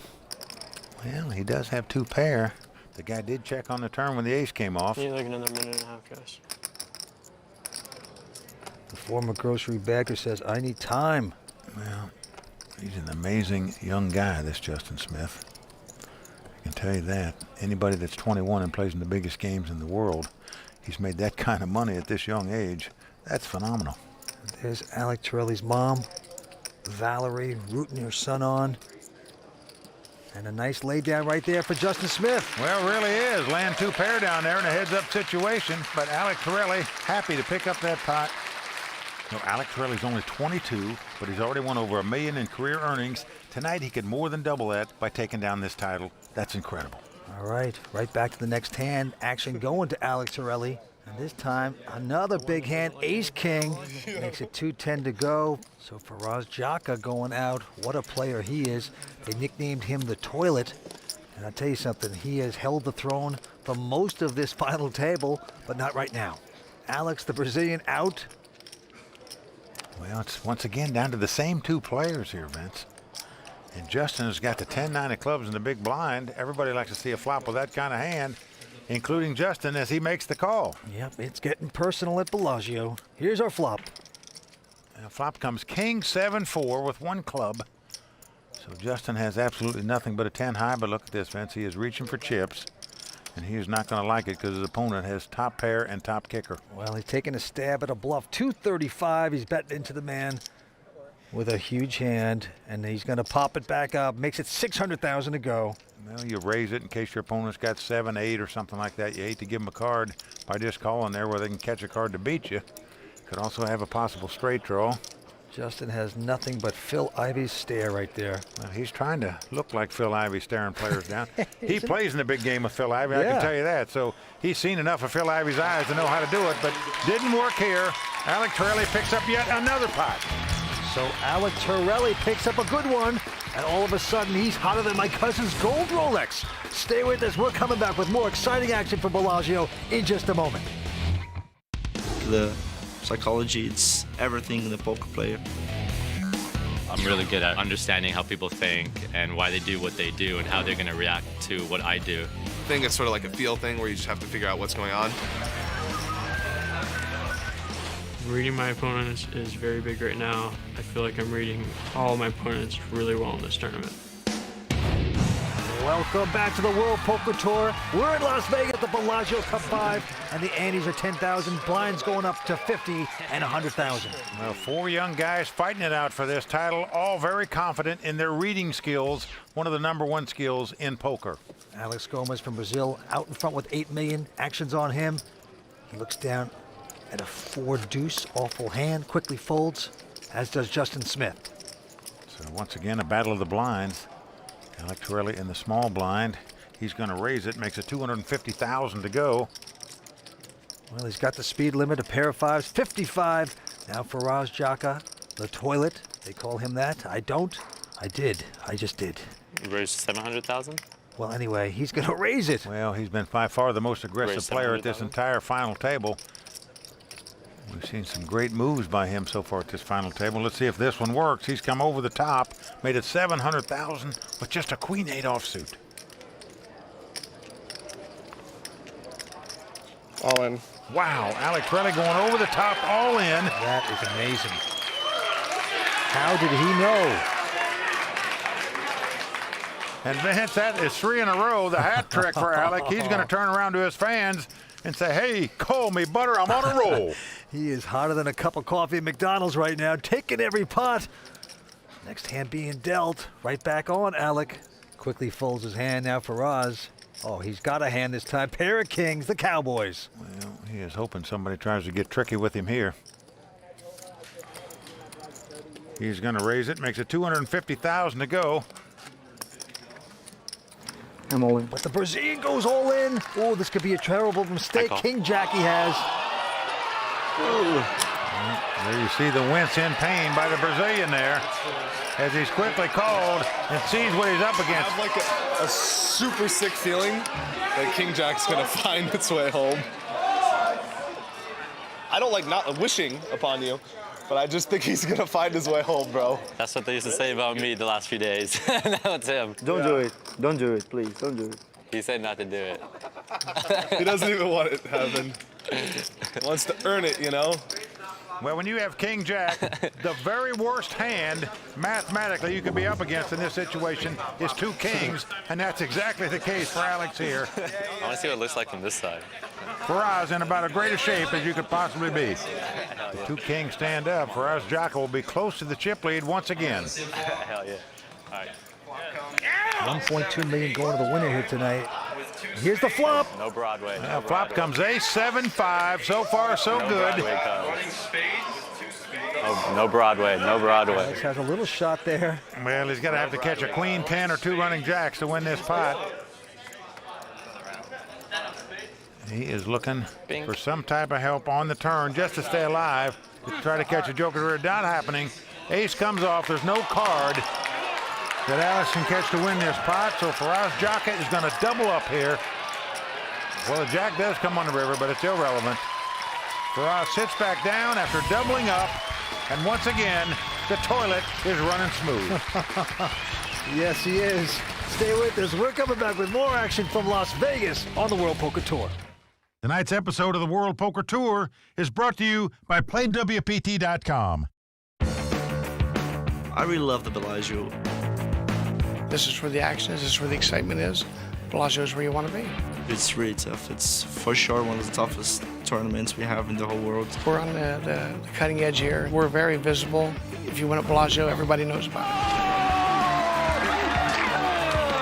For sure, it's the best place to play poker in the whole world. Welcome back to the World Poker Tour. We are at Bellagio, and it is fantastic poker. What a great poker room. But right now, we have 4 players going after close to 1.2 million in chips. You know, Alex Gomez still the chip leader with about 5.4 million, but Faraz Jaka has over 5 million himself. Alex Torelli with about 4 million. Justin Smith, the youngest at the table, sitting on about 1.6 million. So Faraz Jaka first to act. He's got a pair of 6s, raises it up to 250,000. But the Brazilian right behind him with Queen Jack. Well, Alex Gomez, the most successful tournament poker player in the history of Brazil. Yes, he's going to call. Justin Smith goes out. Well, once again, same 2 players playing yet another pot. Yeah, right about. Yep, they're pairing off here.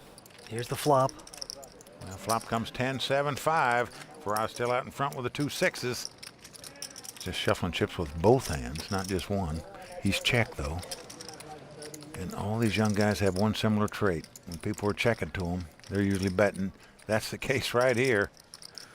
Alex Gomez is going to fire out there 330,000 with just queen high. But Faraz is not going to buy it. He is making this call. Well, that's good poker instincts by Faraz right here. To make the call with 2 6s, he believes he's got the best hand. Indeed, he does. All right, an 8 comes off on the turn. This gives Faraz an open-end straight draw. Yet he still checks because Alex bet on the flop. Alex checks right behind him this time. So here we go to the river. These are the 2 chip leaders fighting it out. Ace of clubs on the river. No help to either player, but a scare card to both. Yes, it is. And Faraz going to check again. Will the Brazilian fire here? He's saying, yes, I deserve this. Here's 425,000. He's got absolutely nothing, just a queen high. But he does have a lot of heart to make this bet on the river. It's the only way he could win the pot. He's trying to win it. Give him credit for that. Let's see if it works. A raise. Oh, what is that? Unbelievable. Faraz Jaka coming over the top of him with 2 6s here. And I mean over the top for over $2.2 million. That is a mean raise. 2,275,000 in addition. Right now, the Brazilians feel like he's got one of those thongs tied around his throat because he is choking right now, folks. Not what you want to hear. A check raise for over $2.2 million when you just got queen high. He lays his hand down. Yeah. I'm telling you, Vince, the toilet has got some fresh tidy bowl in his game. Rast, he's back, bro. He was on leave for about 30 minutes, and now he's back. Faraz now our chip leader once again. Well, that's where he was most of the time at this final table. He has regained the chip lead. He's once again king of the throne. All right, back to the action. Alex Gomez this time's got 2 10s. So he picks up a nice hand here. Yeah, made it 250,000. Justin out, but the young man from Orange County, Alec Torelli, has ace queen. Well, he's going to raise it. He makes it 710,000 to go. Toilet goes away. What you got total? You guys started with 3.8. Man, it's not going to surprise me if they both get their chips in with these hands. I'm all in. Wow, he's gone all in and he gets a quick call. Well, these are 2 big hands in a 4-handed poker game. Wow. Almost every time you've got one of these 2 hands, your money's going in the pot. It's done so here. And Alec Torelli's tournament life on the line. He must win this pot or he's going to be out in 4th place. God, it's like a $700,000 flip. I'm so tilted. Alec, a little bad news for you. It's really like a $900,000 coin flip. He's right, bro. And what a classic race situation we've got here. Remember, the guy that goes out in 4th place is going to get only $270,000. The winner gets $1.2 million. So nearly $1 million coin flip right here, perhaps in real money, Vince. High drama at Bellagio right now. Everybody on their feet. Alec, a sigh of disappointment. Can he get lucky on this flop? Here it comes. Well, the flop comes Jack 8-6 with 2 clubs. So far, so good for the Brazilian. He's still out in front. Now that means I like that flop in Portuguese. Well, he should like it. He's still out in front. He's got to dodge an ace or a queen, 2 running clubs or 2 running cards to make it straight. The king of clubs comes off. Wow, I'm sweating. Oh, the plot thickens. Well, Alex really all smiles now because he knows he has a club flush draw. He can win with any club. He can win with a 10. He can win with an ace. He can win with a queen. $700,000 river. In other words, he's got a lot of outs to win this pot. Give me a juice of heart. Everybody holding their breath. It is all on the line here. Well, this could be $1 million river card right here. Alec is chanting with his friends. The Orange County kid needs to get lucky. Will he? No, the 7 of diamonds comes up. The Brazilian takes down the pot and now has a big chip lead with 3 players left. Still love you. I hope you take it down. Vince, they can hear that hollering all the way down in Brazil. That's the Brazilian bull cry. He has done it. And that means I am a very happy Brazilian. Alec Torelli right now out in 4th place. Going to take home $271,000. And here he is. The favorite interview. God, I wanted to win so bad so I didn't have to do this. But, I mean, it's pretty unfortunate setup spot, and there's not really much I could do. You know, he played his hand pretty optimally as well, and just, you know, you can't win them all. If I win that, you know, it's a different outcome, but whatever, next time. 3 players remain on the World Poker Tour at Bellagio. We're coming back with more action in just a few moments. Everybody knows who I am. Everybody knows I play really big cash games. I think they're a little bit nervous to play against me. I'm not trying to be cocky, but I'm just saying. They know that I play really big, so they probably don't think I'm nervous at all. And then they may be nervous, and they probably think I'm way better than I am. We are back here at Bellagio on the World Poker Tour. Welcome back. 3 players going after close to $1.2 million here tonight. I agree with Justin there. Anybody that plays back there in Bobby's room here at Bellagio where you can win or lose $1 million or more in a day, especially if a guy's 21, you better have respect for him. And I'm sure they have very much respect for Justin at this table. Let's go to the felt. Action on our chip leader, Alex Gomez, the former lawyer out of Brazil. He's got $8.4 million and a pair of 3s.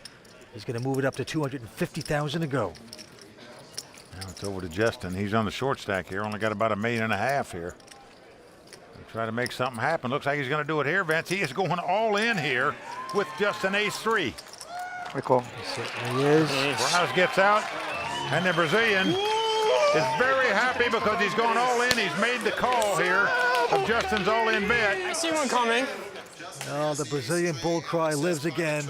I see one coming. Well, he's up against about the best hand he could be up against other than a pair of deuces. Is an ace-3 here.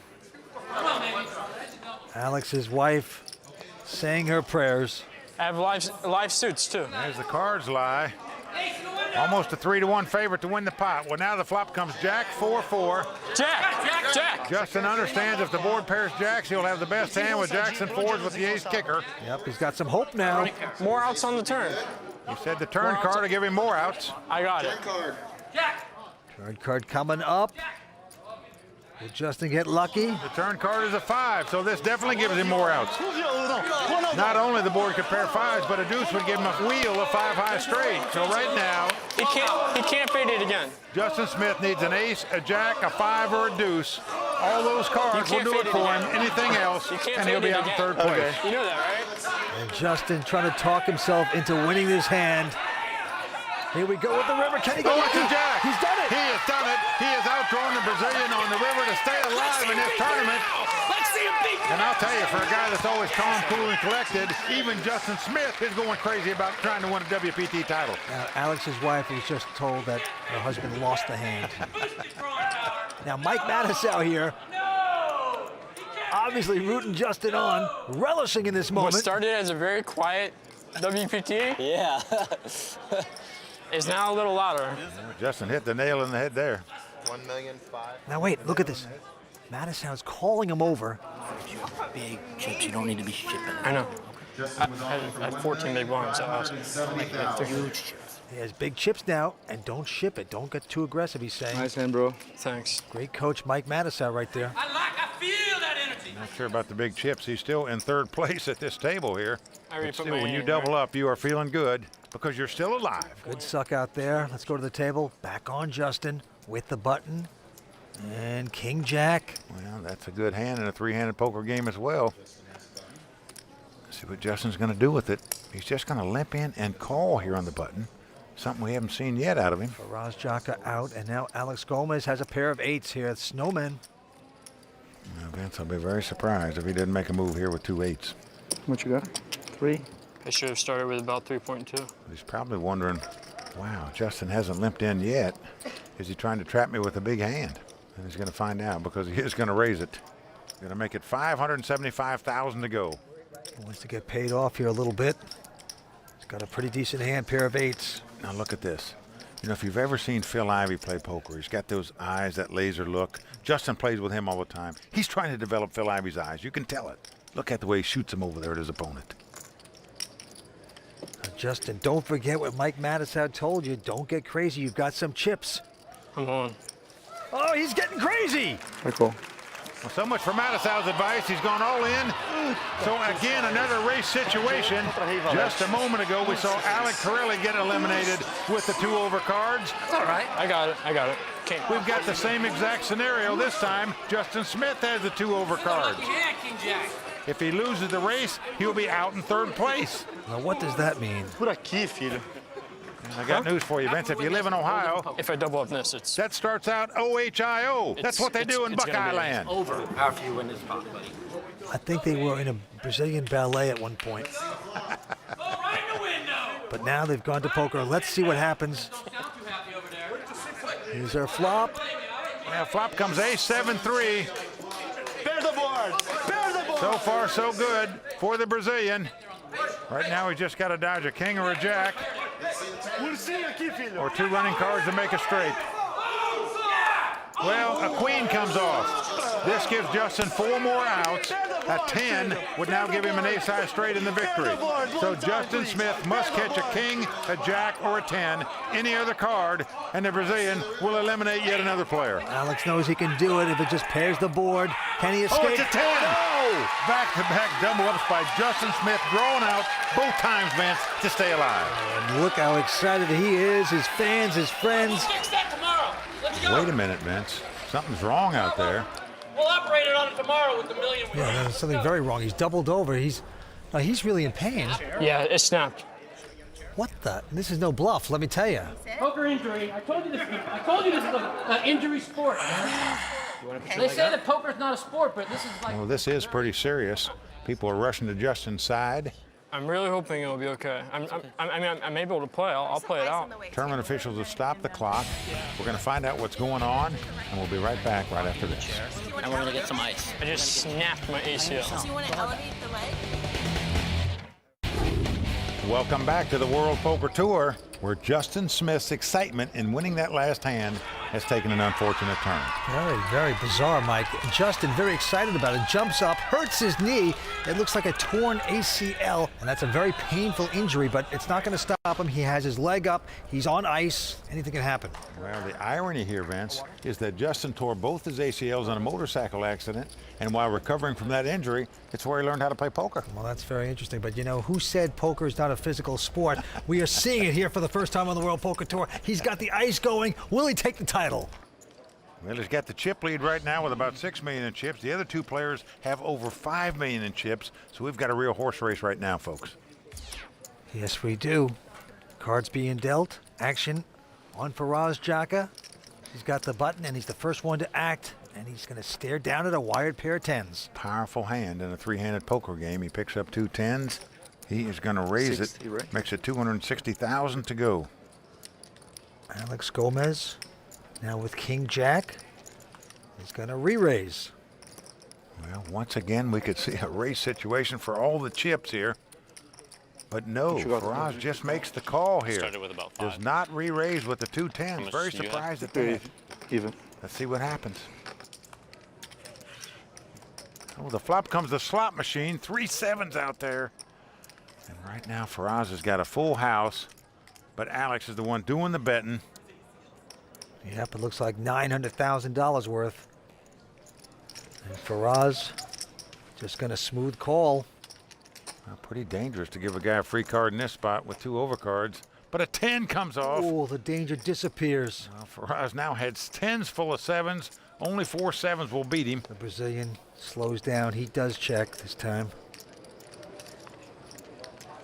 How much do you have behind right now about? Almost 3, maybe 3.2.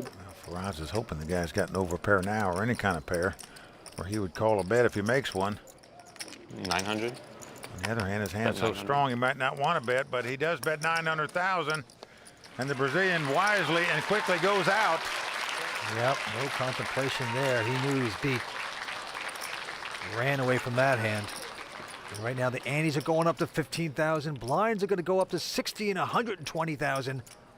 Cards being thrown around. And Alex Gomez, first to act here. He won't play this 10-6. And now Justin Smith. Vince, you know they have doctors right at ringside in the boxing matches. We may have to start putting them near the poker tables at these final tables here. Justin Smith with a serious knee injury. He's got Queen 7. He's just calling, and no raise by Faraz Jaka with Ace-6. Here comes the flop. It's come 10-8-4. No help to either player, but Justin is going to bet 180 grand. Well, look at this. Faraz with just an ace high. He's going to make the call here. I think he's making this call. He believes ace high is the best hand. Now a 6 comes off. Now he's got 2 6s. Of course, Justin now has a 2-way straight draw. A 5 or a 9 would give him a straight. Action's on Justin. He's getting out more betting chips, 390. And he is called by Faraz, who's got the best hand with 2 6s. What 9 comes on the river, giving Justin Smith a straight, and Vince, incredibly, for the 3rd consecutive hand, Justin River Card Smith has hit a river card to win a pot. And let's see what he bets, 470,000. And a quick fold by the toilet. Faraz Jaka wants no part of it. And just amazing instinct by Faraz there. He called him on the flop in the turn when he had the best hand, and when he got outdrawn, he laid his hand down. The orthoscopic kid extends his chip lead. Stay with us. We're coming back with more action here on the World Poker Tour. We are back at Bellagio in Las Vegas for the World Poker Tour. Three-handed poker continues. And Vince, we are seeing it all tonight. We're seeing great play. We're seeing a lot of suckouts on the river. And we're also seeing injuries for the first time at a WPT final table. Yep, Justin Smith, ice pack on his knee. He's in trouble, but this time he's picked up ace-queen. Well, that's a huge hand in a three-handed poker game. Justin Smith going to play through the pain. I don't believe he's got any intention of going home yet, Vince, when there's $1 million to be planned for here. Well, you know what they say in sports. No pain, no $1 million. Faraz quickly out. Alex Gomez has picked up big slick. He's got ace-king. He has Justin Smith dominated right now. They've both got really quality hands, the kind of hands you just can't avoid when it costs you $225,000 to play 3 hands of poker right now. Blinds are so high. Alex has moved it up to 725. There you see Justin's eyes. He's working on his Phil Ivey eyes, that look that Phil Ivey gives. Alex has come back over the top, and I think Justin's going to shove. Come on. Here go. Justin goes all in. He's quickly called, and the Brazilian is going to love it when Justin turns up his hand. It's ace-king versus ace-queen. A monster pot here, nearly $9 million pot. Ace-queen looking for you. And right now, the Brazilian in great shape to really take a whack out of the chip lead of Justin Smith. Just cold decked right there. No way of getting around that. Now Justin Smith needs to get lucky again. He's done it before tonight. Here comes the flop. Now flop comes ace, 10, 9, all clubs. Neither player has a club. They both have a pair of aces, but Justin is out-kicked right now. He's going to have to catch a queen to win this pot. Well, now a 9 comes off. Now that means if another 9 comes off or an ace comes off, this would be a split pot. He's got some hope. Going down to the river. An ace or 9 will give him a split. A queen will give him the win. Doesn't happen. The 5 of clubs comes off. So Alex Gomez once again regains the chip lead at this final table. One time! And the Ice Bag Kid went from the chip leader to the short stack. Just no way of getting around that. But he is absolutely devastated, hurt by that, as the Brazilians celebrate. Well, Vince, there's certain hands in poker you have to go with, and obviously, I think anybody's going to go with either one of these 2 hands. Get all the money in before the flop. Unfortunately for him, he ran into a better hand, and he may be taking that ice bag off his knee and putting it on his forehead right now. Steaming a little. All right, action going to Faraz, and oh, I can't believe this. Pair of kings for Faraz. What a hand he has. What hands we're seeing in the 3-handed poker game. Ace, queen suited, ace, king, and now 2 kings. Boom. Well, Faraz loving this. He's going to raise it. Makes it $255,000 to go. And he is just praying somebody makes a move on him. Well, the Brazilian going to take a break. And now Justin with a interesting ace-4. Can he slow down? Nope. He's going to shove it. Yep, it's all in there. Quickly called by Faraz. And Justin's got to be saying to himself, wow, what is going on here? Last hand the guy had ace-king. This time my opponent's got 2 kings. Well, you got to think, geez, Justin's thinking to himself, that knee thing is the kiss of death. I can't stand up and run around anymore. I turn my knee and I never win another pot. Well, Vince, he did get lucky in 3 hands on the river. Can he get lucky one more time? 10 jack 5. 5, 6, 9. He's looking for an ace right now or some wheel cards. Doesn't happen. Jack 8-6 out there. So he's going to have to catch an ace or 2 running cards to make an 8 high straight. That is all that's going to do it. Otherwise, the 21-year-old is going to be out. He needs miracles. Will he get it? Not there. Well, 9 of spade comes on the turn. We're down to the river. Justin Smith must catch an ace on the river to stay alive in this tournament. He used to work in a grocery store as a bagger. Now he's a big-time poker pro. His chance for a WPT title coming down to this card. Long break. Nope, 5 of hearts comes off. So that's going to do it for this tough 21-year-old out tonight in 3rd place. But folks, I'll tell you one thing.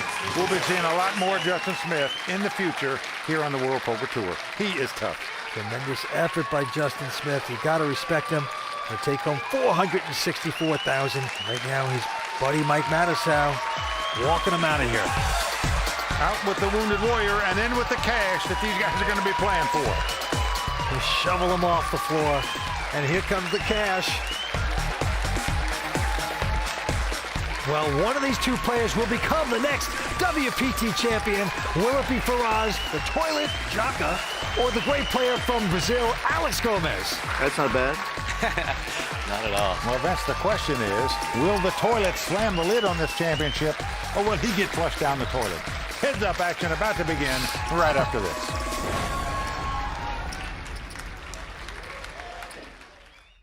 Welcome back to the World Poker Tour. We are about to start heads-up action between a 23-year-old Faraz Jaka and Brazil's great poker player, Alex Gomez. Well, it's been a long, tough battle to get to this point for both of these competitors. Faraz now has the chip lead, but I'll tell you, Alex is a very strong player, and he's got a great shot to win this thing.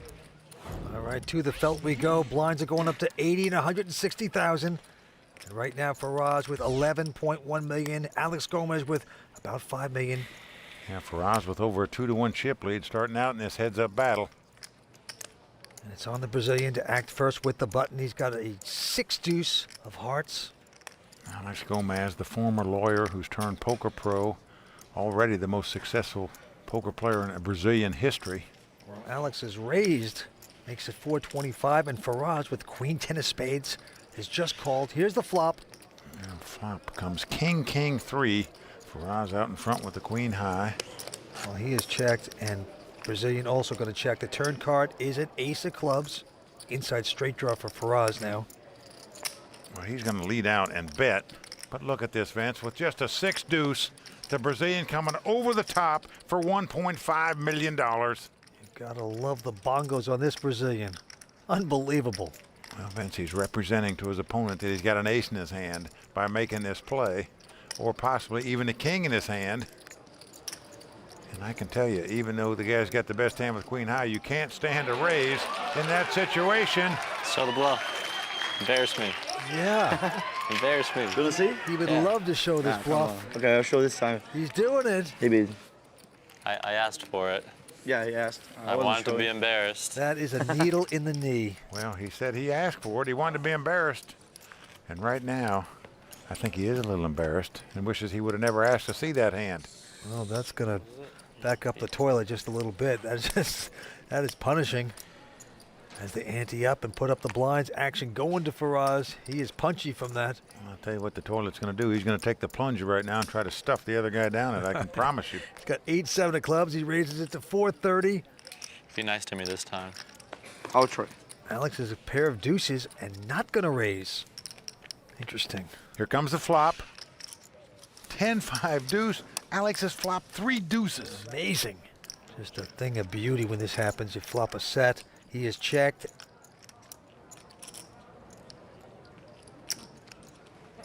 And Faraz is going to bite. 510,000 for Faraz. Now look what happened. Alex was thinking about raising quickly there. But now he just opts to make the call with the 3 deuces. He's going to walk the dog, as we say, just going to let Faraz continue to take the lead in this hand, even though he's first to act. Reverse play right there. Now the queen of clubs comes off. Well, that gives the toilet a 4 flush now. Again, Alex checks. But now Faraz doesn't have to bluff necessarily because he does have a draw to win this pot. He's got a flush draw and he does check. If a clubs come off, this could get very bloody for the Brazilian, but it doesn't. The 4 hearts comes off. So action back on the Brazilian. 2 million. Boy, $2 million and a quick fold by the toilet. Well, that was more than a pot-sized bet. Obviously, we can see Faraz had nothing, so he's got to get out. But the Brazilian flopping a set there and continuing to go the right direction in terms of chip count in this heads-up battle. He is moving up. Very shrewd player, and the antes are moving up too, 20,000, and the blinds 100 and 200,000. Action going to the Brazilian. He has a 7-4 this time, and he calls it. Well, he limps in on the button, and Faraz with a 4-3, happy to see a flop here. Here comes that flop. The flop comes ace, 10-5. Inside straight draw, and he's checked it. And Alex, with absolutely zip and pip, is going to bet 200,000. Well, he does have zip and pip. Faraz calling quickly. Here comes the turn card. Well, it's a king of diamonds. Faraz has got a little flush draw there. And they both check. River card coming up. Well, queen of clubs comes off, so possible flush out there, 4 cards straight out there. And look at this. Faraz leads out and bets 300,000 on the river. No, Vince, can you believe this? The guy raising on the river yet again with an absolute Garfunkel. Incredible. And again, Faraz goes out. Just unbelievable the plays this Brazilian is making. Young players playing in the top of the games. We're coming back on the World Poker Tour. Stay with us. Tonight's episode of the World Poker Tour is brought to you by PlayWPT.com. We are back here in Las Vegas for the World Poker Tour. Heads-up action continues, and Faraz Jaka out in front with 9.5 million in chips. The Brazilian Alex Gomez has about 6.5 million.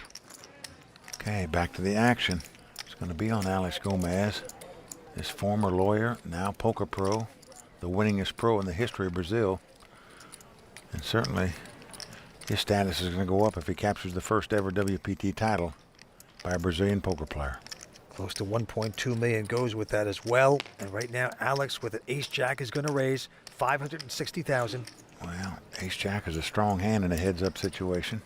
King-10 is not a real bad hand either. And there you see Faraz going to make the call with it.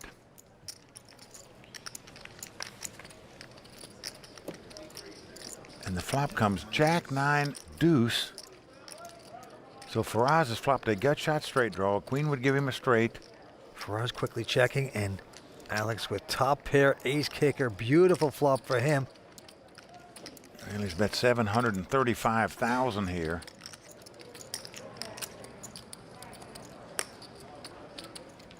Oh, and look at this, Vince. Faraz is going to raise him back. He's come over the top. He doesn't believe the Brazilian. He's saying, I thought you were faking it. Little does he know, this could get very expensive fast. The Brazilian is going to ship here, I believe, Vince, like most players would.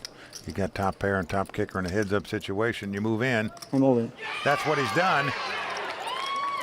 And Faraz quickly moves out, and that's the problem. When you raise on those gut shot straight draws, you not only lose more chips, you lose your opportunity to win the pot. Things are evening up. Alex Gomez, a former lawyer, gave it all up to play poker, and he is putting on a clinic here tonight. Just brilliant stuff. But the toilet, Faraz Jaka, also a genius from San Jose, California. Only 23 years old. He's playing some great poker here tonight as well. Well, Faraz knows he can come back because Alex did it. When Faraz had 11 million and Alex was down to 5 million, they've completely flip-flopped positions now. Well, Alex this time again with ace-jack has raised to 535. Faraz with an ace-7. Well, that's a pretty strong hand in a heads-up situation. Unfortunately, he's dominated here. All in. But he's gone all in. I call. And he's quickly called by the Brazilian. And folks, this could do it. It's ace-jack versus ace-7. Oh, excitement here. Oh, this is like the World Cup to Brazilians here. They are excited. They are fun people and fun poker players. Right now, it's not so much fun for Faraz, that's for sure. He's going to have to get lucky to win this pot to stay alive in this tournament. This could be the hand that closes the rat cage. Ace-jack versus ace-7. 5 cards to come. Here's the first 3. And the flop comes 8-6 deuce. Faraz is going to have to catch a 7 or 2 running cards to make a straight. The board paired twice. They would split this pot. Other than that, it's going to be over. The toilet looking depressed here. Here's the turn card. Well, the board does pair. 2 6s come off. So now Faraz can escape this hand. If an 8 or a deuce comes up where they'd split the pot, he can win it with a 7. He must catch a 3 across, as we say. An 8 or a deuce would do it as well. Gomez 1 card away from a WPT made millionaire. And he's done it! There it is. The Brazilian has come from last place at this final table to take the first ever World Poker Tour title back to Brazil. Alex Gomez taking home $1,187,000 here for Bellagio. He's our WPT champion. That's good.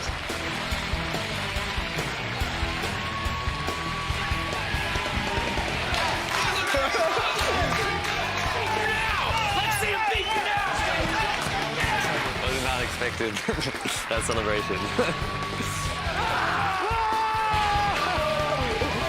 Brazil, Brazil, Brazil! Well, there you have it. Another great WPT final table. Congratulations to Alex Gomez, champion of Bellagio Cup 5. For Vince Van Patten and all the folks at the World Poker Tour, I'm Mike Sexton saying thanks for watching. And until next time, may all your cards be live and your pots be monsters.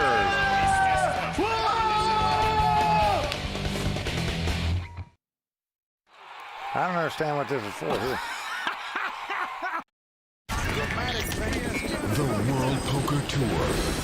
The biggest games, the greatest players, and the largest payouts on the planet. The WPT is a series of international high-stakes poker tournaments that can turn amateur players into millionaires and make professionals into superstars. With millions of dollars on the line, it's time for these 6 players to live the dream of fame, fortune, and the one thing money can't buy, a WPT title. Tonight on the World Poker Tour. From Los Angeles and the legendary Bicycle Casino, tonight we bring you the final table of the Legends of Poker. Hi everyone, I'm Mike Sexton along with Vince Van Patten, and welcome to the WPT. And Mike, here we go again. We are back at the Bicycle Casino in Los Angeles, my hometown, and what a tournament this is. You know, legends have been born here. We've had great players, big-time players like Dan Harrington, and of course Doyle Brunson, who have taken this title. Yeah, the living legend himself. But these 6 players tonight are making their first ever WPT final table appearance. And although you might not be familiar with their faces, believe me, this is not the first rodeo for any of these guys. They all know the way around the green felt. All right, let's go to the table. In seat number 1, we have a 21-year-old player. He's an online player, and he's recently finished 9th at this season's Bellagio Cup 5, along with 2 relatively unknown players who have quietly been building their reputations with numerous cashes on the tournament circuit. We've also got 2 seasoned tournament veterans, Prahlad Friedman and Toto Leonidis, each with a World Series of Poker bracelet on their poker resume.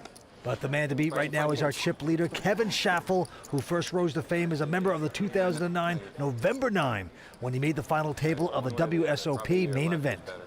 Well, Vince, they've all got a shot at the WPT title and the $1 million that goes with winning this tournament. The question is, who's going to take this title and become the next legend of poker? We will find out shortly. Let's go watch them gamble. So here we go, the final table of the Legend of Poker about to get underway. And ironically, we've got one 21-year-old at the table this tournament, and the other 5 guys are all over 30, something we don't see often anymore. Okay, the antes are going to start at 3,000. Blinds 12 and 24,000. Action's going to Todd Terry from Hoboken, New Jersey, 35 years old. He's an Ivy League math guy, now playing poker. Also a former lawyer, very educated guy, went to Harvard and then law school. Quickly folds Kevin Schaffel out. And now, young man from Malibu, Prahlad Friedman. Yeah, your neighbor, Vinny. Yeah. He's going to fold that hand. I can't pick up my cards. Well, this is Mike Kraskanko. He's a long-time poker veteran, been around for over 20 years. I played a lot of poker with this guy. He's primarily a limit poker player and a high-low split player, but here he is, the no-limit WPT final table. Very exciting. He's got Queen 10. He's going to bump it up 58,000 to go. Toto, local professional out of LA, quickly folding his hand. Oh, but the 21-year-old has picked up big slick in the big blind. He's got ace king. I just can't imagine with his chip stack, he's not going to be coming over the top right here. He's starting out in 5th chip position. Yep. Calls himself King Kobe MVP online. That's his nickname. Loves Kobe Bryant. And he's got to love this hand. Big slick on hand number 1. He'll be changing that name to King Sam if he wins this tournament. All right, he's going to re-raise. Makes it 206,000. Back on Mike Kraskanko. Sam starting his final table with about 740,000 in chips. Mike starting with about 1.2 million. We got another 5 behind, see? Yep. How can you not know, Vince? He just wants to hear him talk. Oh, yeah. Just wants to hear the guy chatter in case his voice cracks a little. But on the first hand of the night, it's impossible not to know how many chips each opponent has. How much more is it? You know you're going to do at least that much homework to find out who's got what amount of chips and who can bust you. Hey, look at that look on Mike's face. Like he just got stuck with a cow prod. You know, it's a deer in the headlights. It's a cow prod on your side. It just doesn't feel good. And the truth is, it's just a matter if Mike's in a gambling mood or not. Wants to take a flop with this Queen 10. Ooh, he does make the call, so here we go. Good action on hand number 1. We got a young pro going up against an old pro here. A little surprising. Here's the flop. Oh, what a flop for Mike. He's out in front now with 2 queens as it comes. Queen 8-5. Action on Sam Stein, though, first. Well, this could spell doom for the youngster. 340,000. Well, he's going to bet 340,000. Mike quickly goes all in and is called by the ace king. Sam sort of pot committed here. And on deal number one, the 21-year-old could be out of here, Vince. Behind, called queen 10. Man, big slick could be backfiring in a big way. Well, as the cards lie right now, Mike Raskanko about a 70% favorite to win this pot. Well, the 21-year-old wondering how he could call a raise with a queen 10 offsuit to start with, but it's not over. He's looking for an ace or a king or two cards to make a straight, but right now, the youngster in trouble. Hand number one, we could have a casualty. Oh, he's got some hope there. Turn card is a 7 of diamonds. Well, this gives Sam a flush draw, as well as the 2 overcards. If he doesn't catch an ace, king, or diamond, he's gone, but he's done it. The jack of diamonds comes on the river. So once again, Lady Luck shining on the youngster, the 21-year-old, catching it flush on the river to stay alive at this final table.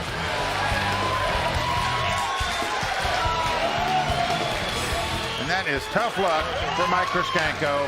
He is now in 6th place in chip position. Only get in with the best of it, boys. That's all you can do. Oh, man, complete pandemonium here at the bike. Such an easy game. You run pretty good, kid. Wow. Stay with us. Maybe I'm crazy. 6 players remain. We're coming back with more on the World Poker Tour. Yeah, when I was like 19 or 20 and watching it on TV, you know, I was getting good at poker and I thought there was a good chance that I could make it to a WPT final table or two. Being this young and already getting a chance to play for $1 million is just a thrilling experience.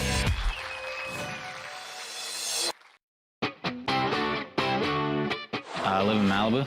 Playing here at the bike is great because I can sleep in my own bed at night, which is awesome. And I've been jumping in the pool every morning before playing, a little somersault in. And then you just take that nice drive on PCH and you just watch the surfers and just cruise on over here. Prahlad Friedman loves life.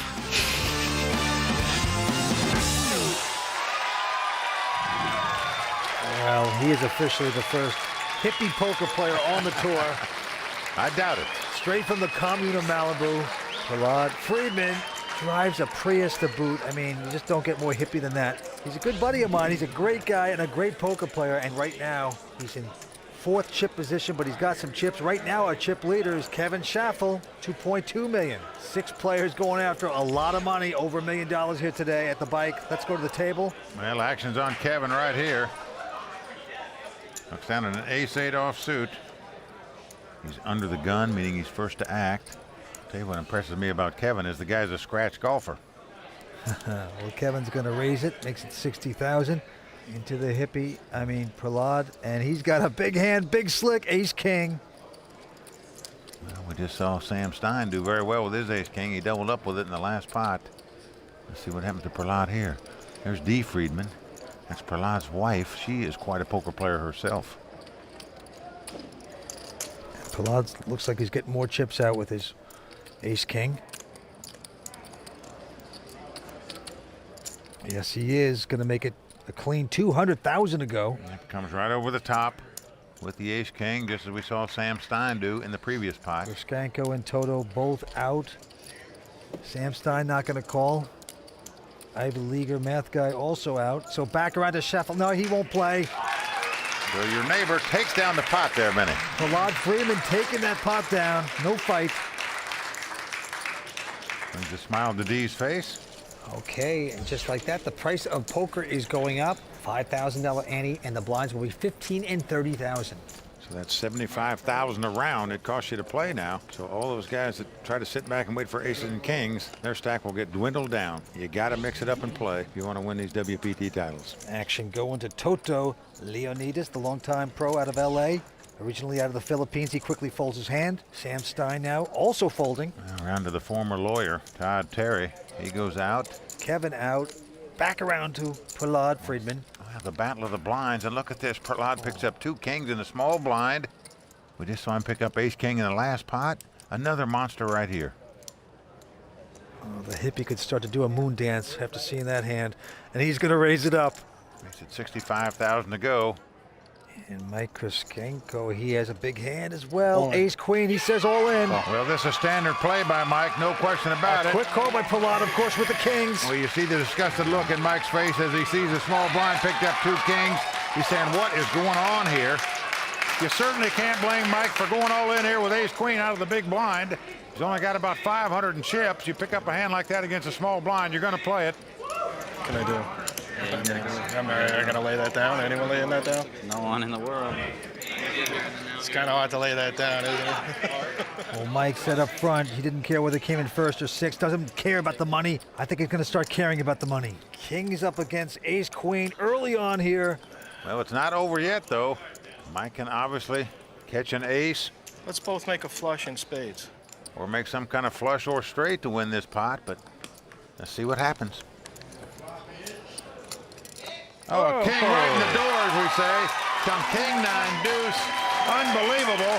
Well, Mike's got to hit 2 running cards to make it straight. It's all he can win with. Must catch a 10 and a jack. Nothing else will do. The 20-year poker pro is going to be taking that drive back to Arizona here very shortly. As the queen comes up on the turn, that's going to do it. This wasn't meant to be for Mike today. That's obvious. Got very unlucky on the first hand. Ran into a big duke right here. Mike Kryskenko out in 6th place. Yeah, dire times for him as he walks away into the darkness of the Bicycle Casino. Picks up $89,000. Nice one. Thanks. Every now and then I get it. Well played, sir. You know, they said you were a tricky player, but I really mean it now. They really mean it. We were all rooting for you, though. I could feel it. We are down to 5 players at the bike. Stay with us. We're coming back with more exciting action on the World Poker Tour. Tonight's episode of the World Poker Tour is brought to you by PlayWPT.com. It's going to be exciting to be out on the stage. I was in Bergata last year. I don't want to look at the river. You guys tell me. And a good friend of mine, Jason Strocek, made it to 4th. Jason getting a good man hug from a friend. Can his hand hold up? And so I was rooting him on right there. I was his railbird last year. Well, the deuce comes off. He's done it. And so I've got a little experience as to what the stage looks like and the audience and all that. So it's going to be just tremendously exciting, and I hope the cards cooperate. Mr. Kevin Chappell.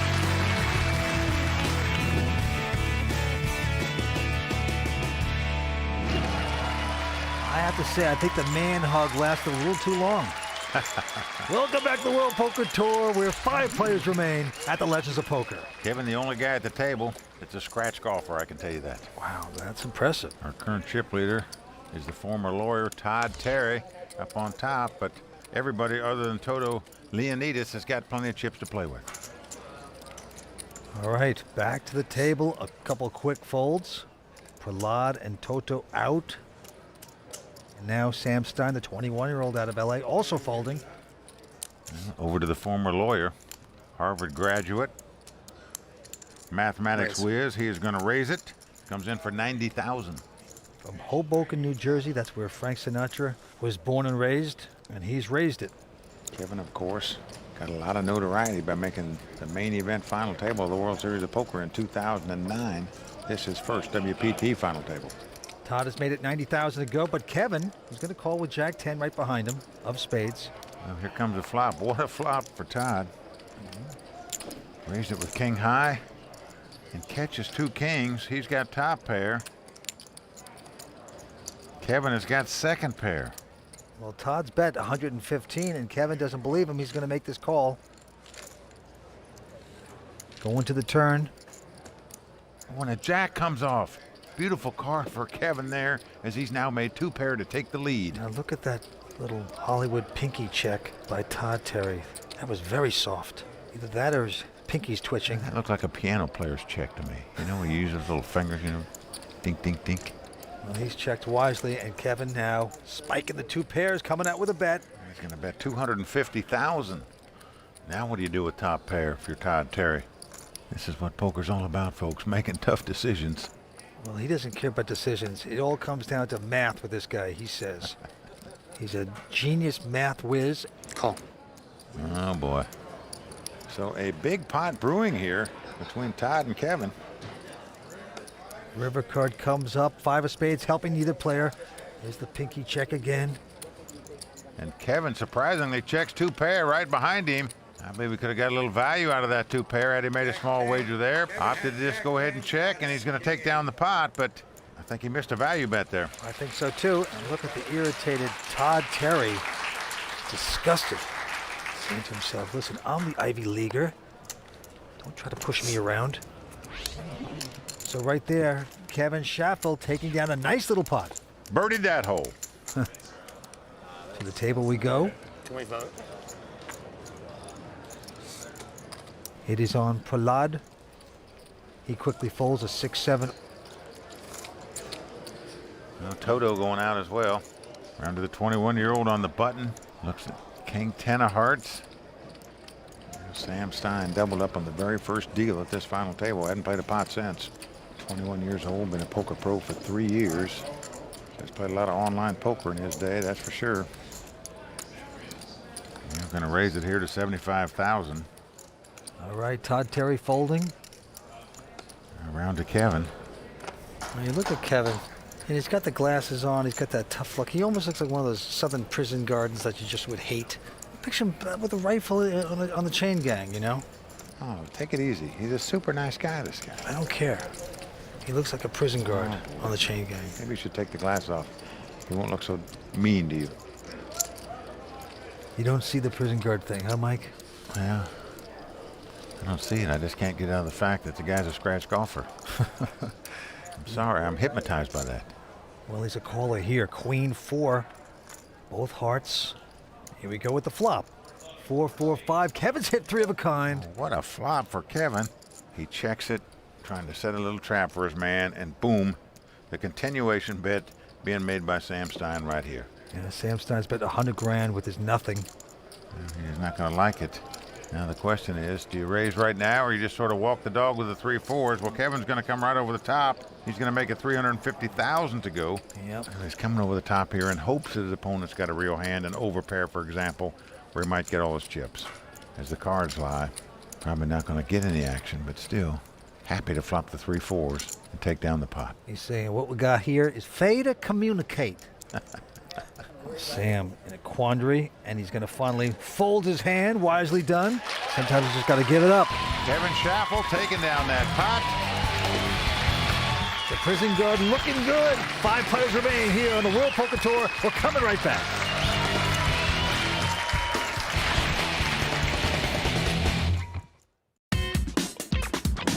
We enjoy having people from all over the world come to Legends of Poker and be part of the World Poker Tour Championship. The prize pool for this event is going to be over $2.6 million, and we're extremely excited about that. The best tournaments in the world are held at the Bicycle Casino.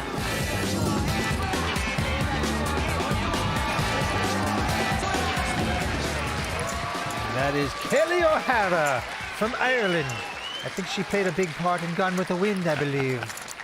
Oh, Benny. Players do love it here at the bike, and some great champions have become Legends of Poker winners, no question about that. Former world champions Dan Harrington, the famous Doyle Brunson won here. One of these guys looking to add their name to that list of legends. Well, look at the chip leaderboard. Kevin Schaffel right now out in front with 3.2 million. And what you see there is a graphic of how many percent of chips that each player has. So with 5 players left, if you've got 20% of the chips, you know you're in average chip position. If you've got more than that, you're above average, and of course, if you've got less, you're below average. So you know where you stand when you see that percentage. All right, action on Toto, former casino employee, now poker player, quickly folding his hand. The young 21-year-old Sam Stein out. And the math guy from Harvard, he's out as well. So once again, we've got a battle of the blinds. Action on Kevin Schaffel. Yep, the chip leader at this point. He's got a queen 9 off suit. Uh-oh, well, the dog comes down, and that means that Kevin is barking. Yep, he's going to raise it, makes it 75,000 to go. Every time Kevin plays a pot, he puts that little dog on his cards. But right behind him, Prahlad has picked up 2 8s in the big blind. Too bad. Let's see how he's going to play it. Most people will just come over the top right here. But not the hippy-dippy. He's going to call it. Well, he's up against the chip leader, so you tread water a little more cautiously in those situations. Here's the flop. Oh, what a flop for Prahlad. It's come Jack 8-3. He's flopped a set. He's got 3 8s. Kevin, with the gut shot straight draw, is going to make the continuation bet of 100,000. And this is what you play for. If you're Prahlad, you hit 3 of a kind. You're a vegetarian. It's like you're seeing a giant organic vegetable garden before your very eyes. Well, just a moment ago, we saw Kevin flop a set of 4s. He opted to raise in this position. His opponent got out. But notice Prahlad is just calling here. He's going to walk the dog, as we say. Wants to let Kevin continue to take the lead and hopefully continue to fire at the pot. Offsuit deuce comes off. No help to anybody. A good nothing card if you're Prahlad. Will he get his sucker to bet? And that would be Kevin at this point. And yes, he's going to boldly stick it out there with nothing, 300,000. Well, the reason he's betting here is his opponent didn't raise him on the flop, so you don't put him on a jack here. So you're making a continuation bet yet again in hopes that he might have middle pair and just get out. As it is, he's got middle set. He's not going anywhere. Just trying to figure out what to bet to continue to get Kevin to play this pot and extract more chips from him. 600. Oh, no, he's going to pop it back. He's going to make it the minimum raise, too, a $300,000 raise. That is scary. Oh, boy, the prison guard now trying to act strong. Saying how much more you got. He's sickened. Well, if he raises it here, the inmate's going to turn on him, Vince. I can tell you that. Oh. This would not be a good time to make a move for Kevin Schaffel. Boy, I never liked your kind. Yeah, I'll tell you. He's going to try to make Prahlad do a little more hard time here. But as it turns out, Kevin better be very careful here. He does lay his hand down. Yeah, wisely done. Show the bluff. And Prahlad takes it down, and so far, Vince, he's catching by far the best cards at this final table. Ace King, 2 kings, flop 3 8s. The Malibu man on the move right now. A big dent there for our chip leader. 5 players remain going after this title. We'll be back for more on the World Poker Tour. Welcome back to the World Poker Tour. 5 players continue here at the bike for that first place prize for over $1 million. And folks, you may not recognize the faces of these players at this table, but if you watch the poker that's being played here, you're seeing some top-notch poker. Believe me, these guys have game. Well, we know them. They're secret geniuses in the poker world, and now they want to become legends in the legends of poker here at the bike. Well, one of them is going to become a legend champion, to go along with the lights of guys like Doyle Brunson, who won this event. So certainly a lot on the line for these guys, to say nothing of the $1 million first place prize. All right, to the felt we go. Sam Stein quickly folding his hand. Todd Terry from Hoboken, New Jersey. With a little wired pair of 3s says, how much you got there, Toto? 300. That's 75. He's got about 5% of the chips, not very much. Yeah. Pick on the dog when he's down. How about that? Toto Leonidas, normally a very aggressive poker player when he plays in the cash games, but here at the tournament, when you're on a short stack like this, you just got to wait for a hand and get your chips in there. It's on Todd Terry, one of those guys who got 2 first names. He's also got a law degree and graduated from Harvard with an applied mathematics degree. So this guy definitely one of the smarter poker players out there.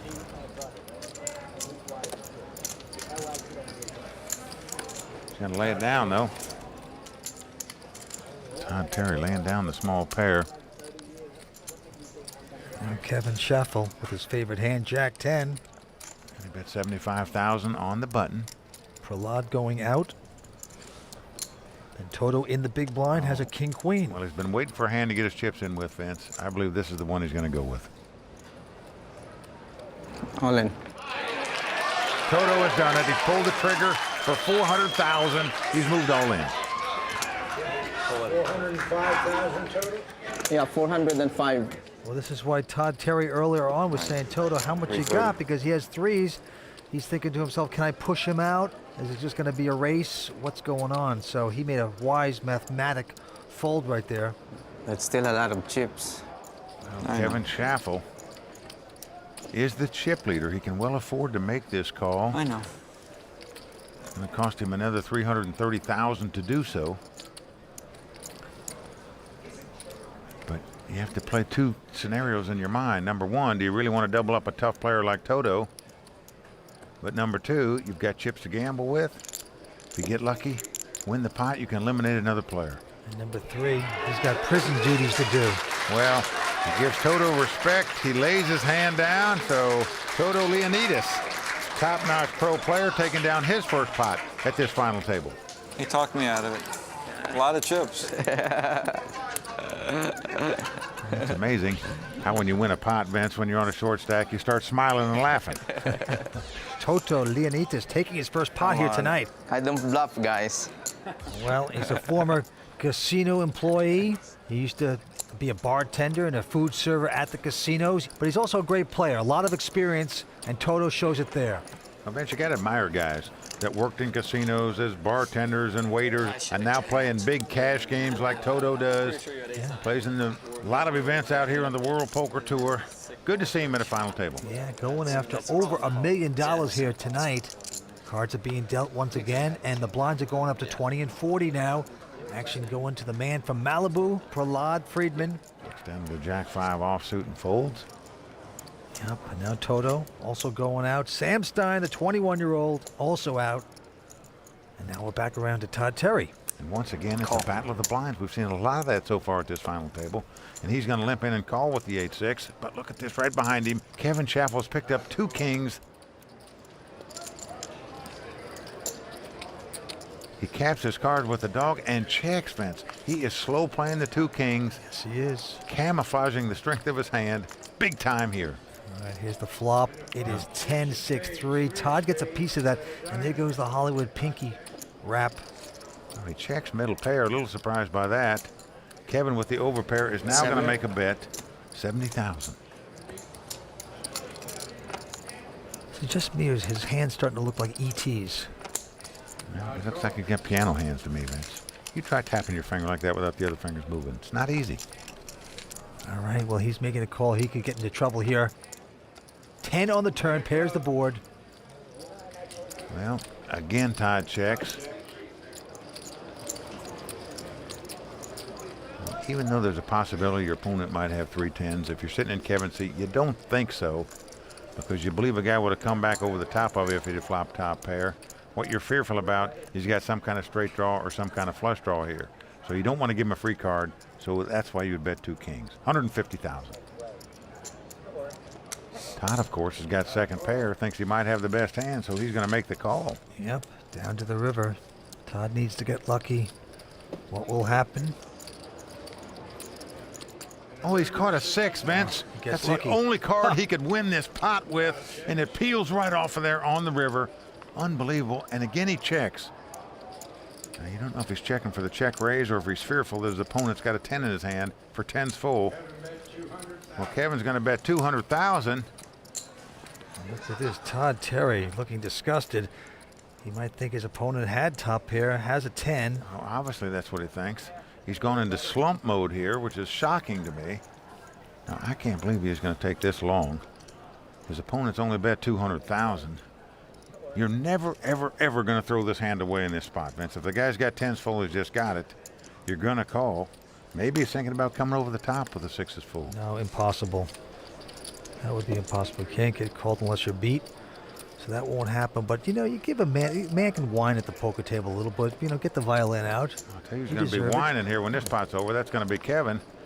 Because as long as Todd has taken call this bet, right now Kevin's saying to himself, please call me. Yeah. He thinks he's got the best hand with 2 kings. When he turns this hand up and loses, he's going to be shocked, I promise you. Kings for Kevin. And there's the slow roll. The 6 is full, and you see the expression on Kevin's face. What could take you so long to call with that hand? I can't believe it. Guy's winding me up here, I guess. Kevin taking it back right there. Todd Terry taking down a big pot. Kevin slow played the 2 kings. It came back to bite him, but still, I think the slow roll aggravated him just as much, if not more. Stay tuned. We're coming back with more action here on the World Poker Tour. Stay with us. Tonight's episode of the World Poker Tour is brought to you by PlayWPT.com. I'm Toto Leonidas. I'm originally from the Philippines. and I moved to the U.S. in 1989.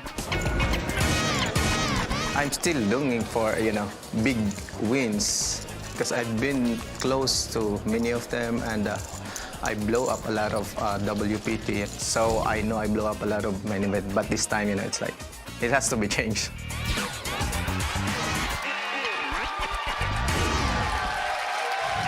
Welcome back to the World Poker Tour. Toto's starting to scare me with that blowing up. I don't quite know what he means by that.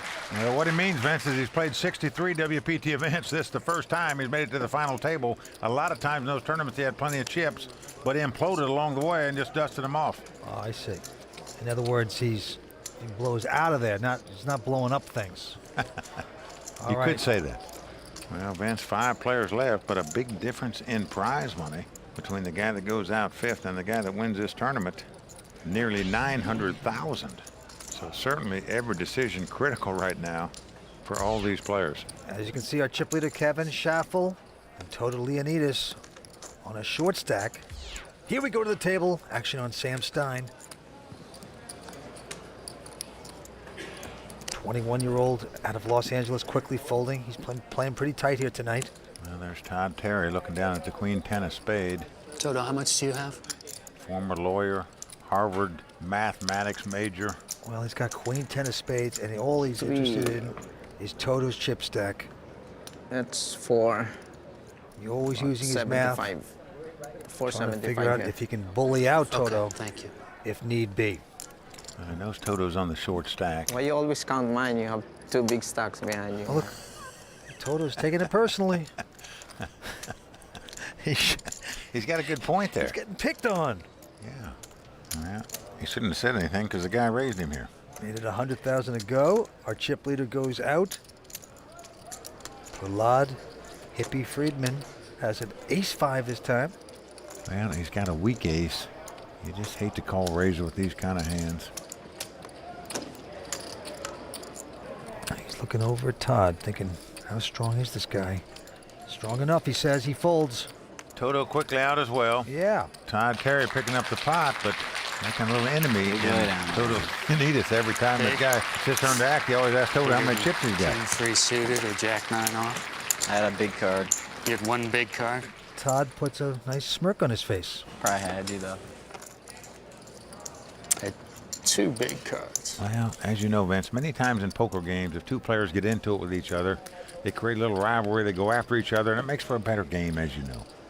So Todd Terry, a Harvard undergrad in mathematics, NYU Law School, professional poker player now, quickly folding this hand. And now it's on our chip leader, Kevin, who's tightening up a bit. Action around to the Malibu man. He's out, and once again, it's the battle of the blinds. Toto in the small blind looks at 10-6 of clubs. I'm all in. And he's going to take a crack at it. Yeah. Sam's got king high. He's got the best hand. Which is it? It's not the kind of hand you really want to call an all-in bet with. But Sam is feigning interest here. He's saying, how much will it cost me? That's 400. Nearly $500,000. 470. And Sam can't afford to make that kind of call. He only has $860,000 himself. Yeah. Well, these are the 2 short stacks at the table, Toto and Sam. 470, sorry. That sounds like a bad Disney movie, by the way. But there you have it. Oh, boy. Toto and Sam, don't you get it?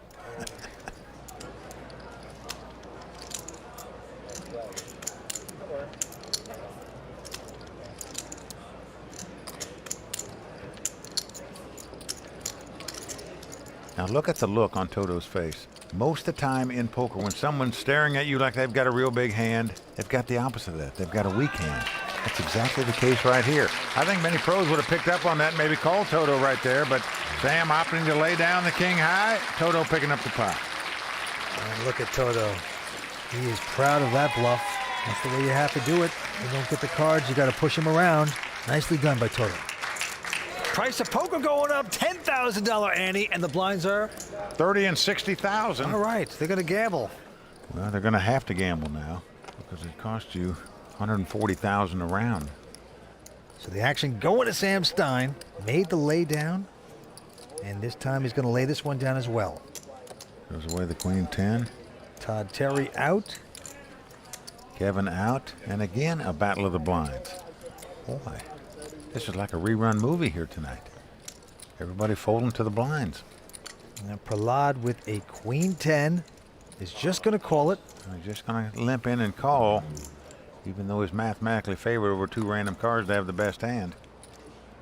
And Toto with a jack 7 of diamonds in the big blind.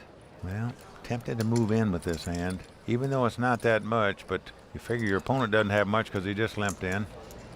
Well, Toto's got that look in his eye again. How could you see his eye? I mean, come on. It's like Darth Vader. Well, Darth Vader. Just look at him. I mean, look at this guy. He looks like he's getting ready to enter a UFC fight or something. He's got an interesting look. I'll give him that. Well, we'll get the battle of the sunglasses here. I'm scared. Well, says he's scared, just wants to see a free flop here. But I guess he was. Here come the first 3 cards. The flop is Jack 4-4. Nice flop for Toto. He now has 2 pair. Jack's up. Has the best hand, but Prahlad is going to make a continuation bet here of 60,000 just to try to win the pot right here, but that's not going to work because the flop helped Toto. Yep. Not going to be quite as scared now. You know, I like the bet that Prahlad made into a pot that's got 170,000 in it, and when you're up against a short stack, generally speaking, he's going to have a hand to play, so you're going to find out where you're at here for a small amount of money. Pot's got 170,000 in it, so I put a small feeler bet out there, and this is a small feeler raised by Toto. He's bet 145,000 here. Very cagey by Toto. Experienced professional. Been around the block a few times, and it's going to work. Well, I think that was a good bet and a good raise by both of these players. Both pros, both live in the LA area, and both looking to take down the $1 million first place prize. Can Toto Leonidas come back from the short stack and take down $1 million here tonight? We will see. Stay with us on the World Poker Tour.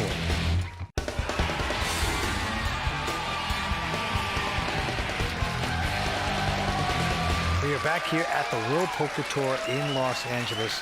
279 players started. We are down to 5. We are at the legendary Bicycle Casino for the Legends of Poker, one of the premier poker events in the world. Well, it's a dead heat, but first between Kevin and Prahlad with about 2.6 million in chips. Here we got 2 chip co-leaders and 2 co-chip short stacks. One of these 5 guys is going to take down $1 million and a coveted WPT title tonight. Okay, to the felt we go. Action's on Todd Terry, the 35-year-old former lawyer from Hoboken, New Jersey, as he quickly folds.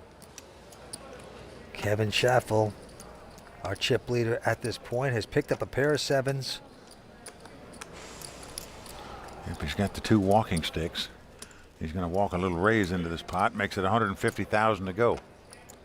Now Prahlad with the suited connector, 9-8 of spades. Well, you certainly like to see flops with that kind of hand. But do you want to call the chip leader? No, he does not. Toto out, and now Sam Stein. Well, he's got a pretty decent king-queen. Doesn't have that many chips left. I'm all in. And there he goes. He's going to push all in. He's moved all in for about 750,000 here. Back on the prison guard, Kevin Schaffel. It's going to cost him another 600,000 or so to make this call. Well, he does make the call. You can't blame him for doing that. We've got a race situation. It's the under pair versus the 2 overcards. And actually, Sam Stein, the youngster, is not that disappointed in this. He needs to try to get a hold of some chips, so why not race for some? Well, Sam's got king, queen. Kevin has 2 7s. We've got the classic race, the 2 overcards versus the under pair. And folks, if you want to win WPT titles, or any other tournament for that matter, you gotta win these races. Who's gonna get lucky and win this one? Sam's mom in the audience, sweating her young man. And here's the flop. Oh, a 7 right in the door. Kevin has hit the slot machine. Well, there's no cards that Sam Stein can win his pot with. He's drawn dead on the flop. He knows it, shakes his hand. An amazing flop for Kevin Schaffel there. He is going to eliminate a player and increase his chip lead. Feeling out the cards, irrelevant right now.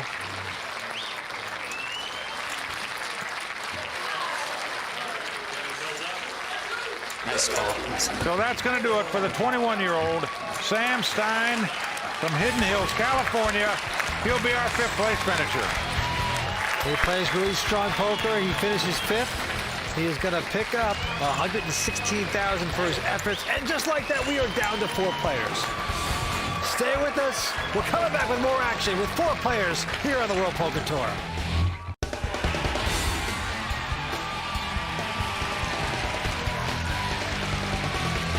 We are back at the Bicycle Casino in Los Angeles for the Legends of Poker. 4 players remain right now. Right now, the happiest guy at the table is Toto Leonidas. He started this final table on a short stack, has been on a short stack ever since, yet 2 players are gone, and he's moved up to at least 4th place. When that happens, you're feeling good. As you can see, Kevin Schaffel, he's the chip leader with close to $3.5 million in chips right now. Let's go to the table. He's got a pair of 10s. Picks up another hand here.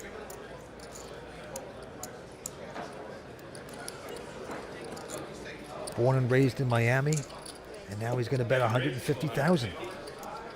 Vance, right now he's playing under par at this final table. Doing very well. Tournament leader. Prahlad going out with ace high.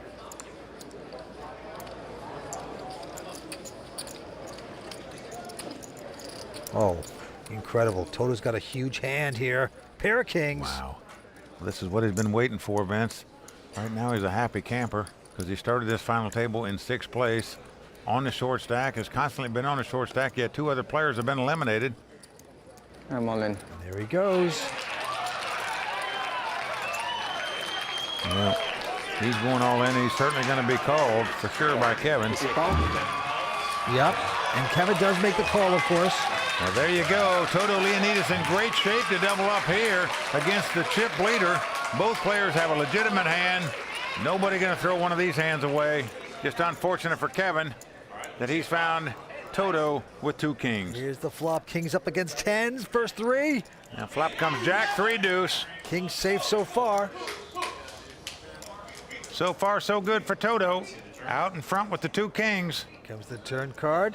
4 comes off on the turn. Also good for Toto. Kevin's going to have to catch a 10 to eliminate Toto from this tournament. And a 4 comes off. So Toto pumps the fist. He's doubled up. And Vince, they better be careful. He can be very dangerous. Nice hand. Thanks, man. Well, the legend of Toto is building. He has a shot at this $1 million first place prize, as well as these other guys. We have a guy from Miami who's quite good. Looks a little like a prison guard, Kevin Schaffel. Prahlad the hippie, and of course the genius, Todd Terry. All very tough, all want to become the next legends of poker at the bike. Well, we're out of time for tonight, so join us next time for the exciting conclusion of the Legends of Poker at the Bicycle Casino. For Vince Van Patten and everyone at the WPT, I'm Mike Sexton saying thanks for watching, and until next time, may all your cards be live and your pots be monsters.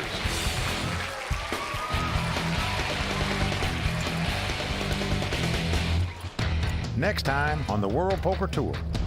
I'm all in. Will the math pay off for Todd? I'm 50-50 right now. Haven't looked yet, though. He didn't go to the same class as Todd did at Harvard.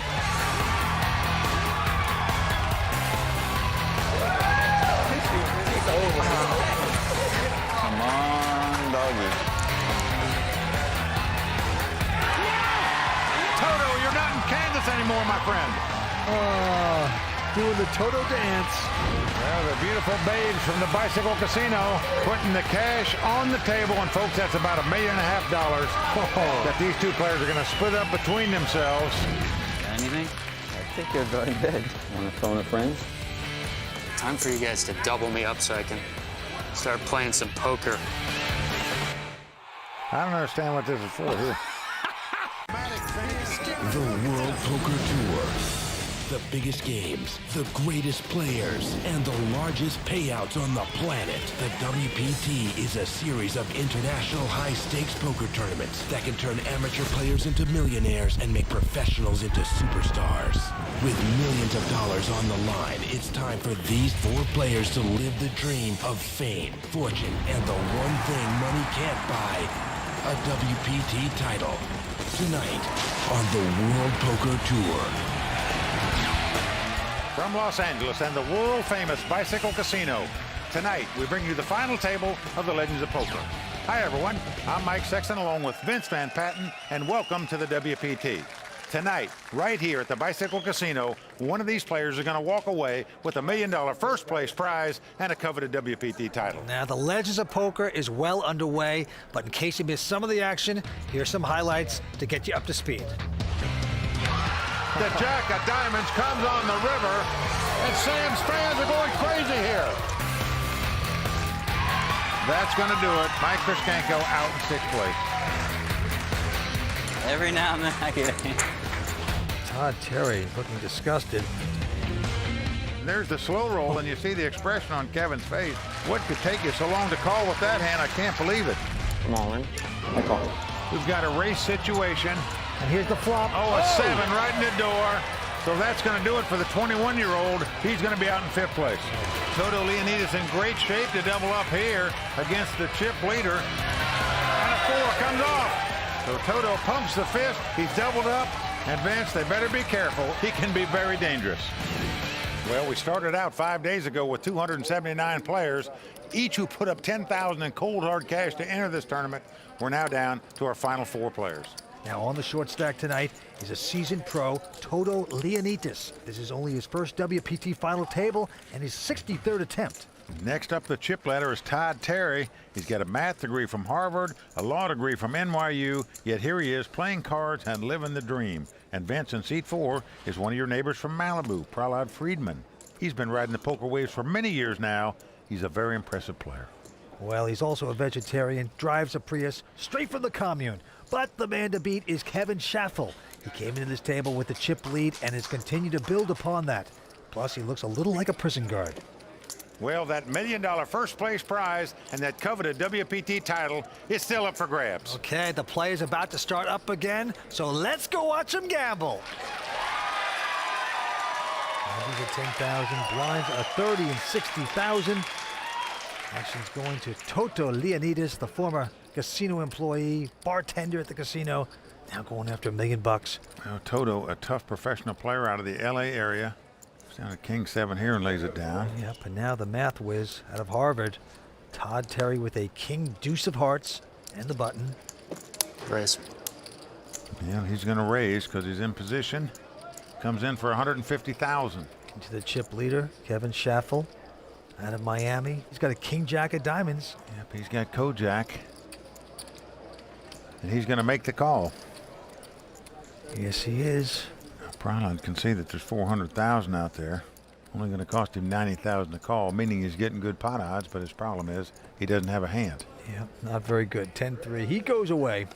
So King Deuce up against King Jack. There you see former WPT Player of the Year, Jonathan Little, as well as another good poker player, Brian Devonshire. They're here to watch Todd Terry try to take down this title. The flop comes up Queen 10-8, open-ended here for Kevin Schaffel, but they both check. Nothing hitting for Todd.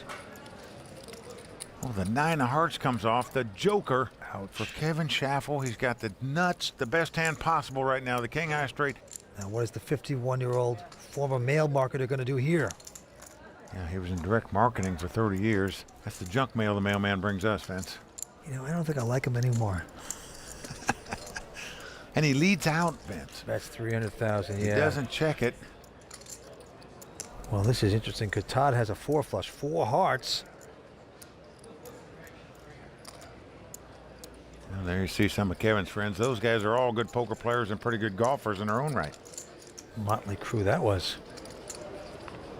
Todd, who has a degree in applied mathematics from Harvard, trying to compute this situation. A little overqualified, if you ask me. For an advanced math whiz, he should recognize there's 700,000 in the pot. Going to cost him 300,000 to make the call. He's about a 4.5 to 1 underdog to win it and catching a heart. So it doesn't add up in terms of pot odds. Well, maybe you're right about that, but he's going to call. You know what? I want to see his degrees. I don't buy this whole math whiz thing now. Well, now we're going into implied odds, Vince, meaning how much can you win if you hit your heart here? I think he can win a lot of chips from Kevin. Let's see if that happens. See if he gets lucky. He needs to hit a heart. Nope. 5 of diamonds comes off. So Kevin looks over, sees how many chips he's got. $1 million in the pot right now. Now here's a case that you should know. Probably the only way you're going to get called is if your opponent's got a jack in his hand, if he's got a straight. So here, I believe you're supposed to make a very big bet at this pot, figuring you can't get called unless he's got a straight. And if he's got one, you can take all his chips.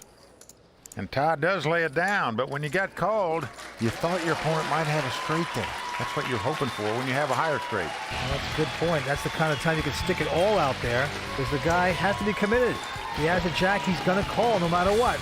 So a little missed opportunity perhaps. Kevin taking the pot. We're coming back with more action on the World Poker Tour.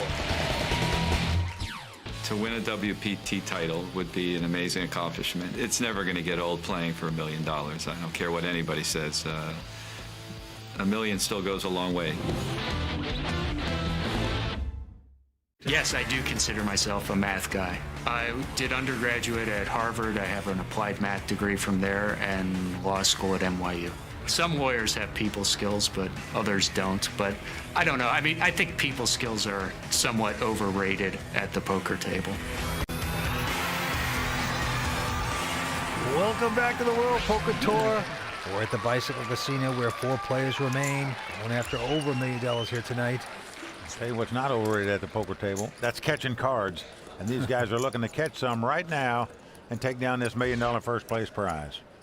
4 players left. And for the first time in a long time, we've got 4 guys left over the age of 30. Generally, we're swamped with these young 20-something-year-olds, Vince. All right, well, the math whiz Todd Terry going out. And now our chip leader, Kevin. He's got 44 midlife crises. And he puts the dog on his cards, and if you haven't been with us, that means he's going to play the pot. Indeed he is. With the 2 4s, he makes it $175,000 to go. Yeah, he's got a good position. He's on the button.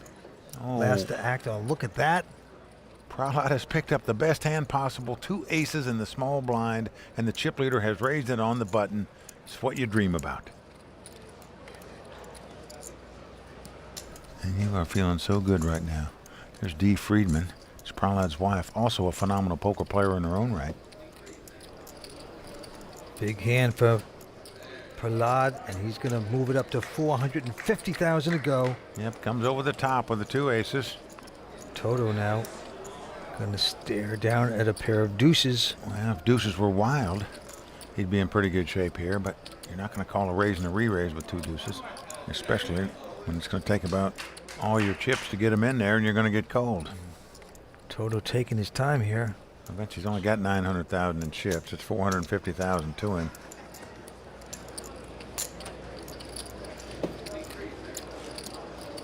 With pot odds of over 3 to 1, if he makes an all-in bet, obviously he's going to get called here. So I can't see how you can get involved right here with the raise and re-raise in front of you. It's just a simple laydown. He finally does lay it down, but he did so in agony. Back to Kevin, who's got the 4s. Well, Kevin Chaffel staring over at Prahlad's chip stack. These are the 2 chip leaders. Better be real careful about clashing with him right now, or we would have a massive new chip leader, and it wouldn't be Kevin Chaffel. There's Mark Friedman, Prahlad's dad, also a vegetarian, also drives a Prius. Also a good poker player. Kevin, a scratch golfer. That's more impressive than his poker playing to me, but he better be real careful here. He's going to double bogey this hole. He lays the hand down, and wisely so. Well, a good lay down by Kevin there. So Prahlad not quite getting the action he wanted, but he'll take that pot. Well, the man from Malibu has caught the biggest hand so far at this final table. Let's see if he can keep it up. Yeah, very patient player, very solid. Prahlad quickly folding. Now Toto Leonidas with an uneventful 6 deuce off suit. He's starting to milk it out here though, Mike. Well, starting to frustrate the players a little, and as long as he takes the act every time on his hand, here's a case that should be just an instant muck. And now Todd Terry with a queen 9 of spades says all in. He is going all in here for $1 million. Kevin lays it down. He can't call with just a 7-4. He knew mathematically his hand was a favorite over 2 random cards, so why not move in? Okay, right now, one of Todd's friends, poker pro Brian Devonshire, is standing by. Well, I mean, I really like Todd, and I've known Todd for a while. He's super smart theory-wise. He's a super intelligent thinking player. Former Harvard kid and ridiculously intelligent. And generally, whenever people argue about what the best thing to do in poker is, and Todd says something, everyone's like, Todd wins. He's right. Well, Brian Devonshire, former runner-up out here on the World Poker Tour, here tonight to root his buddy Todd Terry to the victory stand. I'm getting the feeling that he's intelligent. I'm all in. All right, he's pushed it with King 10 all in again. Kevin out. Well, as they say, the all-in bet works every time but once in poker. Prahlad with King 9 of clubs, won't call. Wow. How much you have there, Todd? Toto asking him how much he's got. A little more than you. I just wish I could call this one. I'm 50-50 right now. Haven't looked yet, though. Now, Toto hadn't looked, said he's 50-50. He could win it or he couldn't. I guess that's his math. Wow. Yeah, one good one. He didn't go to the same class as Todd did at Harvard. And he does have a gambling-style hand, especially for a guy like Toto. He stands up and is... No, he's not standing up. He's crouching up or something. Well, you're right. It's like a half sit-up. Oh, no. Toto, don't hurt yourself, okay? Get back in the seat. You ain't going nowhere. I'll tell you, Vince. This is his 63rd WPT event, the first time he's made the final table, so he's trying to make the most of it. I can see that. Going for as much air time as possible. But you can't ever jump up to the table, halfway up in the seat, crotch yourself over it like that, and then fold. You can't do that. There should be a law About 1.1. against that in poker. All right, good. If you're going to put the money in, fine. You can get up like that if you're going to put money in. If you don't, just save it, Well, Toto. I've seen him count this out before, and he hasn't called. I'm feeling like gambling here. Oh, boy. That would be a first. Well, it'll be a first at this table, but believe me, I've played plenty of cash games with this guy. He's not afraid to gamble. Remember a few years back when the tour was just coming out, poker players like to consider themselves non-gamblers. And now those non-gamblers are broke. Might fold the best hand here. Well, Toto's got the queen jack here. When you pick your cards up like that, you're not going to play the pot. He does turn them face up so they can see that he laid that hand down. Yep, so a good little rush here by Todd Terry. That might be the best hand. What do you think, Todd? I don't know. 4 players remain going after a major title. We're coming back with more on the World Poker Tour. Tonight's episode of the World Poker Tour is brought to you by PlayWPT.com. At first, when I was working at the casino, I worked for like about 2 years, and I never play at all. I used to start there as a food server, and then I quit when I realized that there's really a skills on poker. I know I can do it, I know I'm good at it, and I know I'm good in cards. The life of Toto Leonidas. Welcome back to the World Poker Tour. 4 players remain. Vince, you got to admire a guy that started out as a food server, now plays in high-stakes cash games, and playing out here on the World Poker Tour tonight with a shot to win $1 million. All right, the blinds are going up to 40 and 80,000. To the money pit we go. Action on Toto. Well, Vince, he's on the short stack. Only got about 10 big blinds here, and you pick up a hand like ace-5 of diamonds, you're almost forced and committed to put them all out there. I'm all in. Toto doing just that. He understands he's still got just enough chips to frighten opponents away with marginal hands. He's right, ace-5 of diamonds. He is plunged ahead. Math guy Todd Terry going out. Chip leader Kevin won't play an 8-5. Round to the big blind. Prahlad Friedman. Now this is a hand that you're going to contemplate possibly playing. He's got King Jack. He knows there's a chance that he could have the best hand right here. How much is it? It's almost... Because Toto might be making some kind of move with a 7-8 suited, even a queen 10 suited, possibly a pair of deuces where he'd be in a race. Got anything? There's many possibilities. I think you're drawing dead. Drawing dead? Yeah. That gets a chuckle out of everybody because you're never drawing dead before the flop with any 2 cards, and it doesn't matter what your opponent has. Prahlad trying to make him talk on what a response he gets. Well, every decision critical for these guys now because they are all one step closer to taking down this coveted championship.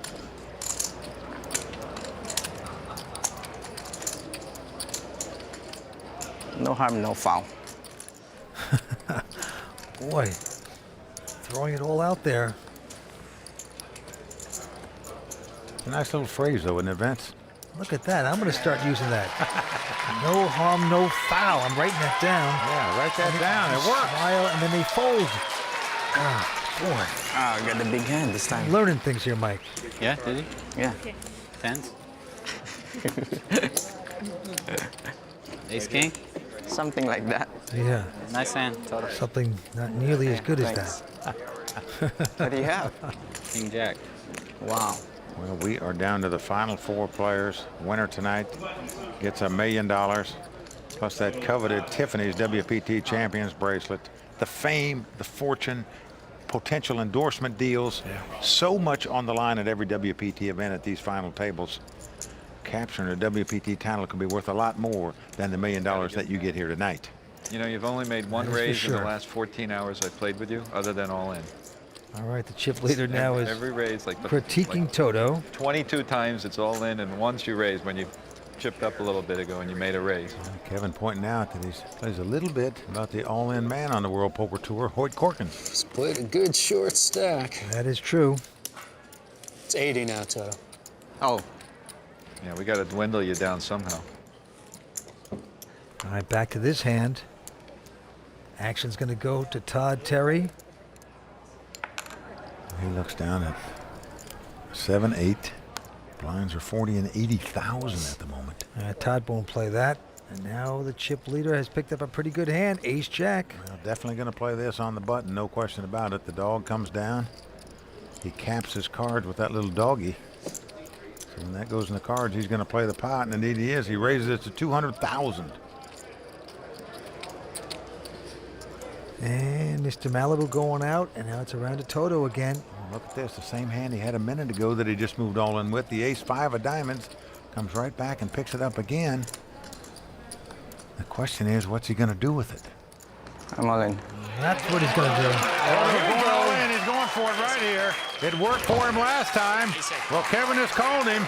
So Kevin well out in front with ace-jack against ace-5. Toto completely deflated.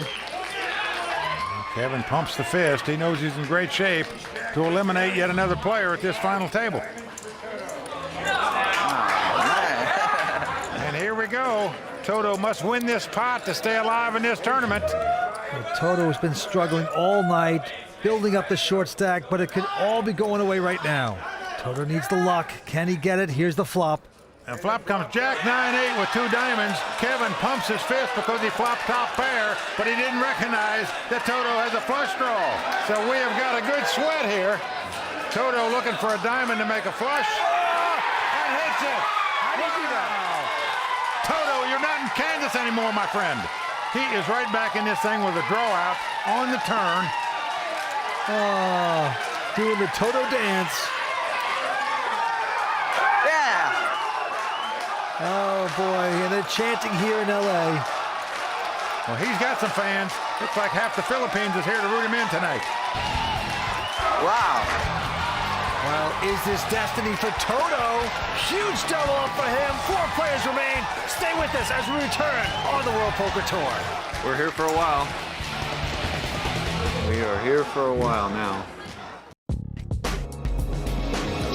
My dad won a 10,000 for first lowball tournament a long time ago when 10,000 was just huge. And, you know, I was a young man. I was like, wow, what the heck? 10,000? So I was like, you know, tell me about poker. Welcome back to the World Poker Tour. Just like that, Toto doubling up, making a dent right there into the chip leader stack. And he did it by drawing out, Vince. Oh. It was ace-jack versus ace-5. Toto made a diamond flush to take down that pot to double up. Yeah! We still have 4 players left. This could be destiny for Toto. We will see. Let's go back down to the felt. Well, with that pot, Toto's moved into 3rd chip position, as you can see. He's been on a short stack all the time at this final table thus far, but he is now moving in the right direction. Toto, who's been playing so deliberately tonight, pacing himself, lots of fakes and moves. You know, he got his money in with the worst of it, sucks out, and that's how you win titles. Timing is everything, in poker as in life. Who was it? I think it was Doyle Brunson that once said, you got to do the wrong thing at the right time to win in poker. Toto just proved that. I think it was either Doyle or David Hasselhoff. I'm not sure. I didn't know you were so philosophical, Vince. Yes. All right, here we go. Toto with a quick fold. Todd Terry out. Well, the battle of the blinds, the two chip leaders. Notice Kevin has capped his cards with that doggy. Every time he's done that, he's played the pot thus far. And he's going to play it here with a $200,000 bet. With a junk hand, just 10-6. Trying to push Prahlad Friedman out. Well, Prahlad's got the 9-5 of clubs. He's got 80,000 out there, so it costs him another 120,000 to make the call. He's in position. Well, he's getting out more than 200,000, Vince. Those are raisin chips that he's getting out there with just a 9-5. He is raising this pot to 600,000. He's turning the tides on Kevin. Well, what a perfect time to make a move here with this 9-5, because Kevin only has a 10-6. Now, in my mind, Kevin can only be thinking about moving all in or folding this hand. There's nothing else he can do with it. He opts to lay it down. So a nice move by Prahlad there to pick up that pot. Like he has X-ray vision or something, could see through the cards. Just great timing by this young guy from Malibu. Right now standing by is the man who first taught him how to play, his father. It's really exciting to see him doing so well and being, on the verge of great victory, or at least a tremendous showing. I have a certain advice I give him before every tournament. Have fun, relax, stay focused and centered, and to make every bet an easy bet. Being centered is key to surviving the roller coaster of being a professional poker player. You know, it's one of the few professions I know where you can work a really long number of hours and not only not have something to show for it, but have a loss to show for it. So you need an emotional balance and center to really survive that. That is the Buddha of poker right there. I'll tell you, that's great advice. I think every poker player should sit up and pay attention to that advice, because I believe he's spot on with it. You've got to maintain your calm, cool, composed attitude at the poker table, even when you take bad beats or work long hours and lose money, as he was talking about doing. Yep. This hand, he looks right down and picks up ace-king. There you go. Here he comes in for 200,000. Next to act is Toto, and with the button, he's got a big hand also, ace-9 of clubs. Well, we saw Toto go all in with the ace-5 of diamonds a couple times in a row. Let's see what he's going to do with the ace-9 of clubs. This could be devastation. Oh, boy, he doesn't know it, but right now he's tiptoeing through a minefield. You better be real careful.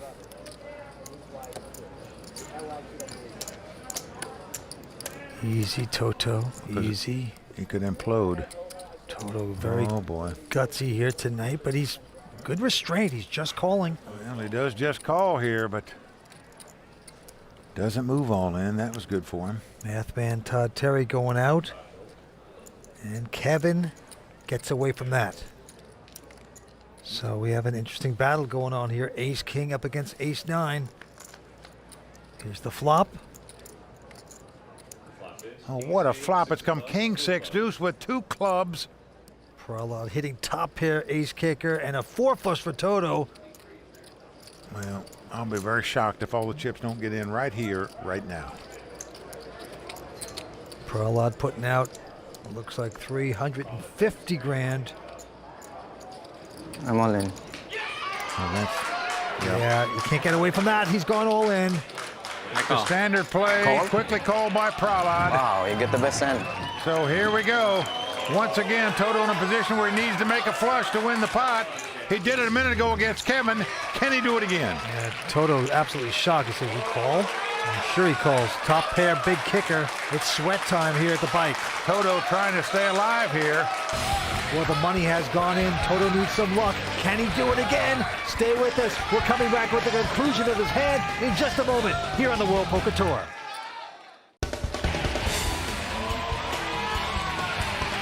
Welcome back to the World Poker Tour. Well, the money has gone in. The crowd is on its feet.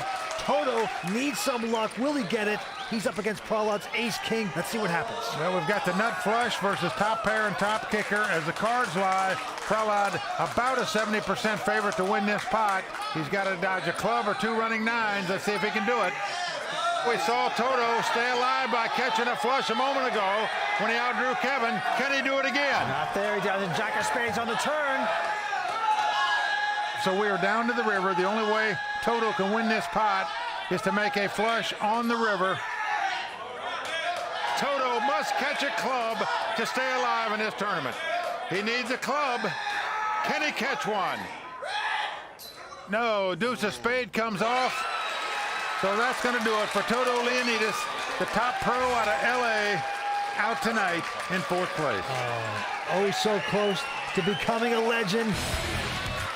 But it's not to be for Toto. He'll take home $144,000, and right now, Pralad Friedman is our new chip leader. We are down to 3 players here on the World Poker Tour. Stay with us. We're coming back with more exciting action from the WPT. All right, time for you guys to double me up so I can start playing some poker. We can have some fun.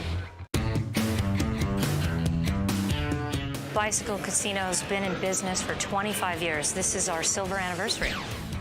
We've just built a $4 million event center, and Legends of Poker is our first event here, and we're really pleased to be able to have the World Poker Tour hosting their championship here. It really is the most beautiful poker room, I think, in California. When you have a legend like Doyle Brunson, who has won one of the WPT events here and really puts that touch of legend on our casino, it's known throughout the world. Welcome back to the World Poker Tour. Toto is gone. We are down to 3 players here on the World Poker Tour.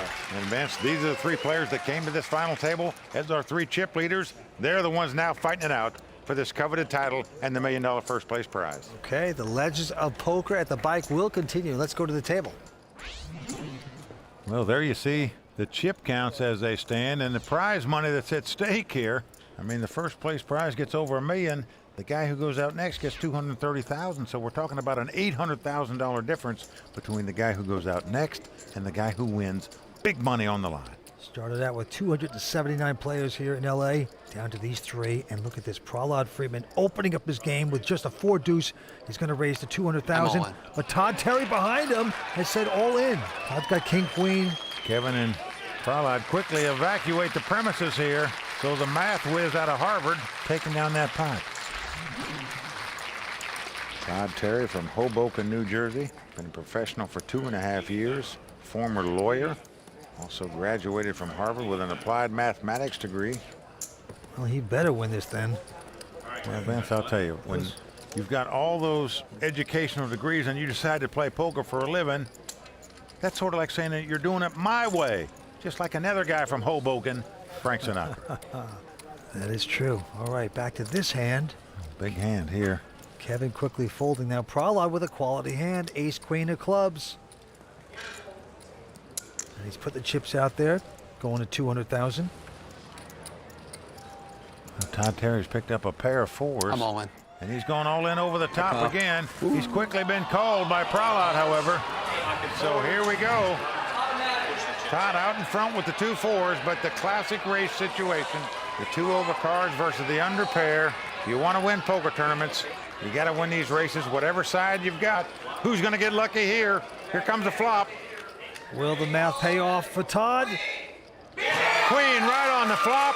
Come Queen Jack 6. Just amazing. What a flop there for Pralad. No diamond. Well, the math whiz doesn't need a slide rule for this.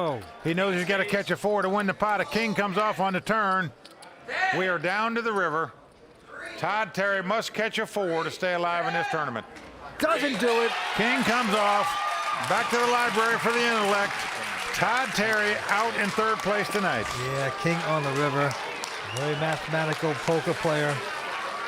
Big performance here tonight. Going to take home $231,000.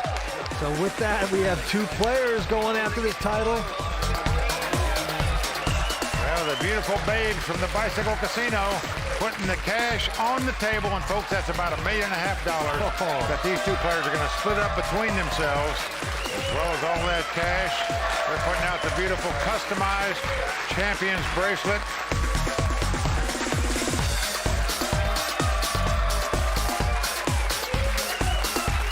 Why are you sending them away? We are down to 2 players right here in LA. Heads-up action about to begin here on the World Poker Tour. Stay with us. We're coming right back. Why are you sending them away? I don't get that. We got plenty of seats here for them.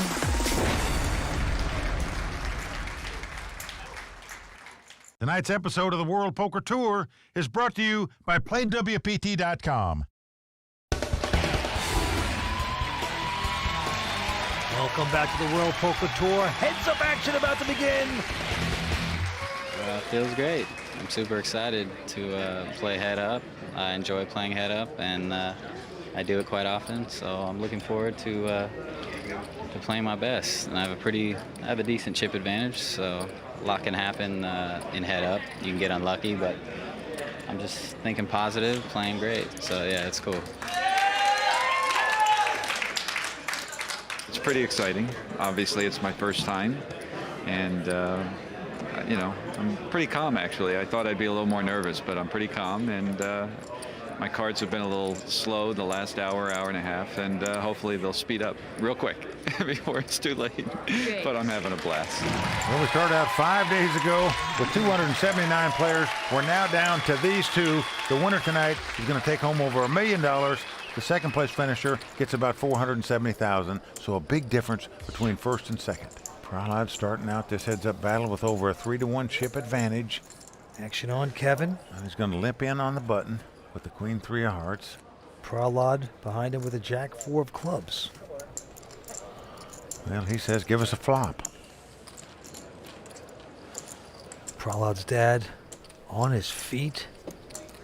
How exciting that has to be to see your son going after millions. Well, it means your pension's going up, Vince, if he wins this thing. Look at this flop. 2 pair there for Kevin. And the flush draw for Prahlad. This is ridiculous. We can have fireworks on hand number 1 of this heads-up battle. Prahlad comes out with a bet of $100,000. I'm all in. Wow.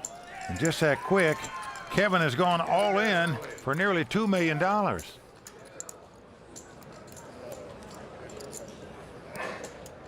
that even gets the breath of Prahlad here. You limped on the button with an ace? Well, he doesn't believe he's got an ace, but still he's just got a jack high and a flush draw. And most poker players hate to call their money off with a drawing hand. Here's the case, however, that if Prahlad makes the call and would hit the flush, this tournament would be history. If he plays it and loses it, they're still about even in chips. Do you really want to give your opponent $2 million while you're drawing out of hand? That's the question. Move all in. Jeez, so big. Why you raise so much? Could have raised a couple hundred. Gotta gamble. Gamble? Gotta gamble with you. Well, it's the size of the raise that piques the curiosity of Prahlad. I think you are gambling.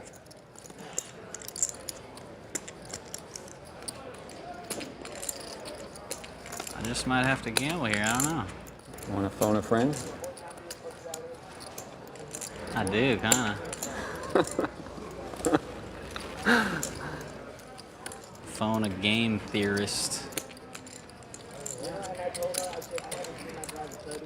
I don't think you have an ace. I don't think you have a flush draw.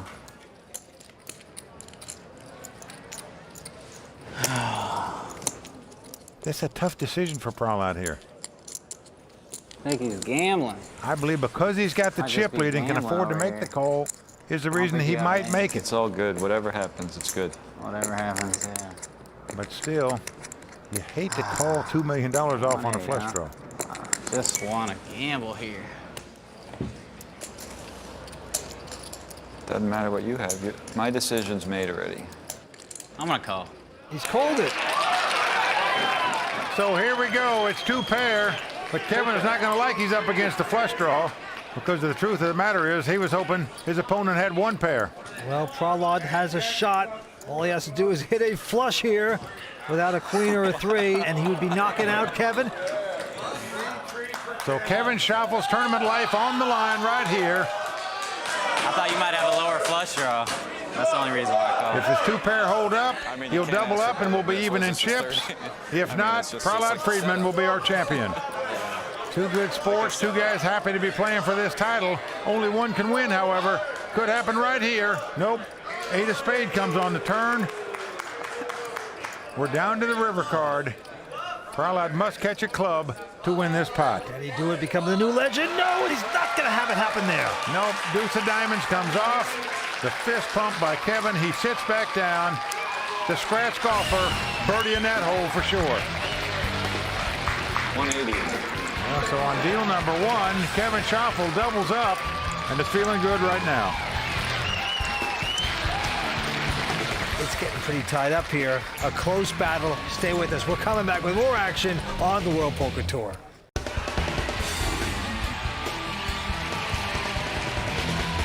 Welcome back to the World Poker Tour. And just like that, we have a horse race here. They're almost tied in money. Very exciting. Well, we started 5 days ago with 279 players. We are down to 2. They're about dead even in chip count. First place tonight, over $1 million. Which one of these gentlemen is going to become the new legend to join the likes of the great Doyle Brunson and Dan Harrington, among others? Let's go to the felt. Action on Kevin Schaffel. And this time Kevin with an 8-7. He's going to limp in. Prahlad's picked up a nice hand here. Yeah, very nice hand. Wired 10s. 300 total. And he's going to raise it. Yep, it's a $200,000 raise. Makes it $300,000 to go. Well, Kevin wants to see a flop here. He also wants to send a message that just because I limp in and you raise doesn't mean I'm folding every time. All right, 8-7 up against 10s. Here's our flop. The flop comes 6-4 deuce with 2 spades. 10 still out in front, but Kevin does have an inside straight draw. He does, but when you've got 2 10s, you're happy to see this flop, believe me. You know, he's going to bet $500,000 into Kevin. Does Kevin want to gamble with a gut shot straight draw? The answer is no. So Prahlad increases his chip lead. Prahlad, a great player. He's different from most poker players, I'll give you that. His own little hippie lifestyle seems to be working here. So both players playing fairly aggressive in this heads-up battle events. Pretty impressive play by both of them thus far. Both these guys savvy poker veterans. They've both been under the bright lights before. Prahlad is a bracelet winner from the World Series of Poker. Kevin Schaffel made the famed November 9 in 2009 when he made the final table of the main event of the World Series of Poker. So certainly both of these guys have been in big-time pressure situation and big-time events before and performed very well. Both going for their first WPT title tonight. Well, he has a big shot with this hand. He's picked up ace-queen here. A quality hand. Well, he's going to play the sneaky Mike. He's just called it. He's giving Kevin a free flop to possibly beat him. Kevin with 9-5. Obviously not going to raise, so here we go. Let's see if he can get lucky.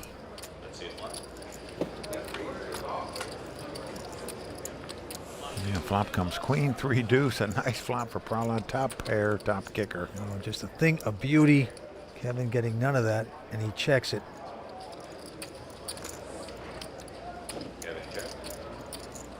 And no more trapping here. He's going to bet the top pair. Looks like 200,000. Well, Kevin with nothing gets out of the way here. So Prahlad continuing to increase his chip stack. And Vince, in fairness, at this final table, you have to say Prahlad has caught the most cards. Certainly played well, no question about that, but boy, does it help to catch cards, especially at these WPT final tables. This could be his time, so to speak. But right now, it is time for the blinds to go up to 60,000 and 120. More expensive to play poker here. Well, Kevin has the button. He's first to act. He picks up Kojak. He's got the King Jack. Pretty good hand in a heads-up situation.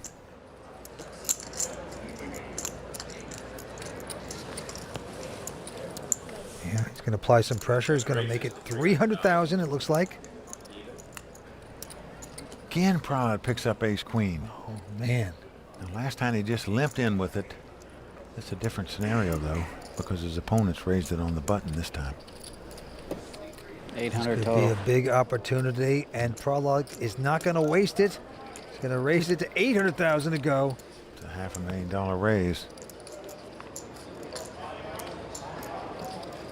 And now it's back on Kevin.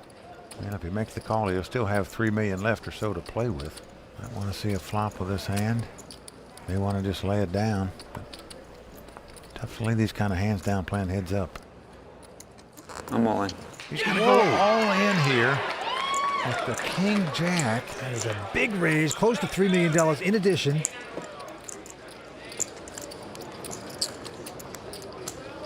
Well, there's some of Kevin's golfing buddies. Kevin, the scratch golfer here, has just sliced one perhaps out of bounds if he gets called. He is going all in here. Prolad with an ace-queen, a premium heads-up hand. I call. Wow. He's made the call. Reluctantly. Well, he has made it. You're always nervous with it. Oh, easy. Yeah, Kevin says that should have been easy. Ace-queen. And he doesn't like it. Ace-queen up against King-Jack for all the marbles. Well, Prolad's people well understand that if he wins this pot, he'll be the champion here and take home that $1 million. So Prolad all smiles for making that call. He's the favorite to win this hand and take this title right here, right now. What a call he has made. The title on the line. His wife and friends rooting him on. They can sense the urgency right now. Come on, doggy. Oh, the little doggy on the table. And there's Kevin's golfing buddies holding their breath right now. They know their man. He's got to get out from behind the rough and behind the trees to win this putt. 5 cards to come. Here's the first 3. And the flop comes 10-3 deuce. So Kevin's going to have to catch a king or a jack or 2 running cards to make a straight. Otherwise, Prolad Friedman will be our champion. 4 diamonds on the turn. Yeah, not good for Kevin. 4 diamonds, also good for Prolad. He is 1 card away from the championship. So we are down to the river. Kevin must catch a king or a jack, or this tournament is history. Oh boy, we'll have a new WPT Poker Made Millionaire. It's That's over! a 9. So there it is. Prolad Friedman from Malibu, California is our champion. What a tremendous effort as he goes to his friends. The vegetarian champion says, tofu for everyone.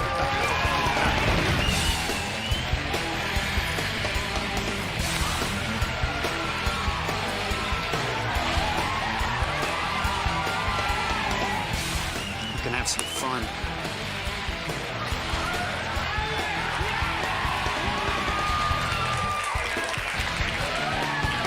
Okay, and just like that, Prolad Friedman is a WPT champion, taking home more than $1 million tonight. He has done it, Vince. Prolad Friedman has become the new legend of poker by capturing this title. He's added his name to the list of former champions that includes Action Dan Arrington and the godfather of poker himself, Doyle Brunson. Congratulations to Prolad Friedman, the legend of poker champion. For Vince Van Patten and all the folks at the WPT, I'm Mike Sexton saying until next time, may all your cards be live and your pots be monsters. I don't understand what this is for here. The World Poker Tour. The biggest games, the greatest players, and the largest payouts on the planet. The WPT is a series of international high-stakes poker tournaments that can turn amateur players into millionaires and make professionals into superstars. With millions of dollars on the line, it's time for these 6 players to live the dream of fame, fortune, and the one thing money can't buy, a WPT title. Tonight on the World Poker Tour. Hi, everyone. Tonight, we are seaside in Atlantic City to bring you the final table of the Bergata Poker Open. I'm Mike Sexton, along with Vince Van Patten, and this is the WPT. And Mike, it is always fun to be at Bergata. I mean, this is where the amateurs and the pros from around the world take a shot at a title. I mean, we're by the seashore of Atlantic City. It is beautiful, and all these people want to walk away with boatloads of money. Well, last season, young pro Vivek Raj Kumar cruised through a field of 516 players on his way to becoming the Bergata Poker Open champion. This season, a record-setting 1,018 players took their shot at fame and fortune. We are now down to these final 6 players who have their dreams set on sailing away with that WPT title. And this should be exciting tonight because all of these players are making their first appearance in the pressure cooker of a WPT final table. That's right, Vance. We've got a tournament rounder from Chicago, 2 tough cash game players out of Canada, and 2 amateurs who are taking time off from their day jobs to prove that they have what it takes to make it out here in the green felt. Yes, but first they're going to have to get through the man with the most chips, online pro Olivier Bousquet. Now, he's regarded as a heads-up specialist. He usually only plays against a single opponent, but tonight he's close to being crowned the champion of the largest field ever for a WPT tournament. Well, with tons of cash and a WPT title on the line, who's going to walk out of here as the next WPT champion? Well, Mike, there's only one way to find out. Let's go watch him gamble! So here we go, the final table of the Bergata Poker Open about to get underway. We started 5 days ago with a WPT record-setting field of 1,018 players. We are now down to these 6. All right, the antes will start at 10,000, blinds 60 and 120,000. Winner going to take home close to $1 million. The cards are flying. Action on Keith Crowder, the real estate investor out of Philadelphia, Pennsylvania. We've got 4 guys in their 20s at this final table, all 6 making their first WPT final table appearance. Well, Keith quickly folding. The accountant, Jeremy Brown, also folding. Chip leader, Olivier Bousquet, out as well. Now we're around to the complete short stack. Kenny Wynn, he lays down as well, so it's a battle of the blinds here. Action's on Ivan Mamusic. He's the youngest player at the table, a student out of Canada. 300. And he's got a king 3, and he's going to move it up to 300,000 to go. Call. And Yannick Broder taking no time there. He quickly calls with a pair of 3s. We got a pot. Flop comes ace-7-6 with 2 hearts. Helps neither player. Ivan Mamusic raised before the flop. Will he make the continuation bet? It looks like he's doing it. 400. 400,000. Wow, boldly played there by Ivan Mamusic. And it's going to work. So Ivan Mamusic. Oh, it's bad luck doing the first one. Sings the first tune here tonight. Well done. You know, he's a cash game player. Came up here to play cash games. Didn't want to play the tournament. And entered late. And he checks out every night. He says, I'm leaving. I'm not going to do that well. So I've checked out in the morning. But then he's continued. He's made the final table. Yeah, every day he goes farther, he can afford to pay that hotel bill. All right. Quick action. Jeremy Brown, quick fold. The chip leader, Olivier, now with a 8-7. Nothing fancy. He goes out. Now we're around to the short stack again. And I mean short stack, folks. Here we go. Second hand in the tournament? You really want to bust that fast? We got a little over 500,000. All right, it's 9 to play with you guys, and I'm short stack. I'm all in. Look at this. He's going to push it in there. Well, he's happy-go-lucky. He's shipping them in here. Ivan goes out. I don't blame him, Vince. But here's the trouble now. How much is it? The small blonde Yannick Broder with ace-6 of spades. Yannick's got about 5.4 million in chips. Can easily afford to make this call. Have a good hand? I have a very good hand, man. Keep Super turning around for a little bit. Fold the hand one time. Oh, you'd love that, wouldn't you? You gonna show? Yeah, I show you. Yeah. Very likable guy. Very personable. All right, fold. Whoa. And I'm surprised that the poker pro Yannick Broder goes out there with an ace-6 suited. You have to know that the short stack is going to move in with any 2 cards. How much more is it? But the real estate guy, Keith Crowder, though, is going to make him sweat. I have a good hand. He's got just a queen deuce of spades. How good is your hand, Antoine? It can hurt you, Keith. I have a good hand. Oh, he's such a liar. You got to love this guy with the big smile, the short stack, pushing it around like that. Well, Keith is actually in 5th chip position himself, so he doesn't have that many chips where he can afford to give away $500,000 of them. Kenny Wynn would love to take this right now. Bluffing his way on this hand, and it's going to work. Thank you, thank you. Well, Kenny says thank you, and why not? I showed it. Oh, he shows him a 9-7 of clubs. Kenny Wynn, the short stack, hanging in there by dental floss. Going to take down that pot. Wow, man. That is unbelievable. I knew I should have took you out. They're bluffing at Bergata, and it's working. Stay with us here on the World Poker Tour. When you short stack, not much you can do. You try to pick a good hand, and you just go with it. You make final 6 people left. You know, the field's over 1,000 players. from this point on, no matter what, I'm still happy. It's a nice score. Kenney, Super Twan win. Welcome back to the Bergata Poker Open in Atlantic City. And the battle at Bergata is already in full swing. Let's go check the chip count and get back to the game. Well, we'll start out with Kenny Wynn. He is on the short stack right there, even though he just picked up a set of blinds and antes. Good for okay, good for Super Twan. Says he's always a happy guy, man. I mean, he is a fun guy. No more gifts for you. Kind of like having him at the table. Well, the happy-go-lucky here tonight so far. Well, let's go down to the felt. Olivia Bousquet. Look at this hand. He's picked up a pair of kings. Well, he's really the happy one because he's the big chip leader at this table, and now has picked up a big hand. Yeah. 2 kings. Makes it 300,000 to go, but there's trouble because Kenny Wynn behind him with a pair of 8s. Well, Vince, when you're on the short stack and you pick up a pair like this, you almost have to go with it. Wow, Super Twan is all in again, guys. Well, here we go. He's all in again, he says. Oh, boy. He's going to move it in. Ivan Mamusic going out, as well as Yannick. Keith Crowder, the real estate man, says no. Well, Jeremy Brown out as well. Oh. And, of course, Olivier making the call. Super Twan running into a brick wall this time. Good-natured. Gotta love his attitude, Vince. I'll say that. Why I have to pick up 2 8 here? What an opportunity for the heads-up specialist, the chip leader, Olivier Bousquet. 8 8 8 8. Kings up against 8s. Well, here we go. Flop is ace, jack, deuce. No help for Kenny. Knows he's going to have to catch an 8 to win this pot to stay alive. Looking for a snowman. Doesn't happen on the turn as a 10 comes up. Yep. Well, he's going to have an 8 ball in the corner pocket, or this is going to be game over for Kenny Wynn right here. Yep, he needs a miracle. 1 card to come. Can Kenny get lucky? 8 on the river. Oh! Nope, it's a 7. So that's going to do it for Super Twan. Kenny Wynn got in this tournament by winning a $350 satellite. Cashed out pretty good, Vince. $156,000 for Kenny, the Super Twan.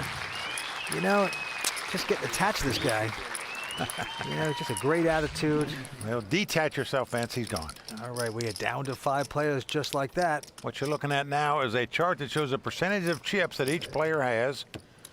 Obviously, with 5 players left, if you have 20% of the chips, you have an average chip stack. Olivia Bousquet, our chip leader, has nearly twice that size. All right, we're down to 5-handed poker. Action going to Jeremy Brown. Jeremy with an ace-8. Now, Jeremy graduated from Penn State in accounting. He started playing poker in college. And he's just going to call. Now the heads-up specialist, the chip leader, Olivier Bousquet, now with a king-7, contemplating what to do. Well, he knows he's got chips, he's got power. 400. Well, Olivier's made it 400,000. There you saw Jeremy taking a little drink right there, trying to relax himself here at this final table. And a few quick folds. Around to Keith Crowder.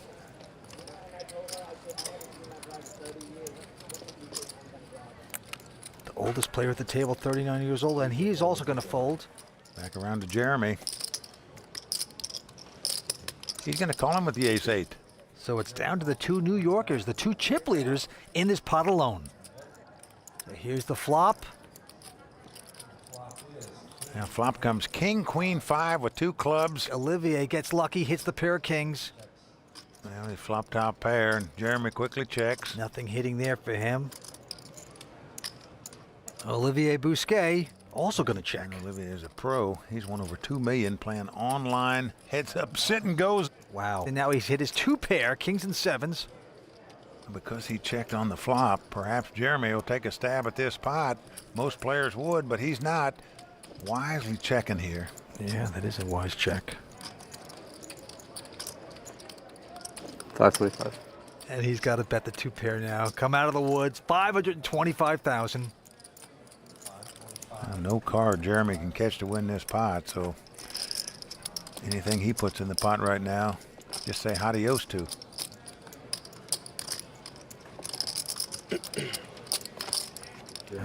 No tricks for Jeremy. He's going to fold his hand. Olivier Bousquet, very successful online poker pro, plays about 1,000 heads-up sit-and-goes a month. Those are heads-up tournaments. Does very well. I'll take a butt heavy. Well, very bright guy. Graduated from Cornell as a philosophy major. now just plays poker. Okay, quick fold by Olivier Bousquet. Now music also going out. And now it is around to the poker professional out of Montreal, Yannick Broder. Raise. 27 years old. He's got just a 4 deuce this time. Well, he's going to raise it. A position raise, as we say, raising on the button here. Hope the blinds throw their hand away where he can steal the pot, but Keith Crowder, who always looks like he's about to play the hand, but then folds again. and Jeremy has the ace-3 of diamonds. Again, he's going to call the raise. Flop comes up. Oh, what a dream flop for Jeremy. It's come ace-7-4 with 2 diamonds. He's got top pair and the nut flush draw. Quickly checks. And he's going to get Yannick to bet just his measly pair of 4s. Looks like 350,000. Well, he did flop bottom pair. His opponent did check. He made a continuation bet, but got called. Probably not liking it. Now 9 comes off. Jeremy again going to check. Throwing the rope. And Yannick. Here's his girlfriend Claudia in the audience, sweating her man. Yannick is going to bet 625,000 this time. Well, it's just hoping that perhaps Jeremy has middle pair and would throw it away with a bet, or just has a flush draw and would throw it away. But unfortunately for Yannick, Jeremy has made the call here. Going to the river, another 9 pairs. The 9s. Well, he's checked, and I'll tell you one thing: if Yannick fires a big bet here, it's going to be a tough call to make with an ace-3. But he does, and he checks. Just hopes his opponent's got just a flush draw without the ace, but no. Jeremy's going to take down this pot with aces up. Nicely done.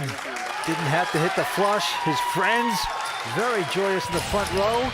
And Jeremy getting another beer. Well, why not? Let's celebrate a little bit here. 100 bottles of beer on the wall here in Atlantic City. We are having fun. Stay with us. We're coming back with more action on the World Poker Tour. Tonight's episode of the World Poker Tour is brought to you by PlayWPT.com. Making a WPT final table is definitely a goal that I've always had, and I think that any player that plays tournament poker wants to do. So I'm really excited that I'm here. But ultimately, my main goal, especially now that I have a lot of chips, is to win the tournament. Welcome back to the World Poker Tour. 5 players remain here at the Bergata Poker Open. There you see our chip leader, Olivier Bousquet.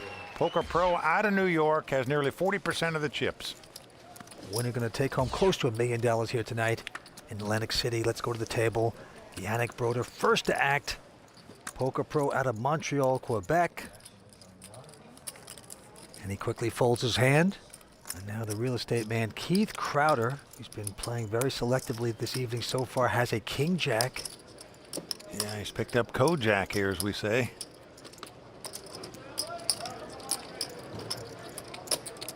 $280. Makes it 280,000 to go.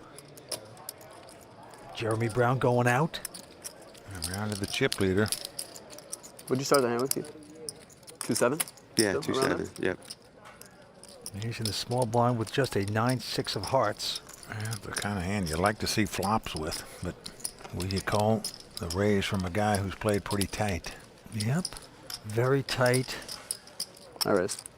But Olivier's not only going to call, he says raise. Wow. Look at this. Unbelievable. The chip leader coming right over the top. Makes it 1.1 million to go. That music won't play, so it's back around to Keith Crowder. You making a play here? Yes, he is. Thought about it a very long time. I like this. Likes to talk at the table. We haven't mixed it up much recently. How about none? I knew eventually you was going to make a play at me. I'll tell you, good poker instincts by Keith here. That's cool. Take it. He's a local grinder here in Borgata. This is his home casino, but he's going to lay it down. Take it down, sir. Take it down. Take it down. Well, in poker, you got to follow your instincts many times. A big stack bully. That'd have been a good time for Keith to do it. Big stack bully. Big stack bully. Can't wait for my double up. And he's starting to be as bitter as a cup of coffee at 7-Eleven. He tried to give it to you, didn't call. I pick a little bit better. Wow, this is getting interesting. All right, let's go. My big blind, let's play some poker. Let's play some poker. I'm coming for Let's it. play some Jeremy poker. Brown looks down at 10-3 of hearts. I wish I had something. I'm on Yeah, tilt. he won't play that. You're on tilt right now? I'm on tilt already. Here's the bluffer He's himself. raising my blind already. Gonna raise again with king 10. Poker guys, take care of me. My music is going out. And now Yannick Broder with an 8 deuce. Also folds. Poker guys, take care of me, poker guys. And look at this, Keith Crowder talking to himself. First was bad for you. Yeah, well, definitely wants to pick up a hand here to come back over the top of him, but doesn't do it. Second one is good for you. No, just a jack 8. You're gonna lay it down. King 3, no Wow, good. and it's all smiles for the chip leader right now, and why not?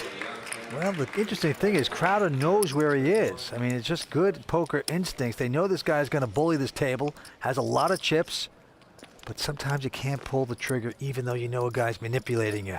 Well, it's a lot easier said than done, I can tell you that, especially when you're playing for nearly $1 million. All right, on this hand, Keith picks up an ace-3 in early position. I call.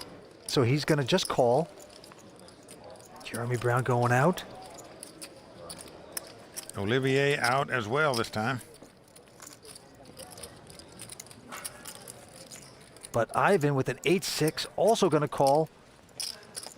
Yannick Broder with a king-jack. Not going to raise. Well, Yannick's in the big blind, says give us a flop. So for the first time tonight, we have three-way action. Here comes a flop. The flop has come king 3 deuce. Ivan first to act, hits nothing there, and he checks. Well, Yannick has top pair. He's also going to check.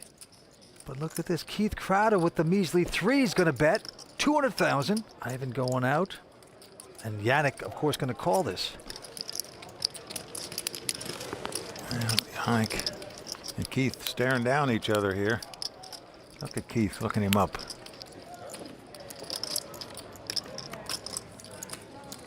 Queen of clubs comes off.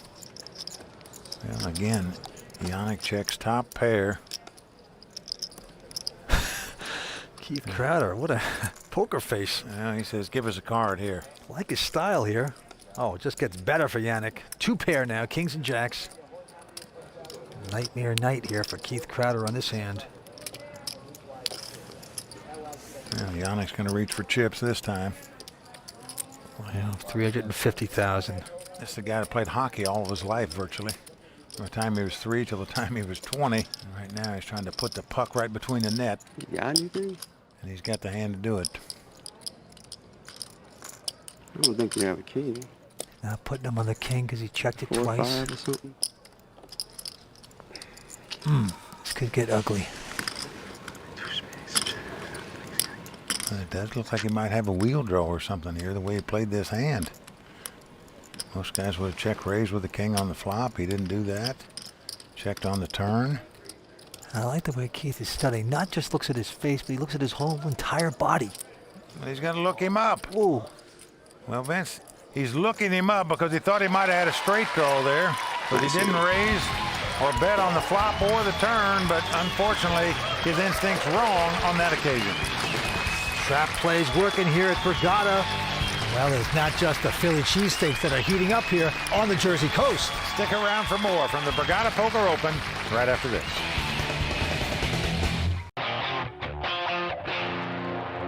I've played in a bunch of different hotels and casinos in Atlantic City, and Borgata is by far my favorite place to come. I like the Bergata because the room is really nice, just a nice atmosphere. Bergata, obviously, the action is the best. The game's always going. It's a really nice hotel. I mean, the restaurants, the entertainment, it offers you everything. Welcome back to the World Poker Tour. We are at Bergata for the Bergata Poker Open with 5 players remain. And indeed, those guys are right, Vance. Borgata is the jewel of Atlantic City. Right now, Olivier Bousquet running over the table with about 12.3 million in chips. This is the largest field ever in WPT history. 1,018 players. We're down to these 5. I'm coming for Keith's stack now. Listen. You're going to double me up. I'm not going to double you up. I'm just going to take your chips. I'm going to felt you and take your chips over here. Double me up. I can't wait to felt you. All right, to the table we go. A quick fold by Jeremy. Olivier Bousquet, our chip leader, also going out. In my blind, too. It's probably going to happen next hand. Round to Ivan. He's going to raise it on the button with a queen 9 offsuit. Makes it 300,000 to go, but look at this in the small blind. Uh-oh. Yannick has picked up 2 kings. This is the poker pro out of Canada. got the kings. Do you just call? Do you play it slow, try to trap, or do you push now? Now, Vince, the guy's a hockey player all his life, so he's going to put the slap shot on him right here for over 1.1 million. Yep, makes the big raise, puts up the sweatshirt over his mouth like he does every time he's in a hand. And now the real estate guy, Keith, tilting away, goes out, back around to Ivan. You're the best, sweetheart. Well, Jeremy happy just that the drinks are still flowing. As you pointed out, he had 100 bottles of beer in the wall, down to about 90 now. Ivan folds his hand. Trying to steal my blind. Ran into something. Your blind's still gone. It's all good. Mission accomplished. That's right. Good job. They're yapping it up, having a good time. So those are boomerang trips. Except for Keith. They leave and they come back with friends. Keith's gonna get felted right now. Right now, he's gonna try to buy my blind. Next hand in play. Livia quickly folding. He's getting felted. It's all you, Jeremy. Keith is getting felted. Look at this, Jeremy saying Keith is getting felted. Getting personal here. Well, he's saying they're all going to fold around to the blind, and that's exactly what's happened. Yeah. And now Keith has picked up 10-4 spade. Got the highway patrol hand in the small blind. Notice Jeremy has 2 8s in the big blind, but it's a stare-down contest now. If you do it, you're going to get felted. Well, he's egging him on. This is a great New York talk here. I will send you home early. Well, so far. Oh, man. Can you cut the alcohol off, please? Keith hasn't made a right decision yet at this final table. You know you got a quality hand. You just want to push your player into a bad decision, and he makes it. Wow. He's all in, and it gets called right away. What a gross. Okay. Oh, I never realized what a giant Jeremy is, too. Well, he's 6'4". The 10 is not coming. The 10 is coming.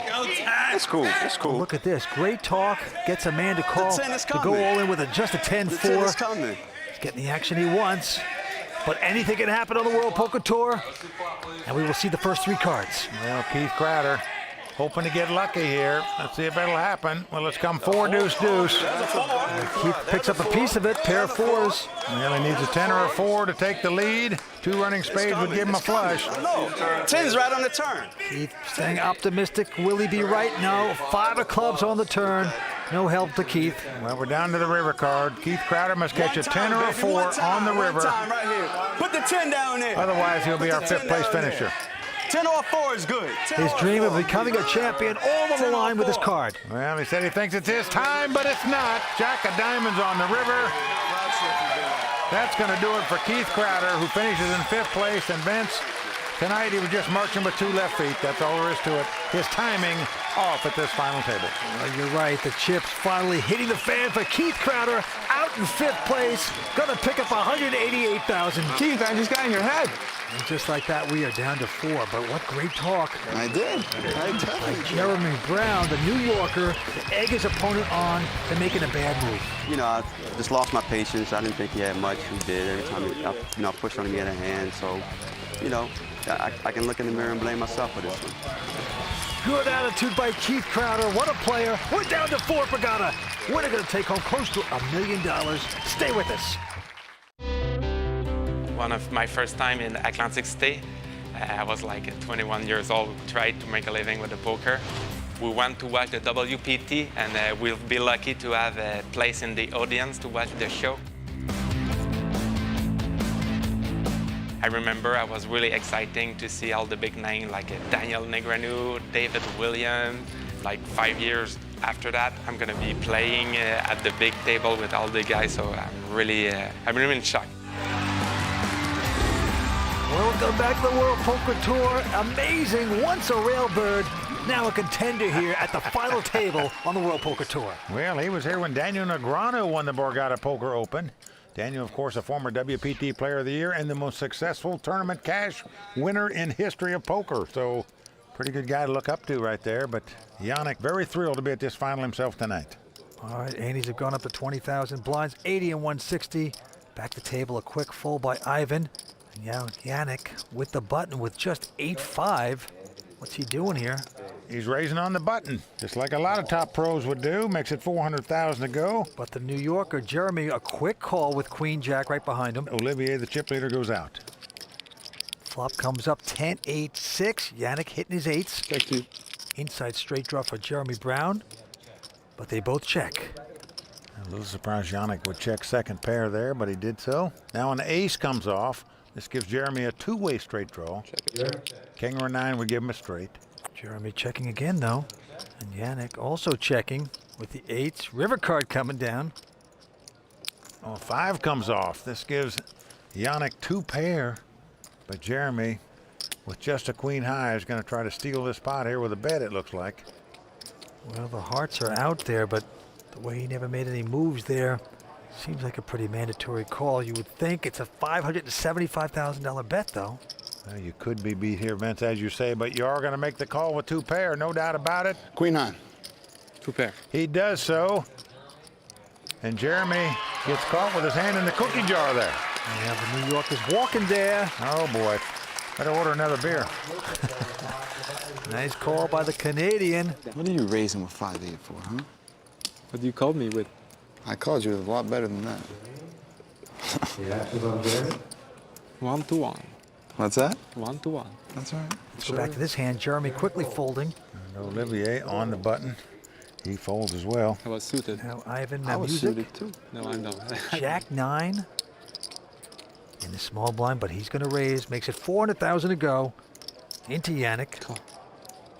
Yannick just has a 5-4, but he's got 160,000 out there in the big blind. He's going to make the call and see a flop, and he's flopped an open-end straight as it comes deuce 3-3. Action to Ivan. Going to make the continuation bet here, even though he just has jack high. $500,000. Oh boy, nicely done by the 23-year-old. Well, many players might come over the top with a straight draw here like this, but Yannick just going to make the call. Looking for an ace or a 6 to make a straight. A deuce comes off. 2 pair on the board. On Ivan again, and does he have the heart to bet with nothing? Yes, he does. 850,000. Yannick's going to think this guy is Ivan the Terrible when he sees this guy continuing to bet with just a jack high. And that is just too much heat. Yannick has to go out. Nicely done. Yep, playing a little tune there on his man Yannick. No doubt about it. Gotta use that move sparingly, like hot Chinese mustard. Ivan does it. Stay tuned. We're coming back with more action on the World Poker Tour. I always hoped that I'd be on television playing poker. Now it's finally come true. I like to talk and have a good time out there. If you like to get wild and crazy and see an aggressive player, then it'll be fun to watch me. Welcome back to the World Poker Tour. That is Jeremy Brown, who to me looks a little like Matt Dillon's giant cousin. Matt Dillon or Matt Damon? Matt Dillon. Kevin Dillon, Oh, both wow. brothers. He sounds like Matt Damon in Rounders, though. Listen to him talk. Okay. Well, welcome back to the World Poker Tour. Four-handed poker continues. And there's Jeremy Brown on a bit of a rush right now. This time he just has an 8-7.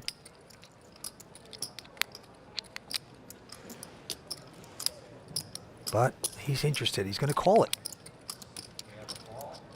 Olivier folding. Ivan music with a 9-7 also calling. And Yannick with just a 5-4 content to see the flop. So we've got 3-way action out of 4 players here. Flop comes ace-9-3, all spades. Ivan hitting a pair of 9s there, but no spade. He's first to act, and he looks like he's getting chips out. Yep, he's going to bet 325,000. Now Yannick with the wheel draw and the baby spade flush draw, he throws his hand away.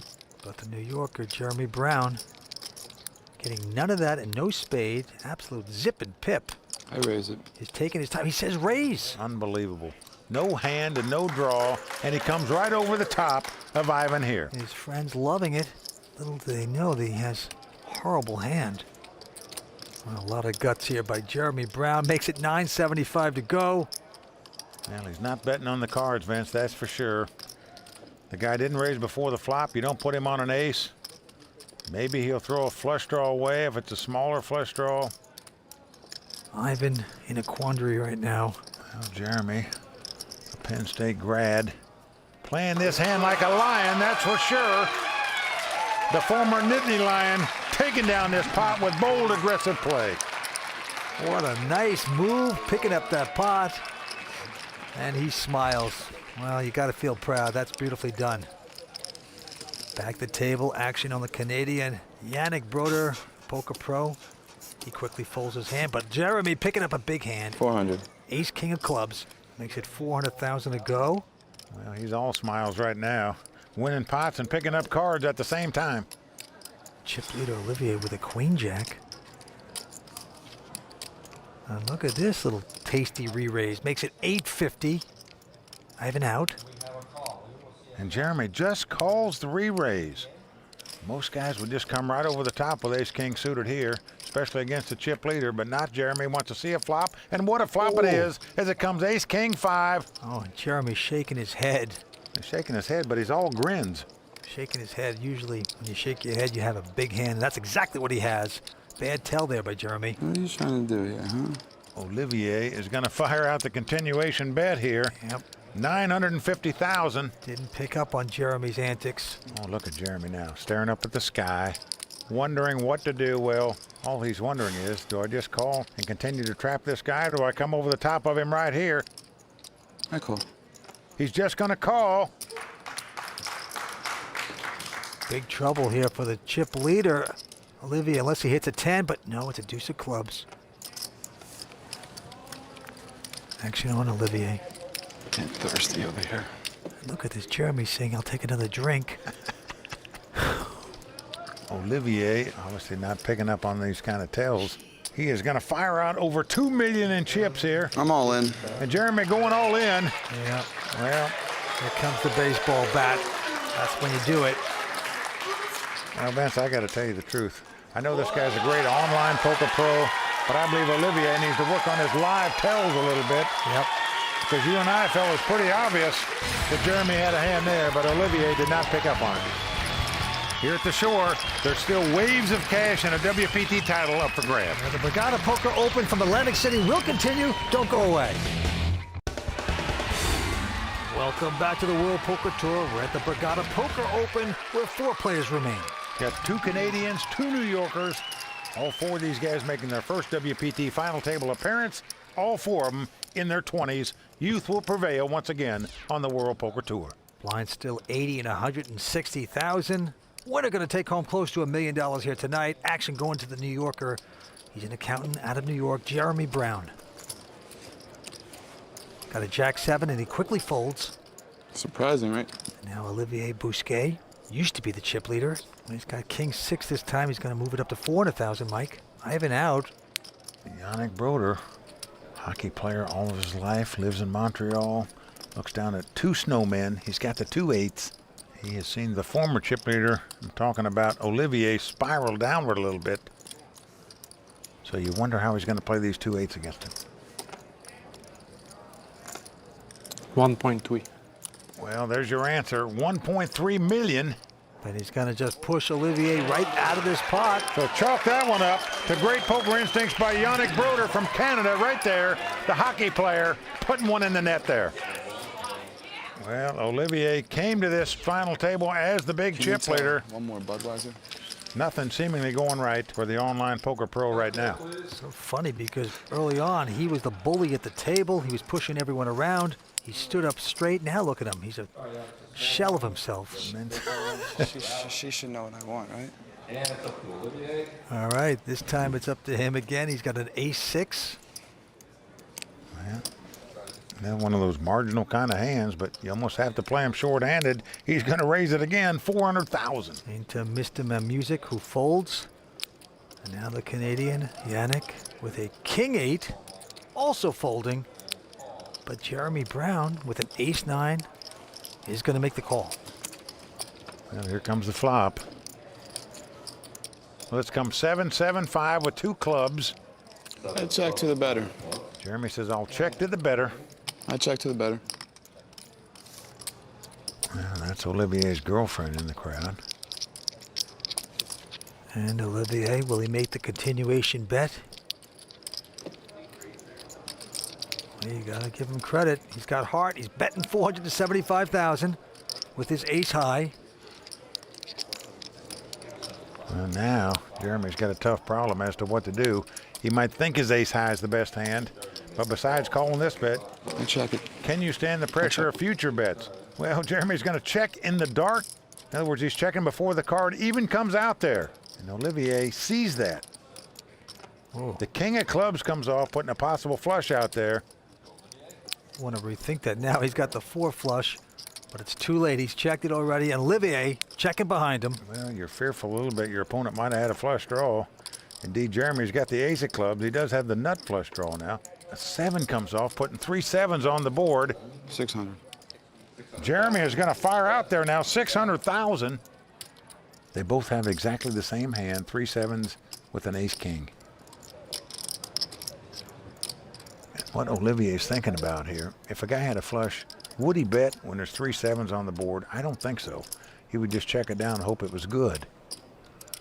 So he's trying to figure out, did the guy have a full house all the time? Would he really bet 7s full of 5s in this spot? Is my ace high any good right now? Vince, I think he may call him here with the ace high, and indeed he's doing it. I got ace high. This is going to be a split pot. Wow, great call. That's a nice call by Olivier right here, folks, I can tell you. He thought things out pretty good. Didn't think the guy would bet a flush. Jeremy staring down there. Wow. He's thinking, pretty good call by this guy. Hell of a call, dude. Yep, Jeremy giving him respect right there as he guzzles another beer. Split pot, and we move on. Fine call. Action going to Olivier on this hand. Let's see what he's got. Well, it looks like a queen jack. Call. Yeah, Olivier seemingly playing every pot now and getting some hands to play him with. Having the music behind him with the button with a king 9. And he's going to push it up a bit. Well, he's going to raise it, makes it 525,000 to go. Yannick looks down at an ace 4 offsuit. First guy limped in, the next guy raised it. This kind of hand most players would just muck immediately here. You just hate to play an ace and a baby card when 2 players are in the pot in front of you and it's been raised. Girlfriend Claudia rooting her man on. 2 million. And look at this, he's going to make it 2 million. Gee, Jeremy out, Olivier also out. What a bet by Yannick Broder right here. Well, Ivan's just posing for the cameras. He's not playing either, Vince. I can promise you with a king 9 offsuit. He knows his opponent's about pot committed, so if he would raise it, he'd get called, and you just don't want to get your money in there with a king 9 in this spot. You have to give Yannick a lot of credit for making this raise. Unbelievable. Ivan does go out. Yannick does win the pot. And right there, the former hockey player just sensed a couple guys were sneaking across the blue line or something, and he whacked them with a stick. The bluffs are happening in Atlantic City. Stay with us. We're coming back with more action on the World Poker Tour. Tonight's episode of the World Poker Tour is brought to you by PlayWPT.com. Welcome back to the Bergata Poker Open, where the winner is going to take home a ton of cash. That is right. Close to $1 million. First place prize here tonight, $925,000. Second place, $453,000. And right now, our chip leader is the accountant out of New York, Jeremy Brown. He has $12.2 million in chips. Yeah, the graduate from Penn State, out in front right now and feeling good. To the table we go. Action on the Canadian. Ivan Mamusic looks down at an ace-7 of clubs. Pretty attractive hand in a 4-handed poker game, and he's going to raise it. Makes it $400,000 to go. Let's fold it around to Olivier Bousquet, who looks down at 2 5s in the big blind. He's been playing very aggressive at this final table, played a lot of hands, but takes a conservative mode here by just calling, doesn't re-raise with the 2 5s. Here comes a flop. A flop is 9-6-3 with 2 hearts. Olivier still out in front with the 2 5s. Check. And he checks. Yep. Ivan also checking. Nothing hitting on that flop. Here goes the turn card. Well, a 7 comes off. Ivan has made the best hand now with 2 7s. Olivier, however, has a 2-way straight draw. A 4 or an 8 would make him a straight. And he's going to bet on the come. It looks like $525,000 with no real hand at this moment. Well, Ivan's going to call him with the 2 7s. Yeah, big pot brewing here. Down to the river. Who's going to get lucky? Oh, look at this, a 5. 3 of a kind there. Unbelievable. Olivier has outplucked him, as we say, on the river here. He's now out in front, but there is a possible flush and a possible straight out there. So do you want to bet trips here? A lot of danger everywhere with these 5 exposed cards. But Olivier looks like he's getting the guts up, putting the chips out. It's 1.150 in chips. Really? Well, he's bet about half the size of the pot here. And Ivan now trying to figure this out. Would the guy really bet on the come with a straight draw if he just had a 4 or an 8 in his hand? I call. Whoa. He's going to make the call with the 2 7s. It's good. And Olivier's 3 5s are going to win this pot. And Vince, maybe that'll get him back on the right track there. A great value bet on the river there. A dangerous bet in my view, but one that paid off for Olivier there. Real nice bet there. Ivan, the music, paying that off. Oh boy, like he just broke a guitar string on that one. All right, back to the felt we go. Action on our chip leader, Jeremy Brown. 400. And he's got a nice hand. Ace Queen, making 400,000 quickly. Olivier out. Ivan also out. Now around to the big blind here. Oh, and look at this. Yannick Brodeur has picked up Ace King. He's got big slick in the big blind. Raise. Oh, pippity doodah. You love Ace King when another guy has Ace Queen. And of course, Yannick says raise. Yannick sitting in 3rd chip position at the moment. I'm all in. Call. Wow, all in and called. Jeremy knows he made a mistake when he got called that quick. And this is amazing, Vince. Yannick Brodeur will take the chip lead if he wins this pot. Damn. He's got way the best hand. Ace King against Ace Queen. Maybe you got it. For a guy playing in his first ever WPT tournament, he could be the chip leader with 4 players left if the Ace King holds up. Throw a queen out there one time. Jeremy begging for a queen. Can he get it on the flop? Nope. Well, flop comes 9-8-6. Queen, please. 10 jack. Jeremy's going to need a queen to win the pot. A 10 jack 10 would do jack, it for him as queen. well. He's looking for a lucky lady. Oh, and he hits it on the turn. Look at that. Queen comes right off on the turn. Oh, the Brew Boys celebrating with them. Well, it's not over. Yannick can catch a king on the river and win the pot. But Vince, I got to tell you, he took that turn card about as good as anybody I've ever seen when you're playing for $1 million. Hardly flinched when it came off of there. Yannick needs a miracle, but does not get it. Yes! Yes! Well, there's tough luck for the Canadian right there. Knocked out in 4th place on a bad beat. Yes! Oh, yeah, Yannick completely stunned here. Just like that, Yannick out. He's going to pick up 216,000. What a gentleman, walking away with a lot of class, and we are down to 3. I'm just happy to get it in with the better hand. So That was so sick. And with that hand, we are out of time. Will the account Jeremy Brown's chip stack keep appreciating, or can the online pro and the Canadian cash game player knock him down? Be sure to join us when the next WPT champion will be crowned at the Bergata Poker Open. I don't understand what this is for here. The World Poker Tour.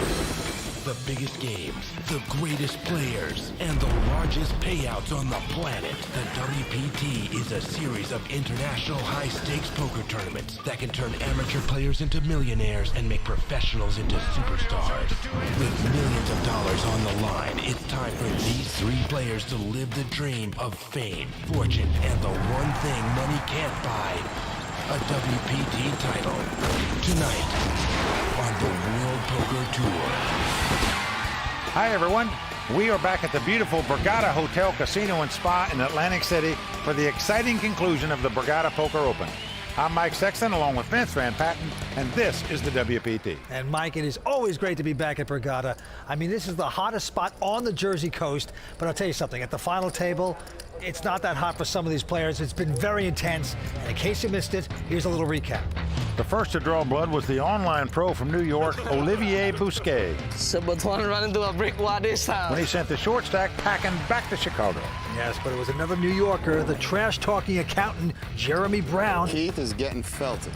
Whose numbers were all adding up. So you cut the alcohol off. Because his table talk got the local real estate investor to make a move at the wrong time, and then he hit his card of destiny against a cash game pro out of Canada to give him the overwhelming chip lead. That was so sick. Well, the race for the title, the cash, and the WPT bracelet is heating up. who's got what it takes to cross the finish line. The wait is over. We are about to begin. Let's go watch them gamble. Well, this Bergata Poker Open had the largest field in the history of the WPT with 1,018 players. We are down to our final three. The Canadian Ivan Music on the short stack right now with $2.7 million in chips. And there's the online pro Olivier Bousquet from New York with $9.5 million. And our chip leader, the Penn State grad Jeremy Brown with over $18 million. All right, the antes are 20,000, blinds are 100 and 200,000. Let's go to the felt. Action on Ivan Music. Well, Ivan, a student out of Canada, 500. Gets out of the way here to let the two chip leaders go at it. Well, Jeremy with ace-8 has raised to 500,000. Olivier right now with a king-5. Look at this, Vince. He's going to come right over the top here with just a king-5 offsuit. There's Olivia's girlfriend in the audience, Lorelei. I was getting ready to tell you you're making some great laydowns. Olivia is a heads-up specialist. And then you go and do that. This time, his head could come off if he gets too fancy here. He is raised to 1.7. You want to dance this hand? So we might be doing it. Two New Yorkers going at each other. How much more do you have? I think I started with like 9. And it says, how much have you got? Wants him to count down the chips I have for about $7.5 million. All right, I'm all in. Whoa. What a play here by Jeremy Brown. He's moved all in with an ace-8 offsuit. And Olivier quickly mucking his hand. And there are Jeremy's friends, the Brew Boys, partying it up in the front row, loving it. Well, the stakes so high for these guys. Look at that. The winner going to take home close to $1 million. Well, what a great all-in bet by Jeremy Brown right there to take down that pot. And this hand right now, Jeremy's picked up a wired pair of 6s. 500. Going to make it 500,000. Olivier, disgusted, goes out. And Ivan, the music, he has said all in. He's got a pair of 3s here. And a quick call by Jeremy with the 6s. Jeremy loving this. Cooler. Well, of course he's loving it because you got your position where you're an 80% favorite to win the hand. It's domination here at Bergata. Jeremy Brown, the accountant from New York, in a great position to break a player. He's got the 6s. His opponent's got 2 3s. Here comes the flop. Oh, and he's caught a 6 right on the flop. It's come queen 9-6. The only way he can lose this pot if it comes 3-3. Oh. So the Canadian about to head back north. It's over. As the 10 of diamonds comes off on the turn, it is over. Ivan the Music had a great tournament. That's bottoms up, boys. Finishing in third. Chug it. Just like that.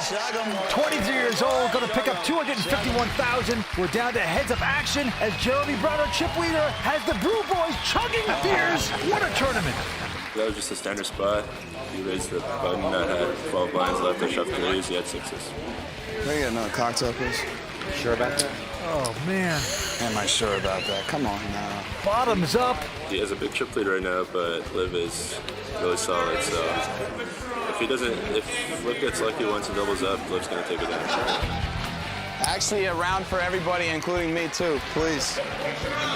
Patron. Well, there you go. Cocktails all around for the chip leader. Heads-up action will begin in just a moment here on the World Poker Tour. Welcome back to the WPT.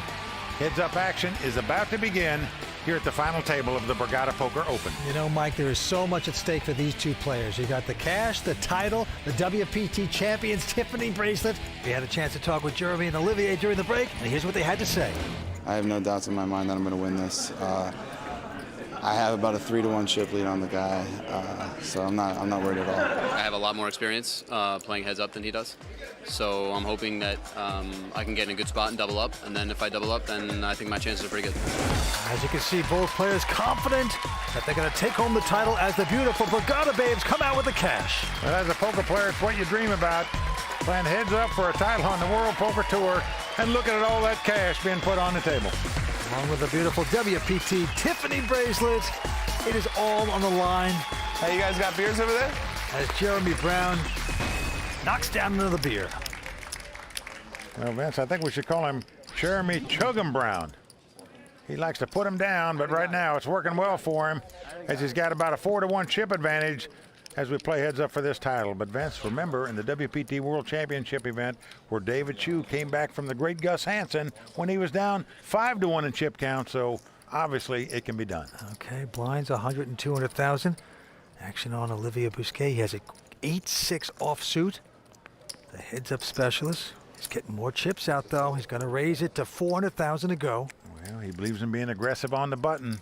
He's raising it here, and he's quickly getting called. When in Rome. Jeremy a little confused about his whereabouts, but nevertheless, here we go with the flop. I check. Oh, and he hits a queen right on the flop to take the lead. Sure does. He now has top pair. And he hits the top pair. Snickers, bad tell. Oh, man, I'm surprised Olivier just doesn't pick up on these tells better than he does. 475,000. Okay. That Olivier has just bet. And a quick call by Jeremy. Trying to pretend like he's not strong. We know he is. Here comes the turn. Well, a nonchalant 3 of clubs comes off. Obviously no help to either player. 1 million. Back on Jeremy, and this time he's coming out to bet $1 million. Just in case his opponent's got a straight draw or something. I'm going to give him a free draw at it, so he fires out $1 million. And Olivier is wondering what's going on now. I raised before the flop. The guy didn't re-raise me. I bet on the flop. He called, and all of a sudden he's going to lead out on the turn. There is. And Olivier just not buying the fact that this guy's got top pair. Now Olivier, a heads-up specialist, plays 40 sit and goes a day, he says. All in. He's coming back over the top, and look at this. Jeremy all in on him. Wins. And I mean all in without taking a breath. Olivier disgustingly throwing his hands away. Unreal. And he is saying, whoa. Well, Jeremy's buddies standing up. They know he's getting close to crossing the finish line now with all the cash. You got me there, sweetheart? Unbelievable. My girl. Now look at this. You are my girl. Guy's seen too many Bruce Willis movies. He is exuding confidence at this moment, taking down the chips, flirting with the ladies. Now, why not? Life is good here in Atlantic City for Jeremy right now. Let's go back to this hand. It's on Olivier. This time just a jack 6 of hearts. All in, Ski. We're going to raise it again, Vince. Never calls on the button. He raises it every time. Jeremy says all in again. Well, you'd think the heads-up specialist might realize now. He's got to wake up and smell the coffee here, Vince, in my mind. Try to keep the pot smaller. Cheers, guys. This guy just comes over the top of him every time and takes the pots away from him. Get a beer. Well, there you see the graph that shows Jeremy Brown has 94% of the chips in play. That is a massive chip lead. It looks like it's just a matter of time before he crosses the finish line and takes this title. You know, Jeremy's an amazing person. He's going to be the only guy maybe to take home a WPT title, close to $1 million, and then go directly to AA. 500. Well, he's got the king, queen of spade here, a big hand in heads up. He makes it a $500,000 to go. Says his favorite hand is the king, queen of diamonds, but I'm sure right now Play another cocktail. This one will do just fine to get the chips in there. Oh, boy. My kind of guy right here. Olivier better be very careful here, Vince. He's dominated, as we can see. It's king, queen versus queen 6. Yes, he's got a short stack of chips. At some point, you got to make a move with him, but is this the time you want to set him out there with just this hand? He prides himself on being a heads-up specialist. That's all he does professionally is play online heads-up tournaments. You win. He opts to lay it down. A good lay down here by Olivier, but Jeremy has a massive chip lead, about 95% of the chips. Thought you were coming in there. There is a big bully here at Bergata, and it's Jeremy Brown. I was ready for it. Stay with us. We're coming back with more action on the World Poker Tour. I can tell when a person's weak, pretty much. If they are, I like to put a lot of pressure on them. You don't want to go home this early, do you? I like to run my mouth and try to get under their skin. Guaranteed full. Trash talking always brings out more competitiveness in me. It's too easy off you. When the WPT comes to Bergata, the property really comes alive. This year we've had a total entry of 1,018 players. We're really excited because this is the largest turnout for a World Poker Tour event.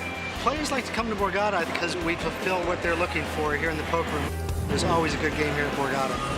We are back in Atlantic City for the Bergata Poker Open. Heads-up action continues. Yeah, he's right about one thing. Players do love it here at Bergata. It's a beautiful hotel with a great poker room, and they do a great job of running poker tournaments. And right now, the guy that's running over the game is Jeremy Brown, the accountant out of New York. 29 million in chips. It must be all the beer that I'm drinking. It's messing with my head. He is crushing Olivier Bousquet, who has about 1.5 million. He is hanging on by dental floss at this point. Back down to the cards. It's going to be on Olivier. Can he come back? Well, that's a good way to start right here. He picks up ace-queen on the button.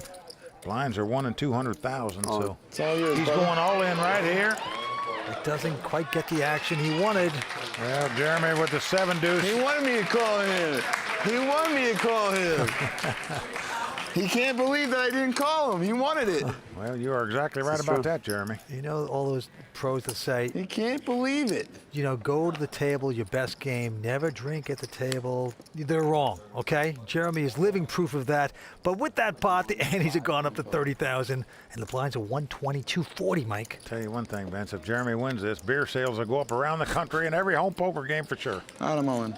He's having fun. Now, Jeremy this time with queen 9. He says all in. Olivier mumbling to himself. He's just got jack 7 of clubs. Well, Vince, he also understands that he's a massive chip underdog right now. Sometimes you just have to gamble in hopes to double up to make something happen. To be a cocktail. Get momentum on your side. The question is, do you want to do it with this hand right here? I need one. Yeah, please. Can I get a drink? Jesus. Sometimes players, you know, act like they're drinking a lot of beer, like they're getting, you know, cockeyed, and they're really not. This is not the case for Jeremy. Right now he's got the best hand with the queen high. Thirsty over here. Olivier with a tough decision here as to what to do. Does he want to gamble with this hand? I'm on E. It's like W.C. Fields here. Just give me another cocktail, give me a beer, and let me win the money. That's so sick. Okay, call. Well, look at this. Well, it could be over right here. You were racing. Says we're racing, not exactly. Jeremy is a 3-2 favorite to win this pot and take this title right here. It could all come down to this. The very confident Jeremy Brown. Well, he's raising the roof already, Vance, but it's not over yet. We haven't seen a flop yet. Here comes the first 3. Oh, it's 10-9 deuce. Oh, Jeremy hitting his pair of 9s out in front. No 8. Well, an 8 does give Olivier a straight, so he needs an 8 or a jack to take the lead. Olivier needs it desperately. Oh, he hits a jack on the turn. It is a jack of diamonds, though. This card does give Jeremy a flush draw and a straight draw. Diamond, a king, or an 8. Or a queen or a 9. Or 9. Diamond, king, 8, 9. I got a ton of outs. So many outs. He is right about that. A ton of outs. So many outs. I should just close my eyes and go to bed. But right now, Olivier out in front with a shot to double up. Can he make it happen right now and take down the title? Jeremy Brown. I know it's coming. I know it's coming. He thinks it's coming? Oh.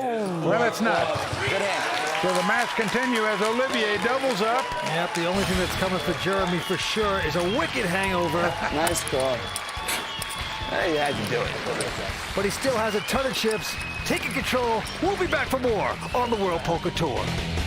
Tonight's episode of the World Poker Tour is brought to you by PlayWPT.com. I know that you are mostly an online player. Yeah. I looked you up. You've won a lot of money. I mostly play heads-up singles online, yeah. You're a heads-up specialist. I guess. So hopefully you'll get heads up and then we won't even have to worry about it. Yeah, right. I'll probably get heads up and then get crushed. That's probably what's going to happen. We are back at Bergata for the World Poker Tour. We are in the heads-up battle right now. A lot up for grabs. The winner going to walk away with close to $1 million here tonight. And Jeremy Brown, the accountant from New York, out in front right there with $27 million. Olivier Bousquet with $3.3 million in chips. The heads-up specialist, first to act here right now. Can he come back here tonight?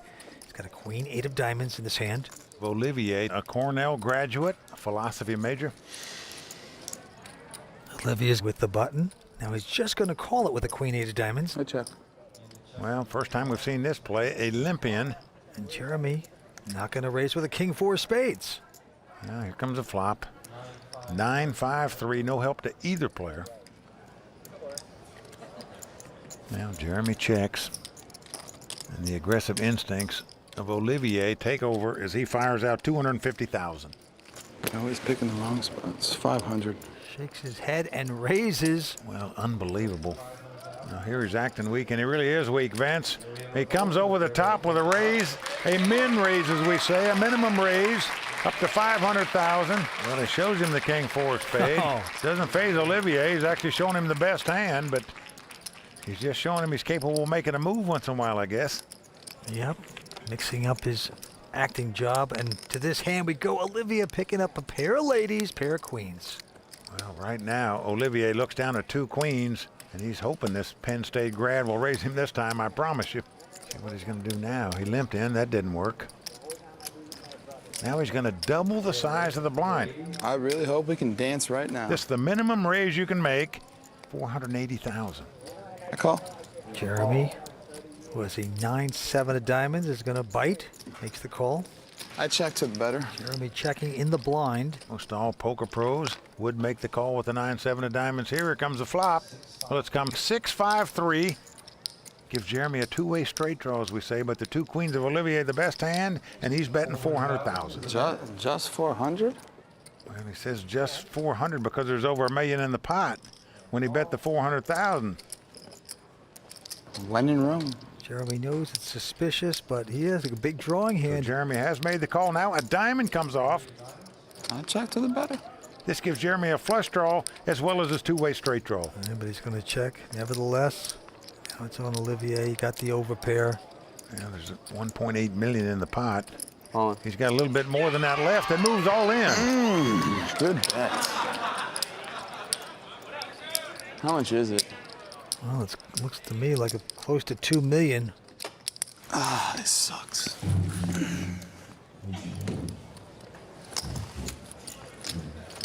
He's going into the standing think mode right now. A huge draw right now, dude. Monster draw. Sure does have a big draw. Pop your ass right now. As the cards lie, Olivier over a 2-1 favorite to win this pot. Holy shit. You have a big draw and you're thinking about folding? He's got the two-way straight draw and the flush draw. What are you trying to get me to fold now? It's like a 20th of your stack. Why wouldn't you just call it? What, do you have a 3-5? No, I don't. You promise? Yeah, you're not dead, I promise. I promise you're not dead. Are you sure? Yeah, you're not dead. He's telling me he's not dead. He wants him to make this call, Vince. 2 overs, 2 straight draws, flush draw. Oh, what? God. How could you even fold that hand? I call you. Oh. And he's getting called. So he's getting his wish. Now let's see if it backfires on him or not. If Jeremy catches an 8, a 4, or a diamond, he'll be our champion. Otherwise, Olivier will double up. You talked me into it. Yes, he did, just like you talked in another opponent early on. It happens at this game. Well, let's see if it works or not. Well, the ace of clubs comes off. So Olivier reels him into the pot, and he doubles up because of it. Nicely done. He's pecking his way back. You talked me into that. I should have folded that. Exciting, bizarre action continuing. I need a bathroom break, so I'll take it. Stay tuned. We're coming back with more action in just a moment. I'll take it, please. Jeremy's a tough player. He's really aggressive, and he's willing to make some big calls. My goal against him is hopefully to have a pretty decent hand, and I expect him to pay me off if I do. I also think that he's capable of getting frustrated and making a mistake. But I think that if we play long enough, I might be able to catch him in a spot where he makes a mistake. We are back here at Atlantic City for the Bergata Poker Open. Heads-up action continues, and the antes are going up at 30,000. The blinds will be 150 and 300,000. Well, even though Olivier has doubled up twice, they're still right back where they started when this heads-up match began, where Jeremy has about a 4-1 chip lead. And Olivier says, I just hope to stick around so that this Jeremy can make a mistake. Let's see if it'll happen. Action going to Jeremy Brown, the accountant out of New York. He's got a 10-4. Well, in my view, here's a mistake, Vince. He's making a minimum raise with this garbage hand. Virtually, his opponent's priced in to call 300,000 more with any 2 cards that he has.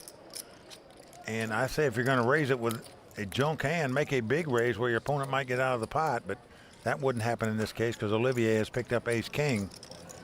But still, a very peculiar raise in my mind to raise it a minimum amount with such a junk hand. Well, Olivier's got a big hand, ace-king. And he's got some decisions to make here. push it now? Play it coy and just call? We will see.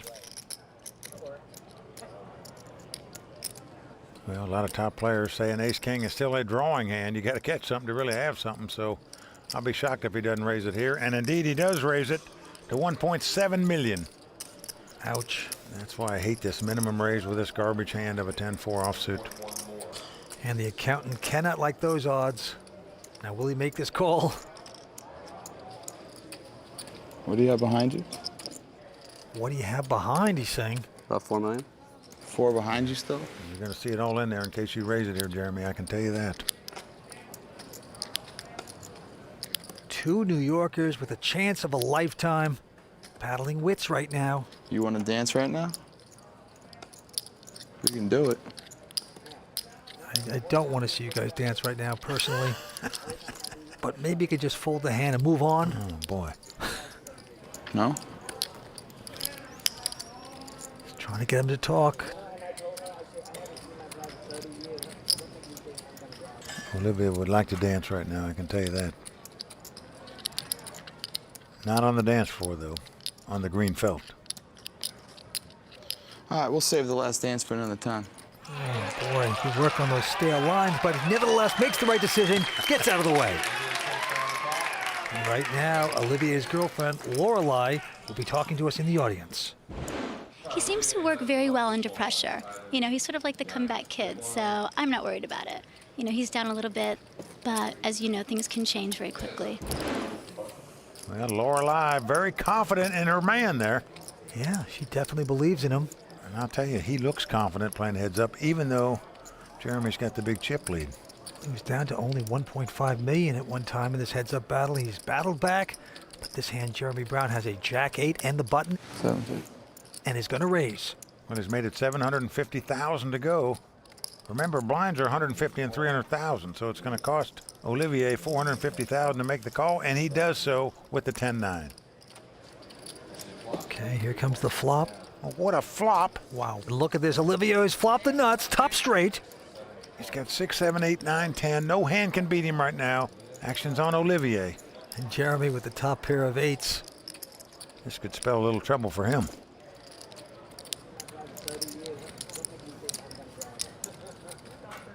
All in. What? All in. Call. And he's leading out in betting, Vince, not checking the nuts. And quickly all in by Jeremy Brown. And Olivier quickly called, of course. Unbelievable.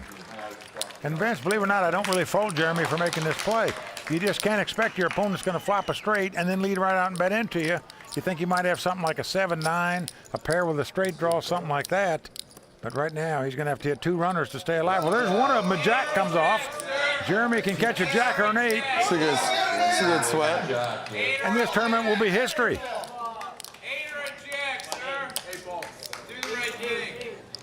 That was really an interesting card.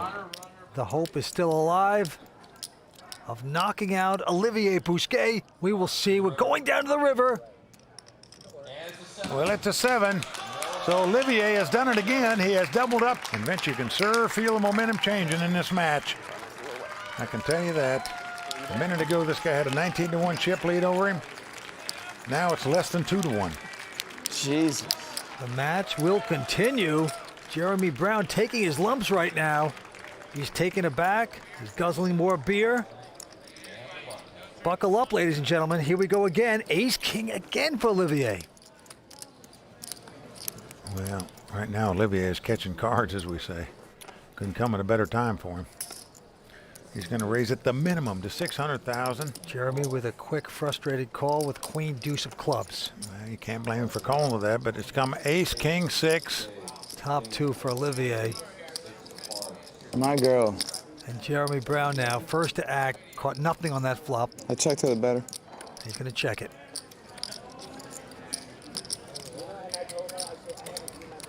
Now, do you play it slow? No, not if you're Olivier. Come out and bet.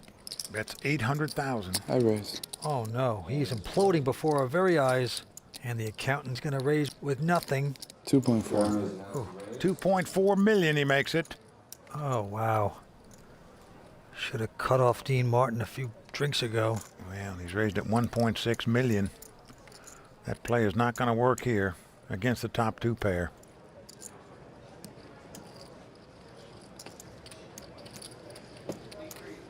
And look at this. This is a very calculated re-raise. It's exactly 1.6 million more. In other words, Olivier made the minimum raise possible in this situation to try to lure his opponent to keep coming. And Jeremy cannot like this right now. Sometimes you got to realize when the jig is up, you took your shot, bad timing, misread, move on. 3 million more. But he's going to re-raise, Vince. Oh, no. Can you believe this? On top of the 1.6. He's raising at 3 million more on top of the 1.6. This is the train wreck off the mountain cliff in slow-mo. I mean, Vince, he's got no hand and no draw. Even if he had Queen Jack in this spot, at least he could catch a 10 to make it straight. Here he's got to hit 2 running deuces, 2 running queens, or a running Jack 10, but he's never going to get that opportunity because Olivier is going to go all in right here to shut him out of this pot. Unbelievable. Jeremy Brown really misstepping it on this hand here. Yeah, this is a charity play, and finally mucks his hand. Well, Vince, Olivier predicted that this guy would make a mistake. We've seen it happen. Olivier Bousquet is now our new chip leader. The wheels have come off for Jeremy Brown. Stay with us. We're coming back with more heads-up action on the World Poker Tour. I got myself into trouble when I was in college. I was a degenerate. Hands, brother. I started playing poker. I started reading a lot of books and aggressively pursuing playing more and more tournaments and doing well, so I figured I'm going to keep it more to the poker side. But I do like to gamble. That's why I'm willing to get the chips in the middle if we have to. Welcome back to Bergata in Atlantic City for the final table of the multi-million-dollar Bergata Poker Open. So much money on the line, as well as a WPT title right here from the Jersey Shore. Let's check the chip count and then go back to the game. So for the first time tonight in this heads-up battle, Olivier Bousquet has the chip lead. He's got nearly 18.6 million. Jeremy Brown with 12 million. Yeah, that is true. And the antes and blinds are going up. $40,000 antes. Blinds will be 200 and 400,000. To the table we go. Action on Jeremy Brown. 800. He's got king queen this time. He's going to raise. Well, again, the minimum raise makes it 800,000. Olivier with a king 9 is quickly called.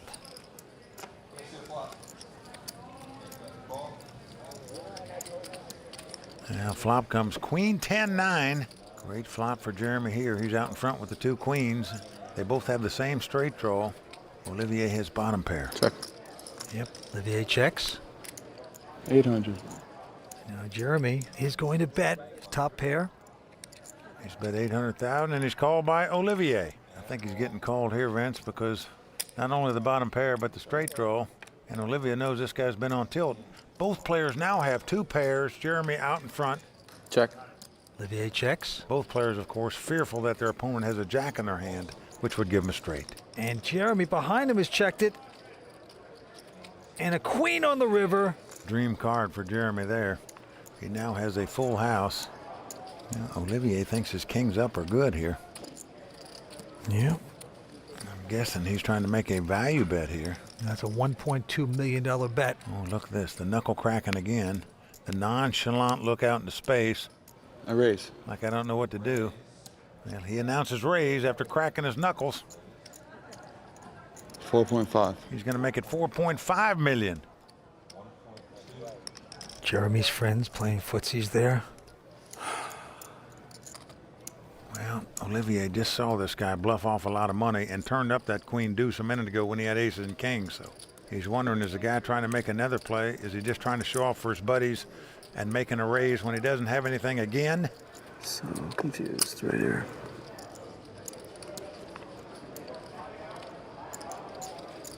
There's Lorelei, Olivier's girlfriend. I think that makes sense to me. I mean, virtually all he can beat is a bluff here, Vince. I mean, if the guy had a king in his hand, he would not raise it in this spot. Why my instincts are telling me to call? He must have a full house or a straight to make a raise here.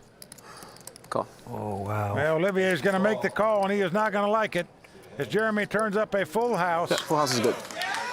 King's full is good. And the Blue Boys cheer. I don't have a jack, no. I had a king. He never raises a jack ever. It's back call.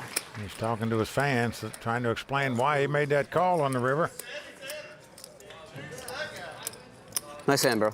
Very nice. Well played. Oh, we have a new chip leader again. No, I know. Flip-flop back to Jeremy Brown, the accountant. Nice hand. Got over 18 Nice hand. Well million, and now Olivier's got down to 12 million. Now back to the table we go.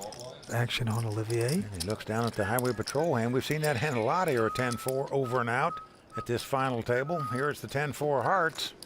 Yep, he's raised with it, makes it 800,000. Jeremy with a 9 deuce of diamonds, gonna call. I think he's on a little roll right now. And indeed he is. And there comes the flop. Flop comes up 8-7-4. 600. And Jeremy's gonna try to steal this, bet 600,000. Olivier with a pair of 4s, Jeremy with nothing.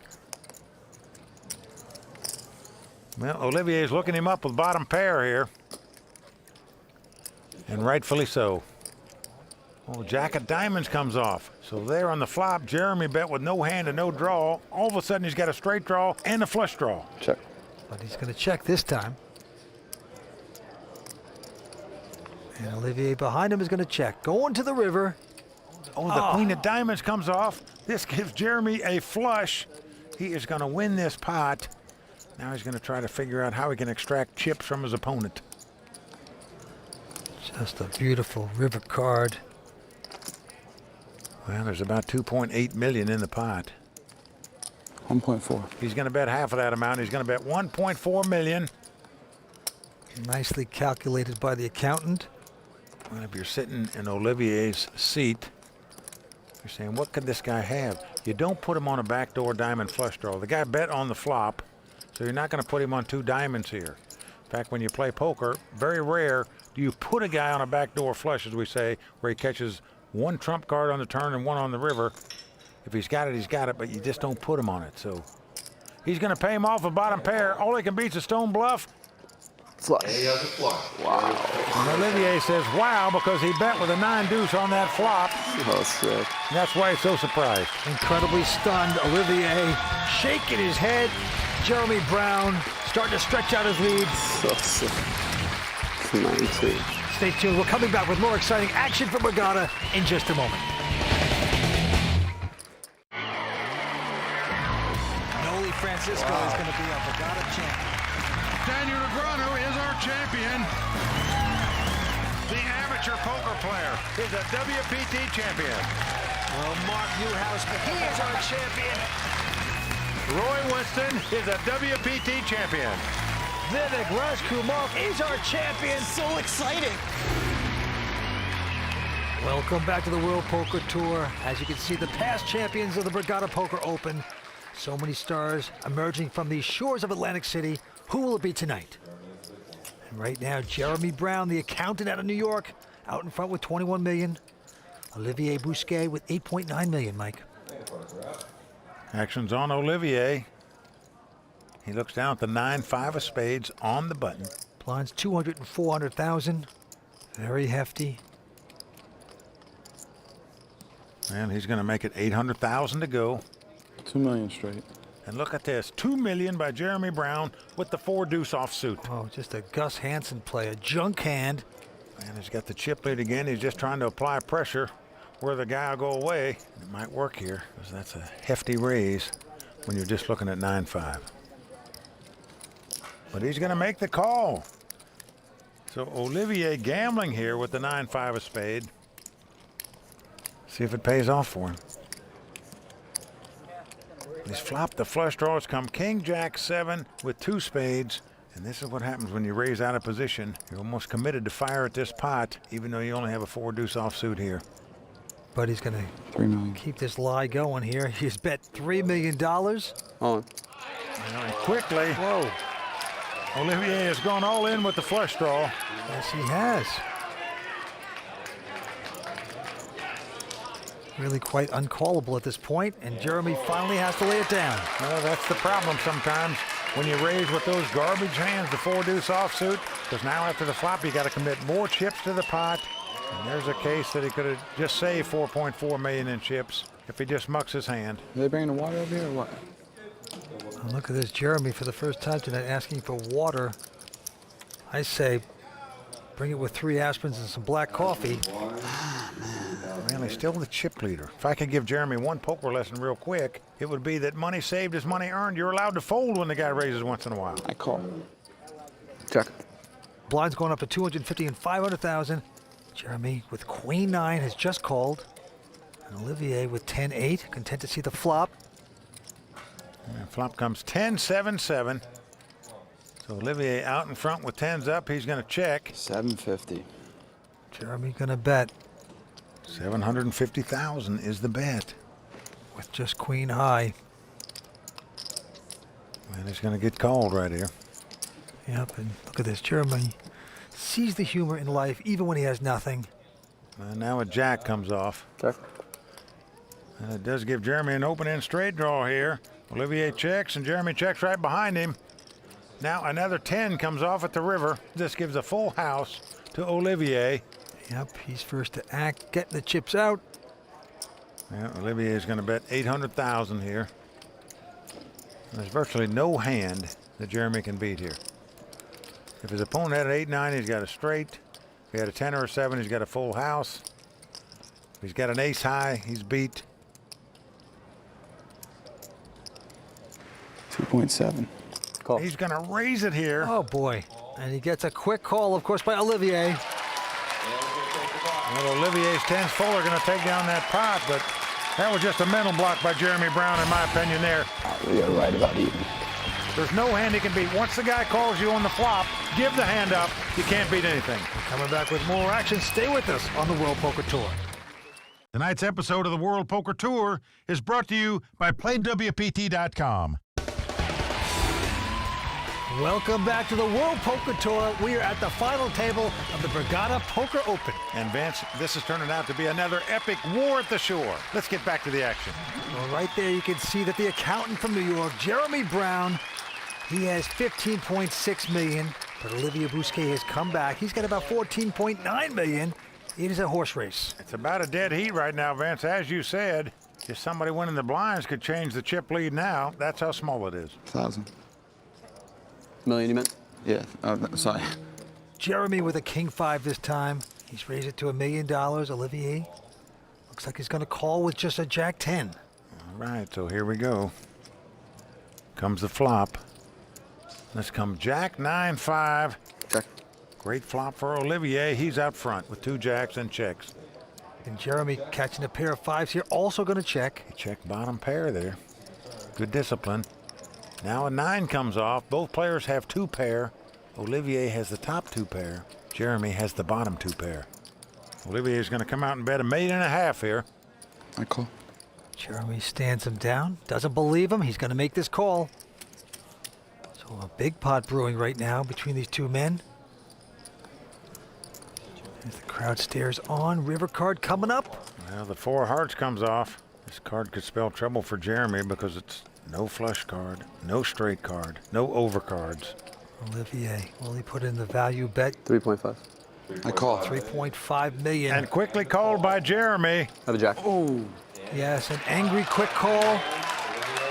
Well, you can't really blame him for calling there with 2 5s, Vince. No. Looked like his opponent could add a straight draw, a flush draw real easy the way that hand was played. Wow. Unfortunately for Jeremy, he takes another $5 million hit. Ooh, really nice hand there. He's talking to himself right now. Been playing for a long time. Jeremy started playing in college. Said he was a madman. Well, he's proven that here tonight as well. But he's going after close to $1 million. That's the difference. To this hand we go. Olivier this time with ace 3. Call.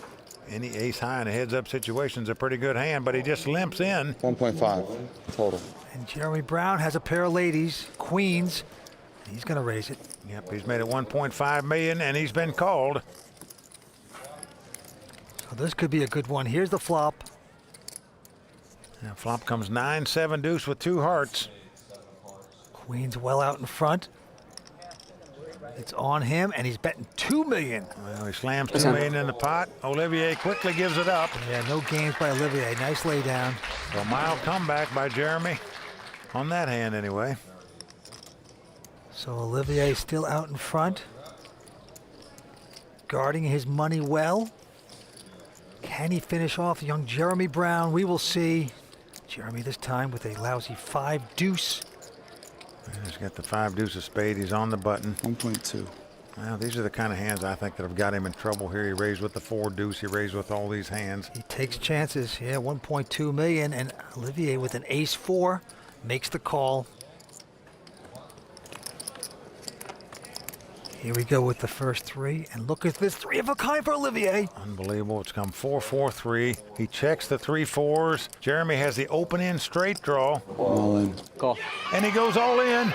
Well, Olivier's quickly called him, and unfortunately for Jeremy, the ace won't help him. He's got to be dead. I have a 4. He must catch a 6.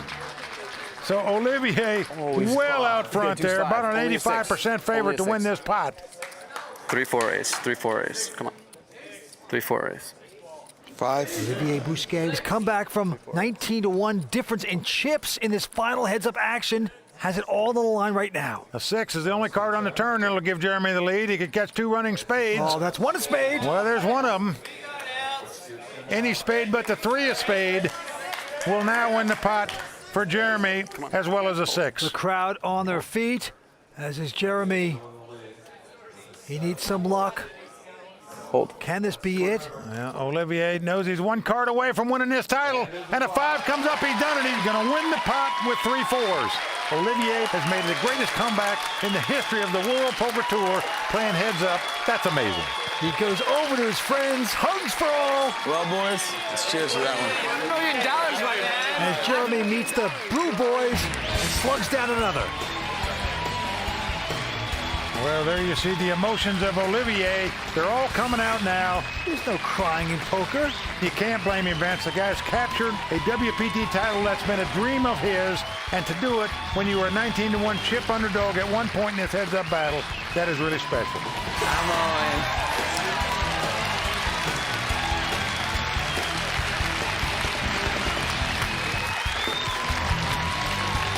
Your blind's still gone.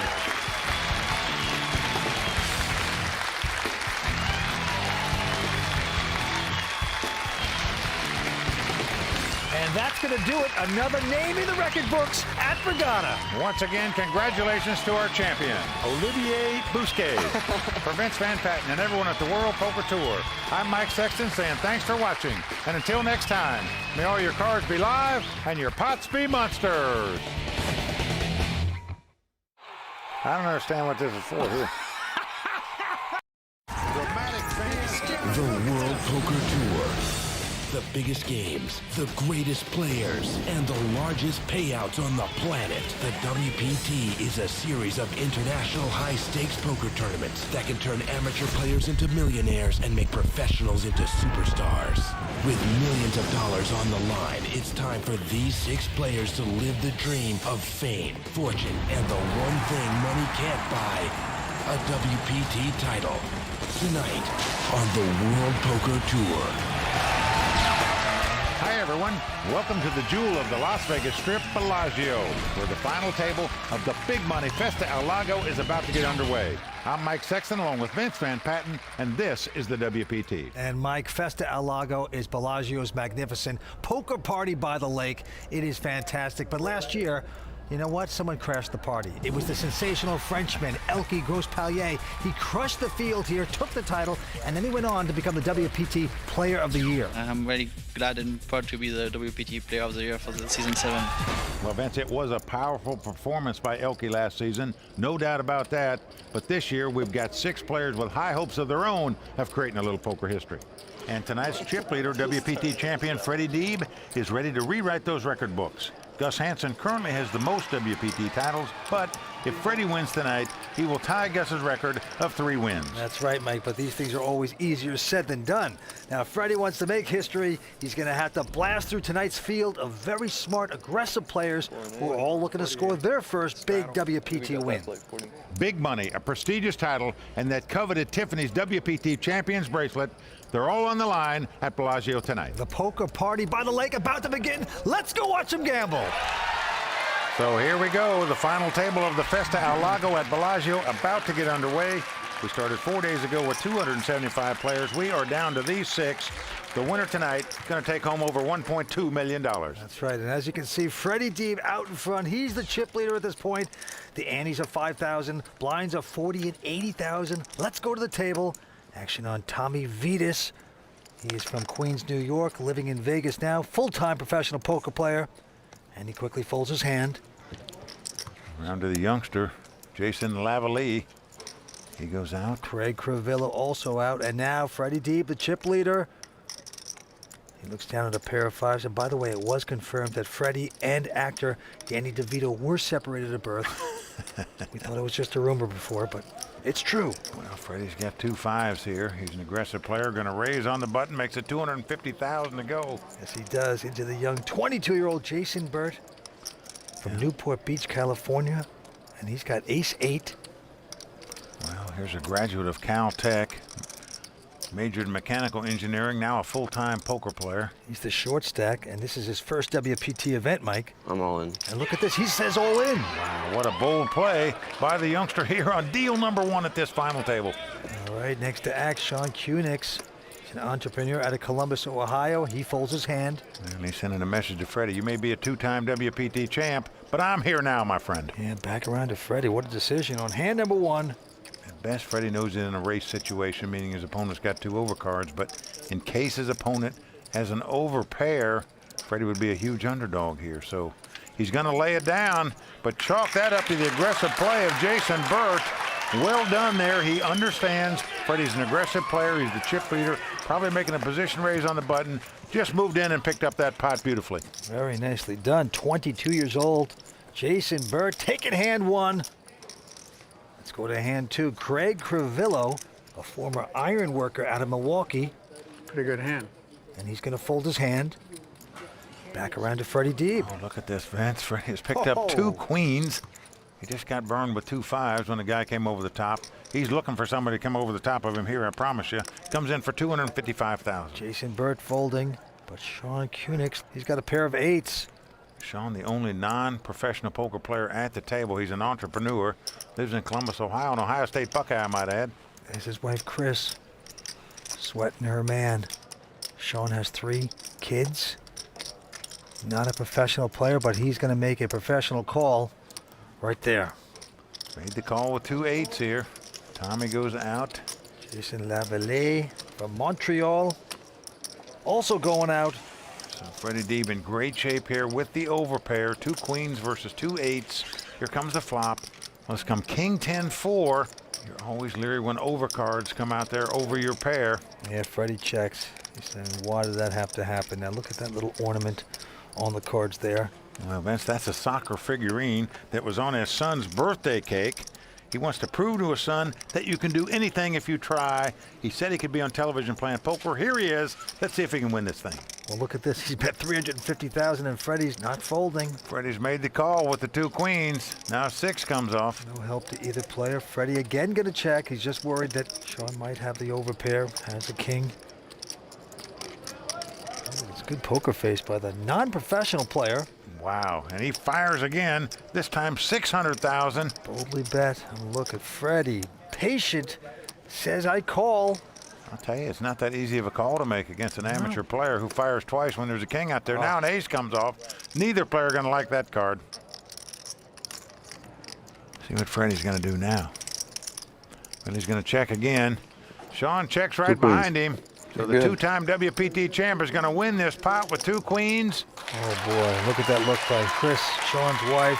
Freddie Deeb playing patiently there. Takes down a nice pot. Extends his chip lead. What do you have, Sean? You'll see it on TV. We are just getting started here at the Festa El Lago. Things are heating up. I've played with Freddie Deeb before, and I know he's aggressive, but that's what it takes to win these. And once again, we see the poker instincts of Freddie Deeb coming to fruition for him. Seemingly, he knows when to call and when to bet, Vince. Thank you, thank you. Well, they call him Fast Freddy, I think. You get me all excited and then you pass. Freddy's extremely entertaining to play with. Hey, boys, what's the advice now? So I wish I could play with Freddy every day of my life, to be honest. The only person that scares me is me. 350. How much? 350. I always make mistakes, man. It's a 9. Every time it's a spot. So that's going to do it for WPT champ Freddie Deeb. We have a saying in the Middle East. It says, if you say I never make a mistake, it's the first mistake you make. lot of double talk there from the great Freddie Deeb. Welcome back to the World Poker Tour. We're at the Festa Al Lago, and right now, Freddie Deeb is our chip leader. Yeah, he says he makes a lot of mistakes, but he's in command this week, no doubt about it. Freddie going for his third WPT title tonight. That would tie him with Gus Hansen as the winningest player in the history of the World Poker Tour. Let's go to the felt. Action on Craig Crivillo. Sort of a poor man's George Clooney, if you ask me. Used to be an iron worker out of Milwaukee, and he quickly folds his hand, as does Freddie Deeb. Well, the youngster, Jason Burt, now looks down at the 5-6 of clubs. He throws it away. Sean Kunix, the only amateur player at the table, so-called, goes out as well. And now Tommy Vitas from Queens, New York, with an ace-3 of diamonds. He's going to bump it up. Oh, 3s. Jason Lavalley with Jack-10 of clubs. And he's got those suited connectors you want to see flops with. Looks like he's contemplating whether he should call or raise here. Young kid, 23 years old, an online professional out of Montreal, is going to make the call. Here's Jason's friends. Comes a flop. Wow, what a flop for Jason. It's come Queen 10-9 with 2 clubs. He's got a pair and an open-end straight flush draw. And Tommy is reaching for chips. Remember, he's from Queens. He understands that usually the guy that gets the first blow in a fight wins the fight. So he's going to try to get a blow in here with the continuation bet, but it's not going to work. He could get blown right out of this. 440,000 he's bet into the kid. Come on. Jason Lavalley says all in. Well, you can't blame him, Vince. Everybody's going all in with that hand. Doesn't matter what your opponent has. You've got outs to win the pot when you flop an open-end straight flush draw. So Tommy is just posturing here right now. 0 chance he's going to make this call. His buddy, Michael, the grinder Mizrachi, watching him play here. The grinder, a 2-time WPT champ himself. Right now, a little disappointed his buddy goes out, but he'd be grateful if he saw their hands. That is just too much heat by Jason Lavalley, online pro. But you know what? If they had to cast him in the movie, he could actually look like he's right straight from the farm.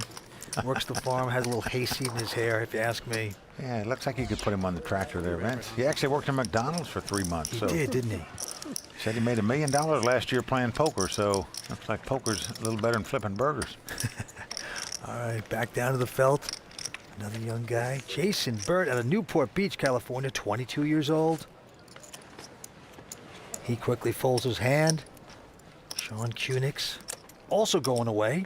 Well, Tommy Vitas lays his hand down here. Back to Lavalley. And he's on the button. He looks down at King, Queen of Diamonds. Nice hand on the button. Yeah, quality hand. Looks around to see who he has to compete against. I actually like that. He looks at his opponents first before he makes the size of his bet. He just doubles the bet, makes the minimum raise up to 160,000. Craig Crivillo folding. So the only one to beat is Freddie Deeb. Now he's in the big blind already. He's got a miserable looking 5-3. Well, Freddie's what we call a defender in the trade, meaning if he's got a blind out there, he likes to defend it, as you're seeing right here. Him and Gus Hansen are big defenders of the blind. Hard to push them around. If I win this spot, I want to still go to the barbecue, though. Remember that. All right, here's the flop, and look at this. Huge there for Lavalley, 3 of a kind. Check. Well, Freddie's flopped a pair also. Yeah. He's checked. Jason has bet 250,000. He sure has, but Freddie coming back over the top to make it 500,000, trying to find out where he is. Well, I like this raise by Freddie Deeb. I say I like it because you can find out where you are. If your opponent had ace-jack or ace-10, something like that, he's probably going to lay it down now when you raise him back. If the guy makes this call, Freddie can tread a little more lightly the rest of the way. And obviously, we know Jason's at least going to call, if not re-raise, and he does make the call. How's that treading now, Mike? Well, let's see what happens. All right, going to the turn. Now, 6 of spade comes off. My guess is neither player is going to like this card. They'll be fearful their opponent made a flush. So Freddie's going to check. I would think Jason would be a little leery of that spade himself. Remember, Freddie check raised him on the flop, but these youngsters have no fear, Vince. No, that's not what they taught him at McDonald's. He's going to bet it. It looks like 650,000. Oh boy. No special for Freddie. 650,000 to him. How's that special sauce there for you, Freddie? Well, I think it's an easy getaway for Freddie now. whatever his opponent had, whether he had a king in his hand, an overpair, two spades, whatever he had, he's got Freddie beat now. Get out. No parting gifts for you, Fred. You got left. Oh, he says, how much you got? He wants to talk a little bit. Well, Freddie does have a spade draw. He could win the pot if a spade came off, but that's about right. That would be a disaster for the tractor kid. I think Freddie's just posturing here. He likes to talk a lot at the table, likes to get his opponents to talk, and he does lay the hand down. So the youngster, Jason Lavallee, taking down another pot. Now, Freddie might have saved money by making that minimum raise on the flop, even though it seemed a little startling that he would raise when the guy had 3 kings, but he doesn't know he's got 3 kings. So if you raise it there, if the guy has nothing, maybe he's even got an overpair, he might get away from the hand and let you have it. All right, right back at him. Jason Lavallee now in second chip position with $3.3 million. And action goes right to him. Oh, and look at this, Vince. The kid not only plays good, he's a card rack. Pair of aces. Unbelievable. He just flopped 3 kings. Very next hand, he picks up 2 aces. All right, he's raised it to 205. Quick folds around to Jason Burt. Jason got ace-10 here in the decision.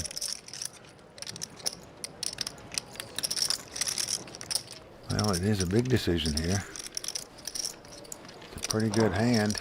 He knows the youngster raised under the gun, as we say, so usually you give a guy credit for a stronger hand here, but that's quite a laydown by Jason Burt there. Yeah, he's going to muck. Sean Kunig's also going away. So now Tommy Vitas in the big blind, already invested. Well, the raise was only to $205,000. So $355,000 in the pot, going to cost him $135,000 more to make the call if he wants to gamble here. And he has done it. So two-way action. You got 10-8 up against a pair of aces. The dramatic hand. Here comes the first 3. Well, Tommy has flopped an open-end straight draw as it comes Jack 9-6. Not too bad. He checks it. 7 or queen would give him a straight. And what is the young man from Montreal going to do now? Got your aces. Only his second WPT tournament and his second cash, of course, and he's going to bet it. Yep, he bets $280,000 and quickly called by Tommy. Tommy's going nowhere. And he's looking for a 7 or a queen, where his opponent will be drawing dead. Let's see if he gets strike lucky right now. Well, a 3 comes off. Well, Tommy checks again. If you're the youngster, in case your opponent's got some type of pair, whether it's jacks or eights or some type of straight draw, you don't want to give him a free card to make his hand. So Tommy would love a free card. He's not going to get one though from this guy. No. $520,000. Tommy's thinking this guy's getting more annoying than Carrot Top. Well, Vince, look at the size of the bets this youngster is making. It's like he's reeling him in. He bet about half the size of the pot on the flop. He's bet about half the size of the pot here on the turn.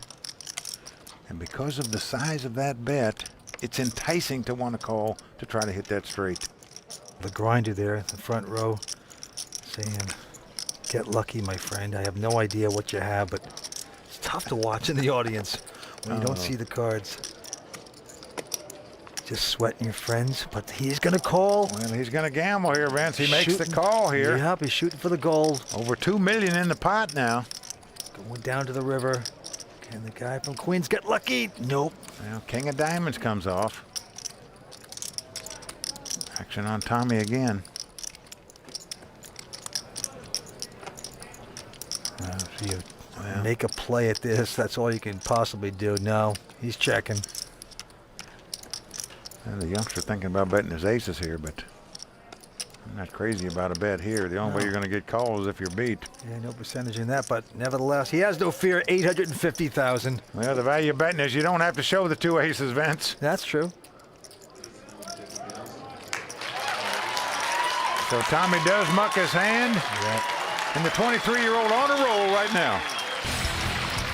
Jason Lavallee got to be very happy. We're coming back in just a moment here on the World Poker Tour. Stay with us.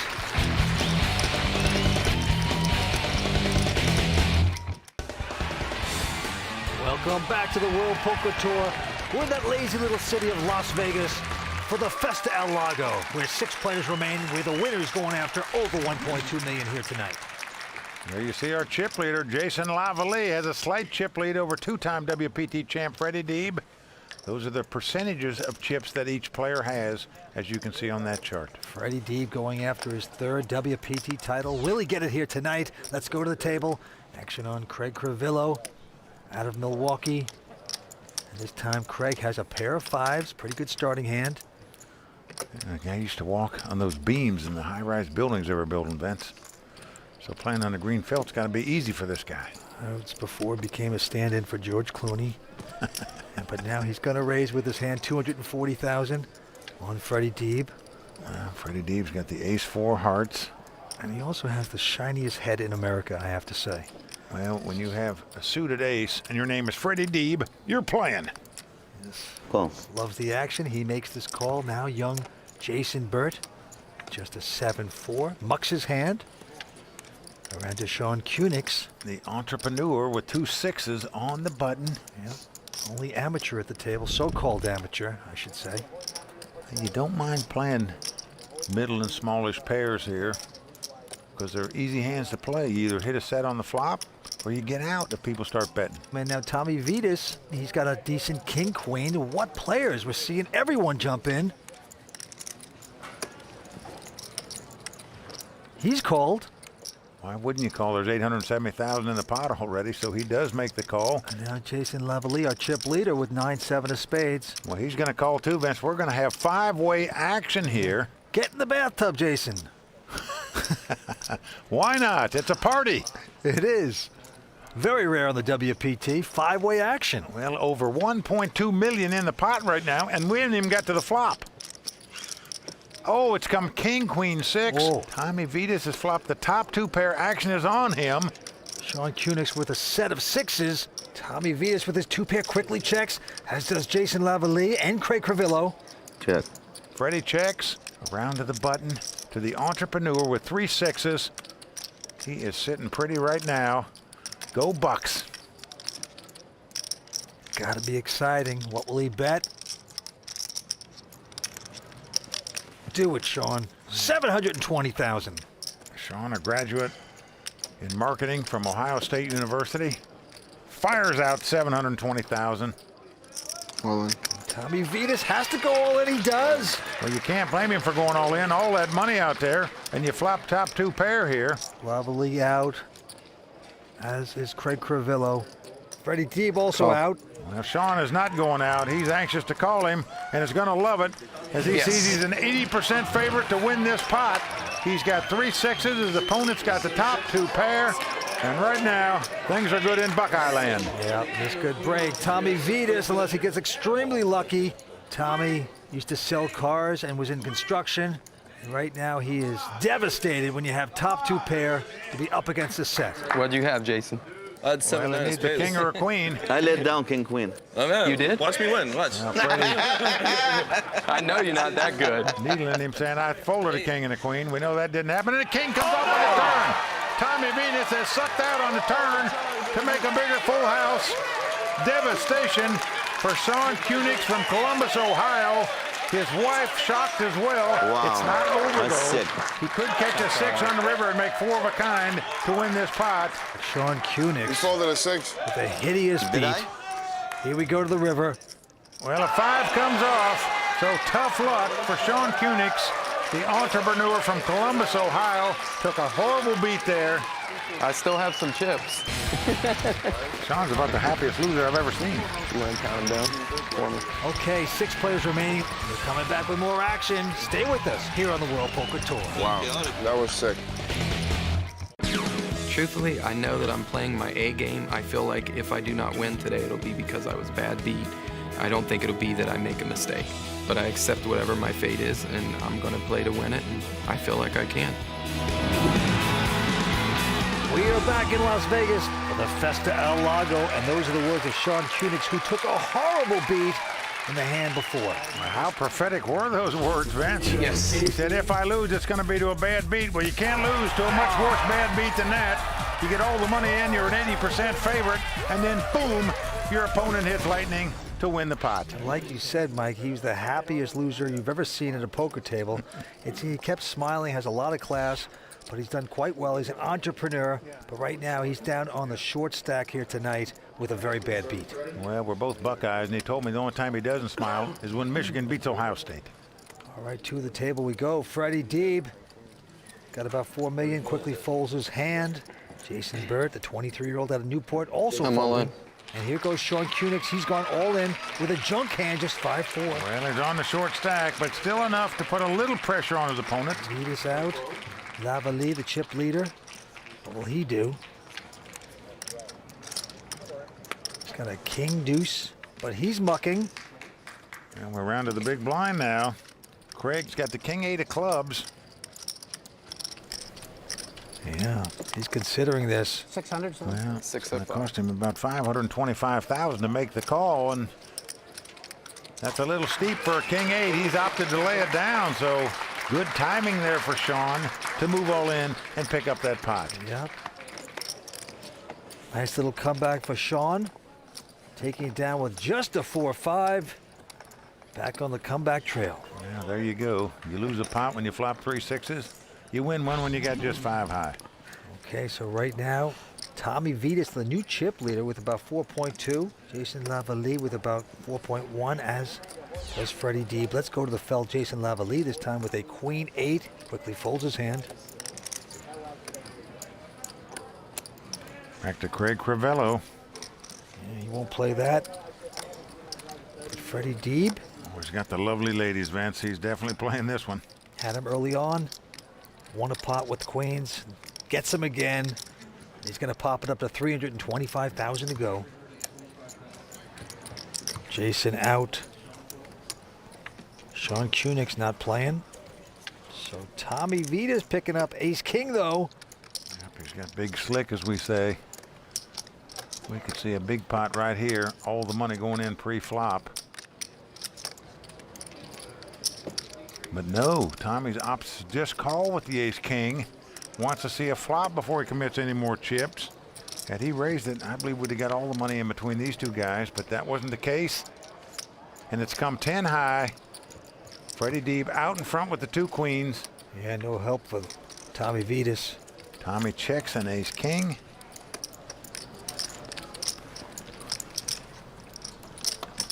And Freddie chewing that gum pretty quick. Fires out 400,000. Yep.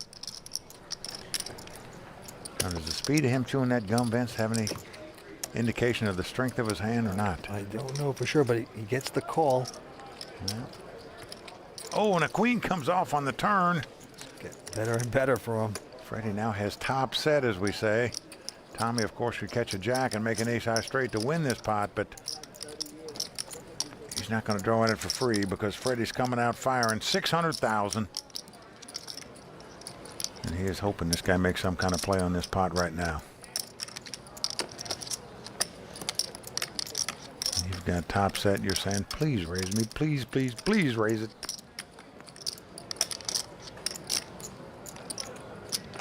Will he get what he wants? Doubtful.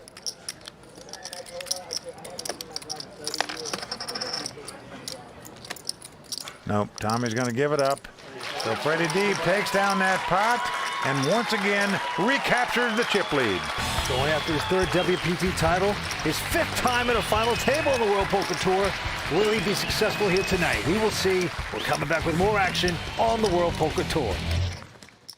Tonight's episode of the World Poker Tour is brought to you by PlayWPT.com.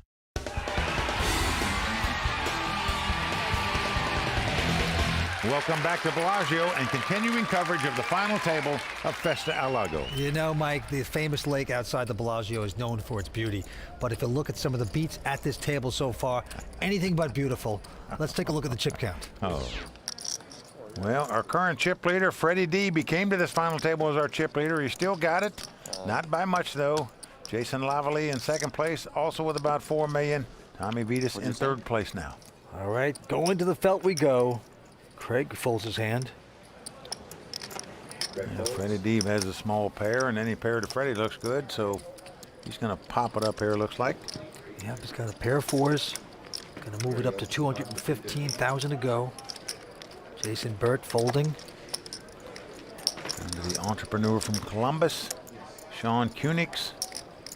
He looks at the 9-8 offsuit. He's on the short stack here, but doesn't want to go with this hand. Okay, let's see what the king of queens is going to do here. Tommy Vitas. That's a 7-6, folds his hand. And now, wow.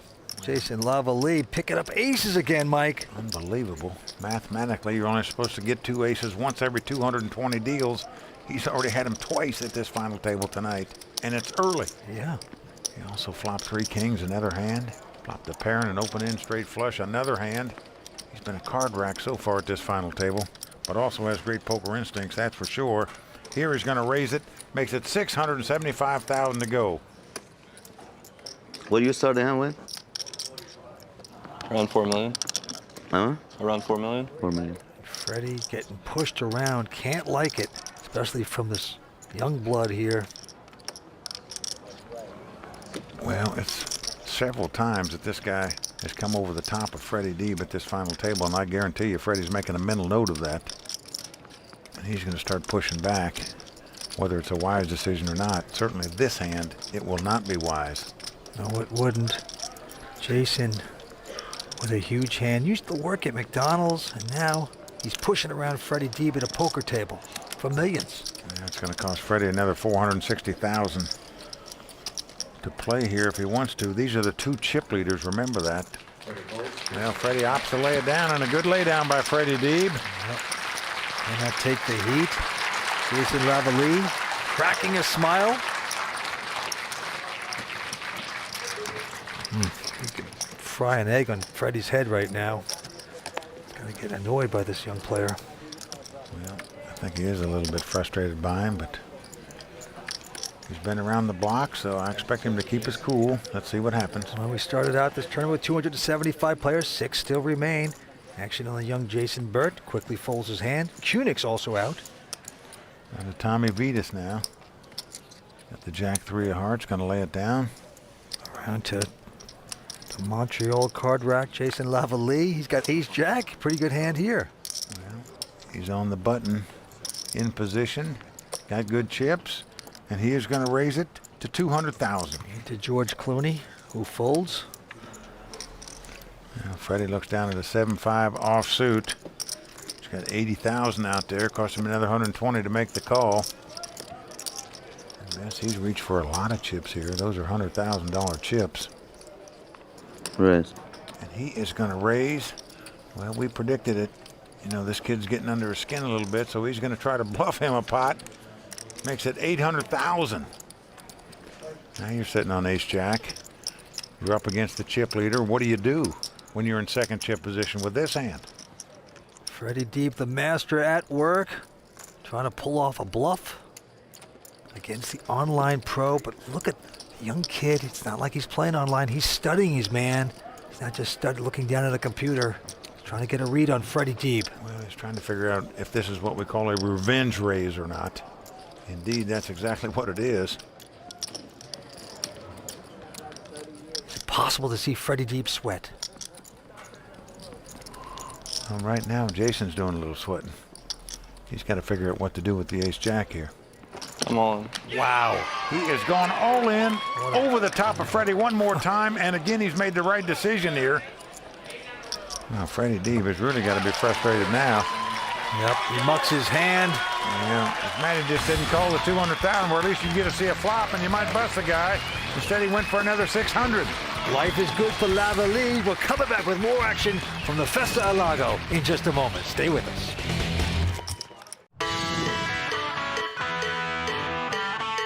Well, Bellagio is a classy place, beautiful looking place, nice looking poker room. Everything is nice at the Bellagio. And there's a lot of money at the Bellagio. The buy-in for this tournament is $15,000. We had 275 entries, so we had over $4 million in prize money, and first place is $1.2 million. When it boils down to it, believe me, that's what it's all about. Welcome back to Bellagio. We're here on the World Poker Tour.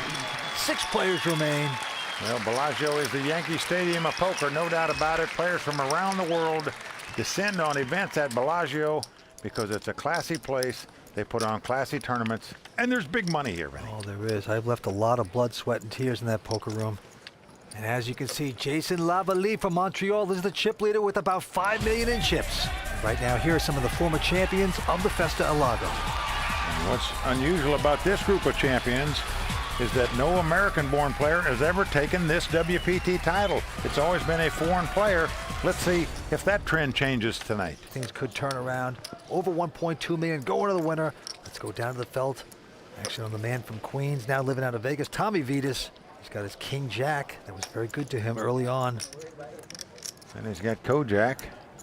Looks a little bit like Kojak's grandson or nephew or something, doesn't he? But you think everyone that has no hair looks like Telly Savalas, so what are you going to do? And I do. I think no hair and guys that play poker, they remind me of Telly. All right. Well, he's going to call it. And Jason Lavallée, the Montreal card rack, has ace-queen this time.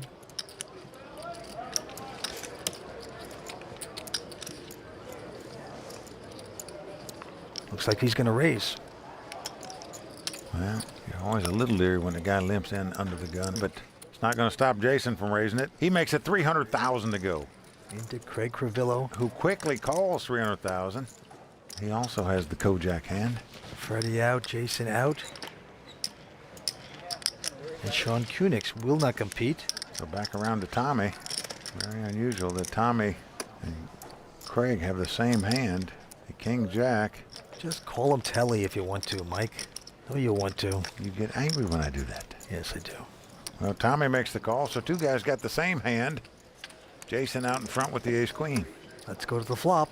Well, flop comes ace-jack-deuce. Nice flop for Jason. He's flopped top pair.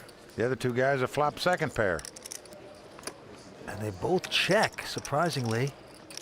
700. Craig is now going to bet. He said they check. Maybe they don't have an ace. I've got second pair with top kicker. Let me make a wager here. Yeah, 700,000. Tommy Vitas out. How much you got left after that? And Lavallée saying, how much you got left? He's put about half his stack in there, Vince. He's got 800,000 or 900,000 left. Now, the only way you could possibly fold this hand, in my mind, is that you specifically put this guy on ace-king or ace-jack. There is no other hand you can put him on where he wouldn't have come over the top of your pre-flop if he had you beat. It's kind of sick. I think we have the same hand. Now look at this. He's saying maybe we have the same hand. No, you're well out in front, my friend. Now show us why you're one of the top online players in the world and pump him back. Well, part of his problem here is that he didn't bet himself. I don't know why you wouldn't bet with that kind of board. Unless he wanted to check raise. You can't get that hurt getting involved here. I fold. Oh, look at this. I'm stunned. He's going to lay down his hand. Wow, what a lay down there. Well, he made two mistakes here. One was not betting out when he flopped the two aces, and two was laying it down. He had to put his opponent exactly on ace-king or ace-jack there. Otherwise, he has to play that hand. All I do is fold. Sometimes you can over-respect the player, and that's exactly what happened there. But look at this, the Wonder Cam, he actually did make a good laydown. He would have had a bad beat there. So Jason made the wrong play at the right time. Stay tuned. We're coming back with more action here on the World Poker Tour. Tonight's episode of the World Poker Tour is brought to you by PlayWPT.com.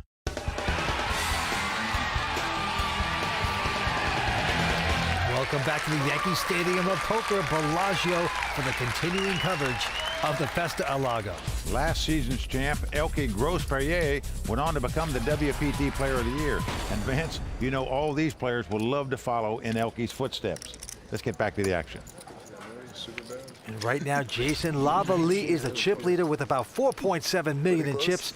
The action's on him. He's got 8-6 this time. He won't play. Now Craig Crivillo with a 7-5. He also goes out. Freddie going away. And now Jason Burt. Very tight. He's got king-queen this time. Well, I guarantee he's going to play this one on the button. I'm all in. Yep, he's gone all in. Sean Kunix out.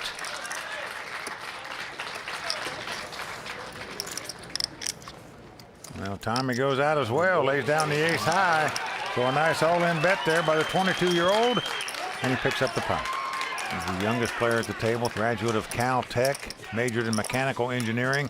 Yep, full-time poker player, first time in a WPT event. Well, very impressive when you make a WPT final table the first time you play in a WPT tournament. Can't do better than that. All right, to the felt we go again. Freddie Deeb, very patient, folds an ace-4.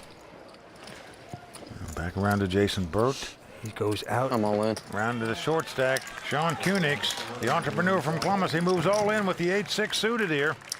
His wife, Chris, rooting him on.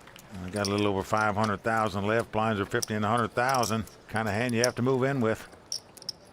Now, Tommy Vitas, though, has a pair of 4s and the button, and he mucks it quickly. I'm a little surprised at that. Have a layout.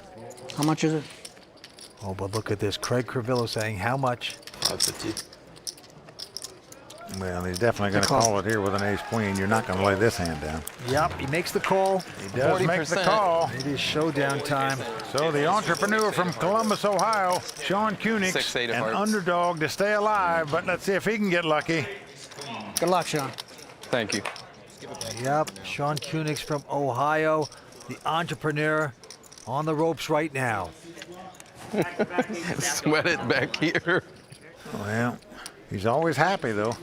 It's good-natured for sure. Optimistic. Here come the first 3, Mike. Oh, it's come King 10-6 all diamonds. He's got the 6s. Oh, yeah, I'm up right now, but if a diamond comes or a jack, oh my He has made a pair of 6s, but his opponent has a lot of outs. Wow, who's the favorite? An ace, a queen, a jack, or a diamond will all win the pot for him. There's Craig's family. Well, everybody holding their breath. The 3 of hearts comes off on a turn. So far, so good for Sean. Come on! Sean's still out in front. Yeah! 1 card to go here. Let's see if he can hold him off. He's got to dodge an ace, a queen, a jack, or a diamond. His dream of becoming a WPT champion on the line, but it's a diamond. Jack of diamonds comes off. Craig Crivillo is going to make an ace-high flush to win this pot and eliminate Sean Kunix from this tournament. It's all right. That's going to do it for the Buckeye, out tonight in 6th place. Yep, they'll take home close to $170,000. A big sport there, a big effort.